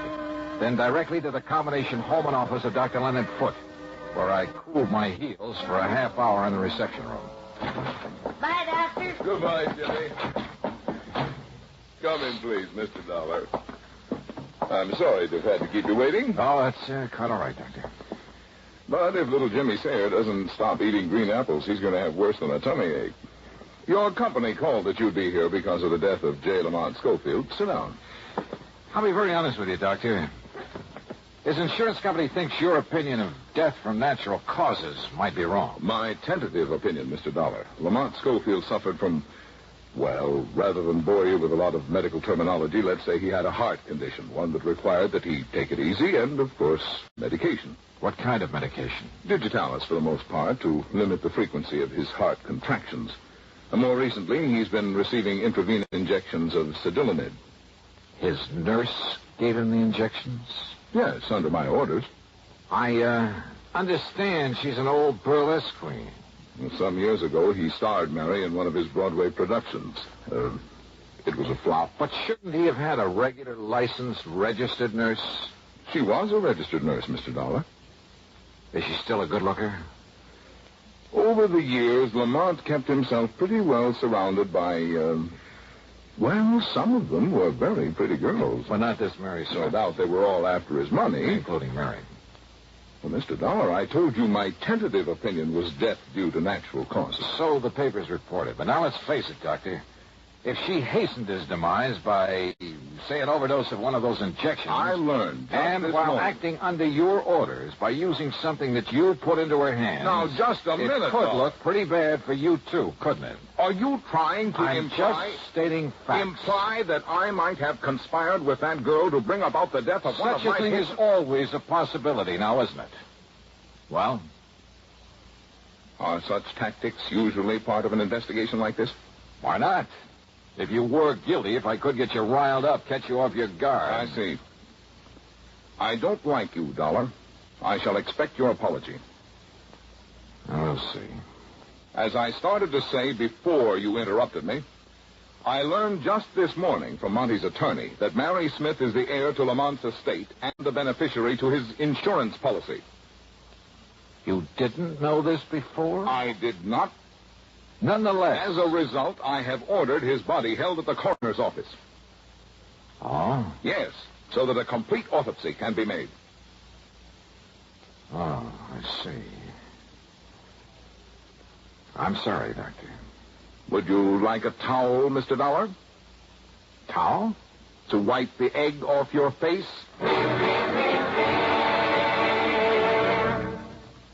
Act 2 of yours truly, Johnny Dollar, in a moment. Sometimes we may wonder why a football team doesn't quit playing and walk off the field when it finds itself 50 points behind with only a few minutes of play to go. What is that indomitable spirit that fills men with hope and keeps them going in spite of terrific odds? Keeps them going just to play the game according to the rules, just to get the job done as well as they know how. This kind of spirit pervaded the feelings of heavy bomber crews of the 9th Air Force on that day of glory, August 1st, 1943, the day of one of the most secretly planned surprise bombing missions of World War II, the day of the low-level attack on the Romanian oil refineries at Ploesti. More than 170 B-24 heavily loaded bombers took off in a swirl of red dust from Benghazi, Libya, to bomb a highly defended priority target.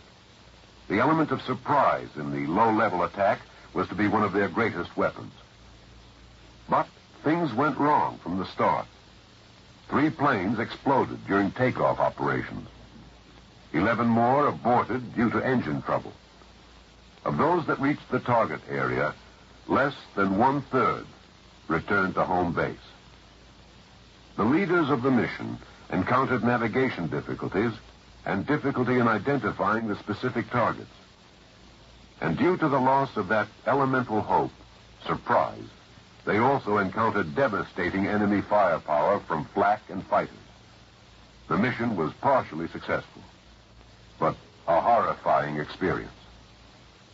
5 medals of honor were awarded to the heroes of the Ploesti raid for valorous action above and beyond the call of duty. At any time, the men would have been justified in turning back, but they had a code of conduct that made them want to see the unequal game through to the end. It was a job that had to be done.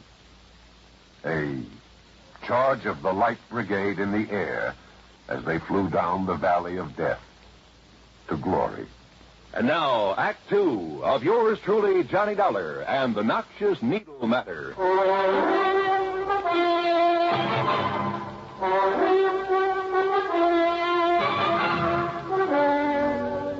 Mr. Dollar, as soon as I learned that this ex-showgirl was to be Lamont Schofield's sole heir, well, I realized the same possibility that I'm sure you must be considering. That she may have helped him over the hill. Precisely. I know, all things being equal, Doc, do you feel that he should have lived on a while? Where a bad heart is concerned, one can never be certain, of course. But knowing his desire to live, his willingness to adhere to my instructions and take care of himself, plus the medication I provided. Medication given by this Mary Smith? Yes. I would have wagered he could live on for 10 or 15 years. When do we know the results of the autopsy? A toxicologist by the name of Stanley has been called in at my request. It may take several days. I see. Meantime, then, I'm going to see this Mary Smith. Incidentally, the police found no sign of any poison, of anything that might have been used to cause Lamont's death. You mean the police have been in on this? Yes, they've been very thorough. Then why the autopsy and a toxicologist? Because the least detectable means would have been an overdose of medication. I see. Now, Doctor... I've really told you all I can, Mr. Dollar. Why don't you go along and see Mary Smith? Yeah, well, I intend to, but now tell me... Call me if you need me after you've talked with her. Goodbye, Mr. Dollar. When that autopsy report comes through... I'll let you know. Goodbye, Mr. Dollar. And that was all I could get out of him. The home of the late J. Lamont Schofield turned out to be a small place on 3rd Street, nestled in among some fine old oak trees that gave it a quiet sort of isolation. A far cry from the bright lights of Broadway. Apparently, he had taken his doctor's advice. I wondered about the ex-Burley Queen turned nurse who'd managed to save enough of her looks and figure to charm him into leaving her his all. Matter of fact, I've often wondered how a lot of those old war horses... Yes? Oh, how do you do? That is, I'm looking for a Miss Mary Smith. I'm Mary Smith.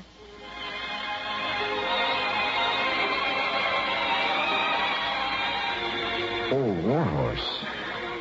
Believe me, I'd guess wrong. Because when it comes to describing Mary Smith, well, there's only one word that does justice to her. Wow. She was in her mid-20s, tall, blonde, and beautiful. Yeah, she looked as though she'd just stepped out of Charles of the Ritz. And I say it again. Wow. Don't just stand there. Who are you? Oh, Johnny Dollar. I'm an insurance investigator. Oh, gee, I've heard of you, Johnny. You know something? You're even better looking than I thought you'd be. Won't you come in? Yeah, thanks. But why did they send you here? There's no question about my getting Monty's insurance, is there? Well, it's just that the company always demands a routine investigation where such a large sum is involved. No kidding. Sit down, huh? Yeah, thanks. Can I pour you a drink? No, thank you. Oh, come on. Have one with me. It's been so glum around here since Monty died, and nobody here except a lot of crepe hangers.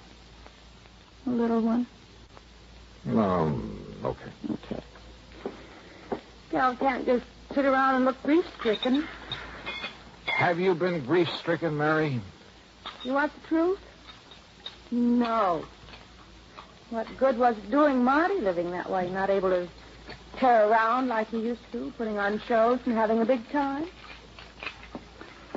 Here, Johnny, here's to life, love, and the pursuit of happiness. Skull. Oh, that's better. I really needed that. You got a lot of money, Johnny. I? Well, no, not much. No, I never had any either, but I will now. Plenty. Then you know you're Lamont Schofield's heir. Well, you bet your life I do. I had to work for it long enough, feeding him and nursing him, taking care of him, and fending off a lot of old biddies from the old days who were trying to get their claws on him. But you managed to get your claws on him. Well, wouldn't you have done the same thing? See? Now it's paid off. Took him a long time to die, though, didn't it? Johnny, I've been on 24-hour duty here for 2 years, for 2 solid years, and I make no bones about it. There were times when I thought he was going to live forever. There were times when I wished I could help him out of this world. So finally you did? Johnny. Here, let me freshen your drink. Mary, I think you killed Lamont Schofield. Well, I'd like to see you prove. I don't think I'll have to. Oh? Why not? Isn't that why you came here? Now, I came to make sure you don't try to slip out when the autopsy report comes in.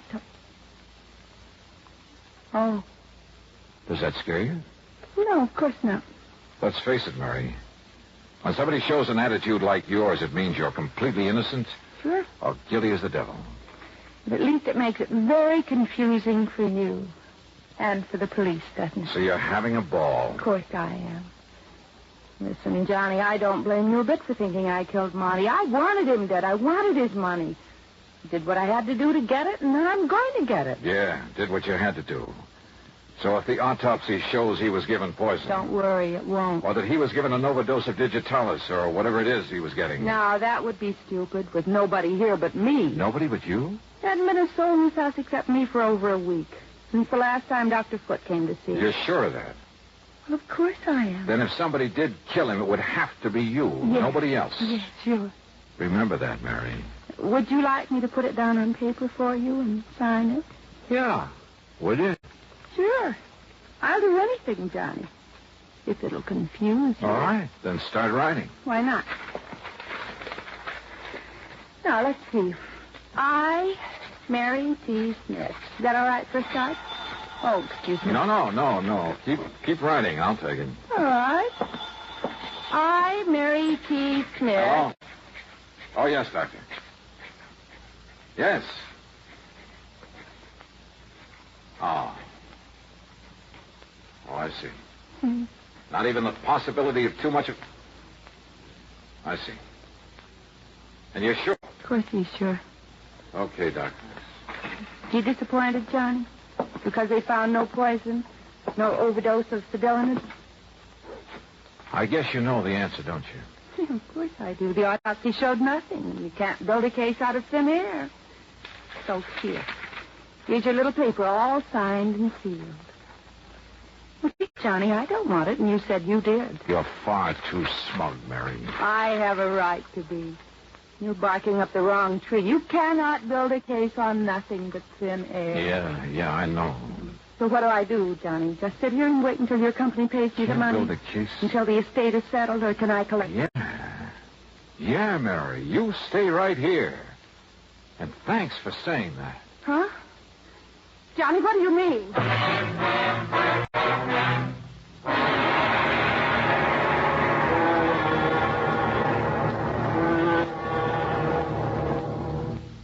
Act 3 of yours truly, Johnny Dollar, in a moment. Times have changed, and so has the man.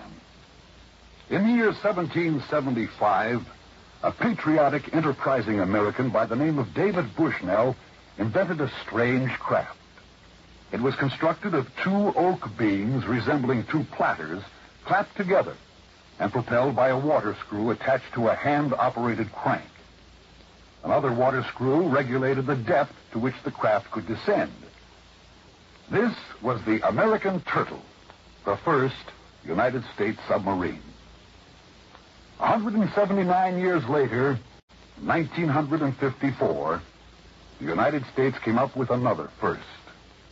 This time, however, it was a 3,000-ton, $55 million vessel powered by an atomic reactor. It was the Nautilus, the world's first atom-powered submarine. And where the American Turtle was a one-man operation dependent on courage and brawn, the Nautilus is a complicated network of advanced electronics, the operation of which is dependent upon a team of highly trained, skilled Navy men who know their jobs and do them well. Yes, times have changed, and so has the man. And now, Act 3 of yours truly, Johnny Dollar, and the Noxious Needle Matter. Expense account item 4370 for a phone call to my own doctor back in Hartford. A man very much interested in criminal medicine. I asked him about a couple of ideas I suddenly had for committing the so-called perfect crime. I got some enlightening answers. Then hung up and drove into the coroner's office. I told you over the phone, Dollar, we found nothing to indicate... Yes, excuse me, Dr. Foote. You're the toxicologist who did the autopsy, Dr. Stanley? Yes, Mr. Dollar. And as Dr. Foote told Listen, could Lamont Schofield possibly have died of an embolus in the brain, maybe? Well, yes, I suppose so. Can you find out by further examination? Well, of course. Then go to it. What is this, Dollar? Are you trying to play doctor now? I told you in the beginning I don't like your tactics, and I like them.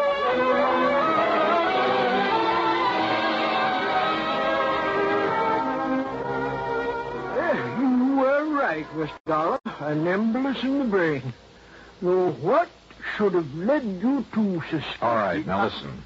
I don't know where the equipment is that Mary Smith used to give the medication to Mr. Schofield. I have it all here, Dollar. The remains of a bottle of Cedilanid that I prescribed, the hypodermic with which she administered, all in this kit. Which needle did you use, Dr. Foote? The small one, of course. He only received 2 cc's. What are these others, this big one? Simply part of the set. Only the smaller one ever had anything in it. We checked. The others never contained anything more substantial than air. That's right. Air. What? Mr. Dollar. Yes, Dr. Smith. 30, 40, 50 cc's of air, plain air, injected into a vein?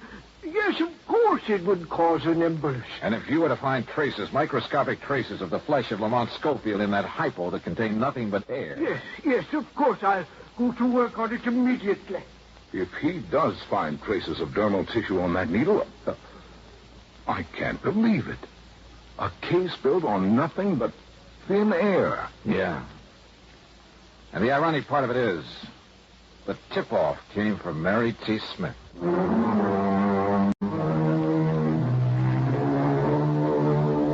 Yes, the microscope showed that needle had been used on J. Lamont Schofield recently. Pretty slim evidence, I know. But when Mary was faced with it, well, I'm still not quite sure why. Maybe we scared her. But she broke down and confessed the murder. Yes, she'd been wrong. Sometimes you can build a case on nothing but thin air. Expense account total, $61.20. Yours truly, Johnny Dollar.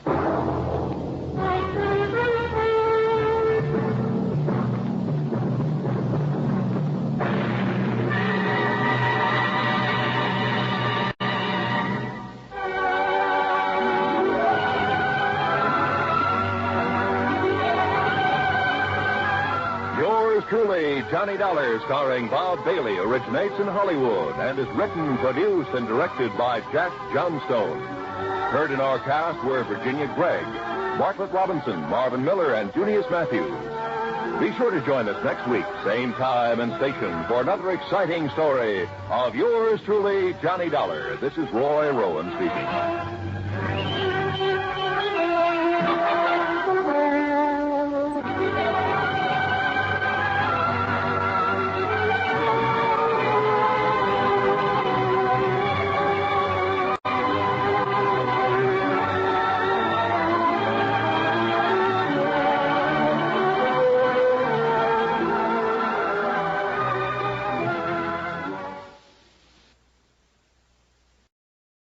From Hollywood, it's time now for... Johnny Dollar. Joe McNabb, Northeast Indemnity, Johnny. Oh, hi, Joe. What's up? At the moment, my blood pressure. Too much work? No. Prospect of having to pay off on a $100,000 life insurance policy. Uh-oh. Fella I think you know, Johnny. Art Wesley. Oh, sure. Been a pal of mine for years. Reporter. Yeah. Apparently he's working on a story right now that somebody doesn't want him to report. What do you mean? Night before last, he got beat up in an alley. Yesterday, a car made a pass at him at high speed. What about today? It's early yet, Johnny. Oh, yeah, sure. But let's hope it's not too late.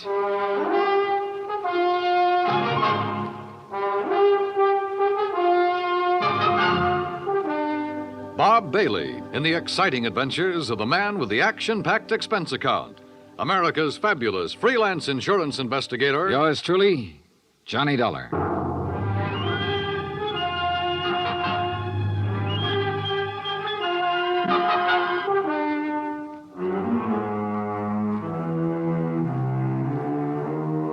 From Special Investigator Johnny Dollar to the Home Office, Northeast Indemnity Affiliates, Hartford, Connecticut.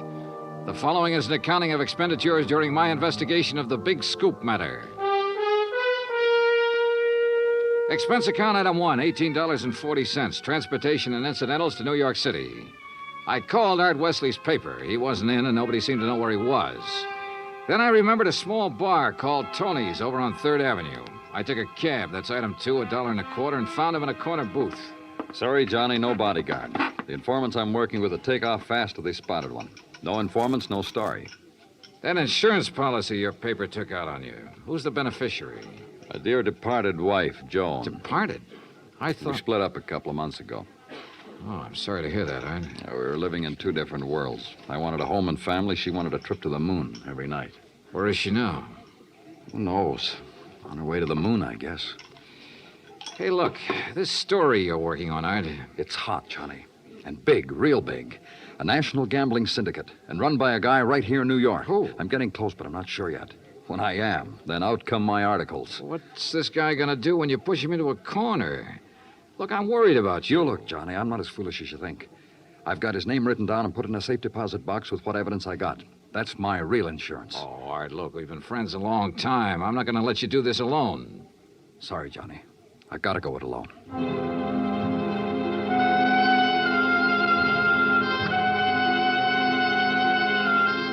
Since I'd gotten nowhere with Art, I decided to try his wife, Joan, even though they were separated. I found her in an apartment on East 68th, but she was hardly what you'd call cooperative. Look, Mr. Dollar, so you're a friend of Art's. At the moment, I'm not. Mrs. Wesley, your marriage with Art is none of my business. But that insurance policy his paper took out on him is. And incidentally, you're still the beneficiary. So? So he could be in danger, those articles he's writing. Why doesn't he drop it? Oh, look, you know Art better than that. Then what am I supposed to do about it? That story is his business. How I feel about things is my business. And come to think of it, I can't see that either of those things is your business. Item 3, $1.80 cab fare to police headquarters in the office of my old friend, Detective Lieutenant Rostelli. Sure. I know about those attempts on Art's life. So I talked to him and got nowhere. He told me the stories about a national gambling syndicate. It's more than he told me. Supposedly the big boss is here in New York. Now, what are you going to do about it? Look, the minute Art quits thinking he's got to hit the jackpot all by himself and lets us in on it, we'll give him all the protection he... Lieutenant Rostelli. Yeah, just a minute. It's for you, Johnny. Oh, thanks. Hello? Art Wesley, Johnny. They told me at your hotel where to reach you. Anything new, Art? I'm leaving town for a few hours. This could be it, Johnny. Tonight could be the jackpot. Well, listen, let me go with you. Sorry, I gotta go alone. It's part of the deal. Art, it could be a trap. I can take care of myself. Call you when I get back. Wish me luck. Well, look, wait. Art! Art!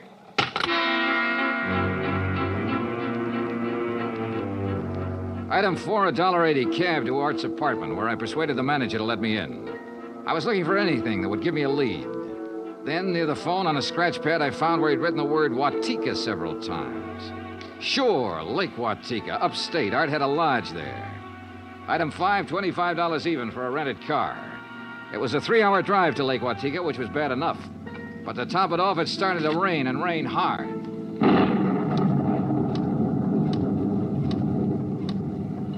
When I finally got to the highway turnoff, the side road to the lake was a mass of mud. Then I got 2 quick breaks. It stopped raining, and I spotted the 6-mile road into Art's place. Half an hour further on, I saw a light.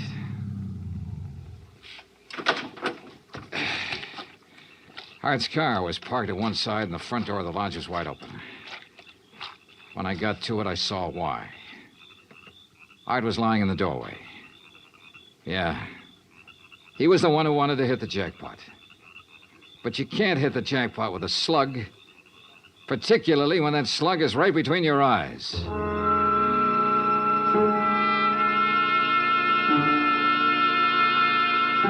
I drove to the sheriff's office and reported it. Sheriff Tompkins and his boys took over. But in the darkness and the mud, they could only make a routine check. He asked me to meet him at the lodge the next morning, so I did. Buddy was right here in the doorway, huh, son? Yeah, Sheriff, I didn't move it. And Wesley probably got shot when he answered the door by somebody standing out there on the ground. Because of that bullet hole in the roof? Yeah. Right over that shelf that's stocked with canned goods, sugar, salt, and the like. Apparently, he used this place regular. Yeah, he used to do some of his writing here. Were you able to determine time of death? Coroner says between 10:30 and 11 last night. What time did you arrive? About half an hour after the rain stopped. I'd say 11:45. Means it was still raining a good half hour after the killing. No wonder we found no tracks. Hey, look, Sheriff. Art was working on a hot story about a national gambling syndicate. Could be that he found out who the boss was last night, the hard way. Oh? Then you think the killer was from out of town, maybe New York? Yeah. Now, where would he stay? Is there a hotel around here? Lake Watika Inn, just outside the village, about 6 miles from here. Sheriff, I'll check it out. Guests here at the inn, Mr. Dollar? Well, we have only 2 who checked in yesterday. It's the off-season, of course. Yeah, clerk, who are they? Well, Mr. Cooper yesterday afternoon and Mr. Buckley around dark. Uh-huh. They still here? Mr. Cooper is sitting right out there on the terrace, but Mr. Buckley paid in advance and left quite early this morning. I see. Did Buckley give any reason for stopping here? He said he was a traveling man and didn't like to drive in the rain. Okay. I'd like you to write down a description of him. I'll pick it up on the way out. Oh, I'll be glad to, sir.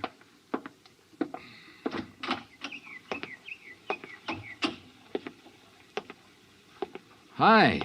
Oh, good morning. Enjoying the scenery? Yes, immensely. Oh, sit down, won't you? Sure, thanks. My name's Dollar. Mine's Cooper. You just check in? I'll just drop by. I came yesterday. Uh-huh. Pretty up here this time of year. Yes, certainly is. I really enjoy places like this in the off-season. It's a nice change. Too bad the weather hasn't been better, huh? Well, the rainstorm last night? Oh, I enjoyed that, too. You were out in it? Oh, no. No, I enjoyed it the way a storm should be enjoyed. In front of the fireplace in my cottage with a drink and a good book. No, Mr. Dollar, I stayed in last night. And that was that. I picked up the description of the other guest, Buckley, from the clerk and gave it to Sheriff Tompkins, who got out a bulletin on him. Then I drove back to New York City, turned in my rented car, and took a cab. That's item 6, $1.70, to Joan Wesley's apartment. Yes. They notified me this morning about Art's death. I don't know what to say. What is there to say? Good question, Mrs. Wesley. If only he hadn't been so stubborn. If only he'd given up that story about the gambling syndicate or whatever it was. Yeah. You figure somebody in the syndicate killed him? Why, of course. Mrs. Wesley, did you know Art had gone on up to the lodge at Lake Watika? No. Mr. Dollar, I'm rather tired. One more thing. Did you go out last night? No. It was raining. I stayed here in the apartment. All evening? All evening. I see. Well, thanks, Mrs. Wesley. Maybe I was imagining, but it seemed to me Joan Wesley hesitated just a little before telling me she hadn't been out of her apartment last night. And if she had gone to Lake Watika, I checked the basement garage. Her car was clean. Too clean. Item 7, $5 to the garage attendant for some very interesting information. Joan Wesley had ordered her car washed first thing this morning. Why? Because the wheels were covered with mud from last night.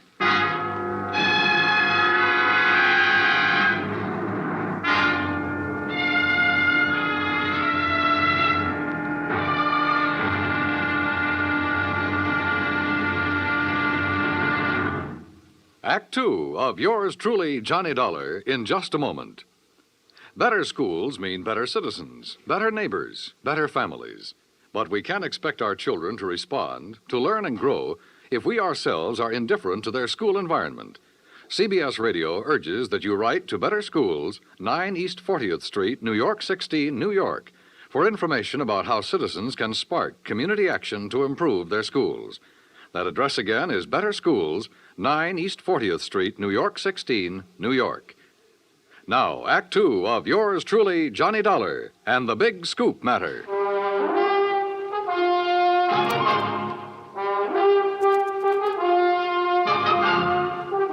I tell you, I didn't leave this apartment last night. Your car says differently, Joan. Car? You had it washed today because it was all muddy. And the reason it was muddy was because you had it out in the rain last night. Look, Another thing. You told me you didn't know Art had gone to the lodge. You hadn't heard from him. But the switchboard operator told me you had a call from him yesterday. Now, why else would he call you except to tell you where he was going? Well, how about it, Joan? All right. Art did call me yesterday and told me he was going to Lake Watika. And how about last night? Yes. I went out, but not to Lake Watika. Art wouldn't give you a divorce. By killing him, you get your freedom and $100,000. I didn't kill Art. I didn't go up there last night. Then where did you go? Might as well know. The reason I wanted a divorce from Art was because I'd found someone else. Oh? That's where I went for a few minutes last evening. Why did you lie about the phone call from Art yesterday? I don't know. I was confused. I was afraid it would look bad for me if it came out that I knew Art had gone up there. It doesn't look good for you this way, believe me. Oh, Johnny, I'm telling the truth. Who is this fella you're interested in? I don't see why he Who has is to... he? His name is Ted Nash. Will you have to talk to him? I sure will. And right now. But I was wrong about talking to Ted Nash right now. I called his apartment and got no answer. Item 9, $1.60 cab fare to police headquarters in the office of Detective Lieutenant Rastelli. You figure this guy Nash and Joan Wesley could have killed Art and used the gambling syndicate threat as a cover, huh? It's a possibility, Lieutenant. Well, I'll see what I can find out about Nash. How'd you do at Lake Watika? 2 guests checked in the day of the killing. One, a man named Buckley. He left early this morning. Sheriff Tompkins has a bulletin out on him. Who else? A fellow named Cooper, who apparently likes to go places in the off-season. Nothing to tie him in particularly. Cooper, huh?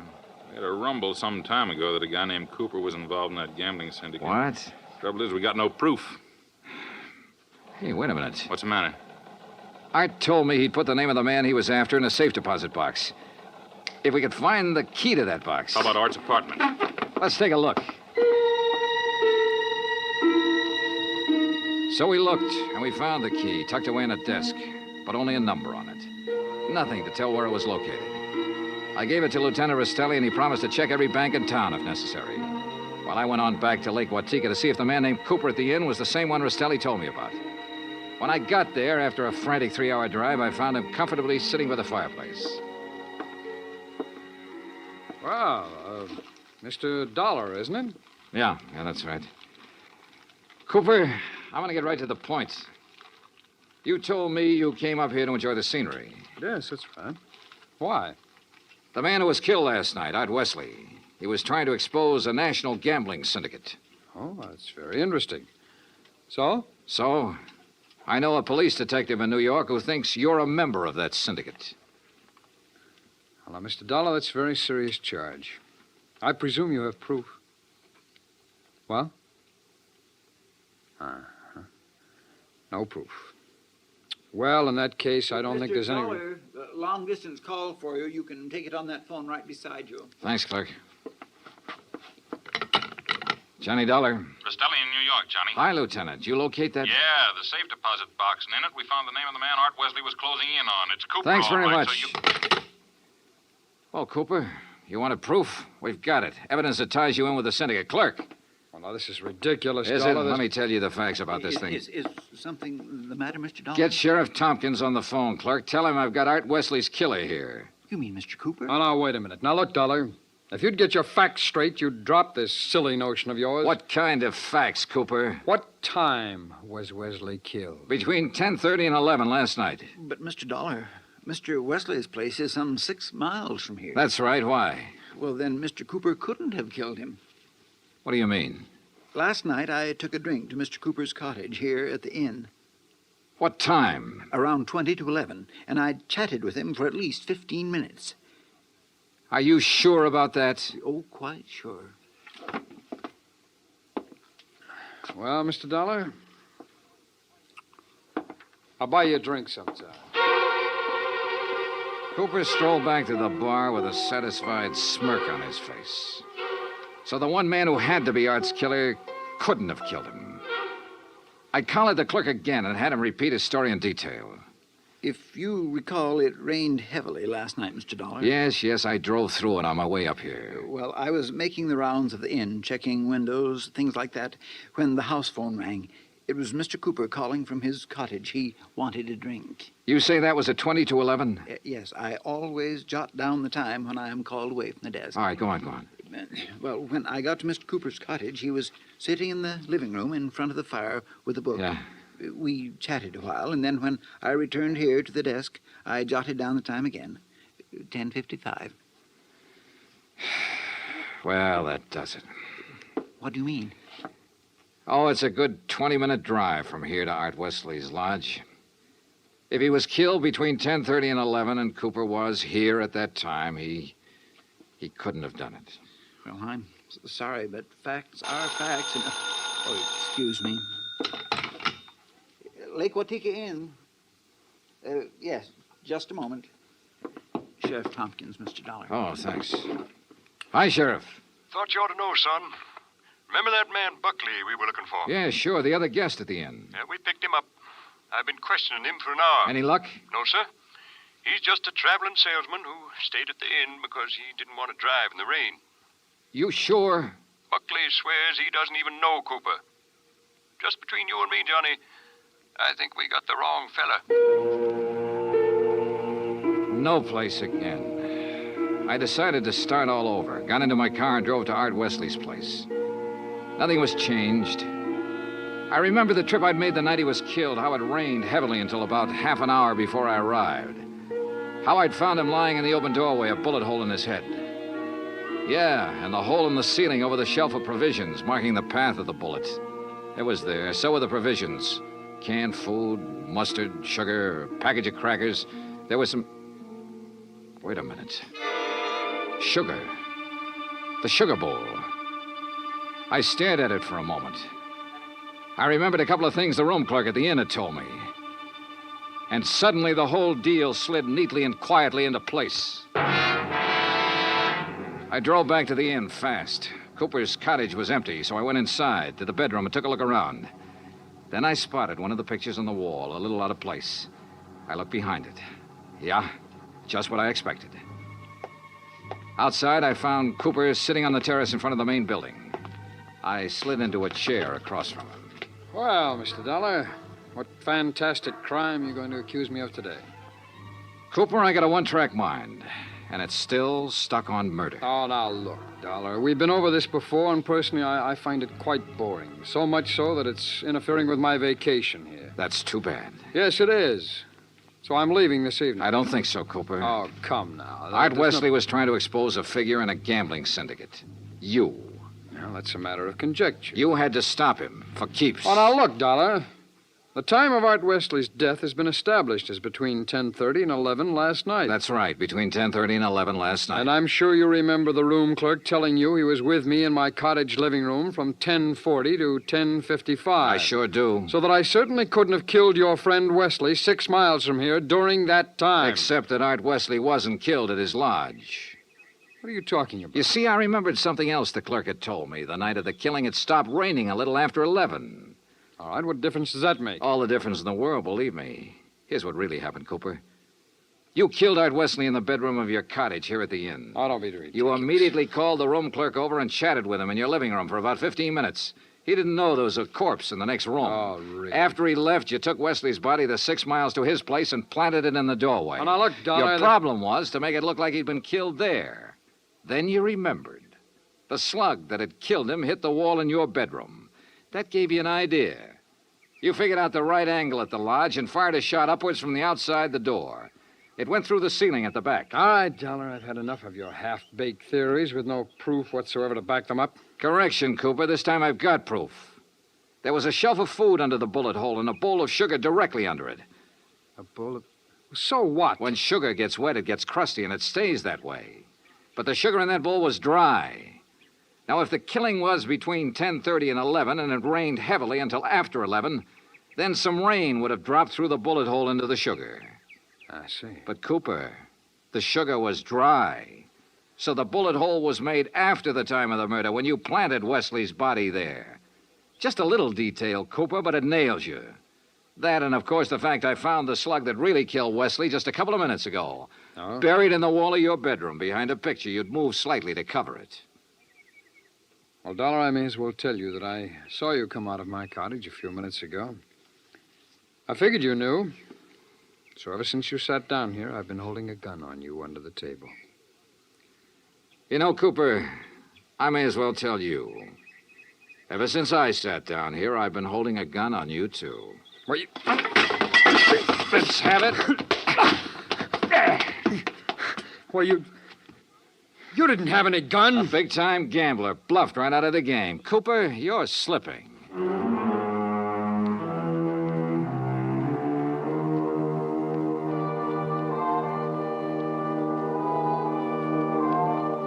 Item 10, $37.50. Transportation and incidentals back to Hartford.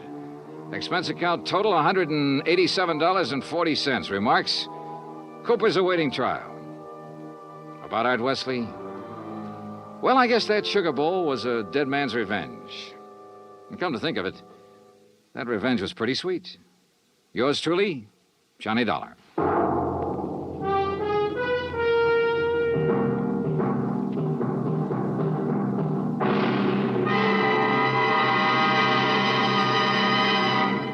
Our star will return in just a moment. In days long since gone by, one had to go out in search of daring do. But in a fast-moving world, exciting things are happening right around the clock. Things you can be in on no matter what else you're doing, as long as your radio is nearby. With CBS newsmen on the job, you can make CBS Radio your listening post for world events. Stay tuned now for 5 minutes of CBS News, to be followed over most of these same stations by the FBI in peace and war. Now, here is our star to tell you about next week's story. Next week, colorful New Orleans, from nightlife in the Latin Quarter to the dismal, deadly swamps. Join us, won't you? Yours truly, Johnny Dollar. Yours truly, Johnny Dollar, starring Bob Bailey, originates in Hollywood. Written by Robert Reif, it is produced and directed by Jack Johnstone. Heard in tonight's cast were Virginia Gregg, Russell Thorson, Barney Phillips, Stacey Harris, Larry Thor, Parley Bear, and Les Tremaine. Musical supervision is by Amerigo Marino. Be sure to join us next week, same time and station, for another exciting story of yours truly, Johnny Dollar. Dan Cubberly speaking.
Johnny Dollar. Johnny, this is Don Boomhauer. Down in Sarasota, Florida? That's right. Don, how are you? How's the real estate business? Just fine, and business is booming. Yeah, I haven't seen you since I flew down there to do some fishing with our mutual pal, Earl Poorman. That one with his misguided sense of value. Now, what's that mean? Oh, he trips out to California all the time. And this time it looks as though he might stay out there. Don, I think all you Floridians are jealous of California. Now, Johnny, you think we'd ever admit it, even to ourselves? Be rank heresy. Anyhow, with Earl Poorman out of town, at least for a while, I'm kind of holding down the office of Tri-State Life and Casualty these days. So, what happens? Trouble. Trouble. Client's name is Thomas Patterson. All right, what's happened? Somebody knock him off or something? No, not yet. But a few years ago, when he was living up in Jacksonville, well, Tom was the sole witness to a murder. Yeah? The killer was tried and sent to state's prison. Uh-oh. Huh?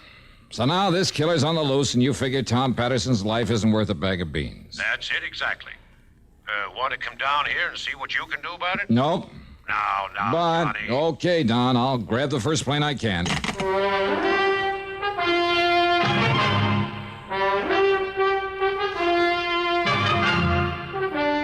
CBS Radio brings you Bob Bailey in the exciting adventures of the man with the action-packed expense account, America's fabulous freelance insurance investigator. Yours truly, Johnny Dollar.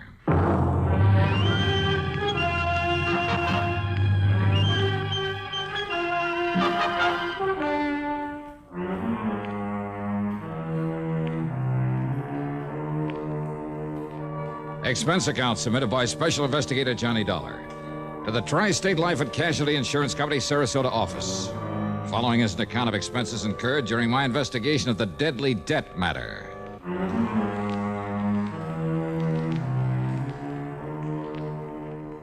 Expense account item 1, $79.40, taxi in a plane out of Hartford. The flight was good, and by early afternoon, I was in Don Boomhauer's real estate office in Sarasota, Florida. After the usual amenities. Now, let me lay it all out for you, Johnny. Yeah, sure, Don. Go ahead. And to begin with, the life insurance policy involved has a face value of $70,000. Let's see, then. My commission will come to, Don't you ever think of anything but money? Sure. Like what? Well, right now I'm thinking about the chances of staying alive. After all, with a killer on the loose, well, at least the thought of a few bucks coming to me could help me die happy. The insured's name you said is Thomas Patterson? It is now. Huh?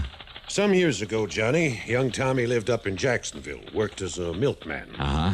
Early one morning, that was in 1951, he pulled up in front of an alley just in time to see a man named Casey Carey shoot down a fellow named Harker, who just happened to be busy at the moment blasting away at Carey with a .38. Oh, so Carey pleaded self-defense, huh? Well, he tried to, but the jury wouldn't go for it. You see, there'd been a long-standing feud between the two of them. Uh-huh. Only reason they didn't give Carey the chair is because Harker had a record as long as your arm. I see. Instead, Carey was given 10 years to life. I see. The point is that Tommy Patterson's testimony was what really convicted him. So, of course, he made the usual melodramatic threat. Oh, yeah, that he'd get Patterson if it was the last thing he ever did. He didn't care when. He'd be in no hurry. But sooner or later, he'd track him down and kill him. Mm-hmm. So what's happened? Tom had just got married, started a nice little family, 2 boys and a girl. So Carey's threat scared him as much because of the wife and kids as for himself. Yeah, but now, Don, you know as well as I do how little those courtroom threats usually mean. Now, wait. Yeah? About that time, some relative died and left Tom a considerable sum of money. So he changed his name, legally. Changed it to what? To what it is now, Thomas K. Patterson. What it was before doesn't matter. Okay, go on. Then he and his family moved on down to Venice, a few miles south of here. Yeah, I remember the town. Well, there in Venice, he set up the Excellent Dairy Products Company. Nobody down here has known him as anything but Tom Patterson, so he's felt perfectly safe. Until, that is, about 6 months ago. Yeah? He was up in Jacksonville on a business trip. He was just walking along the street one day, turned a corner and bumped into a man coming from the other way. Uh-oh. Yes, he took one look at the man's face and started running like a scared rabbit. Casey Carey. Well, what do you think? But now, wait, Don. If Carey got 10 years to life in 1951... I know. When he stopped to think about it, Tom couldn't believe it. But he went down to the public library and dug into the old newspaper files. Yeah? Sure enough, thanks to good behavior, model prisoner, and all that sort of stuff... Carey'd got out? Carey'd got out, legitimately. But to Tom Patterson, that would only mean one thing. Carey was out to get him. In the exciting history of great American inventions and inventors, there is no one who stands out with the eminence of Thomas A. Edison. Among his hundreds of great inventions, Edison gave us the phonograph, the microphone, a telephone system, various improvements for telegraphy and motion pictures, and most significantly, the electric light or incandescent lamp, originally referred to as bottled light. When Edison was still in his 20s, he set out to invent an electric lamp which could operate on low power and would be safe for use in homes and other buildings. He knew that resistance to electricity would make wires and other substances glow for an instant with white heat, but they would be instantly consumed. So he tried several types of fiber or wire sealed in a vacuum and succeeded in producing a glow which lasted for several hours. The next step was to find a filament that would give off a bright light and last for a longer time. In his search for the right substance which he could seal in his vacuum bulb, he tried 6,000 different substances, ranging from human hair and tar to foodstuffs and vegetable fibers. Finally, he hit upon the idea of using the fibers of the bamboo tree. Carbonized, these threads provided the filament he sought, and thus the incandescent lamp became a reality. It was discovered not by accident nor by profound scientific knowledge. It was the result of tireless effort and endless trials. Edison, like so many geniuses before him, found success through determination and the philosophy which has blessed the work of most American inventors. Somehow there must be a way. Let's find it. And now, Act Two of yours truly, Johnny Dollar.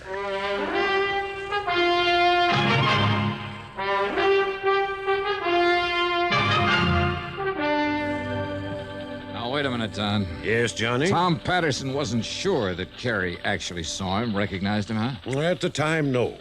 After all, Tom had only had a very brief glimpse of the man, and the man had made no attempt to go after him. Uh-huh. But he's sure now that it was Carey.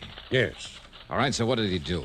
He drove on back to Venice, quietly bought himself a Colt 32 and got a permit to carry it. Did he tell the police why he wanted the gun? No. Of course, all along, Johnny, Tom had hoped that Carey hadn't recognized him. That even if he had, he wouldn't know where to look for him. But, now, Don, unless this man Carey has made some move against him... Now, just wait, Johnny. Okay. Tell us your way. A couple of months ago, Casey Carey appeared and settled down in Venice. Oh? Yes, he rented a small house and got himself a job in charge of one of the filling stations on the trail. Well, that doesn't sound as though he moved in just to carry out his threat against Tom Patterson. Needless to say, Tom tried to avoid him. But now and then, when he'd see him on the street or forget and go past the gas station, it was Carey who'd avoid him. Pretend not to see him. Don... I know what you're thinking, Johnny. But just remember one thing. Yeah, what's that?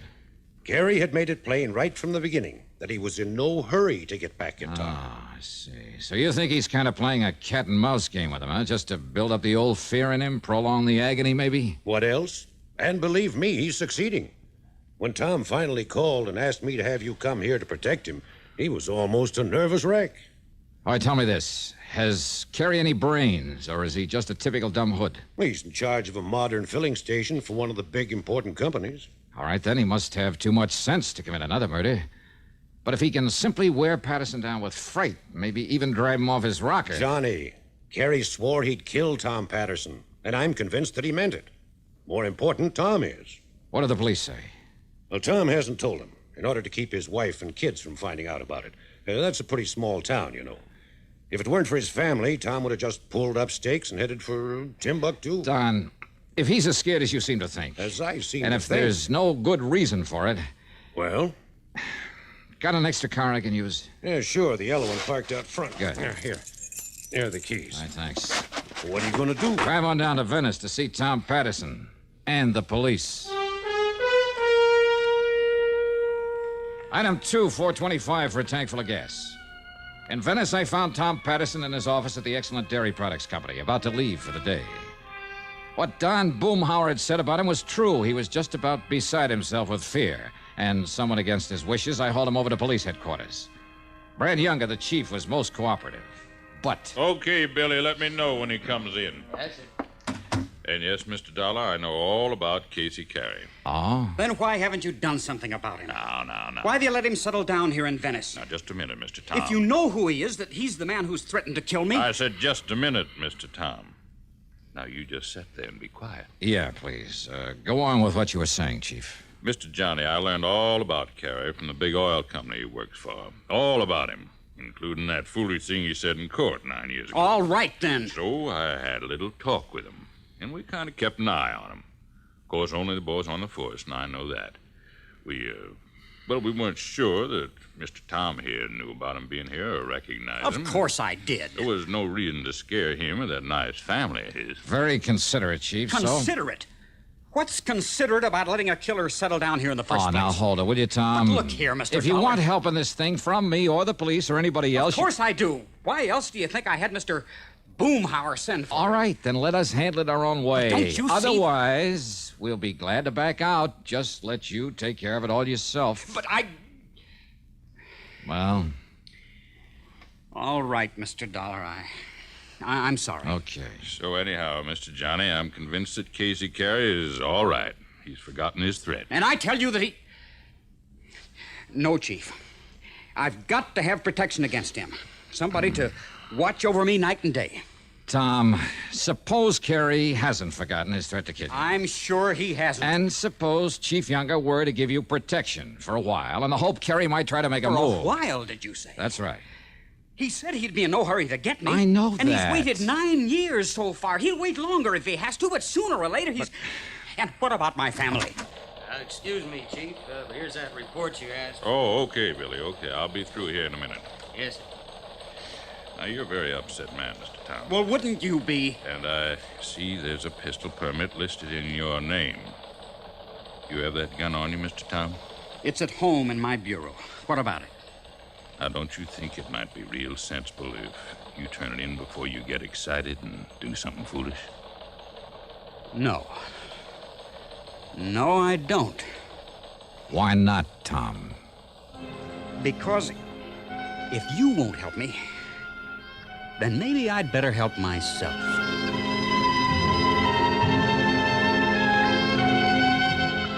I took the chief aside and promised I'd stay with Tom Patterson, if possible get his gun and turn it in. And Tom and I left. As we rounded the corner, we passed Carey's gas station. No, Mr. Dollar. He's off duty this time of the evening. Oh? You know where he lives? Yes. Where? Because that's where we're going. What? Well, now, you wanted a showdown with him. Okay, now's your chance. But without my gun? You can't be serious. While grabbing a sandwich and some coffee, that's item 3, $1.40, I managed to sell him on the idea. Then we drove on over to Carey's house on a lonely side street.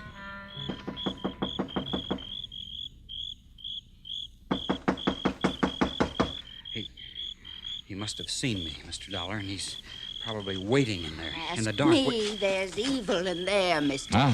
Yes? Oh, what did you say, ma'am? And who are you, please? I'm one of the neighbors, mister, that's what. And when I heard that shot in there You heard a while shot? ago, well, then I kind of thought about it for a while, and then I called the police. While we were sitting in that restaurant having... Come on, Tom, this door's open. There's got to be a light switch here on it. Here it is. Mr. Dollar. Huh? This is Casey Carey? Yes, sir. Only... Yeah. Shot through the head. And it looks like about a 32. Tommy, isn't that the caliber of your gun? Why, yes. And where did you say it is? At home, in the bureau. Now, there's no use to lie about that. Well, Chief Younger. Sorry, Mr. Tom. I'm holding you for murder.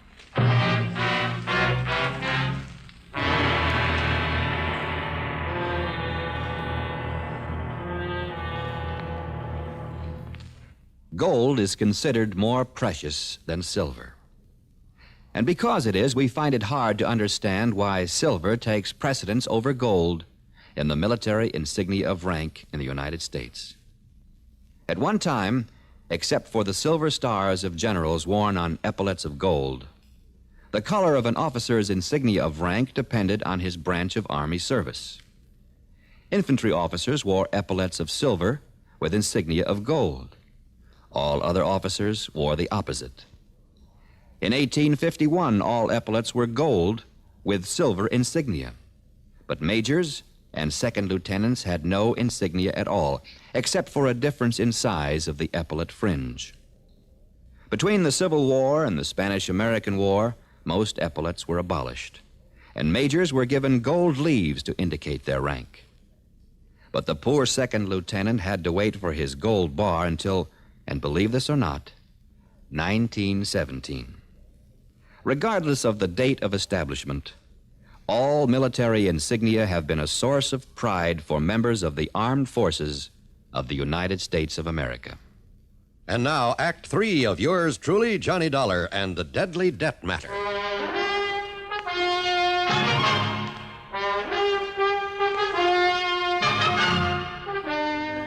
That's right, Mr. Tom. I'm holding you for the murder of Mr. Casey Carey. No, Chief, you're wrong. Am I? Looks to me like this is his dead body laying here, and I'd guess this hole in his head was made by a .32 caliber bullet. Chief Younger, look, And Mr. listen. Tom, that's the same as this gun of yours. So, here you are, Mr. Dollar. Here's a murder weapon. That's my gun. Where'd you get it? Mr. Tom, I hate to say this, but I had a feeling your coming to see me was a bluff. Bluff? Yes, sir. To make me think you hadn't yet done any harm to Mr. Carey here. Wrong, Chief. Am I? I had to practically drag Tom over here to see you. Well, then, let's just say he was more willing than he let on. That's not true. And when some woman phoned about hearing a shot out here, and young Billy Barker came in... Barker? One of my new boys on the force. When he laid this gun on my desk and the number on it checked out against your permit, Mr. Tom... Where'd you get this gun? Right where you throwed it off to the side of the road over toward Midnight Pass. What? That's right.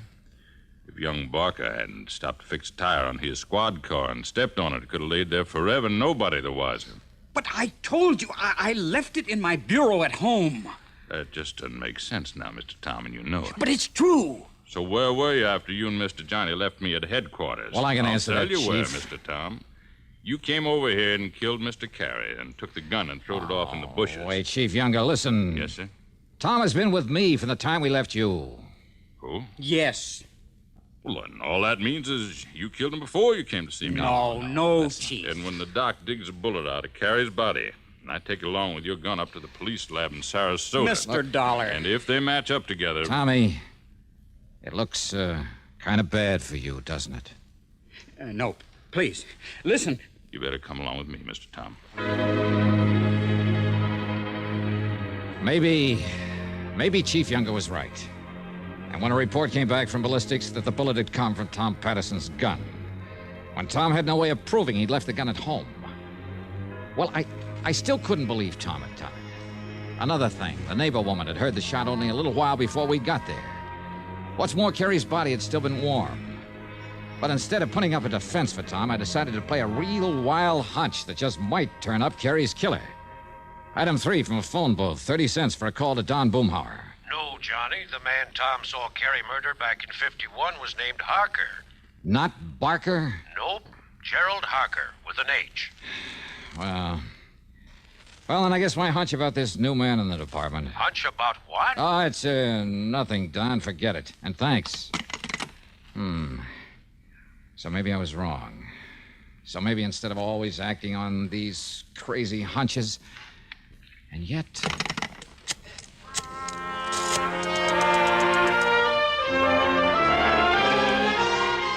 Item 4 was $1.10 for a call to Jacksonville to Mike Kirby in the city room of the Times-Press. And bless him, he came up with some mighty revealing information for me. And then he worked for a while on the police force, Johnny. Oh, they're in Jacksonville? That's right. Looked to me as though the boy was trying to live down the family reputation by putting himself on the side of law and order. Maybe. And a month or two ago, he handed in his badge and moved to... Hey, what was that maybe you threw in? About his being on the side of law and order? That's right. But, Johnny, if he was a cop... And here's another maybe. What? Maybe that boy still is. What? A cop. Thanks a lot, Mike.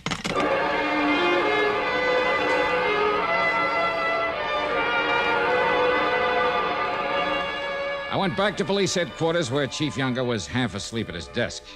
I told him I wanted to have a little talk with one of his men. No, Mr. Johnny, but it's after midnight, and he doesn't come on duty until late in the morning. But okay, if you insist, I'll call him, get him out of bed, and have him come down here. And then about half an hour later, they're in Chief Younger's office.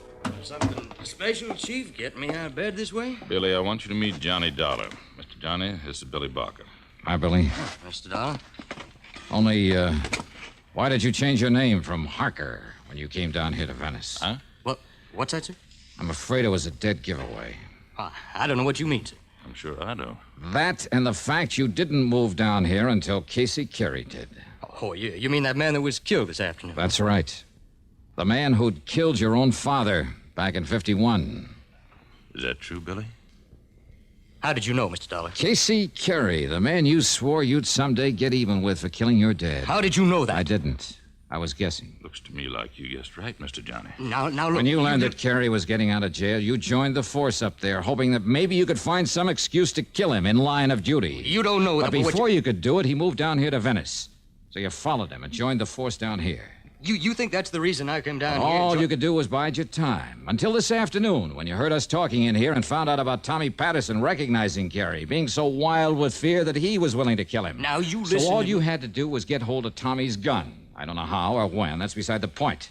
Mr. Johnny, you sure of this? I'm not sure of anything, Chief. You bet you are. But if Billy is willing to go over to the police lab in Sarasota, let them make a paraffin test of his shooting hand. Well, Billy. All right, you two. Oh, you don't kill.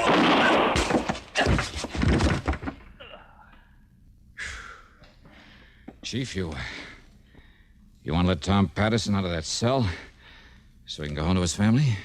Yes, sir. Right away. And thank you, Mr. Johnny.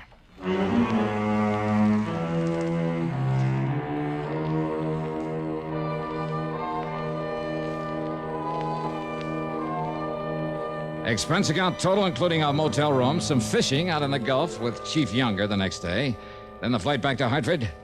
Call it $200 even. Remarks? The fishing was great. Yours truly, Johnny Dollar.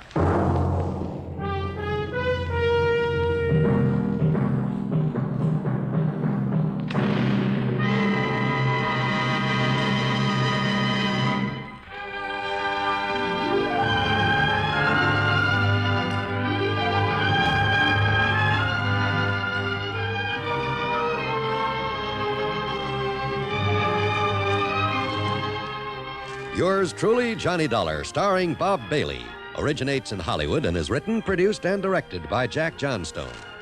Heard in our cast were Virginia Gregg, Russell Thorson, Barney Phillips, Sam Edwards, Bert Holland, and Stacey Harris. Be sure to join us next week, same time and station, for another exciting story of yours truly, Johnny Dollar. This is John Wall speaking. Johnny Dollar has come to you through the worldwide facilities of the United States Armed Forces Radio and Television Service.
From Hollywood, it's time now for...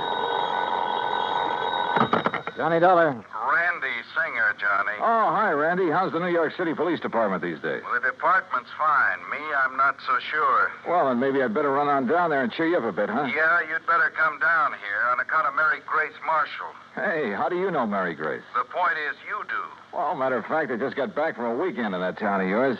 Yeah, Mary Grace and I had a ball. We took in a couple of shows, did the nightclub routine. Yeah, I know. Even spent Sunday afternoon together out at the...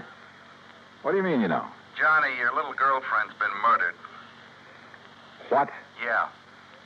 Randy, have you got any leads, anything to go on? Yeah, Johnny, plenty. Then I'll grab the first plane.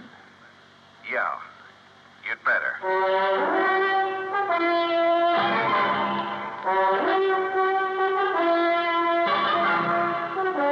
Bob Bailey in the exciting adventures of a man with the action-packed expense account. America's fabulous freelance insurance investigator. Yours truly, Johnny Dollar.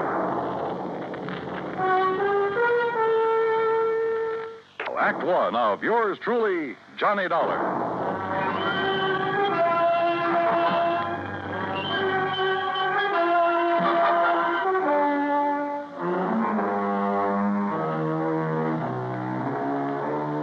Expense account submitted by Special Investigator Johnny Dollar to the Mideastern Life and Casualty Insurance Company, Home Office, Hartford, Connecticut.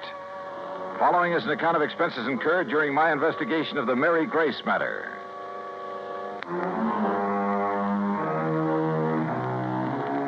Expense account item 1, 10 cents. Phone call to the airport to reserve a seat on the first plane to New York. Item 2, phone call to Ben Perrin at the Claims Department of Mideastern Life. Perrin here? Ben, this is Johnny Dollar. Oh, hello, John. Now, listen, I'm on my way down to New York at your company's expense, though the expense part is beside the point. What? No, just wait a minute. Mary Grace Marshall has just been murdered. Marshall? Your company holds a policy on her, and I'm going down there to investigate. Well, now, wait, John, until we issue proper authorization for you to conduct the investigation. Don't give me that, Ben. I'm going down there now.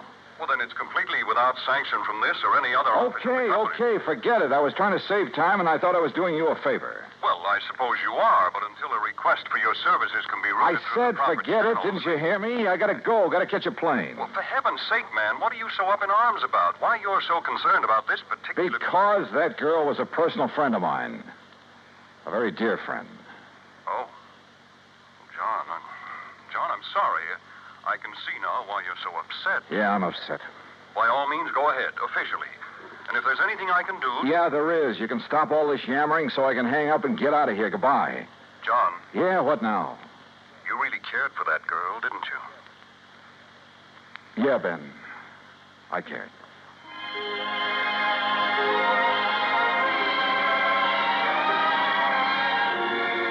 Expense account item 3, $9.20. Cab to the airport and plane ticket to New York. The trip down there gave me time to think. And thinking about it hurt. Mary Grace Marshall. Tall, brunette, and very beautiful. And as straight a girl as I'd ever known. There was a time a few years ago when I'd hoped she might marry me. But she wanted to stay with her successful career as a fashion designer. And she was right. I'm not the marrying type either. So we just remained friends. We had a lot of fun together. Theaters, dancing, an occasional nightclub. Sometimes the long hair stuff, a recital or the opera. And we'd go to the zoo or the circus, a boxing match or a baseball game. Or just go for a quiet walk in the park. And often just a long, quiet evening in her apartment over a tall, cool drink and good conversation. A goodnight kiss? Sure. But that was all. Now she was gone. And believe me, somebody was going to pay.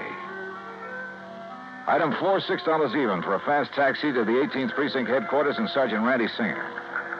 Come on in, Johnny. Close the door. Sure. Hi. Better sit down, huh? Yeah. All right, when did it happen, Randy, and how? You said on the phone you have some leads. Clues all over the place. They all point toward one person. Oh. Toward the one person known to have been with her at about the time the coroner says she was killed. How was she killed? Struggle. Fell and struck her head on the base of the fireplace. Cigarette, Johnny? Oh, yeah, thanks.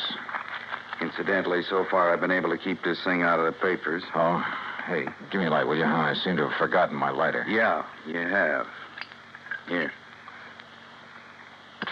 Thanks. Now, the coroner says she was killed Sunday night, late. What? By somebody who must have spent several hours with her. You said late Sunday night. That's a... Go on, Johnny. Hey, look, stop snapping that lighter and... Wait a minute, where'd you get that? According to all the evidence, it was left behind by whoever murdered Mary Grace Marshall. Here. Look familiar? Are you crazy? This lighter is mine. Yeah, Johnny. I know. And now, Act 2 of yours truly, Johnny Dollar, and the Mary Grace matter.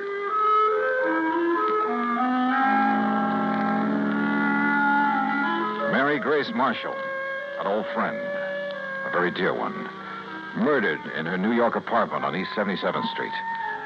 Sergeant Randy Singer, my old friend at 18th Precinct Homicide, had called me immediately.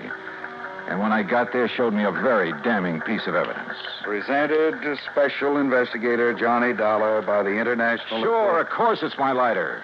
And I must have left it in Mary Grace's apartment Sunday night. But that certainly doesn't mean that I killed her. Coroner says she died about the same time you were there. Oh, how do you know what time I was there? Wife of Charlie Walker, the building superintendent, Johnny. She saw you leave. That isn't enough evidence to convict a fly, and you know it. There's plenty more. Yeah, like what? Your fingerprints all over the place. Well, sure, I told you. Cigarette butts, same brand you smoke. So what does that A prove? lot of them, Johnny. Like a very nervous smoker. Well, I was with her all evening. Doing what?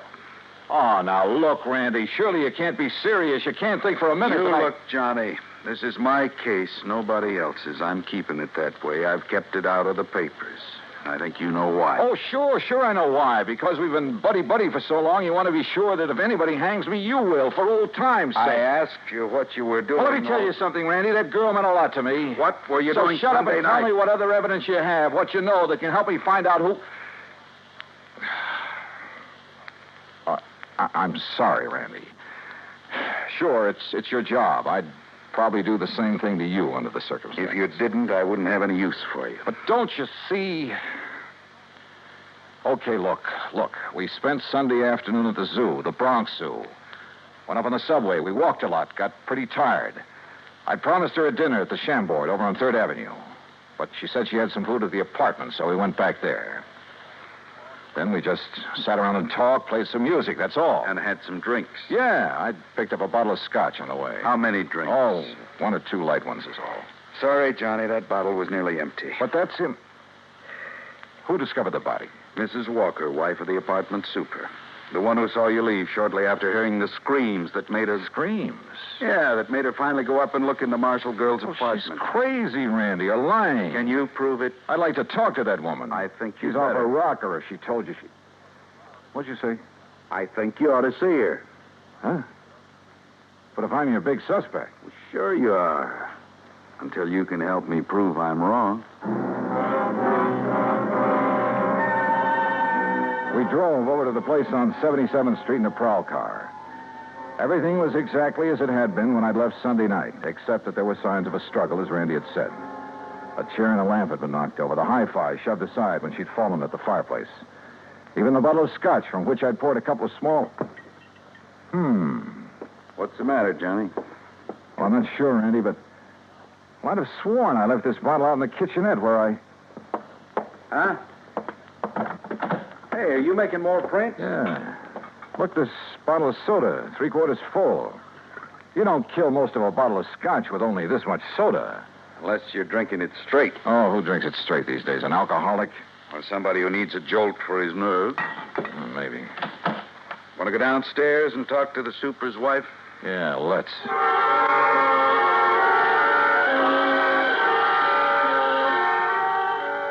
The superintendent's wife turned out to be a living doll. Young, pretty, with too much makeup. The sort who looked like she decided to get out of the chorus line for a quieter life as the wife of a building superintendent. I noticed a peculiar, spicy kind of odor when she first let us in, but thought nothing of it at the time. Now, you're sure this is the man you saw leaving Miss Marshall's apartment, Mrs. Walker? I was standing right here in this doorway. It was after I heard her screaming up there, around midnight. You're sure you heard her scream? Well, my husband heard it first. He woke me up, pounding on the wall between our bedrooms. Well, didn't he get up to investigate? Oh, no, the lazy... Well, he's been sick. He's still sick. But then I heard the screaming, so I run into his room and asked him what to do.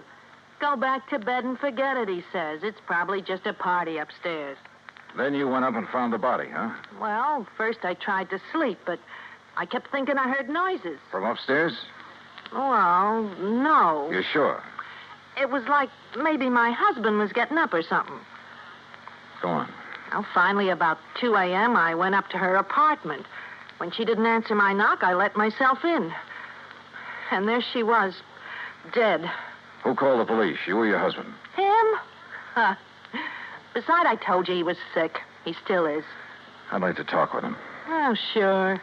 If he's sober enough. Come on. That was a funny crack. If her husband really was sick.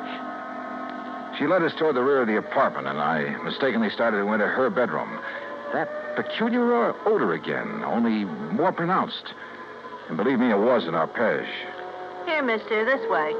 Her husband's bedroom was pretty much of a mess, untidy, with pictures of bathing beauties, calendar art, and some striking pictures of Mary Grace Marshall plastered all over the walls.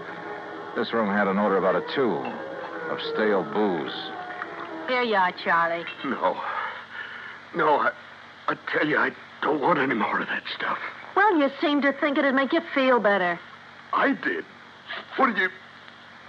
Oh, the cop again. That's right, Mr. Walker. And this is the guy seen coming down from your girlfriend's apartment after all the screaming. His name's Johnny something. You actually heard screaming up there, Mr. Walker? Yeah, awful racket. Woke me up. Scared me. What do you mean? That poor girl up there, all alone. Only she wasn't alone. But then it stopped. I figured maybe I'd been wrong. Had a nightmare or something. Yeah, sure. A dream about her. You think about me for a change instead of dreaming about that dame. Shut up. Talking about her, dreaming about her, sneaking around to have a look at her when she came in and out. I tell you. If you wasn't sick, I think you'd sneaked up there and done her in because you couldn't have her. Will you take her out of here? It wouldn't be the first time a drunken bum has killed somebody because of it. Shut up! Mrs. Walker, I thought I told you this man was supposed to be kept quiet. Oh, well, now, look, Doctor, Yet I walk in here and find this sort of thing going on. Go on, all of you. Out of here while I attend this man. Just a minute, Doctor. Out immediately. This is a heart case complicated by a very serious virus infection. Doc, if I can have just one minute. Later, officer. I must save this man's life. Come on, Randy. You too, Mrs. Walker. Sure. He's been getting alcohol again, strictly against my order. Now, look here, Mrs. Walker. No, wait. Huh? Come on upstairs with me again. Oh? What'd you think of? A couple of things, Randy, that I believe will clinch this case so fast. Come on. Act 3 of yours truly, Johnny Dollar, and the Mary Grace matter.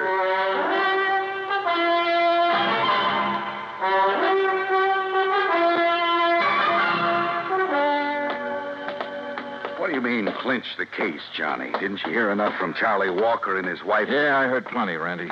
Well, then what's the point of coming back here to the dead girl's apartment? Let me show you something here in the kitchenette. The scotch bottle. You shouldn't pick that up, Johnny. Prints. Yeah, prints. And where your boys dusted over them to show them up. But look. Yeah? Right here they're smeared, see? By a piece of cloth. Sure, he tried to erase them when he killed that bottle. Now, come on back to the living room. And here, take a look at this. Well, what's the hi-fi set got to do with I it? told you Mary Grace and I sat here Sunday night talking and playing records. So? This record on the turntable is the same one we were playing just before I left her. Look at it. Dolorima by Vingetti. Never heard of it. We shut it off because it got too noisy in the death scene from that opera. Huh? Listen.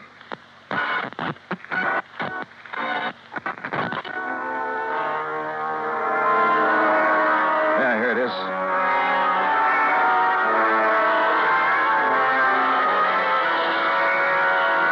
Holy. Why, it sounds like somebody... Shut it off! I'll be darned. Sure. The screams that Walker and his wife said they heard. And that record's what gave him the idea. And now it's a matter of pinning it on him. All right, what have you got for his motive? Motive? Are you kidding? Didn't you see those pictures of all those beautiful those babes he has on the wall of his room? And the pictures of the Marshall girl? All right. He was gone for Mary Grace, talked about her, dreamed about her, had her pictures all over his room, but she wouldn't give him a tumble. All right. All right. So he hits the bottle heavier than ever on account of this frustration over the Marshall girl. Wouldn't be the first time that sort of thing has happened. Happens all the time. So if he can't have her, he's going to kill her. You see my point? Yeah, and it's well taken, Randy. All right.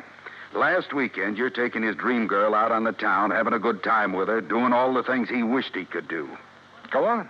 Well, it's too much for him, driving him out of his rum-soaked mind.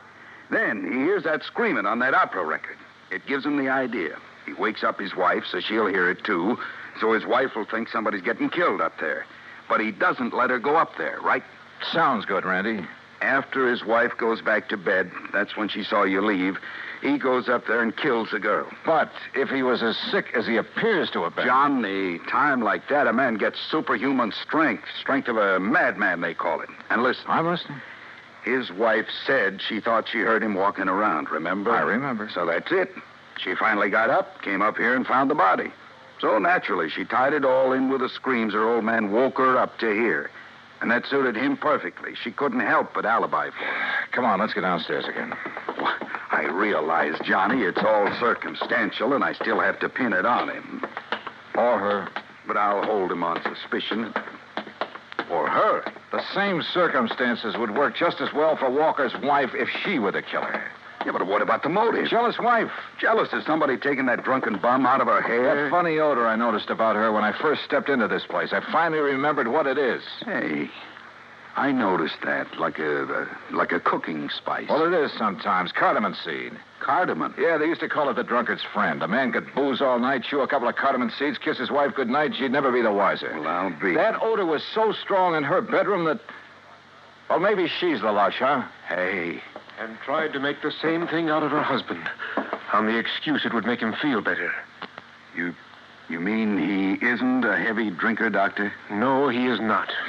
Doctor, you said he has a heart condition. A very serious one. Complicated by a... Yeah, I know.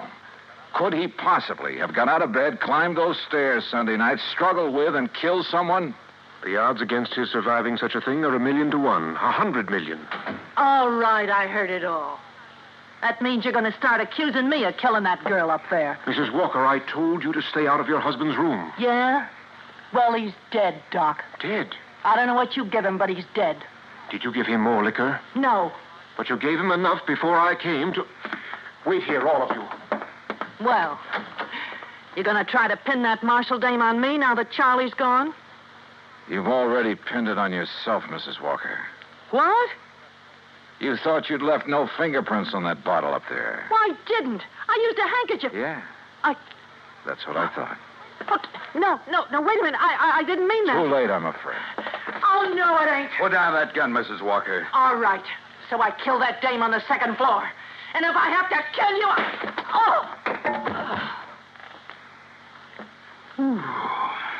Yeah. Thanks, Doctor. It's quite all right, sir. Well, Randy, there's your killer. Happy? Yeah. I guess I ought to be. You? It doesn't bring back Mary Grace.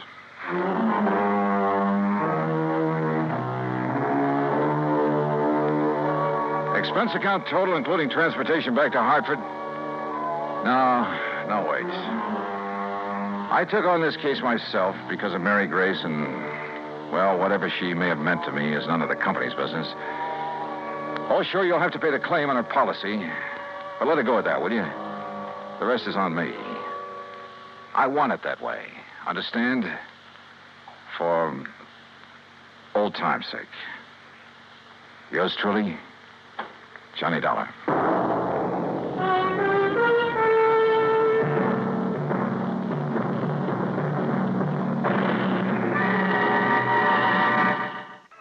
Be sure to join us next week, same time and station, for another exciting story of yours truly, Johnny Dollar. This is Dan Cubberly speaking.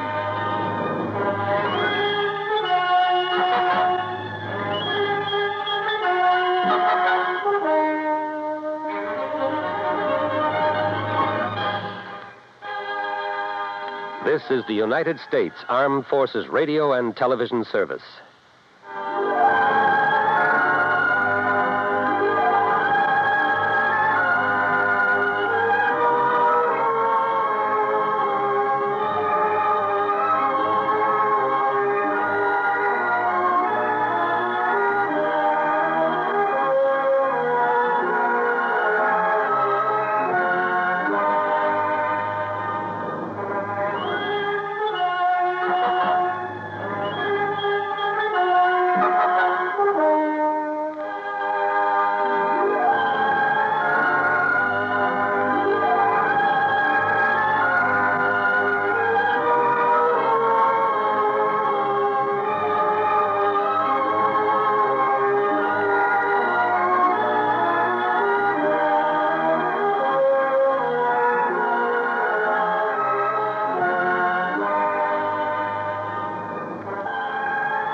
Hollywood. It's time now for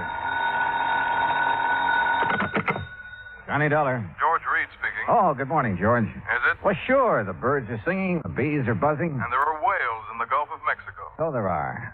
What? You know anything about whales, Johnny? Can't say that I do. Well, neither do I. Neither does our agent down in Gulfport, Mississippi.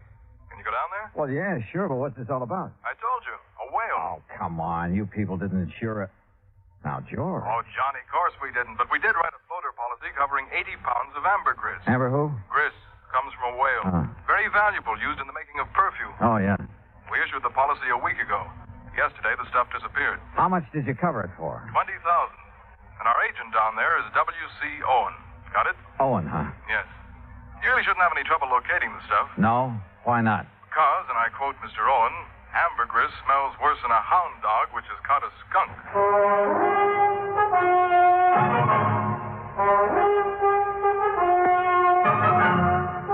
Bob Bailey in the exciting adventures of the man with the action-packed expense account. America's fabulous freelance insurance investigator. Yours truly, Johnny Dollar. And now, Act One of Yours Truly, Johnny Dollar.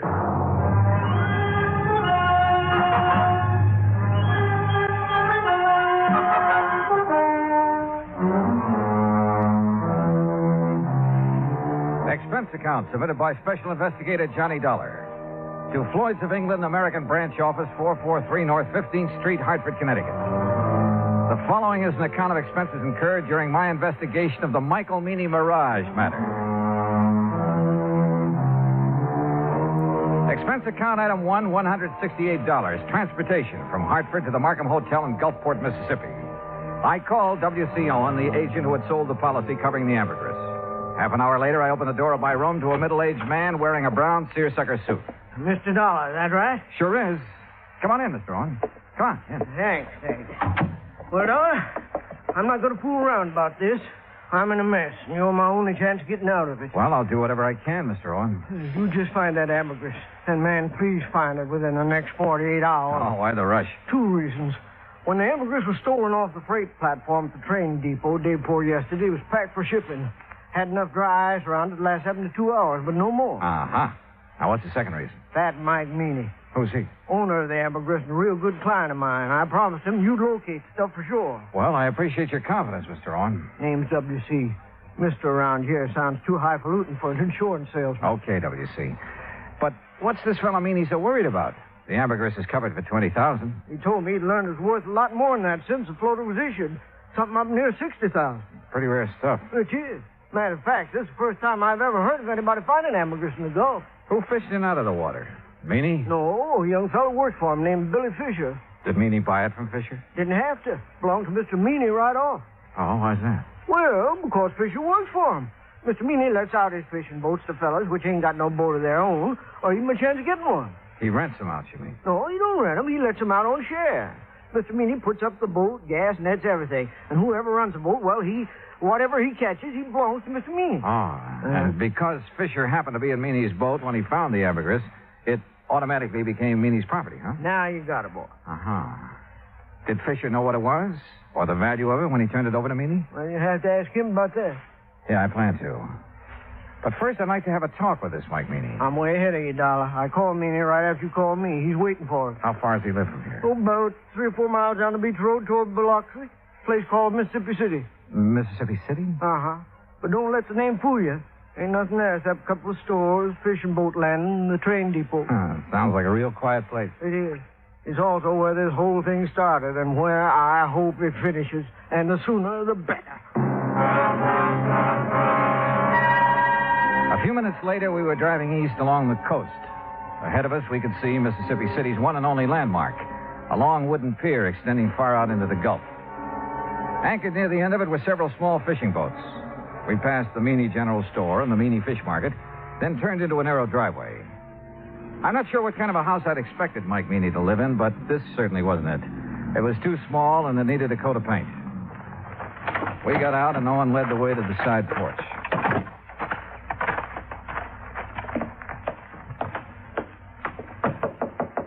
Mr. Meany, you at home?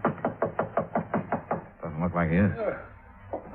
No, he's here. Listen. What in the name of... Sure heavy, ain't he? Yes, sir. Ain't another man his size in the whole United States. Good night, I believe it. W.C. boy, you sure took your sweet time getting here.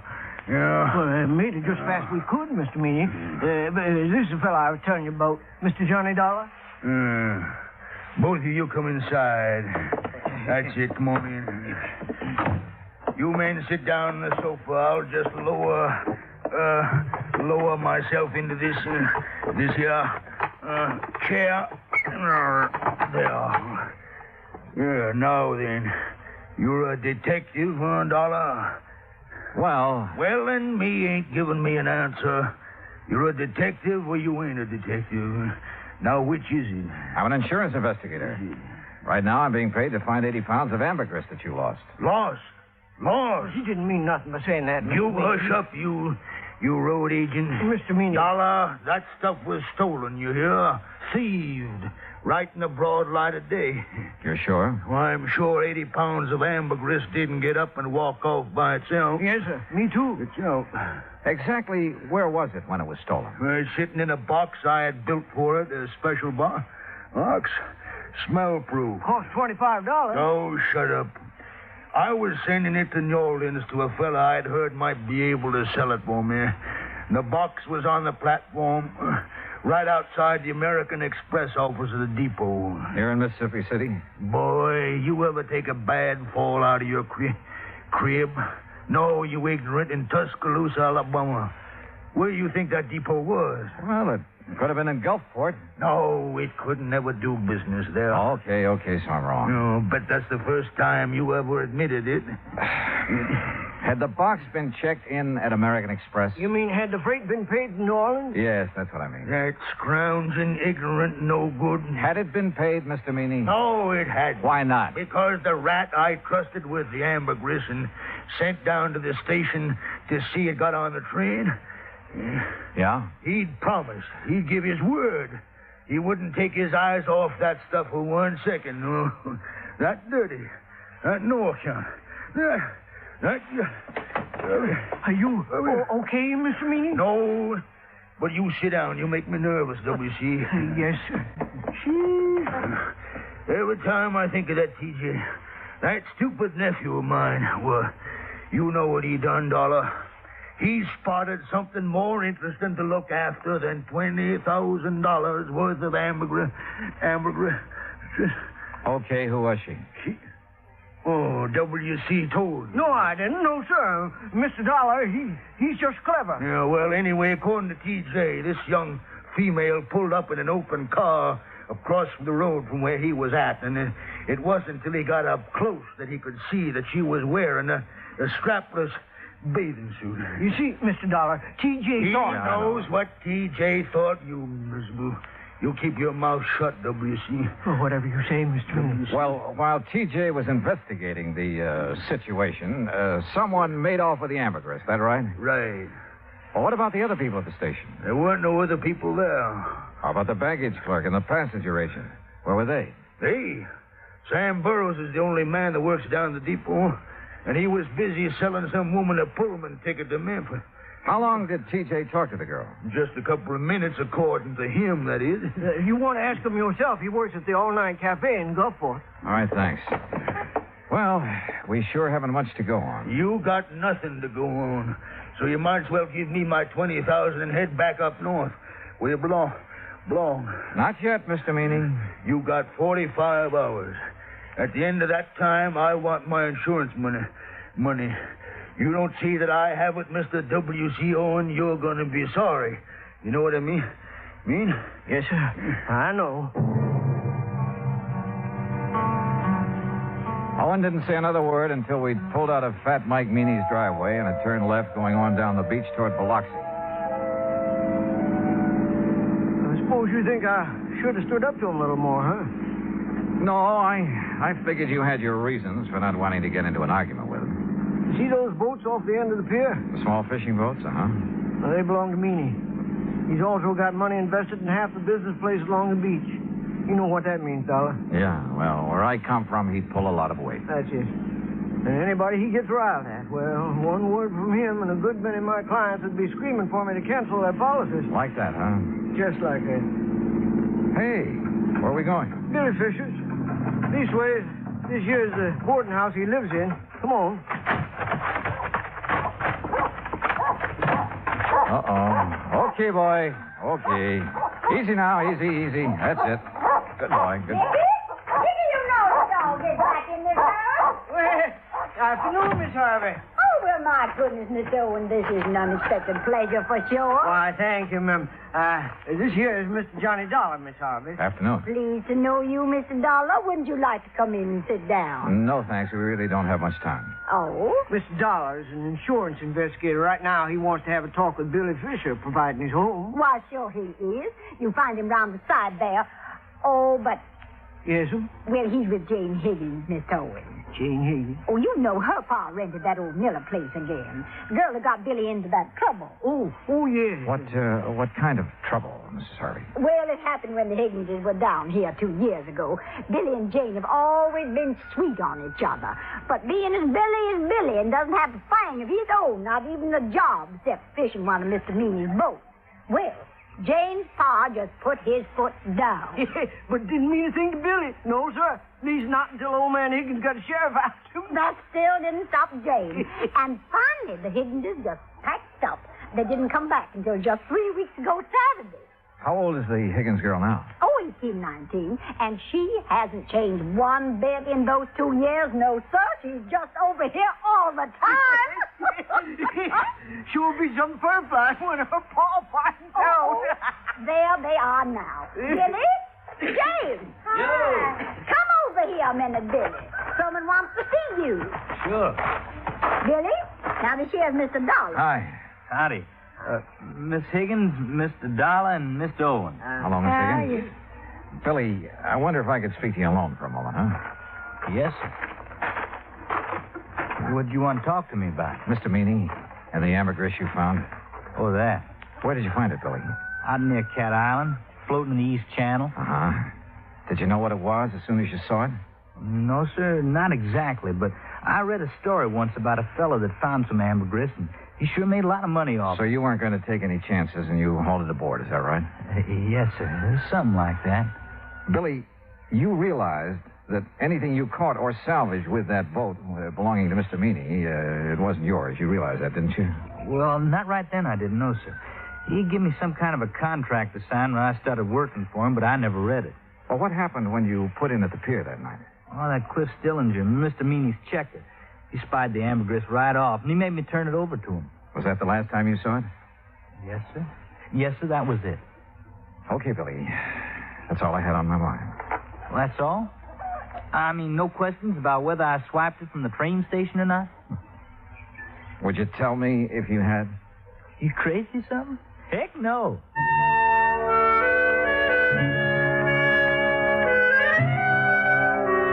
After saying goodbye to Jane Higgins and taking a rain check on a dinner invitation for Mrs. Harvey, Owen and I drove back to town.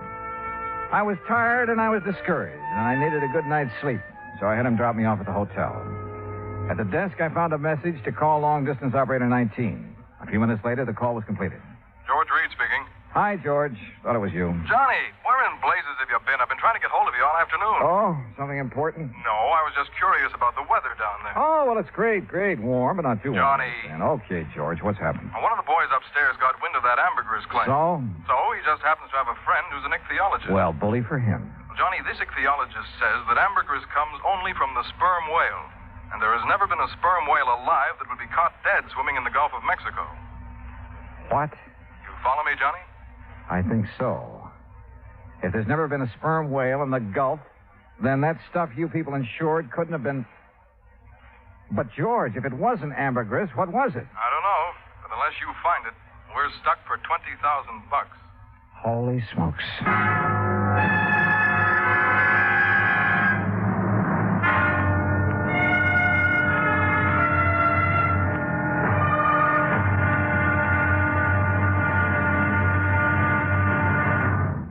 Act two of yours truly, Johnny Dollar, in a moment. Our flag now numbers 50 stars, and behind each star there stands yet another flag for each of the 50 states. New Mexico's flag is an ancient Zia sun symbol, a red circle on a field of yellow, radiating from 4 points, which we might indicate as north, east, south, and west, are 4 parallel lines. 4 was a sacred number of Zia, the number most often used by the giver of all good gifts. The earth had 4 main directions, each with its own gifts. The year had 4 seasons, each with a different offering for mankind. The day had 4 phases: sunrise, noontime, evening, and night. Life had its 4 divisions: childhood, youth, manhood, and old age. Everything in life and nature was bound together in a circle, the circle of life and love, without beginning and without end. And in this great brotherhood of all things, man had 4 obligations. He must develop a strong body, a clear mind, and a pure spirit. 4th, and most sacred, he must spirit to the welfare of his people. From this simple symbol, the Zia sun, we read the legend of a wonderful philosophy. The flag's colors of flaming red and golden orange represent the banners of Ferdinand and Isabella, which were carried by Columbus across the Atlantic. New Mexico's state flag, the flag of the 47th state to enter the Union, was adopted on March 19, 1925. Now, Act Two of yours truly, Johnny Dollar, and the Michael Meany Mirage Matter.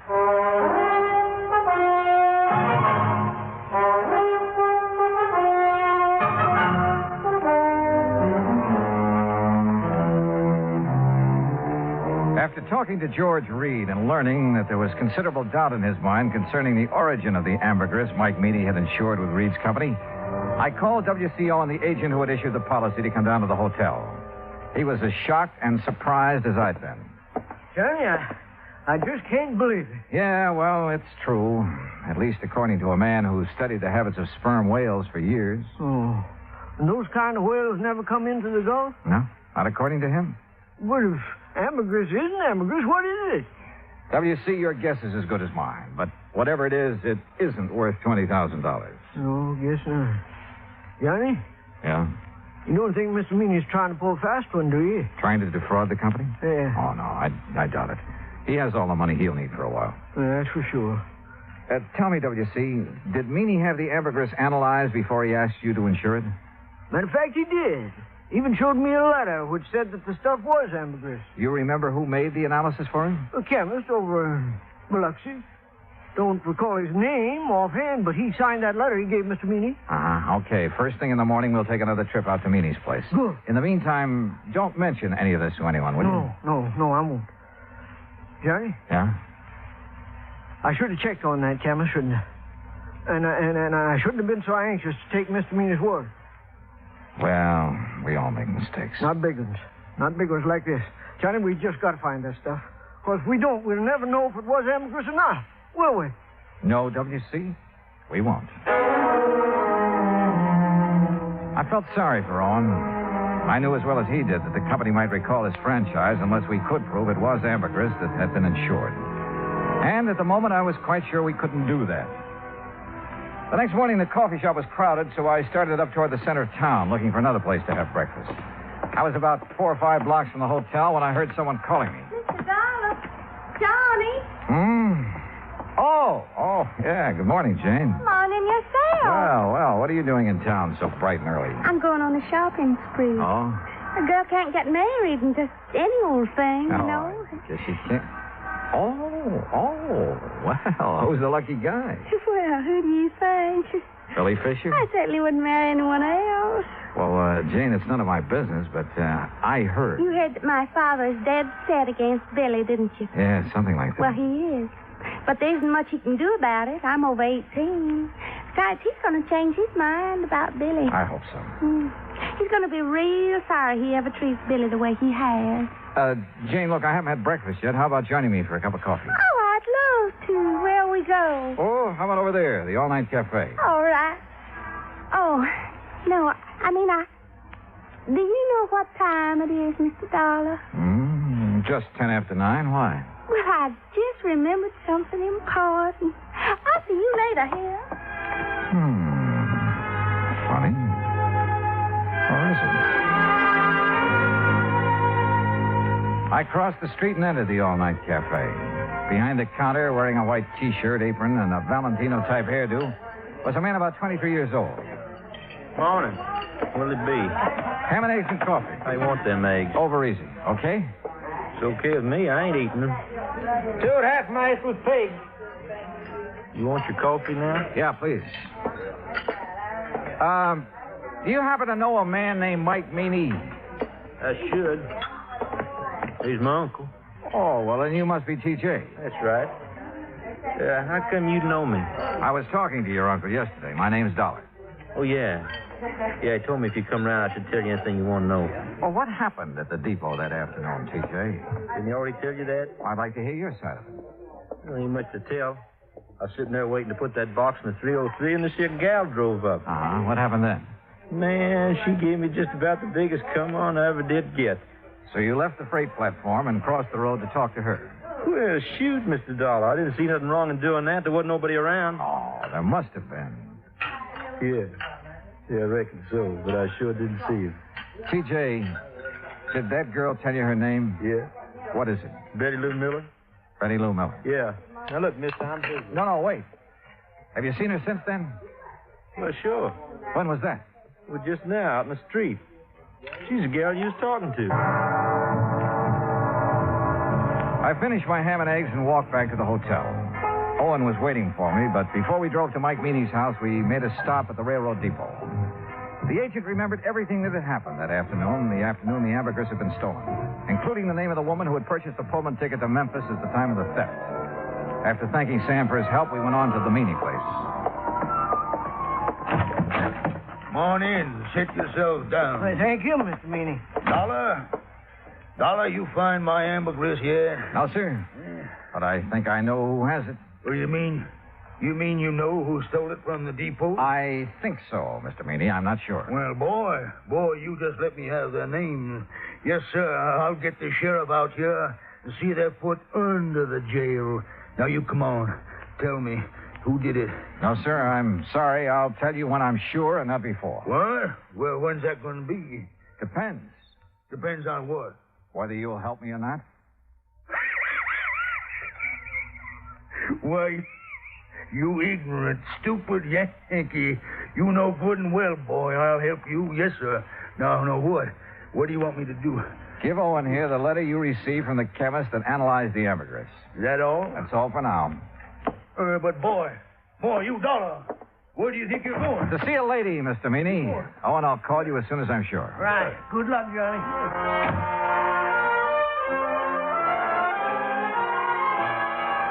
In Owen's car, I drove down the beach to Mrs. Harvey's boarding house. Billy Fisher was out with the boat, so I had plenty of time to tell her what I knew. It's all my fault, Mr. Dollar. I planned the whole thing and put Billy up to it. And bought the Pullman ticket? Yes, I still have it. Been meaning to turn it in for the money, but just haven't had a chance to get down to the depot. Tell me, Mrs. Harvey, how did you know that T.J. would leave the ambergris when he did? Oh, everybody around here knows T.J.'s weakness for girls. Wonder to me he hasn't been locked up long ago. Well, it was a beautiful job. You timed it just like a professional. I thank you for the compliment. Where was Billy? In the woods on the other side of the railroad track. He waited till Jane got T.J. all mixed up, then he scooted across, got the ambergris, and ran back into the tree. And Jane picked him up after leaving the depot? Yes, sir. You care for a cup of coffee, Mr. Dollar? No, thanks, Mrs. Harvey. You look so downhearted. Well, I guess that's part of my job, too. What did Billy do with the ambergris? I sent it on to Atlanta. A man there's going to sell it for him. Oh, I see. My, you sure look like you lost your best friend. Yeah, well, I ran into Jane this morning. She was going shopping for her trousseau. Yes, I know. Mrs. Harvey, if it turns out that isn't ambergris... Oh, they'll still get married no matter what, Mr. Dollar. If not now, then someday. Dollar! You Yankee schemer! What? Where you at? What on earth? Miss Harvey! Well, that sounds like Mr. Owen. And my friend, Mr. Meany.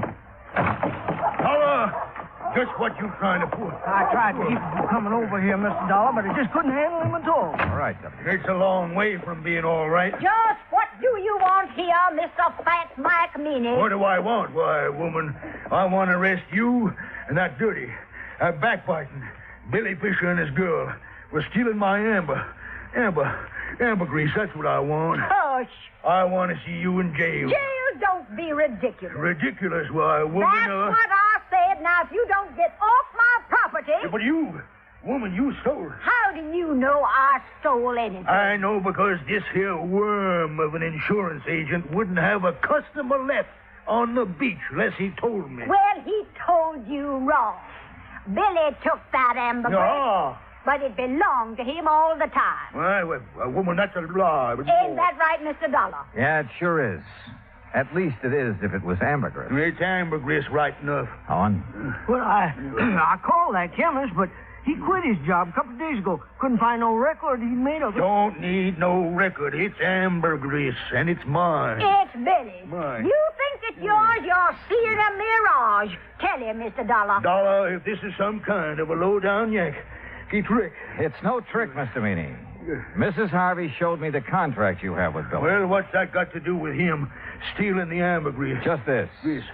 The contract states that all fish and fish products and byproducts caught or seined while using your boat belong to you. That's right. Exactly right, so? So, the ambergris doesn't. What? No, sir. Ambergris comes from a whale. And the whale is not a fish. It's a mammal. But Dollar, you boy. No, wait a minute, Dollar. Well, doggone. They say that young love can work miracles, and I guess it must be true, because later that day, a huge sperm whale was sighted about 3 miles offshore near the Cat Island Channel.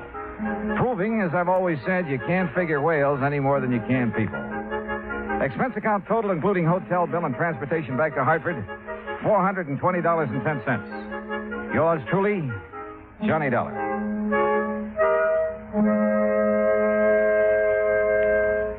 Now, here is our star to tell you about next week's story. Next week, the wayward truck matter. And I'll leave you to figure that one out for yourself. But join us, won't you? Yours truly, Johnny Dollar.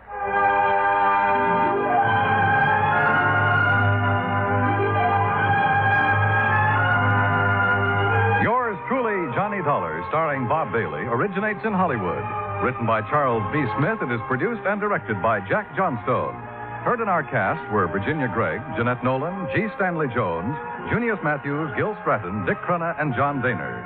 Musical supervision is by Amerigo Marino. Be sure to join us next week, same time and station, for another exciting story of yours truly, Johnny Dollar. This is Dan Cubberly speaking.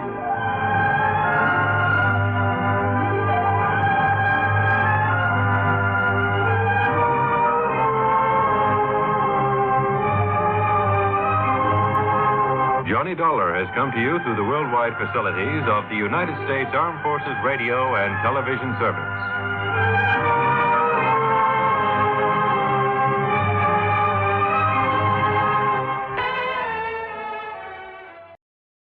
From Hollywood, it's time now for... Johnny Dollar. George Reed here. Huh?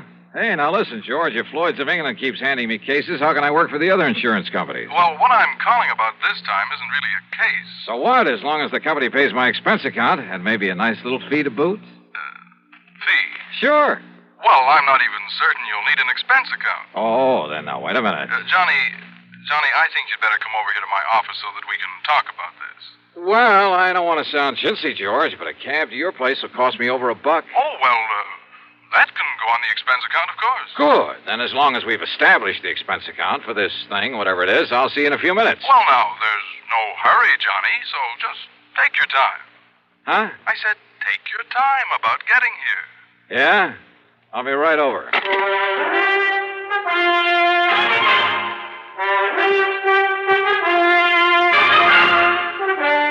Bob Bailey in the intriguing adventures of the man with the action-packed expense account.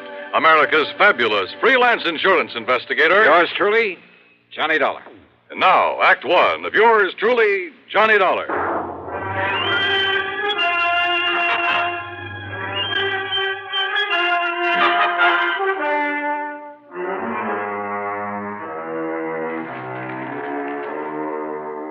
Expense account submitted by Special Investigator Johnny Dollar to Floyd's of England, North American Office, Hartford, Connecticut. Following is an account of expenses incurred during my investigation of the cautious Celibate matter.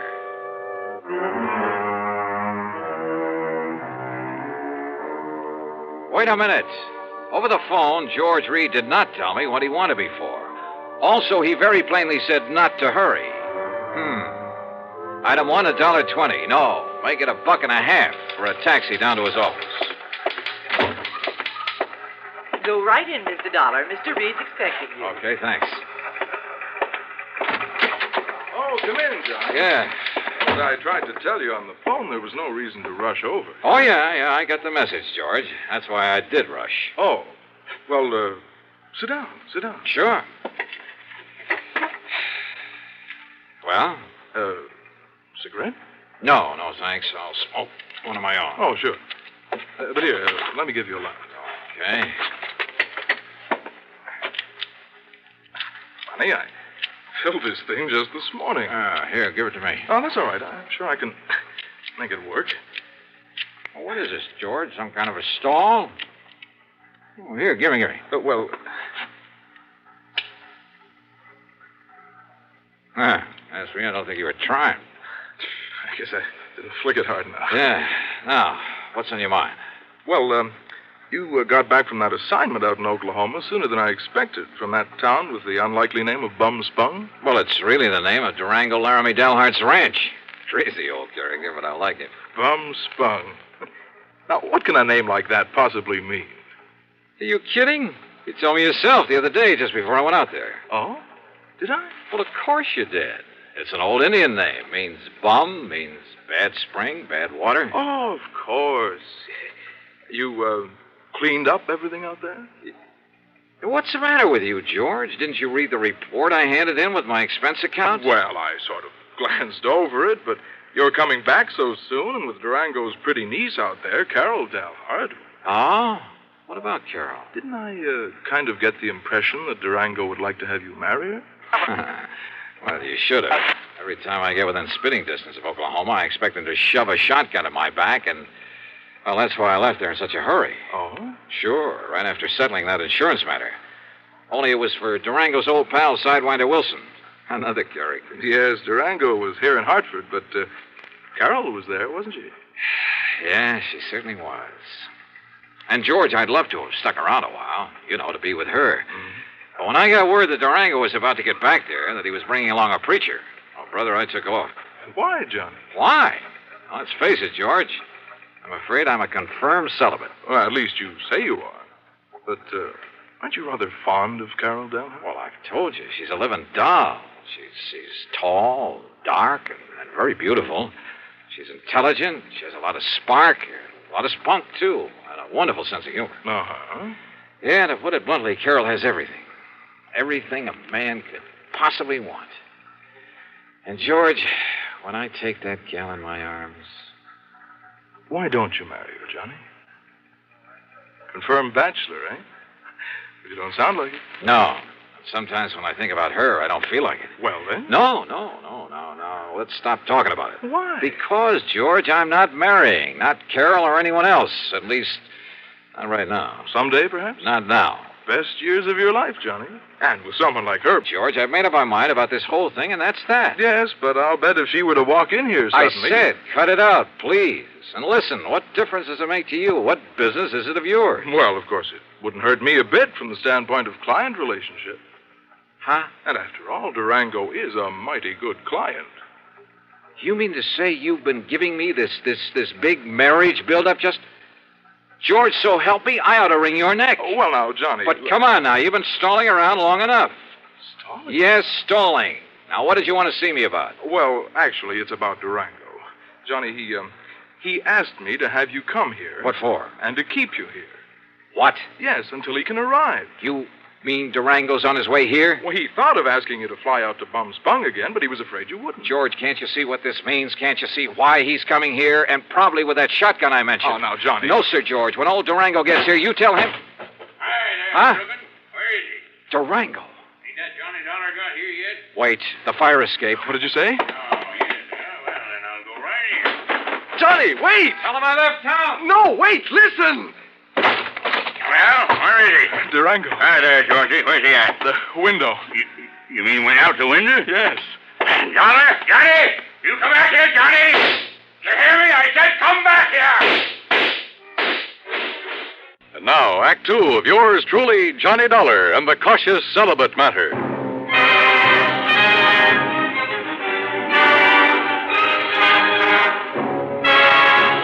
Needless to say, when that wild old character, Durango Laramie Delhart, started shooting at me in the window of the office building, well, I really made time down that fire escape. And I didn't stick around to see how he was going to square himself with the police. Because before I could even reach the nearest corner, a couple of prowl cars pulled up in front of Floyd's of England and out piled half a dozen cops, all pulling their guns. No, sir. I grabbed a taxi. That's item 2, and it comes to $5 even for the fastest ride I could get to my apartment. Because Durango's presence in Hartford can mean only one thing. Yes, sir. He was still obsessed with the idea that I should marry his niece, Carol Delhart. Sure, I care a lot for Carol. Maybe even love her, I don't know. And I know that she likes me a lot.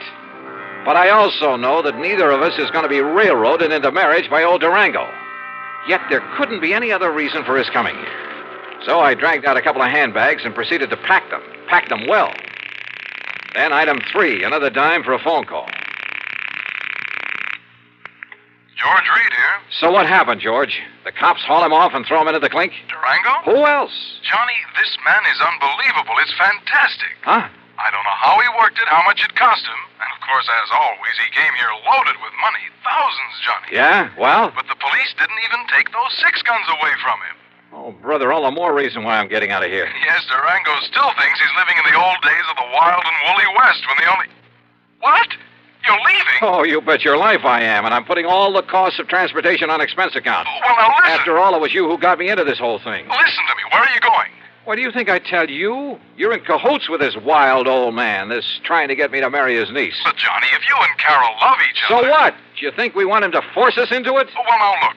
Suppose we... Yeah? Oh, come on, George. I'm in a hurry. George! Are you in your apartment, Johnny? That's right, but not for any longer than... Why do you ask that? You stay right there, Johnny. Durango. You just stay right there. I'm coming right over. I gotta talk to you, young feller, and that ain't all. You hear me, Johnny?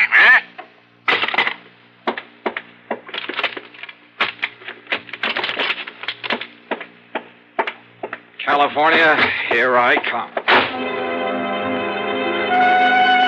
Thanks to the late hour, I was able to get a plane without any trouble, though I half expected to see Durango come tearing out to the field with those crazy 6 guns blazing before we took off.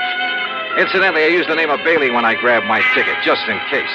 Oh, and incidentally, George, item 4 is a $146.85 ticket to Los Angeles. It's on my American Express credit card, but believe me, brother, I'm collecting from you.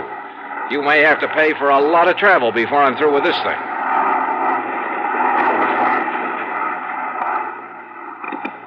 This is the pilot speaking.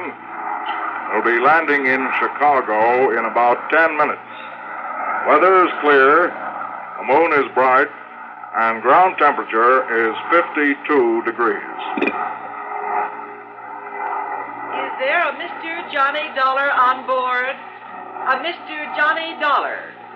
I don't have him listed among the passengers, but is there a Mr. Johnny Dollar on board? Stewardess. Yes, Mr. Bailey, isn't it? This Johnny Dollar you're asking for, a friend of mine. I guess he missed the flight. Yes, I guess he must have. Anything important for him? Well, just a radio message.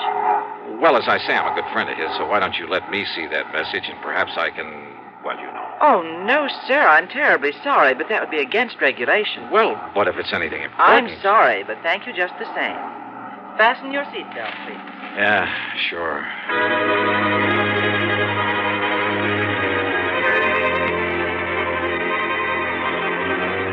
When we landed in Chicago, I was tempted to grab a telephone, call George Reed, and ask him if Durango had given up the chase. For I knew that by now George must have realized he'd have to be on my side in this whole silly business. But during the stopover, I didn't even risk leaving the plane. Finally, we took off again, and I managed to sleep for a while. But all I could dream about was Durango chasing me.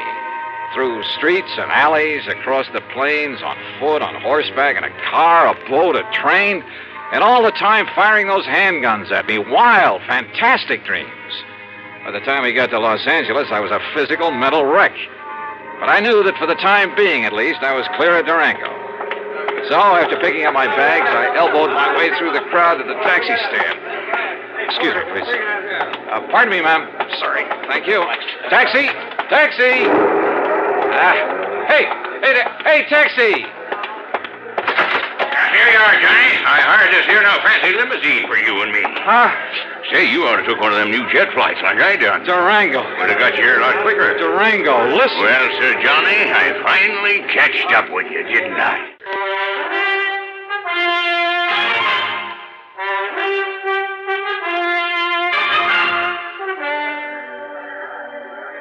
Durango. Well, Sir Johnny, I finally catched up with you, didn't I? Yeah, I guess you did. Well, you're the slipperiest young maverick I ever did see. Now, heist yourself up in this here now fancy limousine that I hired for you. Okay, Durango, whatever. Huh? Huh?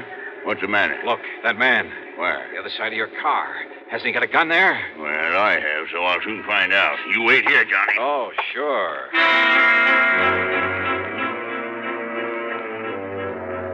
I dropped my bags and tore back onto the passenger ramp. By jumping over a fence, I was able to climb on board an airliner that was about to leave. By flashing my credentials at the stewardess, I kept her from throwing me off, and in a couple of minutes we were in the air. Yes, sir, and headed for Portland, Oregon. The plane fare is item 55620. And to prove I'm not kidding about the company paying my expenses on this wild trip, item 6 is $425 for my 2 leather handbags and all the clothes I'd packed in them. So what happened at Portland? You won't believe it. But Durango was there and waiting for me. Sure, he chartered a plane, and because of the stops that my flight made along the way, he got there first. But I saw him in time. Johnny, here I am! Over here, Johnny! By jumping another fence and doing 100 yards in something like 9 seconds flat, I managed to find a taxi stand. Item 7, $35 for a wild ride through the streets of Portland, because I knew that somewhere in back of us, Durango was in hot pursuit. We finally ended up at a private airstrip out north of town. Item 8, $200 for the plane I chartered. And I told the pilot just to go anywhere. But according to regulations, he had to report his course and destination. So I knew that sooner or later, Durango, who's nobody's fool, and more important with all his money, would be on my tail again. I racked my brain trying to figure out some way, trying to think of someone who could possibly... Yeah, someone. And then it occurred to me. There was someone. Sure, of course. The one person in the world who was in the same spot I was. Sure, it could be like walking into a lion's den. But item 9, a total of $114. Plane, bus, train, and rental car. First to Enid, Oklahoma, then north to the broken-down little ranch at Bum Spot. And yep, Carol was there. That lovely, loving Carol.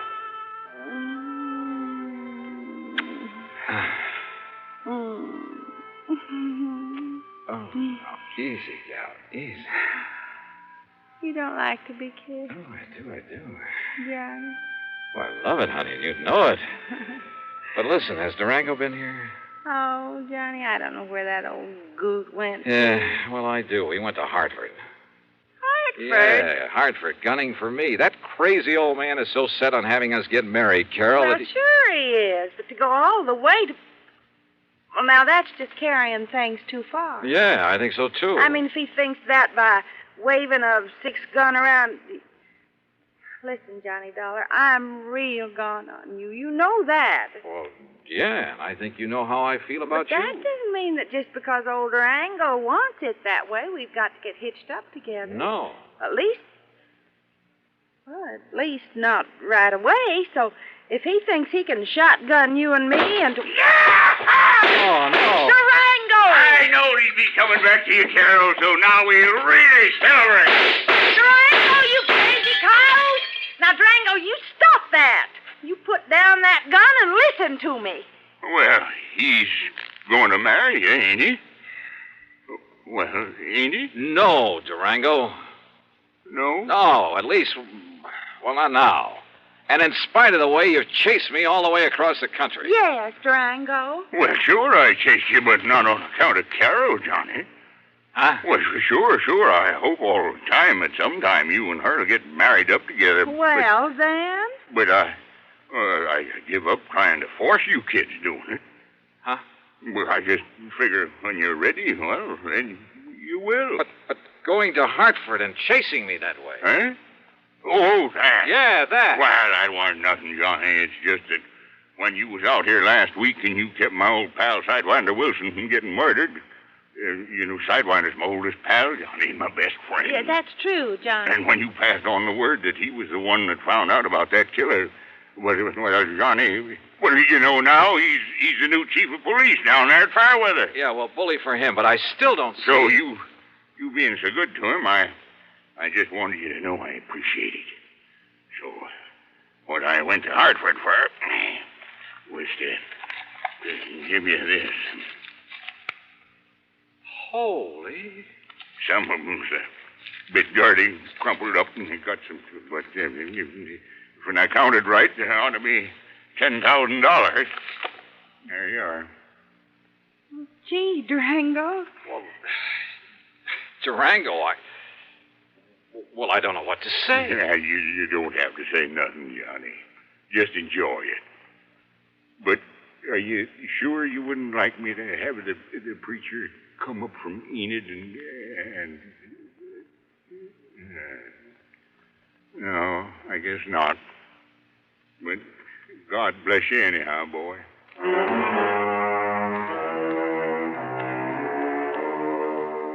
This time I did stay over for a couple of days. Yeah, and if I ever do take the leap... The expense account? Well, George, I'll still argue with you about it, but that's all. And the total, $1,053.45.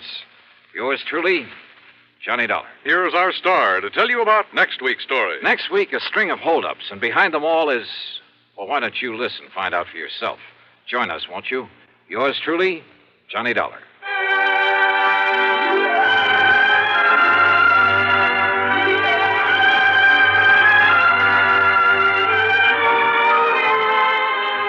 Yours truly, Johnny Dollar, starring Bob Bailey, originates in Hollywood and is written, produced, and directed by Jack Johnstone.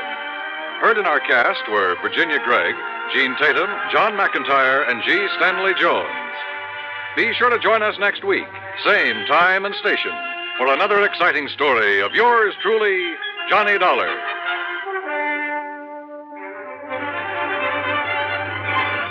This is Dan Coverly speaking. See How He Runs on Suspense is next on the CBS Radio Network.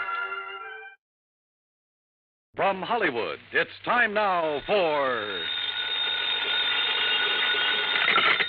Johnny Dollar. Lud Barlow, Johnny. I'm on a spot. What's the matter? The Templeton house in Boston was knocked over sometime during the night. We have a $100,000 loss on our hands. Can you go over there right away? Well, I'll see what the plane situation is, Lud. Never mind the plane situation. Just pack up and get out to the airport. I'll meet you at Hangar 12. What? I'm chartering a plane for you.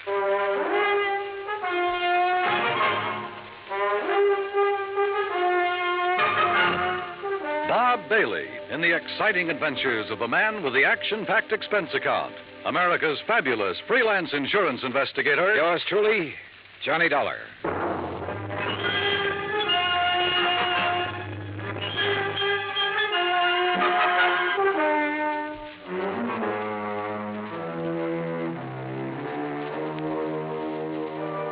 Expense account submitted by Special Investigator Johnny Dollar to the Mideastern Indemnity Corporation, Home Office, Hartford, Connecticut. Following is an account of expenses incurred during my investigation of the Templeton matter.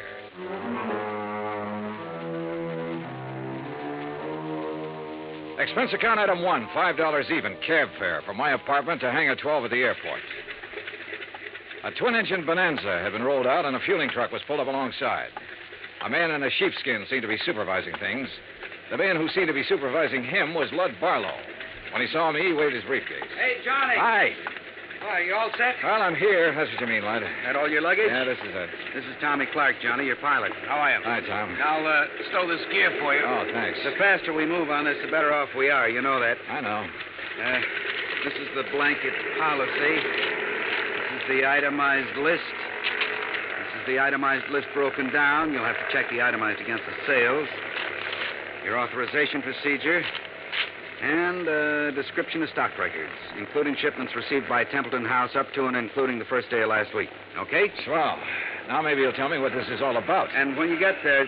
What? What it's all about. Let's start with Templeton House, huh? It's the biggest jewelry firm in Boston. You said they were robbed last night. Burglarized, broken into somewhere between 5 and 7 o'clock in the morning. All set, Mr. Dollar. What'd they get away with? Well, that's for you to find out, Johnny. We carry a blanket policy on all their stock. Anything in the store in the way of merchandise is covered. On the phone, you said something about $100,000.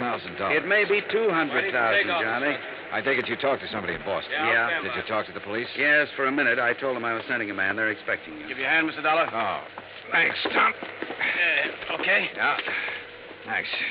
Who's in charge, lad? Lieutenant Roebuck. Roebuck? Yeah. Get your seatbelt, Mr. Dollar. Oh, sure. You'll want to see those contents records. You be sure and tell them they're up to date. Who's the man with the company? What? The man at the company. Templeton. Stand clear, Mr. Barlow. Remember, Johnny, a client can face a thing like this a lot better if a man from the insurance company standing by. I'll try to remember that. Good luck and keep me informed.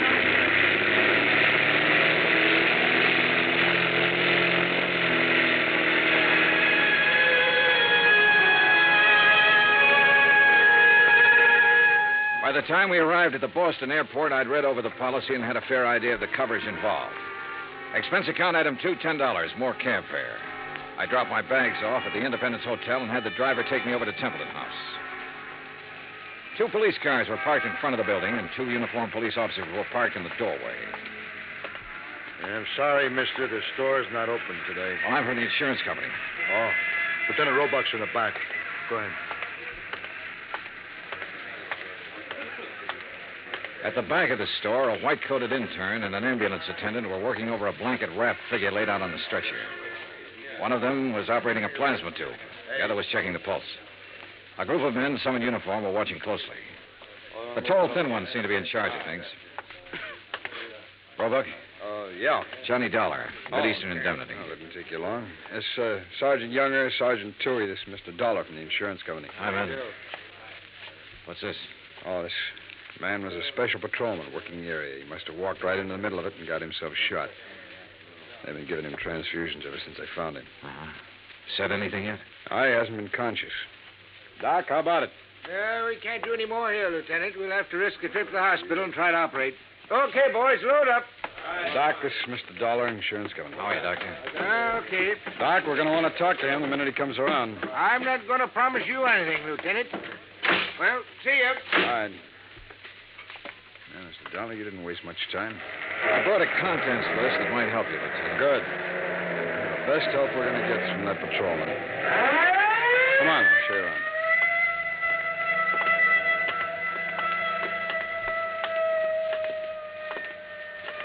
This is where they got in. Jimmy, huh? Yeah, most likely. There's marks there on the door jamb. But near as we can tell right now, they only took important stuff. Easy to move. Easy to break down and unload, you mean? Yeah. Yeah, you can see where they snipped the alarms, grounded the wires. Mm-hmm. Showcases aren't touched. No, they went straight for the safe, Dollar. Well, we really got something on our hands, huh? You don't just break into a store and open one of these things very easy. Someone did.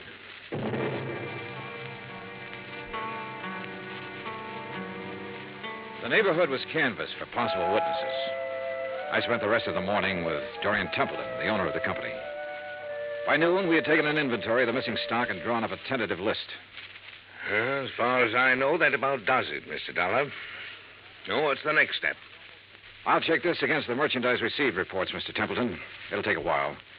As soon as I have that finished, you can check it over again and file a formal claim. And then? The company will reimburse you in cash. Well, what are the chances for recovery in a case like this? Well, I could quote the actuaries, Mr. Templeton, but I won't. Why not? Whoever broke in here last night knew what they were about. They opened your vault the way you'd open your front door. They took what they wanted and got out very quickly. No alarm, no witnesses. The chances are they planned the rest of it just as well. They've probably scattered. The police aren't sure how many men were involved. They know it was at least 2 men, possibly 3. How do they arrive at that? 1 man working on the safe, another man looking out, possibly 2. The point is, the more men who are involved, the harder it'll be for them to take the jewelry, break it down, sell it, and stay out of sight. They're going to get away with it? I didn't say that. Well, nothing seems to have gone wrong with their plans so far. One thing went wrong. That special patrolman surprised them. True, he didn't have time to draw his gun or sound the alarm, but they had to shoot him. And if something hadn't gone wrong, they'd have been satisfied to knock him on the head. Yes. Well, what happens now? Well, that's up to the police. I can tell you their investigation will take some time. Burglary is the toughest kind of thing to work on. Why? No witnesses. I never thought of that. Dollar, you all cleaned up? Oh, we got a tentative list. As soon as I check it, I'll give it to you. Okay. Mr. Templeton, I'd like to have you come with me now. Now? Yes, we'll want your statement, sir, and there's quite a bit of work to do with the employees. All right. Dollar, as soon as you get the list up, give me a ring, will you? Yeah, okay. Any news about the policeman? Yeah. It's a murder case now. Expense account item 3, $25, stenographic fees. The public stenographer at the hotel helped me make a comprehensive list of the stolen items, which was verified by Templeton. The amount of loss was set at $100,000. By late afternoon, clerks, stenographers, accountants, designers, salespeople, stonecutters, all in Templeton's employ had made statements to Lieutenant Roebuck. The statements were in the process of being checked. A general roundup of known safecrackers and burglary suspects had begun. Expense account item 4, $3.75 dinner. Lieutenant Roebuck and myself. Well, it's going to be a long night. Yeah. Any luck on the employees? Oh, it's hard to say yet. One of them has a record. Hmm? Yeah, a fellow named Tabor, one of the janitors there. He's a 2-time loser. I had him tucked away in a cell until we clear some of this other stuff away. Has he said anything? Oh, he denies all knowledge. As far as time incident goes, he was home sleeping when all this happened, but that doesn't rule him out of somehow getting that safe combination and passing it on to a friend. Yeah. Man with a record's apt to have that kind of friends who'd be interested in just that kind of thing. Hey, how much do you want me around? You're a free agent, Dollar. If you have any ideas, I'll listen. It's a tough baby, any way you look at it. Let me talk to Tabor. There might be a shortcut. Why not?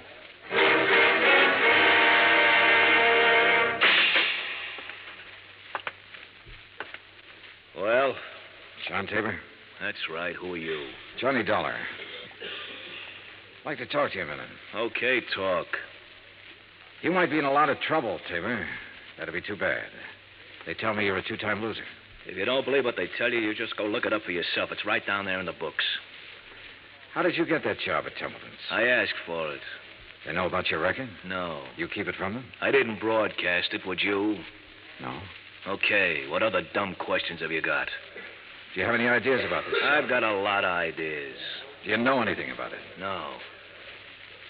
Need anything? What? Cigarettes, anything? I'm all set. Okay. My company faces a big loss in this case. We'd like to avoid that loss. There's a standard offer I'm authorized to make in some instances. I'm going to make it to you. If you have any knowledge of this crime and can furnish any information that will lead to the arrest of the persons involved and recovery of the merchandise, my company will guarantee you the best possible legal assistance in the event that information should incriminate you. That's pretty generous. Well, I have to say it to you. You can use your own judgment. Hey, guard. It's a pretty good offer when you think about it, Tabor. You have a record. The police can't pass you up without a lot of scrutiny. You know that. That record makes me a real hot one. I swiped a couple of cars, and now they think I might have opened that vault. No, they don't think that. But they have to find out if you might have contact with somebody who did open it. I don't know anything about it. In that case, you'll be released. Oh, sure. Sure, I'll be released when every cop in town had a go at me twice. I'll be released when the guys who did the job walk into the station and say we didn't mean it, we want to give it back. They've always got to have somebody to throw to the newspapers. Maybe. You know it and I know it. Nothing better than to throw some old ex-con in a can and hold him for questioning.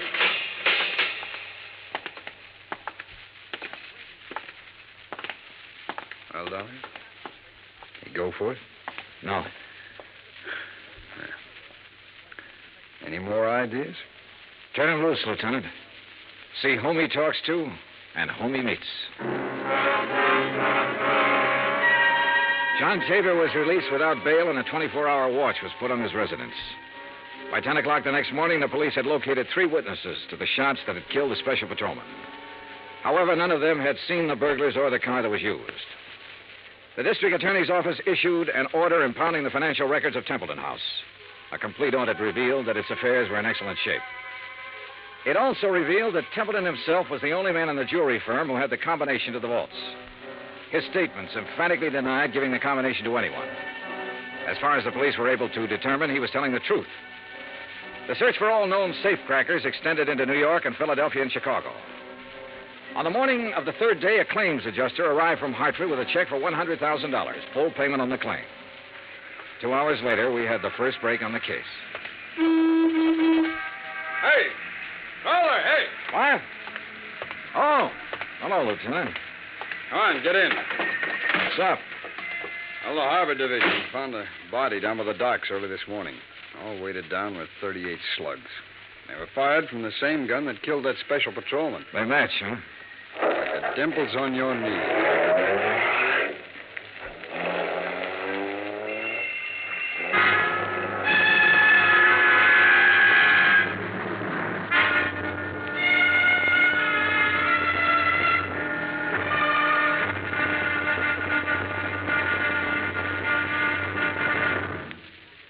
Act 2 of yours truly, Johnny Dollar, in just a moment.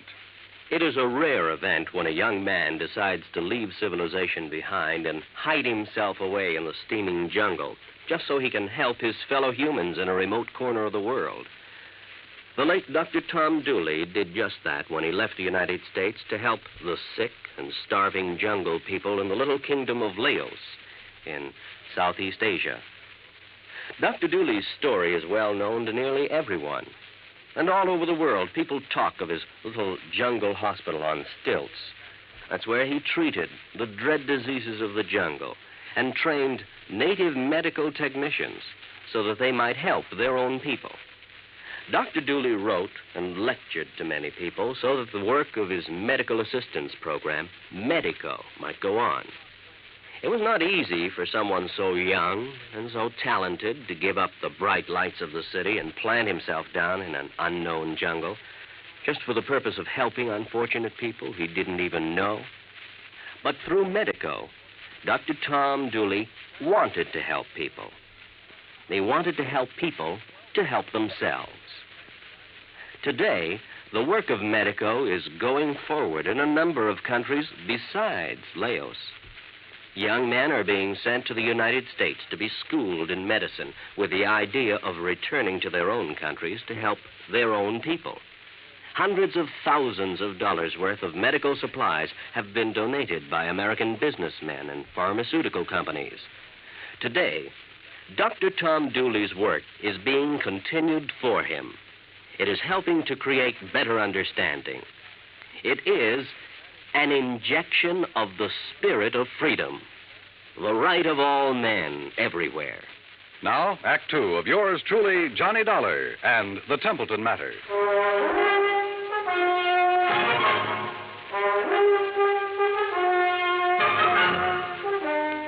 I spent the rest of the day with Lieutenant Roebuck at the morgue. The body that had been found in the harbor was a man about 35 to 40 years old, slim build, dark hair. The labels had been cut out of his clothes and the laundry marks torn off. His fingerprints didn't check with anything in the local files.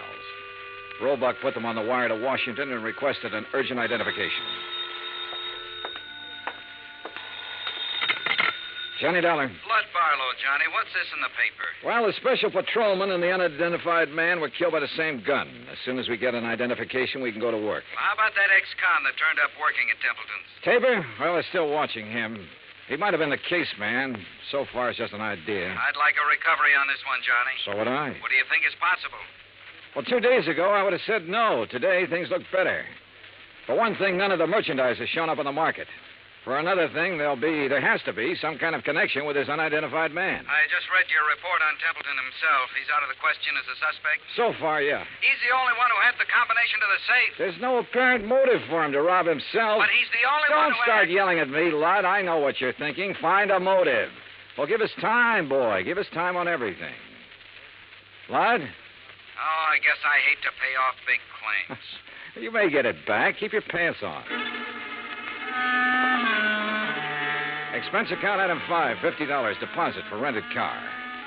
That afternoon, I drove from Boston to Creeksdale, the home of the Grantland Safe Company, where I met a man who looked as formidable as the product he manufactured. I am Grantland, sir. I found him standing inside a shiny new vault, ready for shipment. Beautiful thing, eh?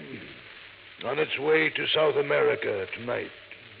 Well, I never thought of a safe exactly that way, Mr. Grantland. Ah, beauty, strength. Think for a moment, sir, the treasures it will someday hold. But I bore you, sir, with my enthusiasm. Now then, you say you are here on a matter of vaults? One vault, Mr. Grantland. No? The one your company sold and installed at the Templeton house in Boston 17 years ago. Yes? Have you read about the burglary? No, sir, I have not. Templeton house? Yes. The vault was opened. Blasted? Opened. Someone had a combination. I am bewildered, sir. Indeed I am. You'll want a thorough accounting from my organization, of course. Well, that's up to the police, Mr. Grantland. Right now, for my own information, I wonder if you could tell me who might have the combination to that vault. Well, in answer to your question, I would first have to inspect our records. Well, I brought the serial numbers. Oh, well, let me see. That's as good as... the K series. Mr. Keating set the final combination. Mr. Keating? Yes, my chief engineer for years. And who else? Myself, sir. I'd have a record of the combination in my own file. And who are those available to? Myself, sir. I keep them in my own vault. I see. Anyone else? No one here. The people in proper authority at Templeton. I'd like to meet Mr. Keating if I could. Impossible, Mr. Dollar. Why? Mr. Keating has been dead these 6 years.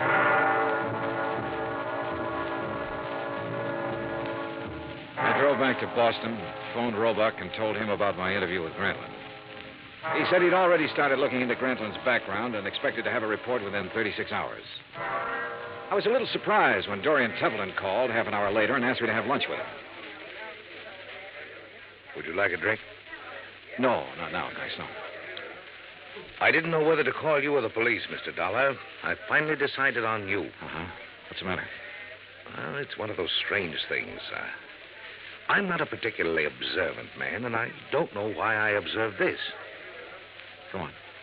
However, last night, Mrs. Templeton and I went to a dinner dance at the country club. We thought with all this business, a little relaxation should do me some good. Yeah, sure. There was a young girl at the table next to ours, a very pretty girl whom I've never seen before. I happened to notice her handbag, jeweled affair, quite expensive. One of our items. Yeah? It didn't occur to me until we were leaving that it had been sample stock, not for sale. What do you mean? It was stolen, Mr. Dollar. Why not the police, Mr. Templeton? I was going to call them first thing this morning and report it. And then I got a package in the mail. It was the handbag, intact. Crazy? You said it. Did you happen to get the name of the girl? I asked the maitre d'. He said her name was Helen Tabor. That's not so crazy.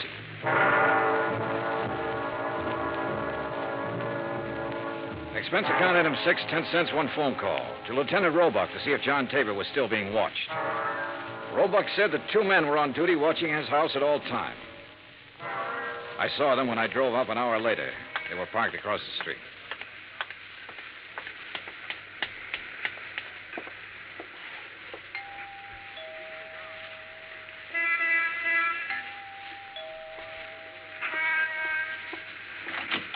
Yes? Miss Tabor? Yes, who are you? Johnny Dollar, is your father in? He's sleeping right now. May I help you? I don't know. Didn't I see you at the country club last night? Why, yes, were you there? Couldn't keep my eyes off of you. Or your handbag. Oh. I'll talk to him, honey. Dad, is anything wrong? Nothing I can handle. Go ahead, fix up a pot of coffee. All right, Dad. Nice girl, Tabor. Yeah. Templeton was at the country club last night. He saw her. You can talk to me or you can talk to the police. I don't have to talk to anybody. The way it looks is that you cased the job. You might even have killed a special patrolman. He was shot close range. Could have been somebody new and trusted. You've got your share of things. That handbag was part of it. A little part of it. The way it looks, huh? Yeah, that's about it. Of course, I don't understand why you sent the handbag back, but then you've probably got a good story for that. Oh, I've got a good story. Nobody will believe it, but I've got a good one. It starts off by me saying I didn't help in that heist. I had nothing to do with it. I didn't case the place for anybody. I didn't even know it was coming off. Let's get to the handbag. I took that 2 days ago. I borrowed it. I've been borrowing stuff right along whenever my kid needed anything. I always come back in good shape. I told her they let me do it. She don't know anything. Borrowed, huh? That's kind of a strange philosophy. I don't even know how to spell the word. I do know my kid's got a life ahead of her. I got to give her every chance to look good, act good, use her brains, meet the right people. Not just because the right people have money, but because they know more right people. It takes a little extra to let her do things like that. You let her use the handbag because she had a date to go to a dance. You guys are all the same. I didn't expect you to believe it. Oh, relax. Maybe I do believe you. What? It sounds nutty enough to be the truth. It is the truth. All right. You taking me in? I'm going to tell Roebuck about this. He'll probably want to talk to you. He can check it better than I can. No, I haven't any authority to take you in. I wouldn't take you in anyhow. I'm interested in guys who walk into vaults. See you around. Hey, wait a minute. What? I never thought I'd see the day when I try to help a cop or anybody like a cop. Maybe this is the day. I saw the paper last night. Oh? The picture of that guy they found floating in the harbor. They tagged him yet? He's a John Doe until we hear from Washington. His name's Kiley. Billy Kiley. How do you know? I used to know him a long time ago. Billy Kiley? Yeah, from Philadelphia. Thanks. A check with the Philadelphia police and a comparison of fingerprints identified the man as William H. Kiley. His Boston address was on Parker Street. I drove out there with Lieutenant Roebuck. It was an ordinary, undistinguished apartment house. No one answered at apartment 12A, so we let ourselves in. The room had nothing to offer in the way of evidence. Well, did you find anything? No. Well, I'll have some men come out here and give it a good going over. Well, maybe the manager or the tennis says something that'll help us. Come on, let's go. Yeah. Now, be careful, Dollar. Yeah. Yeah? Tim? Yeah, this is Tim. Any trouble there? A little. Say that again. A little. I don't know who you are, but I know you're not Tim. Well, it sounds like we're getting something. Here, let me have the phone. I'll see if I can trace it. Don't bother. I know where we can find him. What? I'd recognize his voice anywhere.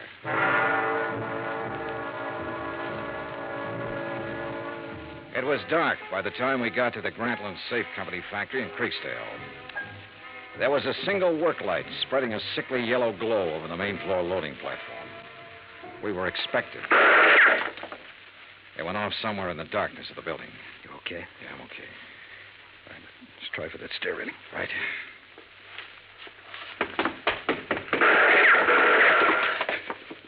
You see the flashes? There. All right. We'll have to try and make it. Mr. Dollar? He thinks you're alone. Answer him. Yeah? What are you doing here? Looking for $100,000 worth of jewelry and the answer to a couple of murders. Funny? You're very foolhardy, but you're courageous.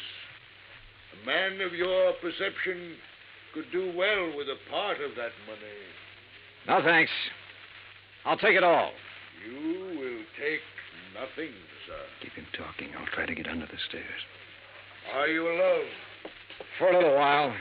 But I've got people coming, though. Oh, people, eh? Mr. Dollar? Still alive and kicking, Mr. Grantland. You can't shoot around corners. No. But then I don't have to shoot around the corner.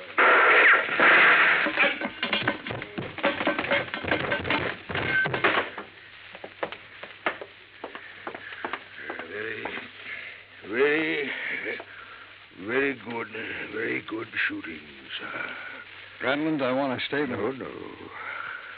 No statement. No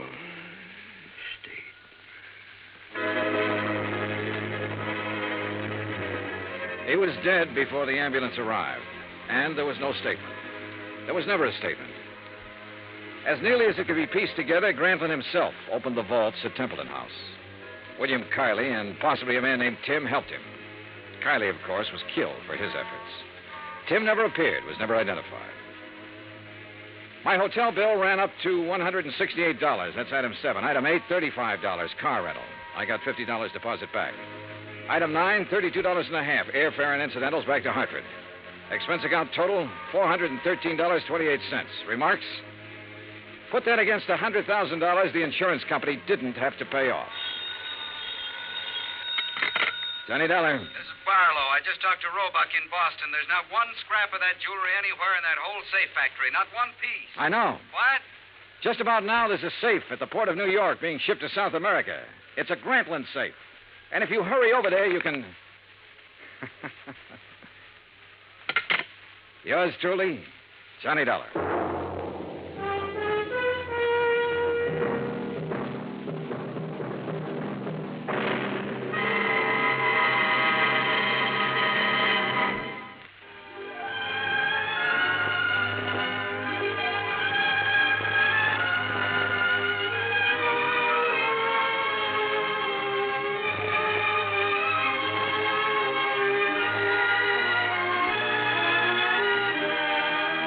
Johnny Dollar has come to you through the worldwide facilities of the United States Armed Forces Radio and Television Service.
Johnny Dollar.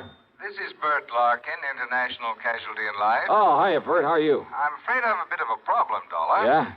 Yes, involving some $300,000. Wow. Will have to be distributed very shortly. Oh, well, easy. Bert, just send me a check. Forget the whole thing.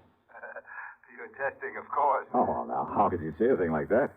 Well, what about this 300 G's? You expecting a policyholder to kick the bucket? Exactly. Oh, though I wouldn't put it so crudely. Oh, well, maybe expecting him to be knocked off, huh? Oh, no. His name is Mr. William Makepeace Everly. Yeah? He lives out in the old Piney Woods section. Oh, yeah, that's a pretty well-to-do part of town. Exactly. And Mr. Everly is quite wealthy. Well, he'd have to have something to carry that big a policy. Exactly. I've just learned from his doctor, Dr. Thatcher, that he has only a very short time to live. Well, just what am I supposed to do about it? I don't know. You don't know? All I know is that Mr. Everly wants you out to see him immediately. And beyond that, Hey, Bert, there's something funny about this. I'm inclined to agree with you, Dollar. But will you do it right away? Sure, why not? But I wonder.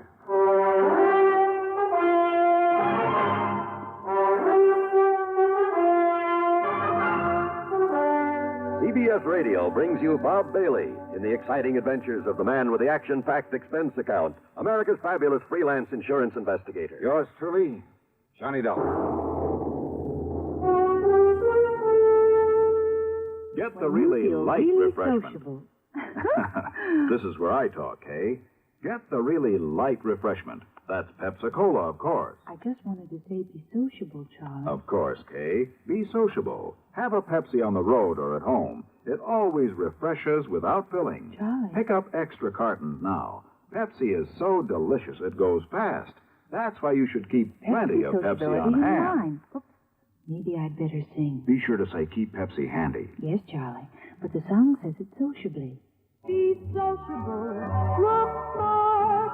Keep up to date with Pepsi. Drink light, refreshing Pepsi. Stay young and fair. Debonair. Be sociable. Have a Pepsi. What Kay means is get plenty of Pepsi next time you shop. Well, yes. And now, Act One of yours truly, Johnny Dollar.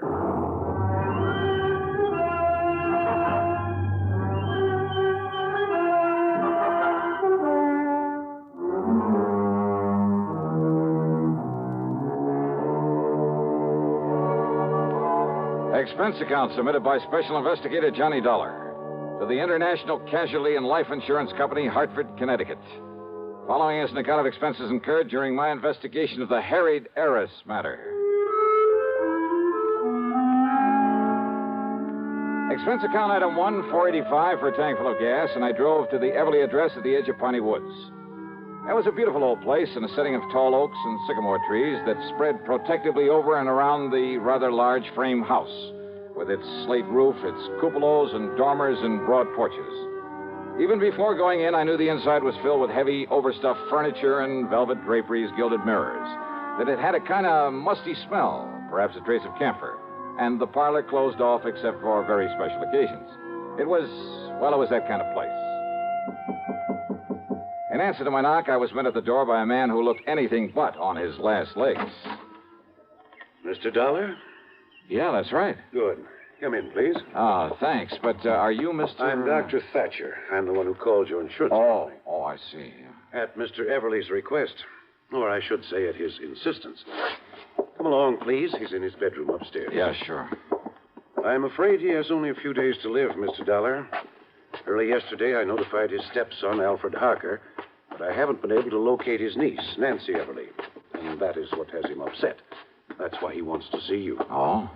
They're his only living relatives, by the way. Well, just what does he want me to do? Well, suppose I let him tell you. Oh, and although he realizes he hasn't long to live, he has no idea how short his time really is. All right. Please bear that in mind when you talk to him. Yes, sure. And above all, try not to excite him. Now, in here, please. Oh, okay, thanks. Mr. Everly, I have brought Mr. Johnny Dollar. Oh, isn't that nice? Well, sit down here beside my bed, Mr. Dollar. Let me tell you why I've sent for you. Yes, certainly, sir. Well, young Thatcher here doesn't really know what he's talking about, but he seems to think I have only a few months to live. A few months? Of course, I don't believe him.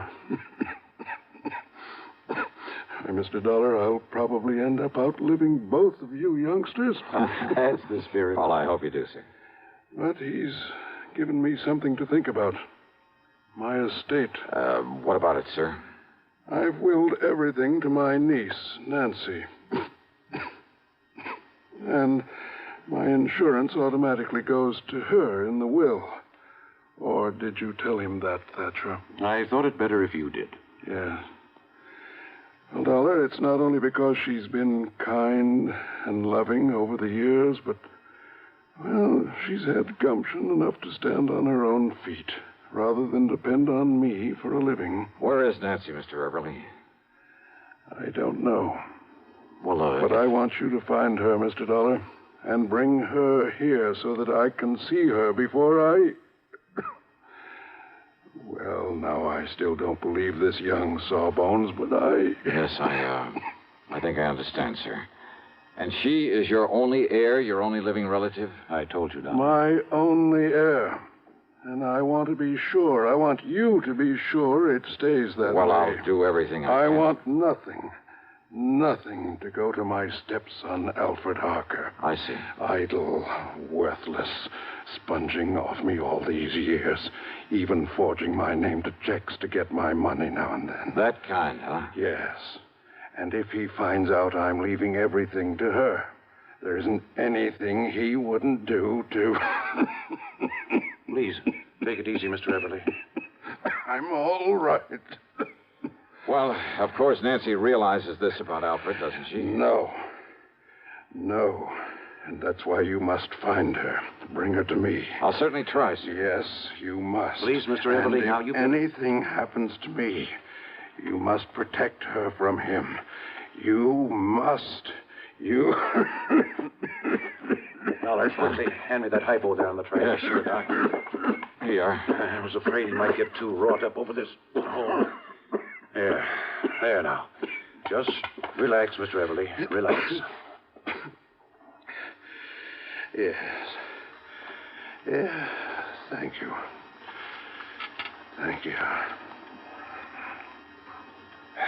Well, Now he'll sleep for a while. I was afraid he might get too excited. Yeah. And it sure looks like I got my work cut out for me. I'm afraid so. At least this Alfred Harker doesn't know that his stepfather's money, his insurance... I'm afraid he does, though. What's that? I didn't realize... Realize what? But when I called him and told him Mr. Everly was You dying... told him Nancy is the only heir? Yes, and I shouldn't have. Have you any idea at all where I might start looking for Nancy? No, Dollar, I'm afraid not. But if you don't know and the old man doesn't know, how do I... Oh, great.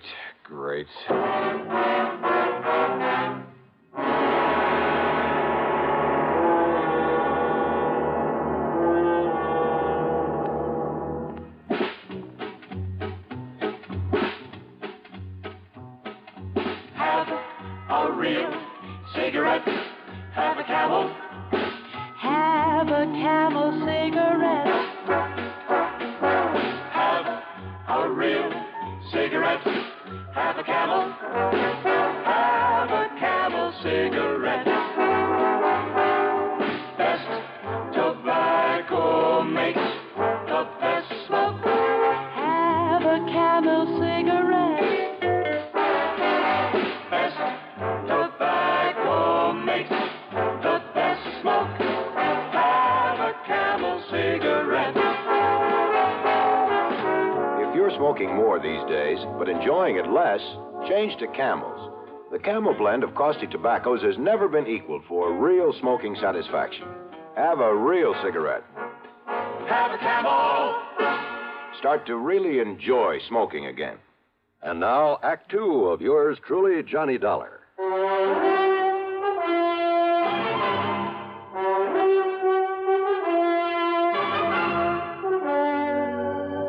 Now, look here, Doctor. If nobody knows where Nancy Everly is or how to find out where wait, she Dollar. is... Yeah? Mr. Everly's stepson, Alfred Harker, always kept close tabs on Nancy's whereabouts. Oh, he would. Well, what do you mean? Sure, so that if anything happened to the old man, he could start sponging off of her. Now, look, it's Yes? important. Well, Mr. Everly said she doesn't know what a rotten character Al is. That's true. Because of his sweetness and light attitude, Mr. Everly never told her. Well, if he had, he wouldn't have to be so worried about what Alfred might try to do to her to get the estate. Very true. Unless I can get to Nancy first, she'll be a sitting duck for him. If only I hadn't told Alfred he's not included in the Well, inheritance. you didn't, that's that. Yet, if Mr. Everly's will specifies that Nancy's to be the sole heir... Oh, you never heard of a will being broken? Well, yes. Okay, where can I find Alfred? Well, he lives in a rooming house on the other side of town. Yeah, I'll write the address down for you. Yeah, do that. And remember, Dollar, he's not only bad, but clever. So be careful. Here, remember that. Sure.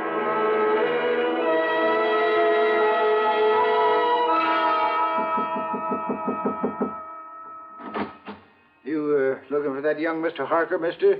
Yeah, that's right. Yeah, well, he ain't there. I'm the building super. And where can I find him? Don't ask me. All I know is he packed a couple of bags yesterday morning and left. All right, look here.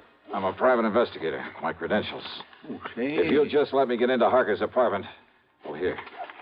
Here, this 5-spot be of any use to you? Oh, now, you know better than to ask that, young fella.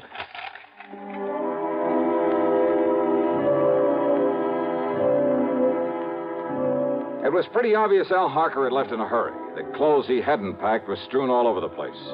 But luck was with me. On a desk, I found an airline timetable. One of the flights to Los Angeles had a check mark beside it. More important, I found the address of Nancy Everly, an address in Philadelphia, PA. I drove to the airport and spent item 2, $12.55 on a plane to Philadelphia. Then item 3, $6.25 for a cab to Nancy's address. It was a neat little apartment in the section they call Upper Darby. But instead of finding Nancy there... Why, no, Johnny Dollar. I'm Mary Ann Hooper. Oh, yeah. Now, Miss Hooper... But I know Nancy Everly from the office where we work together. Well, where can I find her, Miss So when she moved out of town, I agreed to take over the lease on this nice apartment. Won't you come in? She moved out of town, you say? Mm-hmm. Where? Well, she was transferred. She was a copywriter, you know. For whom? The name of the company you work for? Harden, Carmen, and Fisher. Oh, yeah, the ad agency. Mm-hmm. And they sent Nancy out to their Los Angeles office just a few weeks ago. Then Alfred must have found that out. Why don't you come in just a minute, Johnny? It's awful chilly out here. Hey, listen, do you have her address in L.A.? Well, no, but maybe at the office. All right, okay, thanks. Thanks Johnny, very much. has she done something wrong? No, she hasn't. What?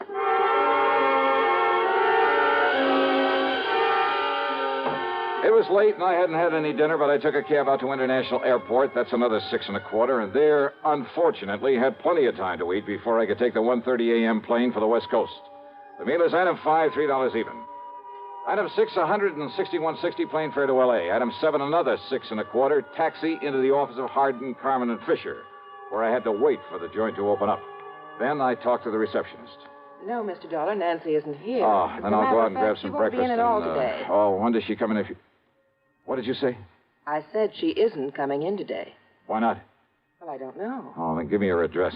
Yes, certainly. It's 1308 Pandora Avenue out in West Los Angeles. Okay, thanks a lot.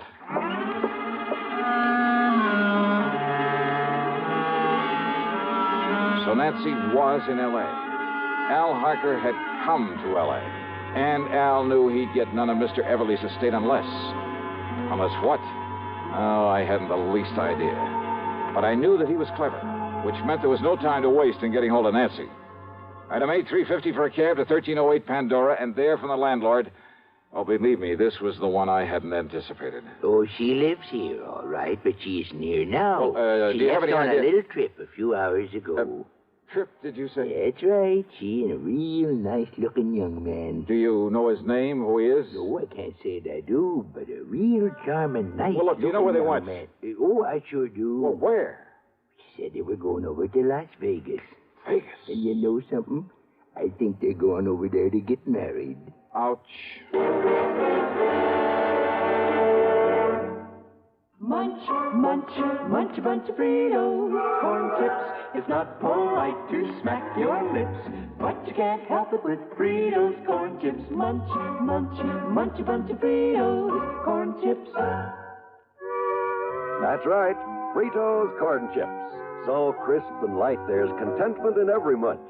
Serve them at outdoor parties, as a snack or with dips. Fritos corn chips are so good with cold drinks, everyone will want to munch a bunch. Fritos have a flavor no other kind of chip can match. Munch, munch, munch a bunch of Fritos, corn chips. Fritos are golden chips of corn just made to munch. Keep Fritos corn chips on hand for the perfect warm weather between meal treat. Tuck a bag in every lunch, picnic or otherwise. Serve them with sandwiches, salads, all summer meals. Fritos corn chips are full of good, crisp, refreshing flavor. Fritos, Fritos corn chips. Munch, munch, munch a bunch of Fritos, corn chips. Now, back to yours truly, Johnny Dollar, and the Harried Heiress matter.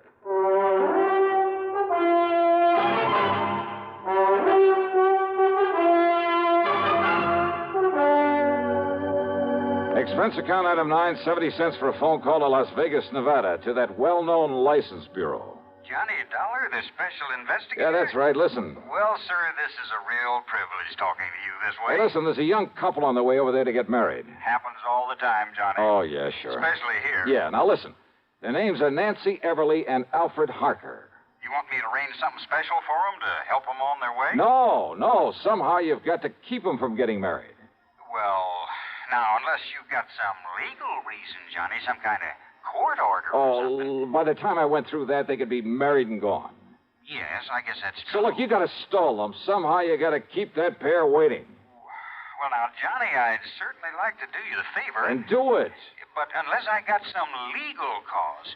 You see, it works like Well, look, this. just you stall them off until I get there. I'll make it worth your while. Johnny, that sounds like bribery. All right, call it anything you like. Just hold them up until I can get over there to Vegas. But on what excuse, Johnny? Anything you can think of, but do it. I'm on my way.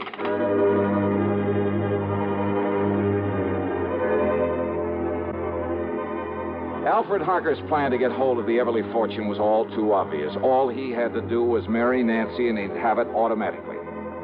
Item 10, $750 for a fast taxi out to Lockheed Air Terminal in Burbank. And how come we didn't pick up a lot of tickets for speeding along the way? I'll never know. That driver really earned his tip. Item 11, $200 even for a charter flight to Las Vegas. And I knew the kids had had plenty of time to get there ahead of me. Item 12, $1 for a cab into the license bureau. And I'm sure honored to meet you, Johnny. Yeah, and you say they've already been here and gone, huh? Now, I tried to stall them here just as long as I could. Oh, yeah. But after a while, I'm afraid it got to be kind of obvious. Okay. But I tried all right. Okay, here. Here, thanks. This is for your trouble. Now, Johnny, I wouldn't think of Now, look, taking I'll that, double it if you especially can not tell me from where... You see, I'm a real fan of that radio program of yours that... Where they went from here to get married? Yes. Johnny, in this town. Yeah, well, they left here on foot, so it must have been somewheres in the neighborhood. Okay. So, would you like a list of the places around here where they can commit matrimony? Yeah, let me have it, will you?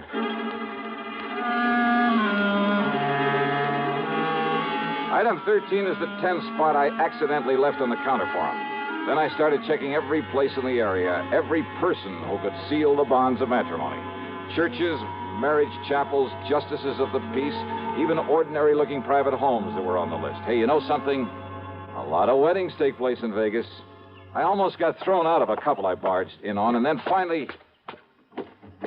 Why these two excuse me, folks. in holy matrimony. Speak now or forever hold your peace. Excuse me, please. Just wait, young man. I'll take care of your wedding in just a minute. Yeah, well, Yes, look... let us finish the ceremony, please. Yes, of course. Now, do you, Alfred Harker, take this woman... No, he doesn't. I beg your pardon, young man. Yes, what is this? Who's this man, Alfred? Well, I'm sure I don't know. All right, now listen to me, Nancy, and listen to me very Who are carefully. you? The only reason Al Harker is rushing you into this marriage is to get his hands on your money. What? My money? That's right. Now, look But here. you're wrong, because I have no money. That is, not enough. Well, maybe not now, Nancy, but you will have within the next few days when your uncle dies. Uncle Bill is dying? Ask Alfred here. He knows it. What in the world makes you think a thing like that? Because Dr. Thatcher told you he is, and told me that he told you. William Everly's dying, all right, and you know it. Alfred, why didn't you... Quiet, darling. Just let me handle And it. Al, you know something else that Nancy doesn't know? That Mr. Everly isn't leaving you 1 cent, that everything goes to her. So the quickest, surest way to get your hands on that estate is to marry her. Now, look here. Alfred, this isn't true, is it? I can explain everything, Nancy. Oh, I'm sure you could, Al, but you won't need to. You just listen to me, Now, Mr. Nancy. If what you say is true, why did Uncle Bill write to Alfred and beg him to marry me? That it's the one thing he's always hoped for. Who told you that? I saw the letter myself. Alfred showed it to me. Oh, do you have that letter, Nancy? Alfred? Well, no, I threw it away. Yeah, you would. So not to have any evidence lying around. Evidence? A forgery. Like the checks your darling Alfred forged over the years. Alfred, no, that isn't true, is it, Alfred? It's true, all right. No. But neither this man or anybody else is going to stop this wedding. Come here, Nancy. Young man, Now, look, pulling that gun is about the most foolish thing you could possibly do, Alfred. Is it? Alfred, listen. No, Nancy. Now, let go of me. Please, Alfred, listen to me. Go, I Hey, just hang on to him, Nancy. say. I'll kill you. Sure.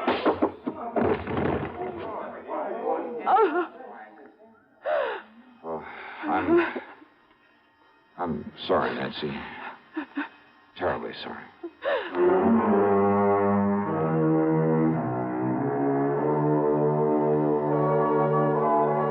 Well, pulling his gun was a big mistake. Yeah, the people there in Vegas, the police, just don't go for that sort of thing. As for any charges the company may care to make against him, well, that's up to the legal department. The main thing is to keep him away from her permanently. Incidentally, I managed to get her home to see her uncle before he died.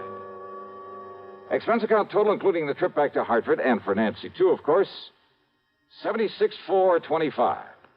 Yours truly, Johnny Dollar.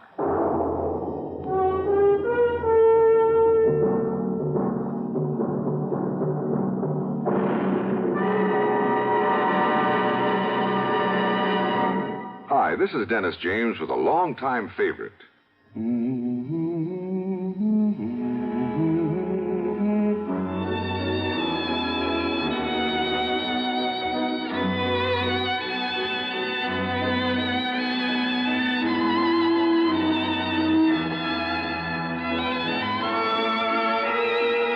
Yes, the longtime favorites are usually the best, aren't they? And one favorite folks have relied on over the years is Kellogg's All Brand. Since 1919, America's favorite natural laxative cereal. Kellogg's All Brand is the safe, gentle way to overcome irregularity caused by lack of bulk in your diet. It tastes good, too, and it never gets mushy in milk. There's only one All Brand, Kellogg's All Brand. So relieve constipation the way millions do with Kellogg's All Brand. ALL-BRAN. Yes, you're so right to stay regular with Kellogg's All Brand. Try it, okay? Okay. Now, here's our star to tell you about next week's story. Well, first, let me shout a word of welcome to the network to station KFBK in Sacramento, California. Glad to have you with us. Next week, I'm called in to help a small company that's involved in the race to conquer outer space. And I'm sure you know there are plenty of people in this world who'll go to any lengths to put a crimp in this project. But in this case, the man behind all the trouble turns out to be a real surprise. The case I'll tell you about is called the Flask of Death Matter. And believe me, there's lots of excitement and suspense. So join us, won't you? Yours truly, Johnny Dollar.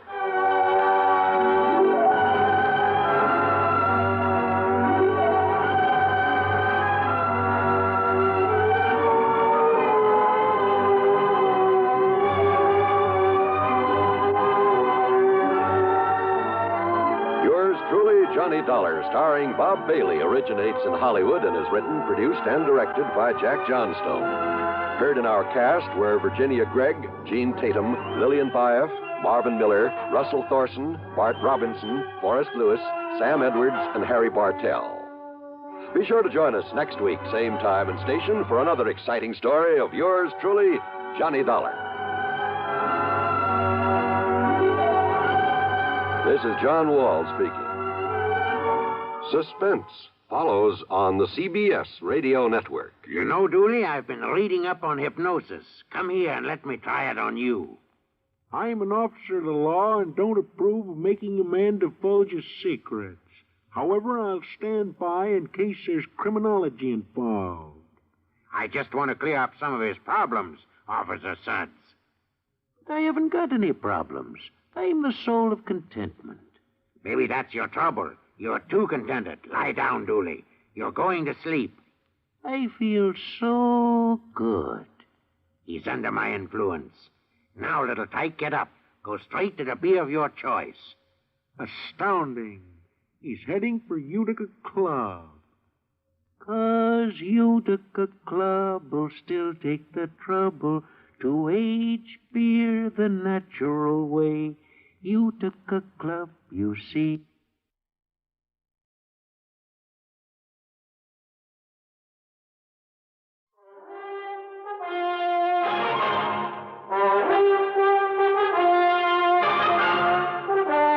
CBS Radio brings you Bob Bailey in the exciting adventures of the man with the action-packed expense account, America's fabulous freelance insurance investigator. Yours truly, Johnny Dollar.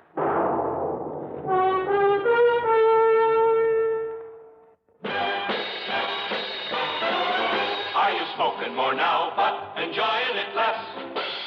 Have a real cigarette, have a Camel. The best tobacco makes the very best smoke. Have a real cigarette, have a Camel. Are you looking for flavor and mildness? Have a real cigarette, have a Camel. The best tobacco makes the very best smoke. Have a real cigarette, a real cigarette, a real cigarette, have a Camel. Again, for the 11th straight year, Camel outsold every other cigarette, filter, king size, and regular. The best tobacco makes the best smoke. So if you're smoking more now but enjoying it less, change to Camels. Get more real satisfaction every time. Start to really enjoy smoking again. Have a real cigarette, a real cigarette, a real cigarette. Have a Camel. And now, Act One of yours truly, Johnny Dollar.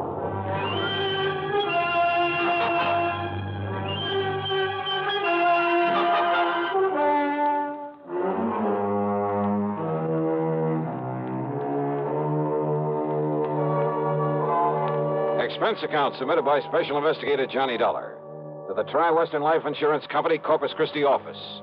Following is an account of expenses incurred during my investigation of the Unholy 2 matter. It was a little late in the day to ride all the way to Texas, but I managed to make a pretty good set of plane connections. So, expense account item 1, $127.20, plane fare and tips, Hartford to Corpus Christi.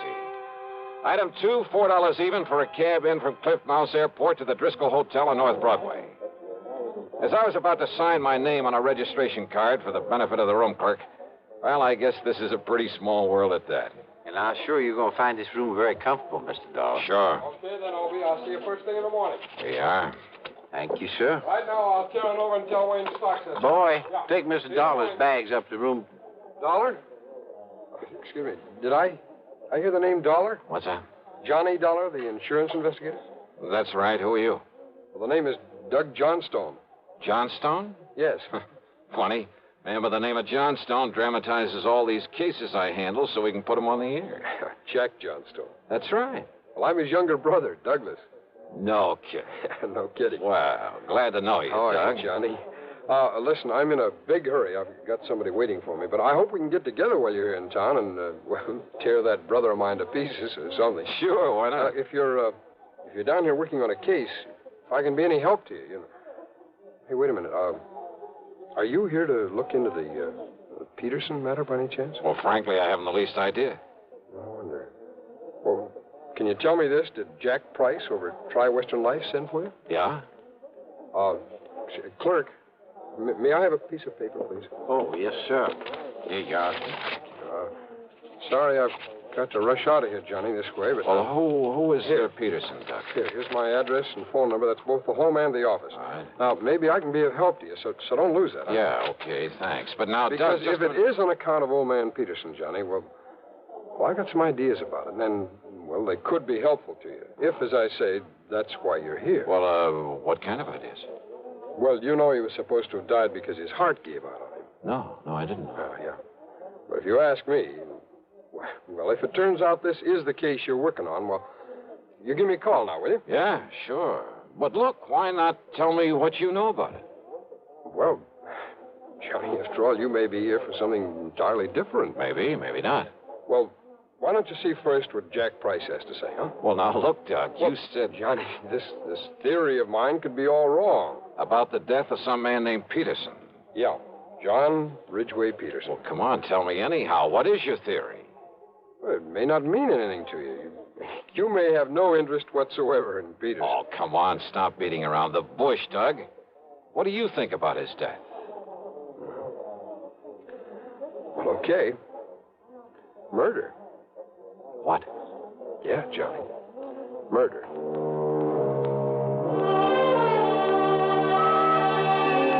But because neither of us really knew if I'd become involved in it, that was all he'd tell me at the moment. And as he said, he had to run off to meet somebody. It was late, and I was tired after the plane trip, so I grabbed a bite to eat. That's item 3, 2 1/4, then hit the sack. But first thing in the morning, I was in Jack Price's office at Tri-Western.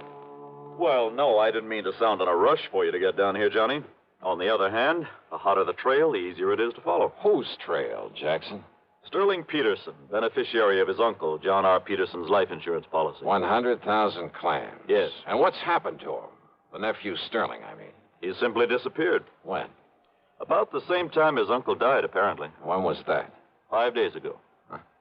Funny that he should leave town when he was about to be presented with that wad of insurance money. He didn't know that he was his uncle's beneficiary. Oh? No. Old John Peterson never told him. Actually, the old man didn't particularly want to leave it to this nephew, but, well, Why not? Oh, they never really got along, as I understand it. The old man had been a hard worker all his life, and Sterling is anything but. Nonetheless, he named him his beneficiary, so that's that. And as heir to whatever else there is to the estate, huh? No, that goes to Sterling's half-brother, Paul. Much of an estate?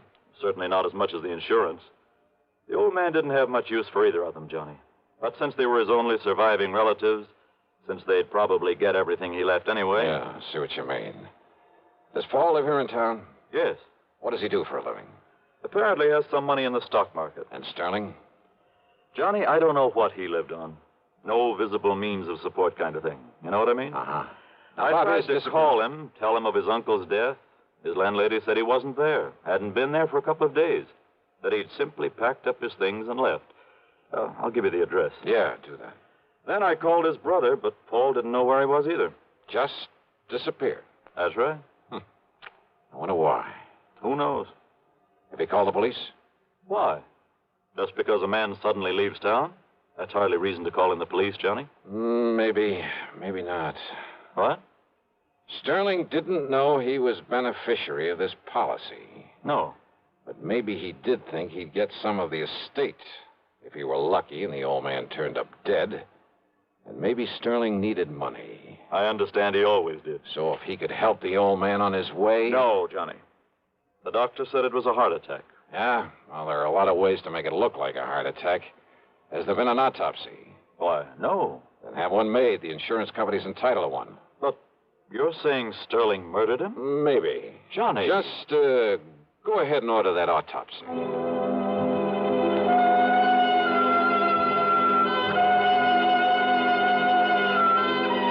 Item 5, $1.25 for a taxi. I found Doug Johnstone in his office, a small place, but with a cluttered desk of a busy man. Full of stock market reports, that sort of thing.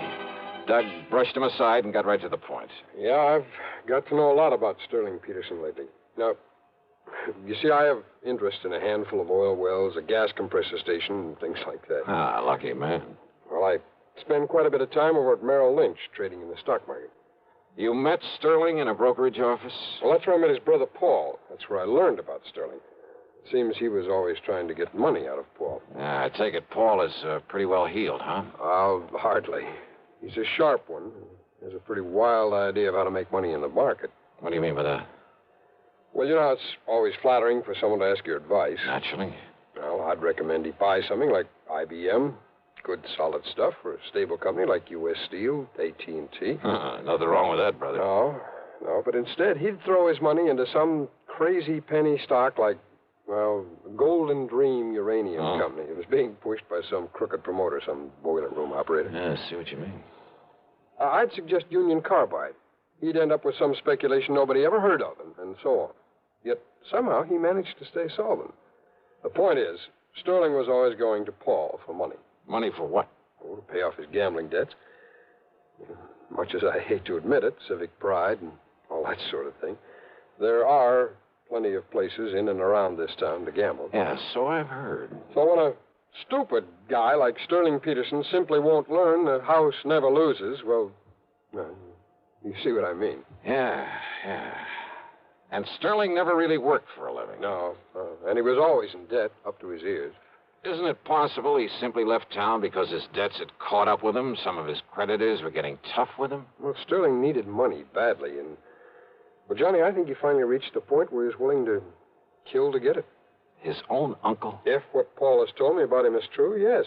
Now, you remember, he thought that he would inherit part of the estate. Which, of course, was wrong. But he didn't know that. Not then.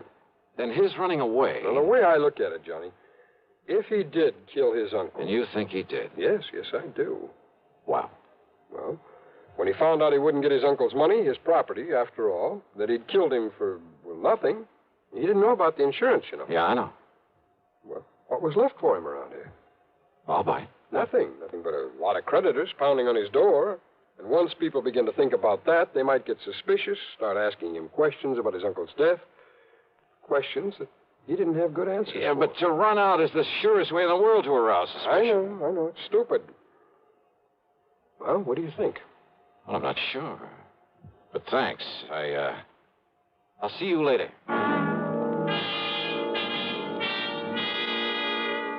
I took a taxi over to the place where Paul Peterson lived. That's Item 6, $1.50. It was a nice apartment in a fairly good neighborhood. But he wasn't home. Item 7, $1 even for a cab to the brokerage house Doug had mentioned. I talked to Wayne Stockset, a friend of Doug's. He hadn't seen Paul Peterson around there for several days. Well, Paul said something about going out of town, Dollar, to look at some of the companies he considers investing in. I see. When he gets the money from his uncle's property and so forth, Paul will have quite a bit to play with. And play with is the proper term, despite our advice to avoid so many cheap speculations. I've heard he's a bit of a plunger. Yes, I'm afraid so. Well, if he does come around, Wayne, ask him to call me immediately. I'll be at the Robert Driscoll. Item 8, $2 for a late lunch. Item 9, $1.30 for a cab to Jack Price's office. Now, wait a minute, Johnny. Yeah? Instead of hunting for Sterling Peterson, you're just hanging around hoping to find out the old man was murdered. Well, give me time, will you? But I tell you, the doctor who was with him when he died said it was heart failure. And I tell you, Jackson, there are plenty of ways. There are medical tricks. I can't Hold believe... it a minute, Johnny. Price speaking. Yes? All ready? Well, doctor, what did you... What? Oh. I see. Thank you. What's the matter, Jackson? How did you know? How did I know what? The autopsy. Yeah? You were right. Apparently some drug substituted for the digitalis the old man was taking. You mean Doug Johnstone was right. The old man was murdered. Yes, Johnny. Murdered. Act 2 of yours truly, Johnny Dollar, in a moment. Welcome, recording star Mel Torme. It's terrible trying to sing with a bad cold. So I always take 4-way cold tablets to relieve cold miseries fast. Good idea. Tests of all the leading cold tablets proved 4-way fastest acting. 4-way starts in minutes to relieve muscular pains, headache, reduce fever, calm upset stomach, also overcomes irregularity. When you catch cold, try my way. Take 4-way cold tablets. The fast way to relieve cold distress and feel better quickly. 4-way, only 29 cents. Now, here's a word about another fine product of Grove Laboratories. To get rid of embarrassing dandruff in 3 minutes, change to Fitch Dandruff Remover Shampoo. 3 minutes with Fitch regularly is guaranteed to keep unsightly dandruff away forever. Apply Fitch before wetting hair, rub in 1 minute. Add water, lather 1 minute. Then rinse 1 minute. Every trace of dandruff goes down the drain. 3 minutes with Fitch and embarrassing dandruff's gone. At the same time, Fitch can brighten hair up to 35%. Get Fitch Dandruff Remover Shampoo today. And now, Act 2 of yours truly, Johnny Dollar.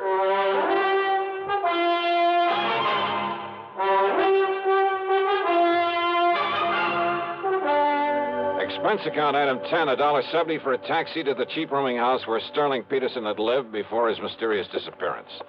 The landlady turned out to be quite helpful. Well, that chiseling, no-account tin-horn gambler owed me 2 months back rent, Mr. Dollar. Well, if we can find him.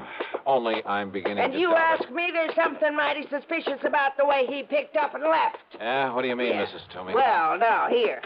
Here, now, you look for yourself. You see all them empty hangers in that closet there and them empty drawers I pulled out on the bureau? So what? It took every stitch of clothes he had.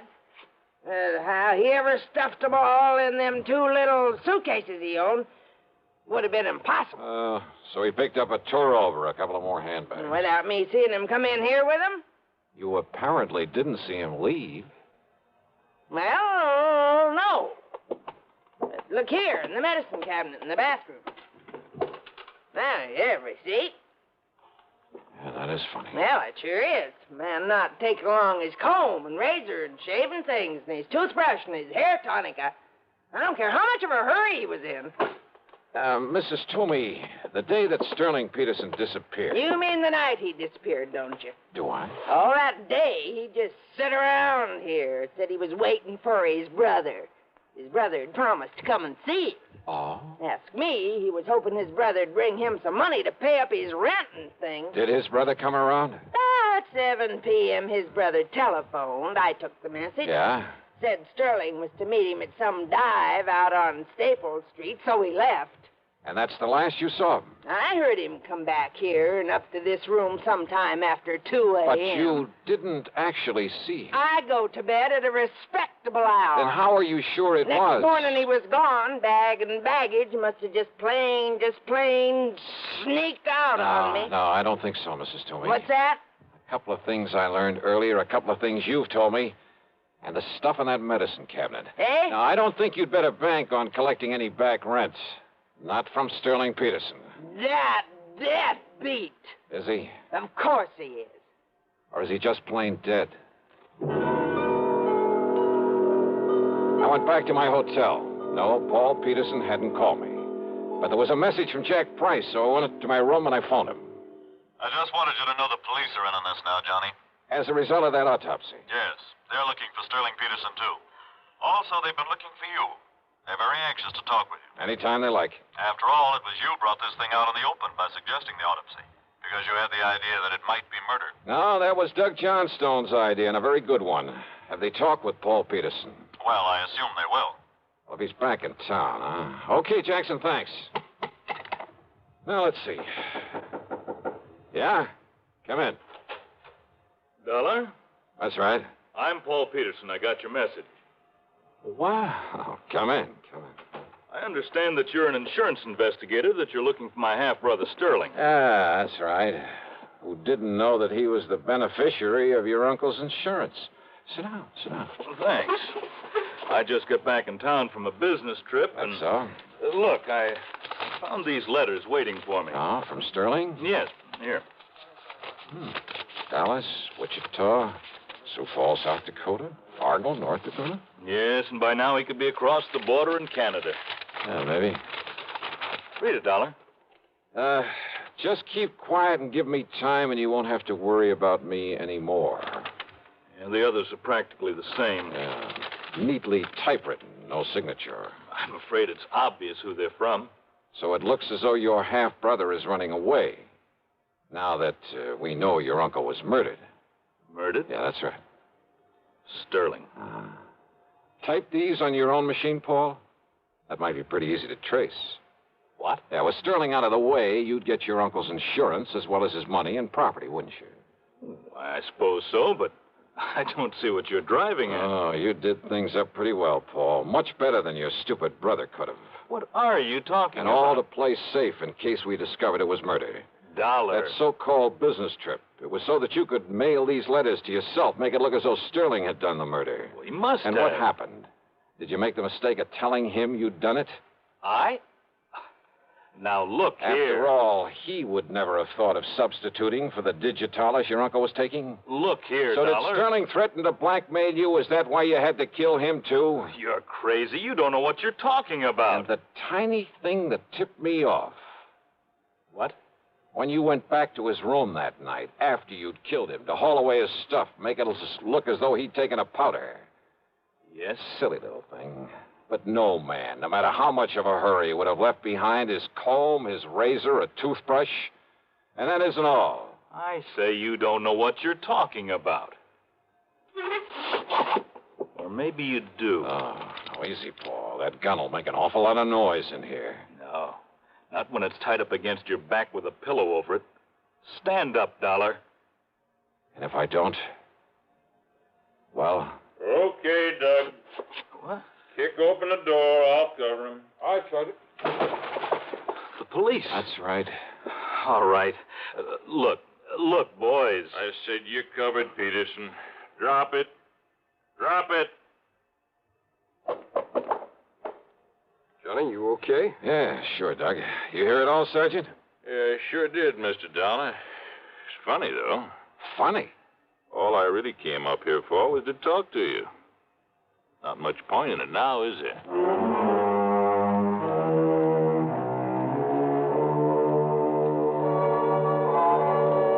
So, another day, another dollar. And I'm not talking about myself. Expense account total, including hotel bill, a flock of incidentals, and a plane back to Hartford, $287.20. Yours truly, Johnny Dollar.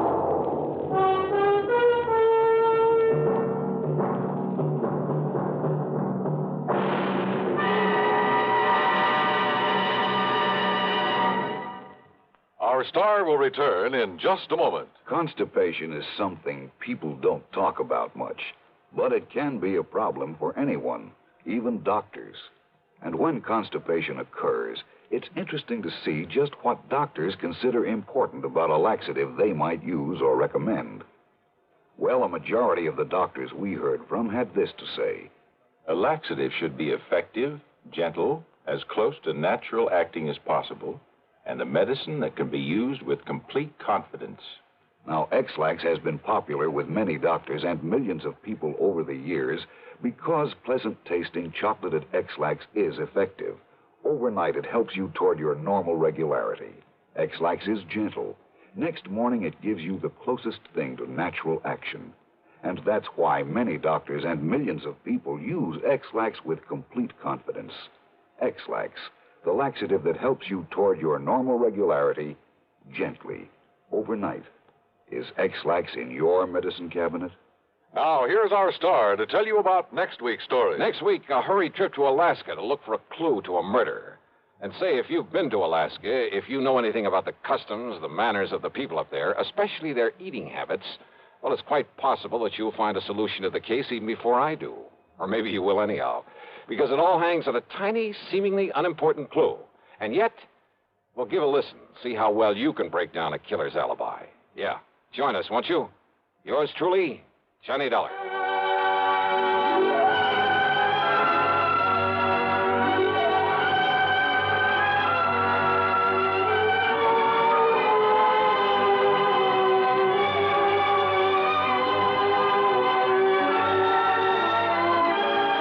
Yours truly, Johnny Dollar, starring Bob Bailey, originates in Hollywood and is written, produced, and directed by Jack Johnstone. Heard in our cast were Virginia Gregg, Jack Edwards, Forrest Lewis, Stacey Harris, Gil Stratton, and Barney Phillips. Be sure to join us next week, same time and station, for another exciting story of yours truly, Johnny Dollar.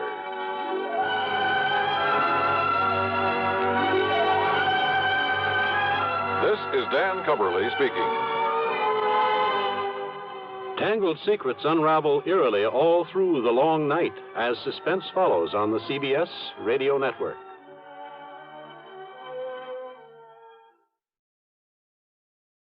From Hollywood, it's time now for...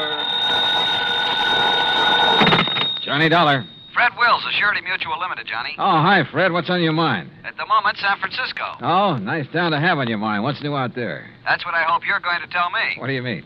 Johnny, there's an importer out there, name of Andrew Foreman. We're carrying a $50,000 policy on his life. So? So have you ever heard of an importer getting exported? I don't get you, Fred. I'm afraid that's what's happened to Foreman. Last night he disappeared. I'm on my way.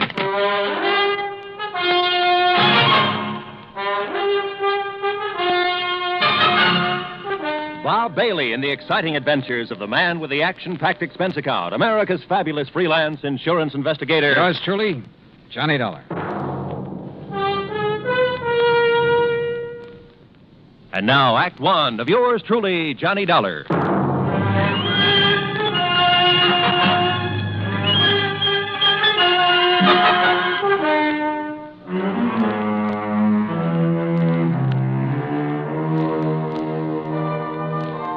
Expense account submitted by Special Investigator Johnny Dollar to the Home Office, Surety Mutual Limited, Hartford, Connecticut. Following is an account of expenses incurred during my investigation of the Blinker matter.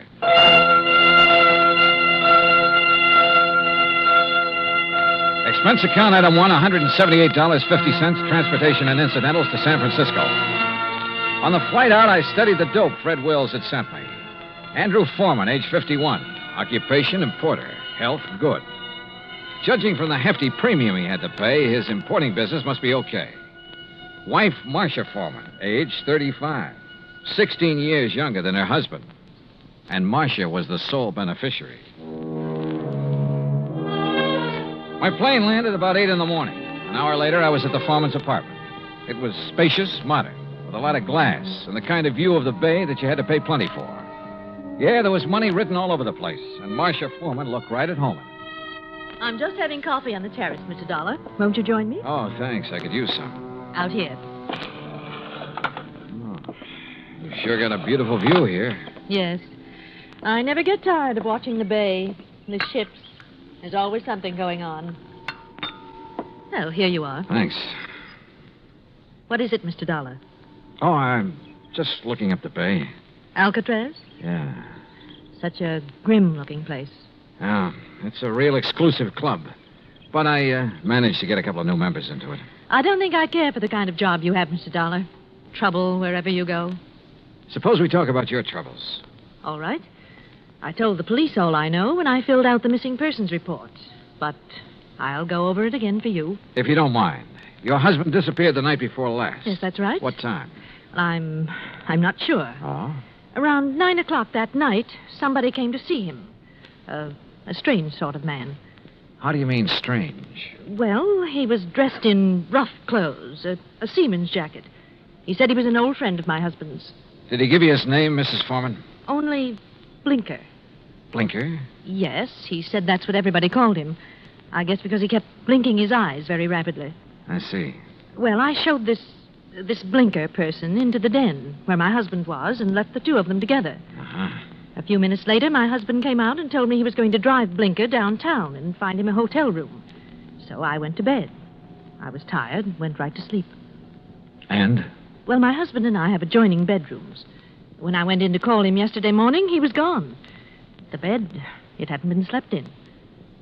I called his office thinking he might have decided to work late, but they hadn't seen him. Then you called the police? Yes. Mrs. Foreman, had your husband ever mentioned this man Blinker before? No, I'm quite certain he hadn't. Can you describe him? Well, he wasn't above medium height. Age, maybe in the 40s. A scar on his right cheek, a thin nose, and dark, rather beady eyes. I'm afraid that's the best I can do. Well, considering that you only got a brief look at him, I'd say that was a pretty complete description. Mr. Dollar, do you think this person Blinker could have done anything to my husband? I don't know, but I'm sure the police are looking for him. Just one more question, Mrs. Foreman. Suppose Blinker had nothing to do with your husband's disappearance. I'm afraid I don't follow you. Oh, well, what I mean is, can you think of any reason at all, why your husband might want to disappear? No, Mr. Dollar. Absolutely not.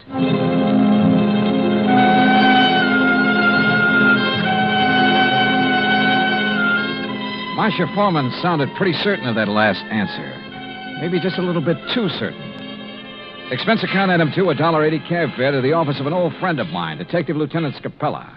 Jono, if Foreman took this character Blinker to a hotel, it's no hotel we ever heard of. We've covered them all. You think Blinker could have killed Foreman? It's a possibility. What's another? Maybe there is no Blinker.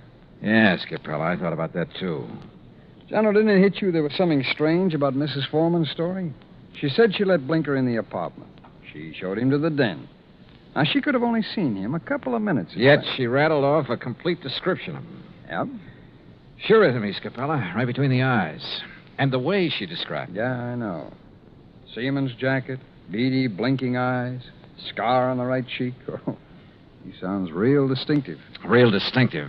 Or real faked. Well, the trouble is, smelling a fake's one thing. Proving it's another. What have we got for a motive? For one thing, $50,000. She was Foreman's sole beneficiary. That's interesting. That's real interesting. Excuse me, Jim. Capella. Oh? Oh, yes. What? I see. Yes, okay. Yes. All right, thanks, Mr. Arnold. John, it looks like we better back up and start all over. What do you mean? That was Wayne Arnold. That's Foreman's attorney. He had a telephone call this morning. From Foreman? No, but from somebody just as interesting. Blinker. Yeah, Blinker.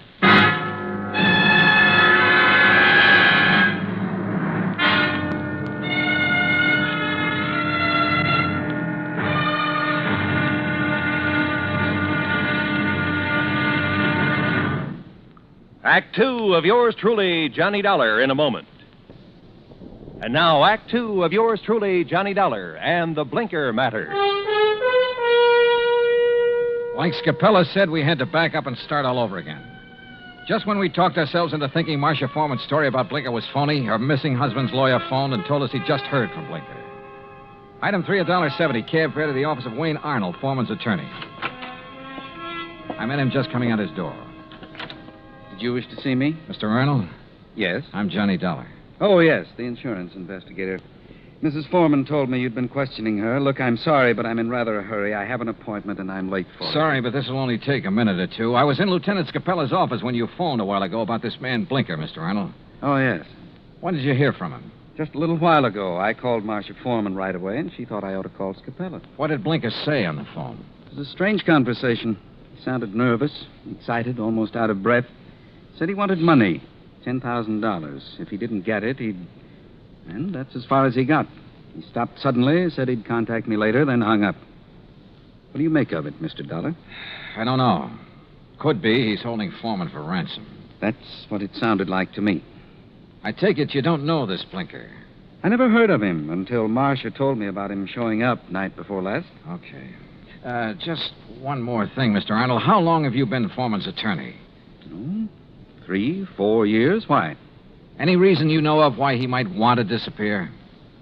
None that I can think of. Another woman, maybe? I doubt it very much. How about his importing business?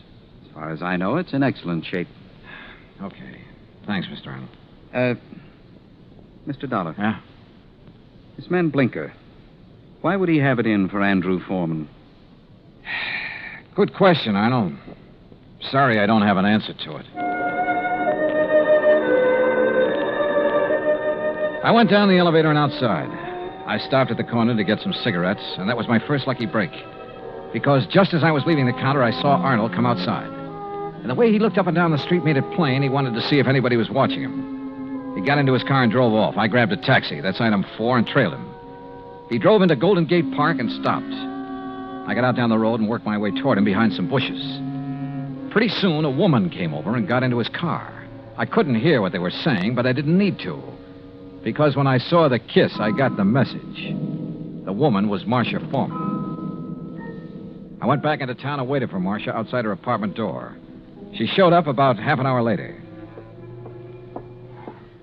What? Why, Mr. Dollar. What is it? Is something wrong? Yeah, something's real wrong, Mrs. Foreman. I want to talk to you. All right. Come in. But I've already told you all I know. The story you told me about this man, Blinker, there's no such person, is there? What? You and Arnold made it up. No, that's not true. What about you and Arnold, Mrs. Foreman? I don't know what you're talking about. Well, then tell me, did you enjoy your visit with him in Golden Gate Park an hour ago? Oh, that. Yeah. Well, all right, Mr. Dollar. Wayne Arnold and I have... Well, we've been in love for some time. Did your husband know? I'm not sure. We were trying to find the right time to tell him. I don't think he'd really have cared very much. Oh. My husband and I haven't gotten along very well the last year or two. I guess I really didn't know him when I married him. Mr. Dollar, this has nothing to do with my husband's disappearance. You must believe that. That's so. I didn't make up the story about Blinker. I didn't kill my husband, if that's what you're thinking. Has he been killed? I don't know. You've got me confused. If you didn't do it, how about Arnold? No. He'd have no reason. Besides, he wasn't even in town the night before last. I can check that. I know you can. Mrs. Foreman, maybe you're telling me the truth and maybe you're not. Sooner or later, I'm going to find out which. I am telling you the truth. Then can you give me any reason at all why your husband has disappeared?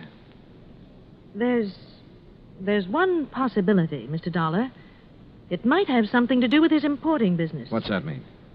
My husband, well, he seems to have made a lot of money out of his importing business. More than the kind of thing he usually imports would warrant. What does he import? Oh, trinkets, curios. From the Orient, mostly. Have you a key to your husband's office? Yes. Let me have it. I want to take a look around. I went over the papers in Foreman's office and found out his last shipment had come in 3 days ago on the Indian Princess. Mrs. Foreman had said Blinker was wearing a seaman's jacket. I headed for the waterfront, but the ship was gone. Near the pier was a beat-up eating place called Gus's Cafe. A woman with an apron came over. She was about 6 feet tall and almost that wide. What can I do for you, buddy? I want to talk to the owner, Gus. That's me. You're Gus? Short for Gussie. What's on your mind, buddy? Johnny Dollar. I want some information. You a cop, buddy? No, I'm not a cop. You look like a cop. Now, listen, that freighter that shoved off from this pier, the Indian Princess. Docks there regular. You know any of the sailors from her? Just about all of them. They all come in here. Hey, look, Gussie. Gus. Okay, Gus. You ever happen to hear of a sailor named Blinker? Sure. You know him? Sure. About medium height, scar on the right cheek, blinks his eyes all the time? I said I know him. What do you want, an affidavit? Oh, Gussie, you're the most beautiful thing that's happened to me all day. That's what they all tell me, buddy. But flattery don't get 'em a thing. Might help you, though. You're kind of cute. Yeah. Look, did Blinker sail on the Indian Princess? Nope. Then where is he? Fact is, I don't know. Blinker's disappeared. Act 3 of yours truly, Johnny Dollar, in a moment. And now, Act 3 of yours truly, Johnny Dollar, and the Blinker Matter. Then you don't have any idea where Blinker is now, Gus? Not the slightest, buddy. Oh, great. Then I'm right back where I started from. Blinker was mixed up in something, all right. What do you mean? The Indian Princess docked the other night. Blinker come in here for a cup of coffee. That's one thing the sailors around here all miss when they're out to sea. My coffee. There's no one makes coffee like me. Why, there's nobody on the whole coast. Yeah, I know. About Blinker now. Well, he seemed pretty pleased with himself. Said he was onto something good. Did he say what he meant by that? No. Just sat there looking pleased with himself. Oh, yeah. He showed me the elephant. Said it was going to make him a lot of money. What elephant? He had a carved elephant about 6 inches high. Must have picked it up somewhere. Maybe he was going to sell it. I don't know. Foreman imported curios from the Orient. His last shipment came in on the Indian Princess. That elephant could have been part of it. Foreman? Who's he? Never mind. Well, I wonder where I go from here. I wonder what I'm going to do with all Blinker's stuff if he don't show up for it. Maybe I'm... What did you say about Blinker's stuff? What stuff? I got a back room where I let the boys keep their gear when they're ashore. You've got Blinker's things there now? Sure have. Why didn't you tell me? You never asked me. In the back room, I went through Blinker's sea bag. Near the bottom, I found a carved elephant. An ordinary-looking elephant, until I twisted one of the legs loose. It was hollow, and inside a little paper packet full of white powder. Suddenly, the whole deal slid into place, and just as suddenly, the whole deal made me slightly sick. Now I wanted to see the rest of those elephants real bad. According to the records in Foreman's office, the shipment was in a warehouse. I went outside and over to the pier. Johnny. What? Oh, Gus. Come here a minute, Johnny. Look, I'm in a hurry. Thanks for everything. I'll see you later. You got time to see this? Over here, near the pier. Wait a minute. Yep. It's a body, all right. One of the boys just fished it out of the water. I sent him to call the cops. Looks like it's been in the water quite a few hours. Gus? Yep. It's Blinker, all right. I knew I had to work fast now. I headed out on the pier for the warehouse. Once I thought I heard footsteps somewhere behind me. I stopped and listened. There was no sound.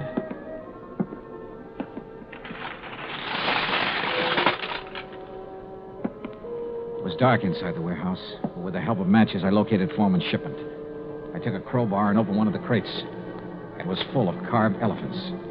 I picked up one of them. Yeah, it had a hollow leg. And the hollow leg was full of the same white powder. I hit the floor fast. The shot had come from over near the door. I eased my gun out and waited. 5, 10 minutes went by. I kept quiet. Then suddenly a shadow loomed up near the crates. We saw each other at the same time.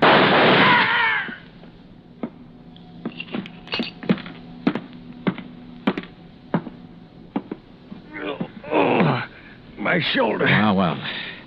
The missing man himself, Andrew Foreman. Look, Blinker found out what you were importing in those carved elephants. He tried to blackmail you. I don't know what you're talking about. Oh, sure. You probably told him you'd pay off. That's when you drove him downtown night before last. Then you tried to kill him, but he must have got away. I tell you... You called your lawyer, tried to put the squeeze on through him. But he had to hang up in a hurry. You were probably getting close. You finally caught up with him, didn't you, Foreman? Look, you've got no proof of anything. Why should Blinker try to blackmail me? Like I say, he found out about the narcotics in those hollow elephants. It was put there without my knowledge. You have no proof I was involved.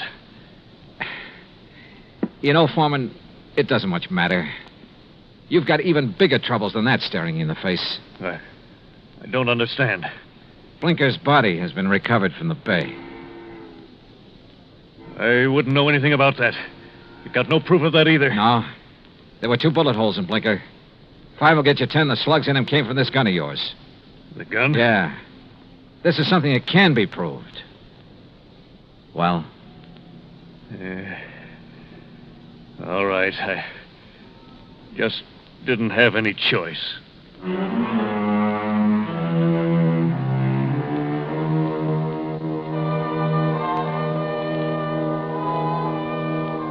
Item 5, $183 even, transportation and incidentals home. Expense account total, $434.50. Remarks? Andrew Foreman made a complete statement to the police. The murder case against him is open and shut. So, it looks like he's going to beat the narcotics rap after all. The hard way. Yours truly, Johnny Dollar.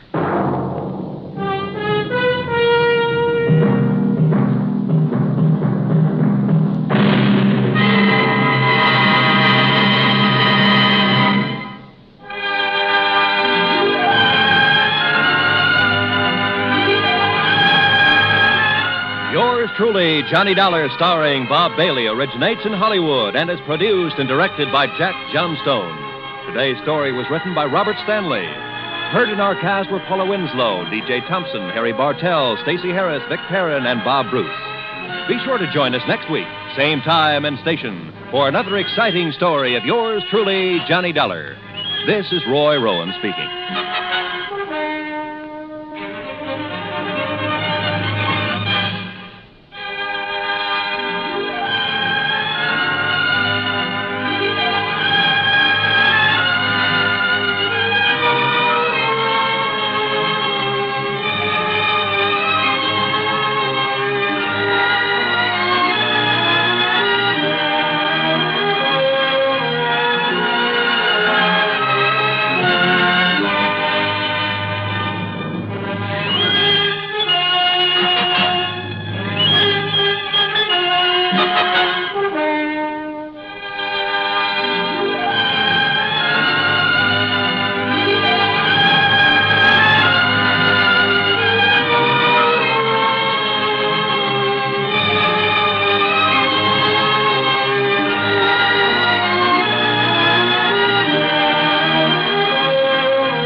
Johnny Dollar has come to you through the worldwide facilities of the United States Armed Forces Radio and Television Service.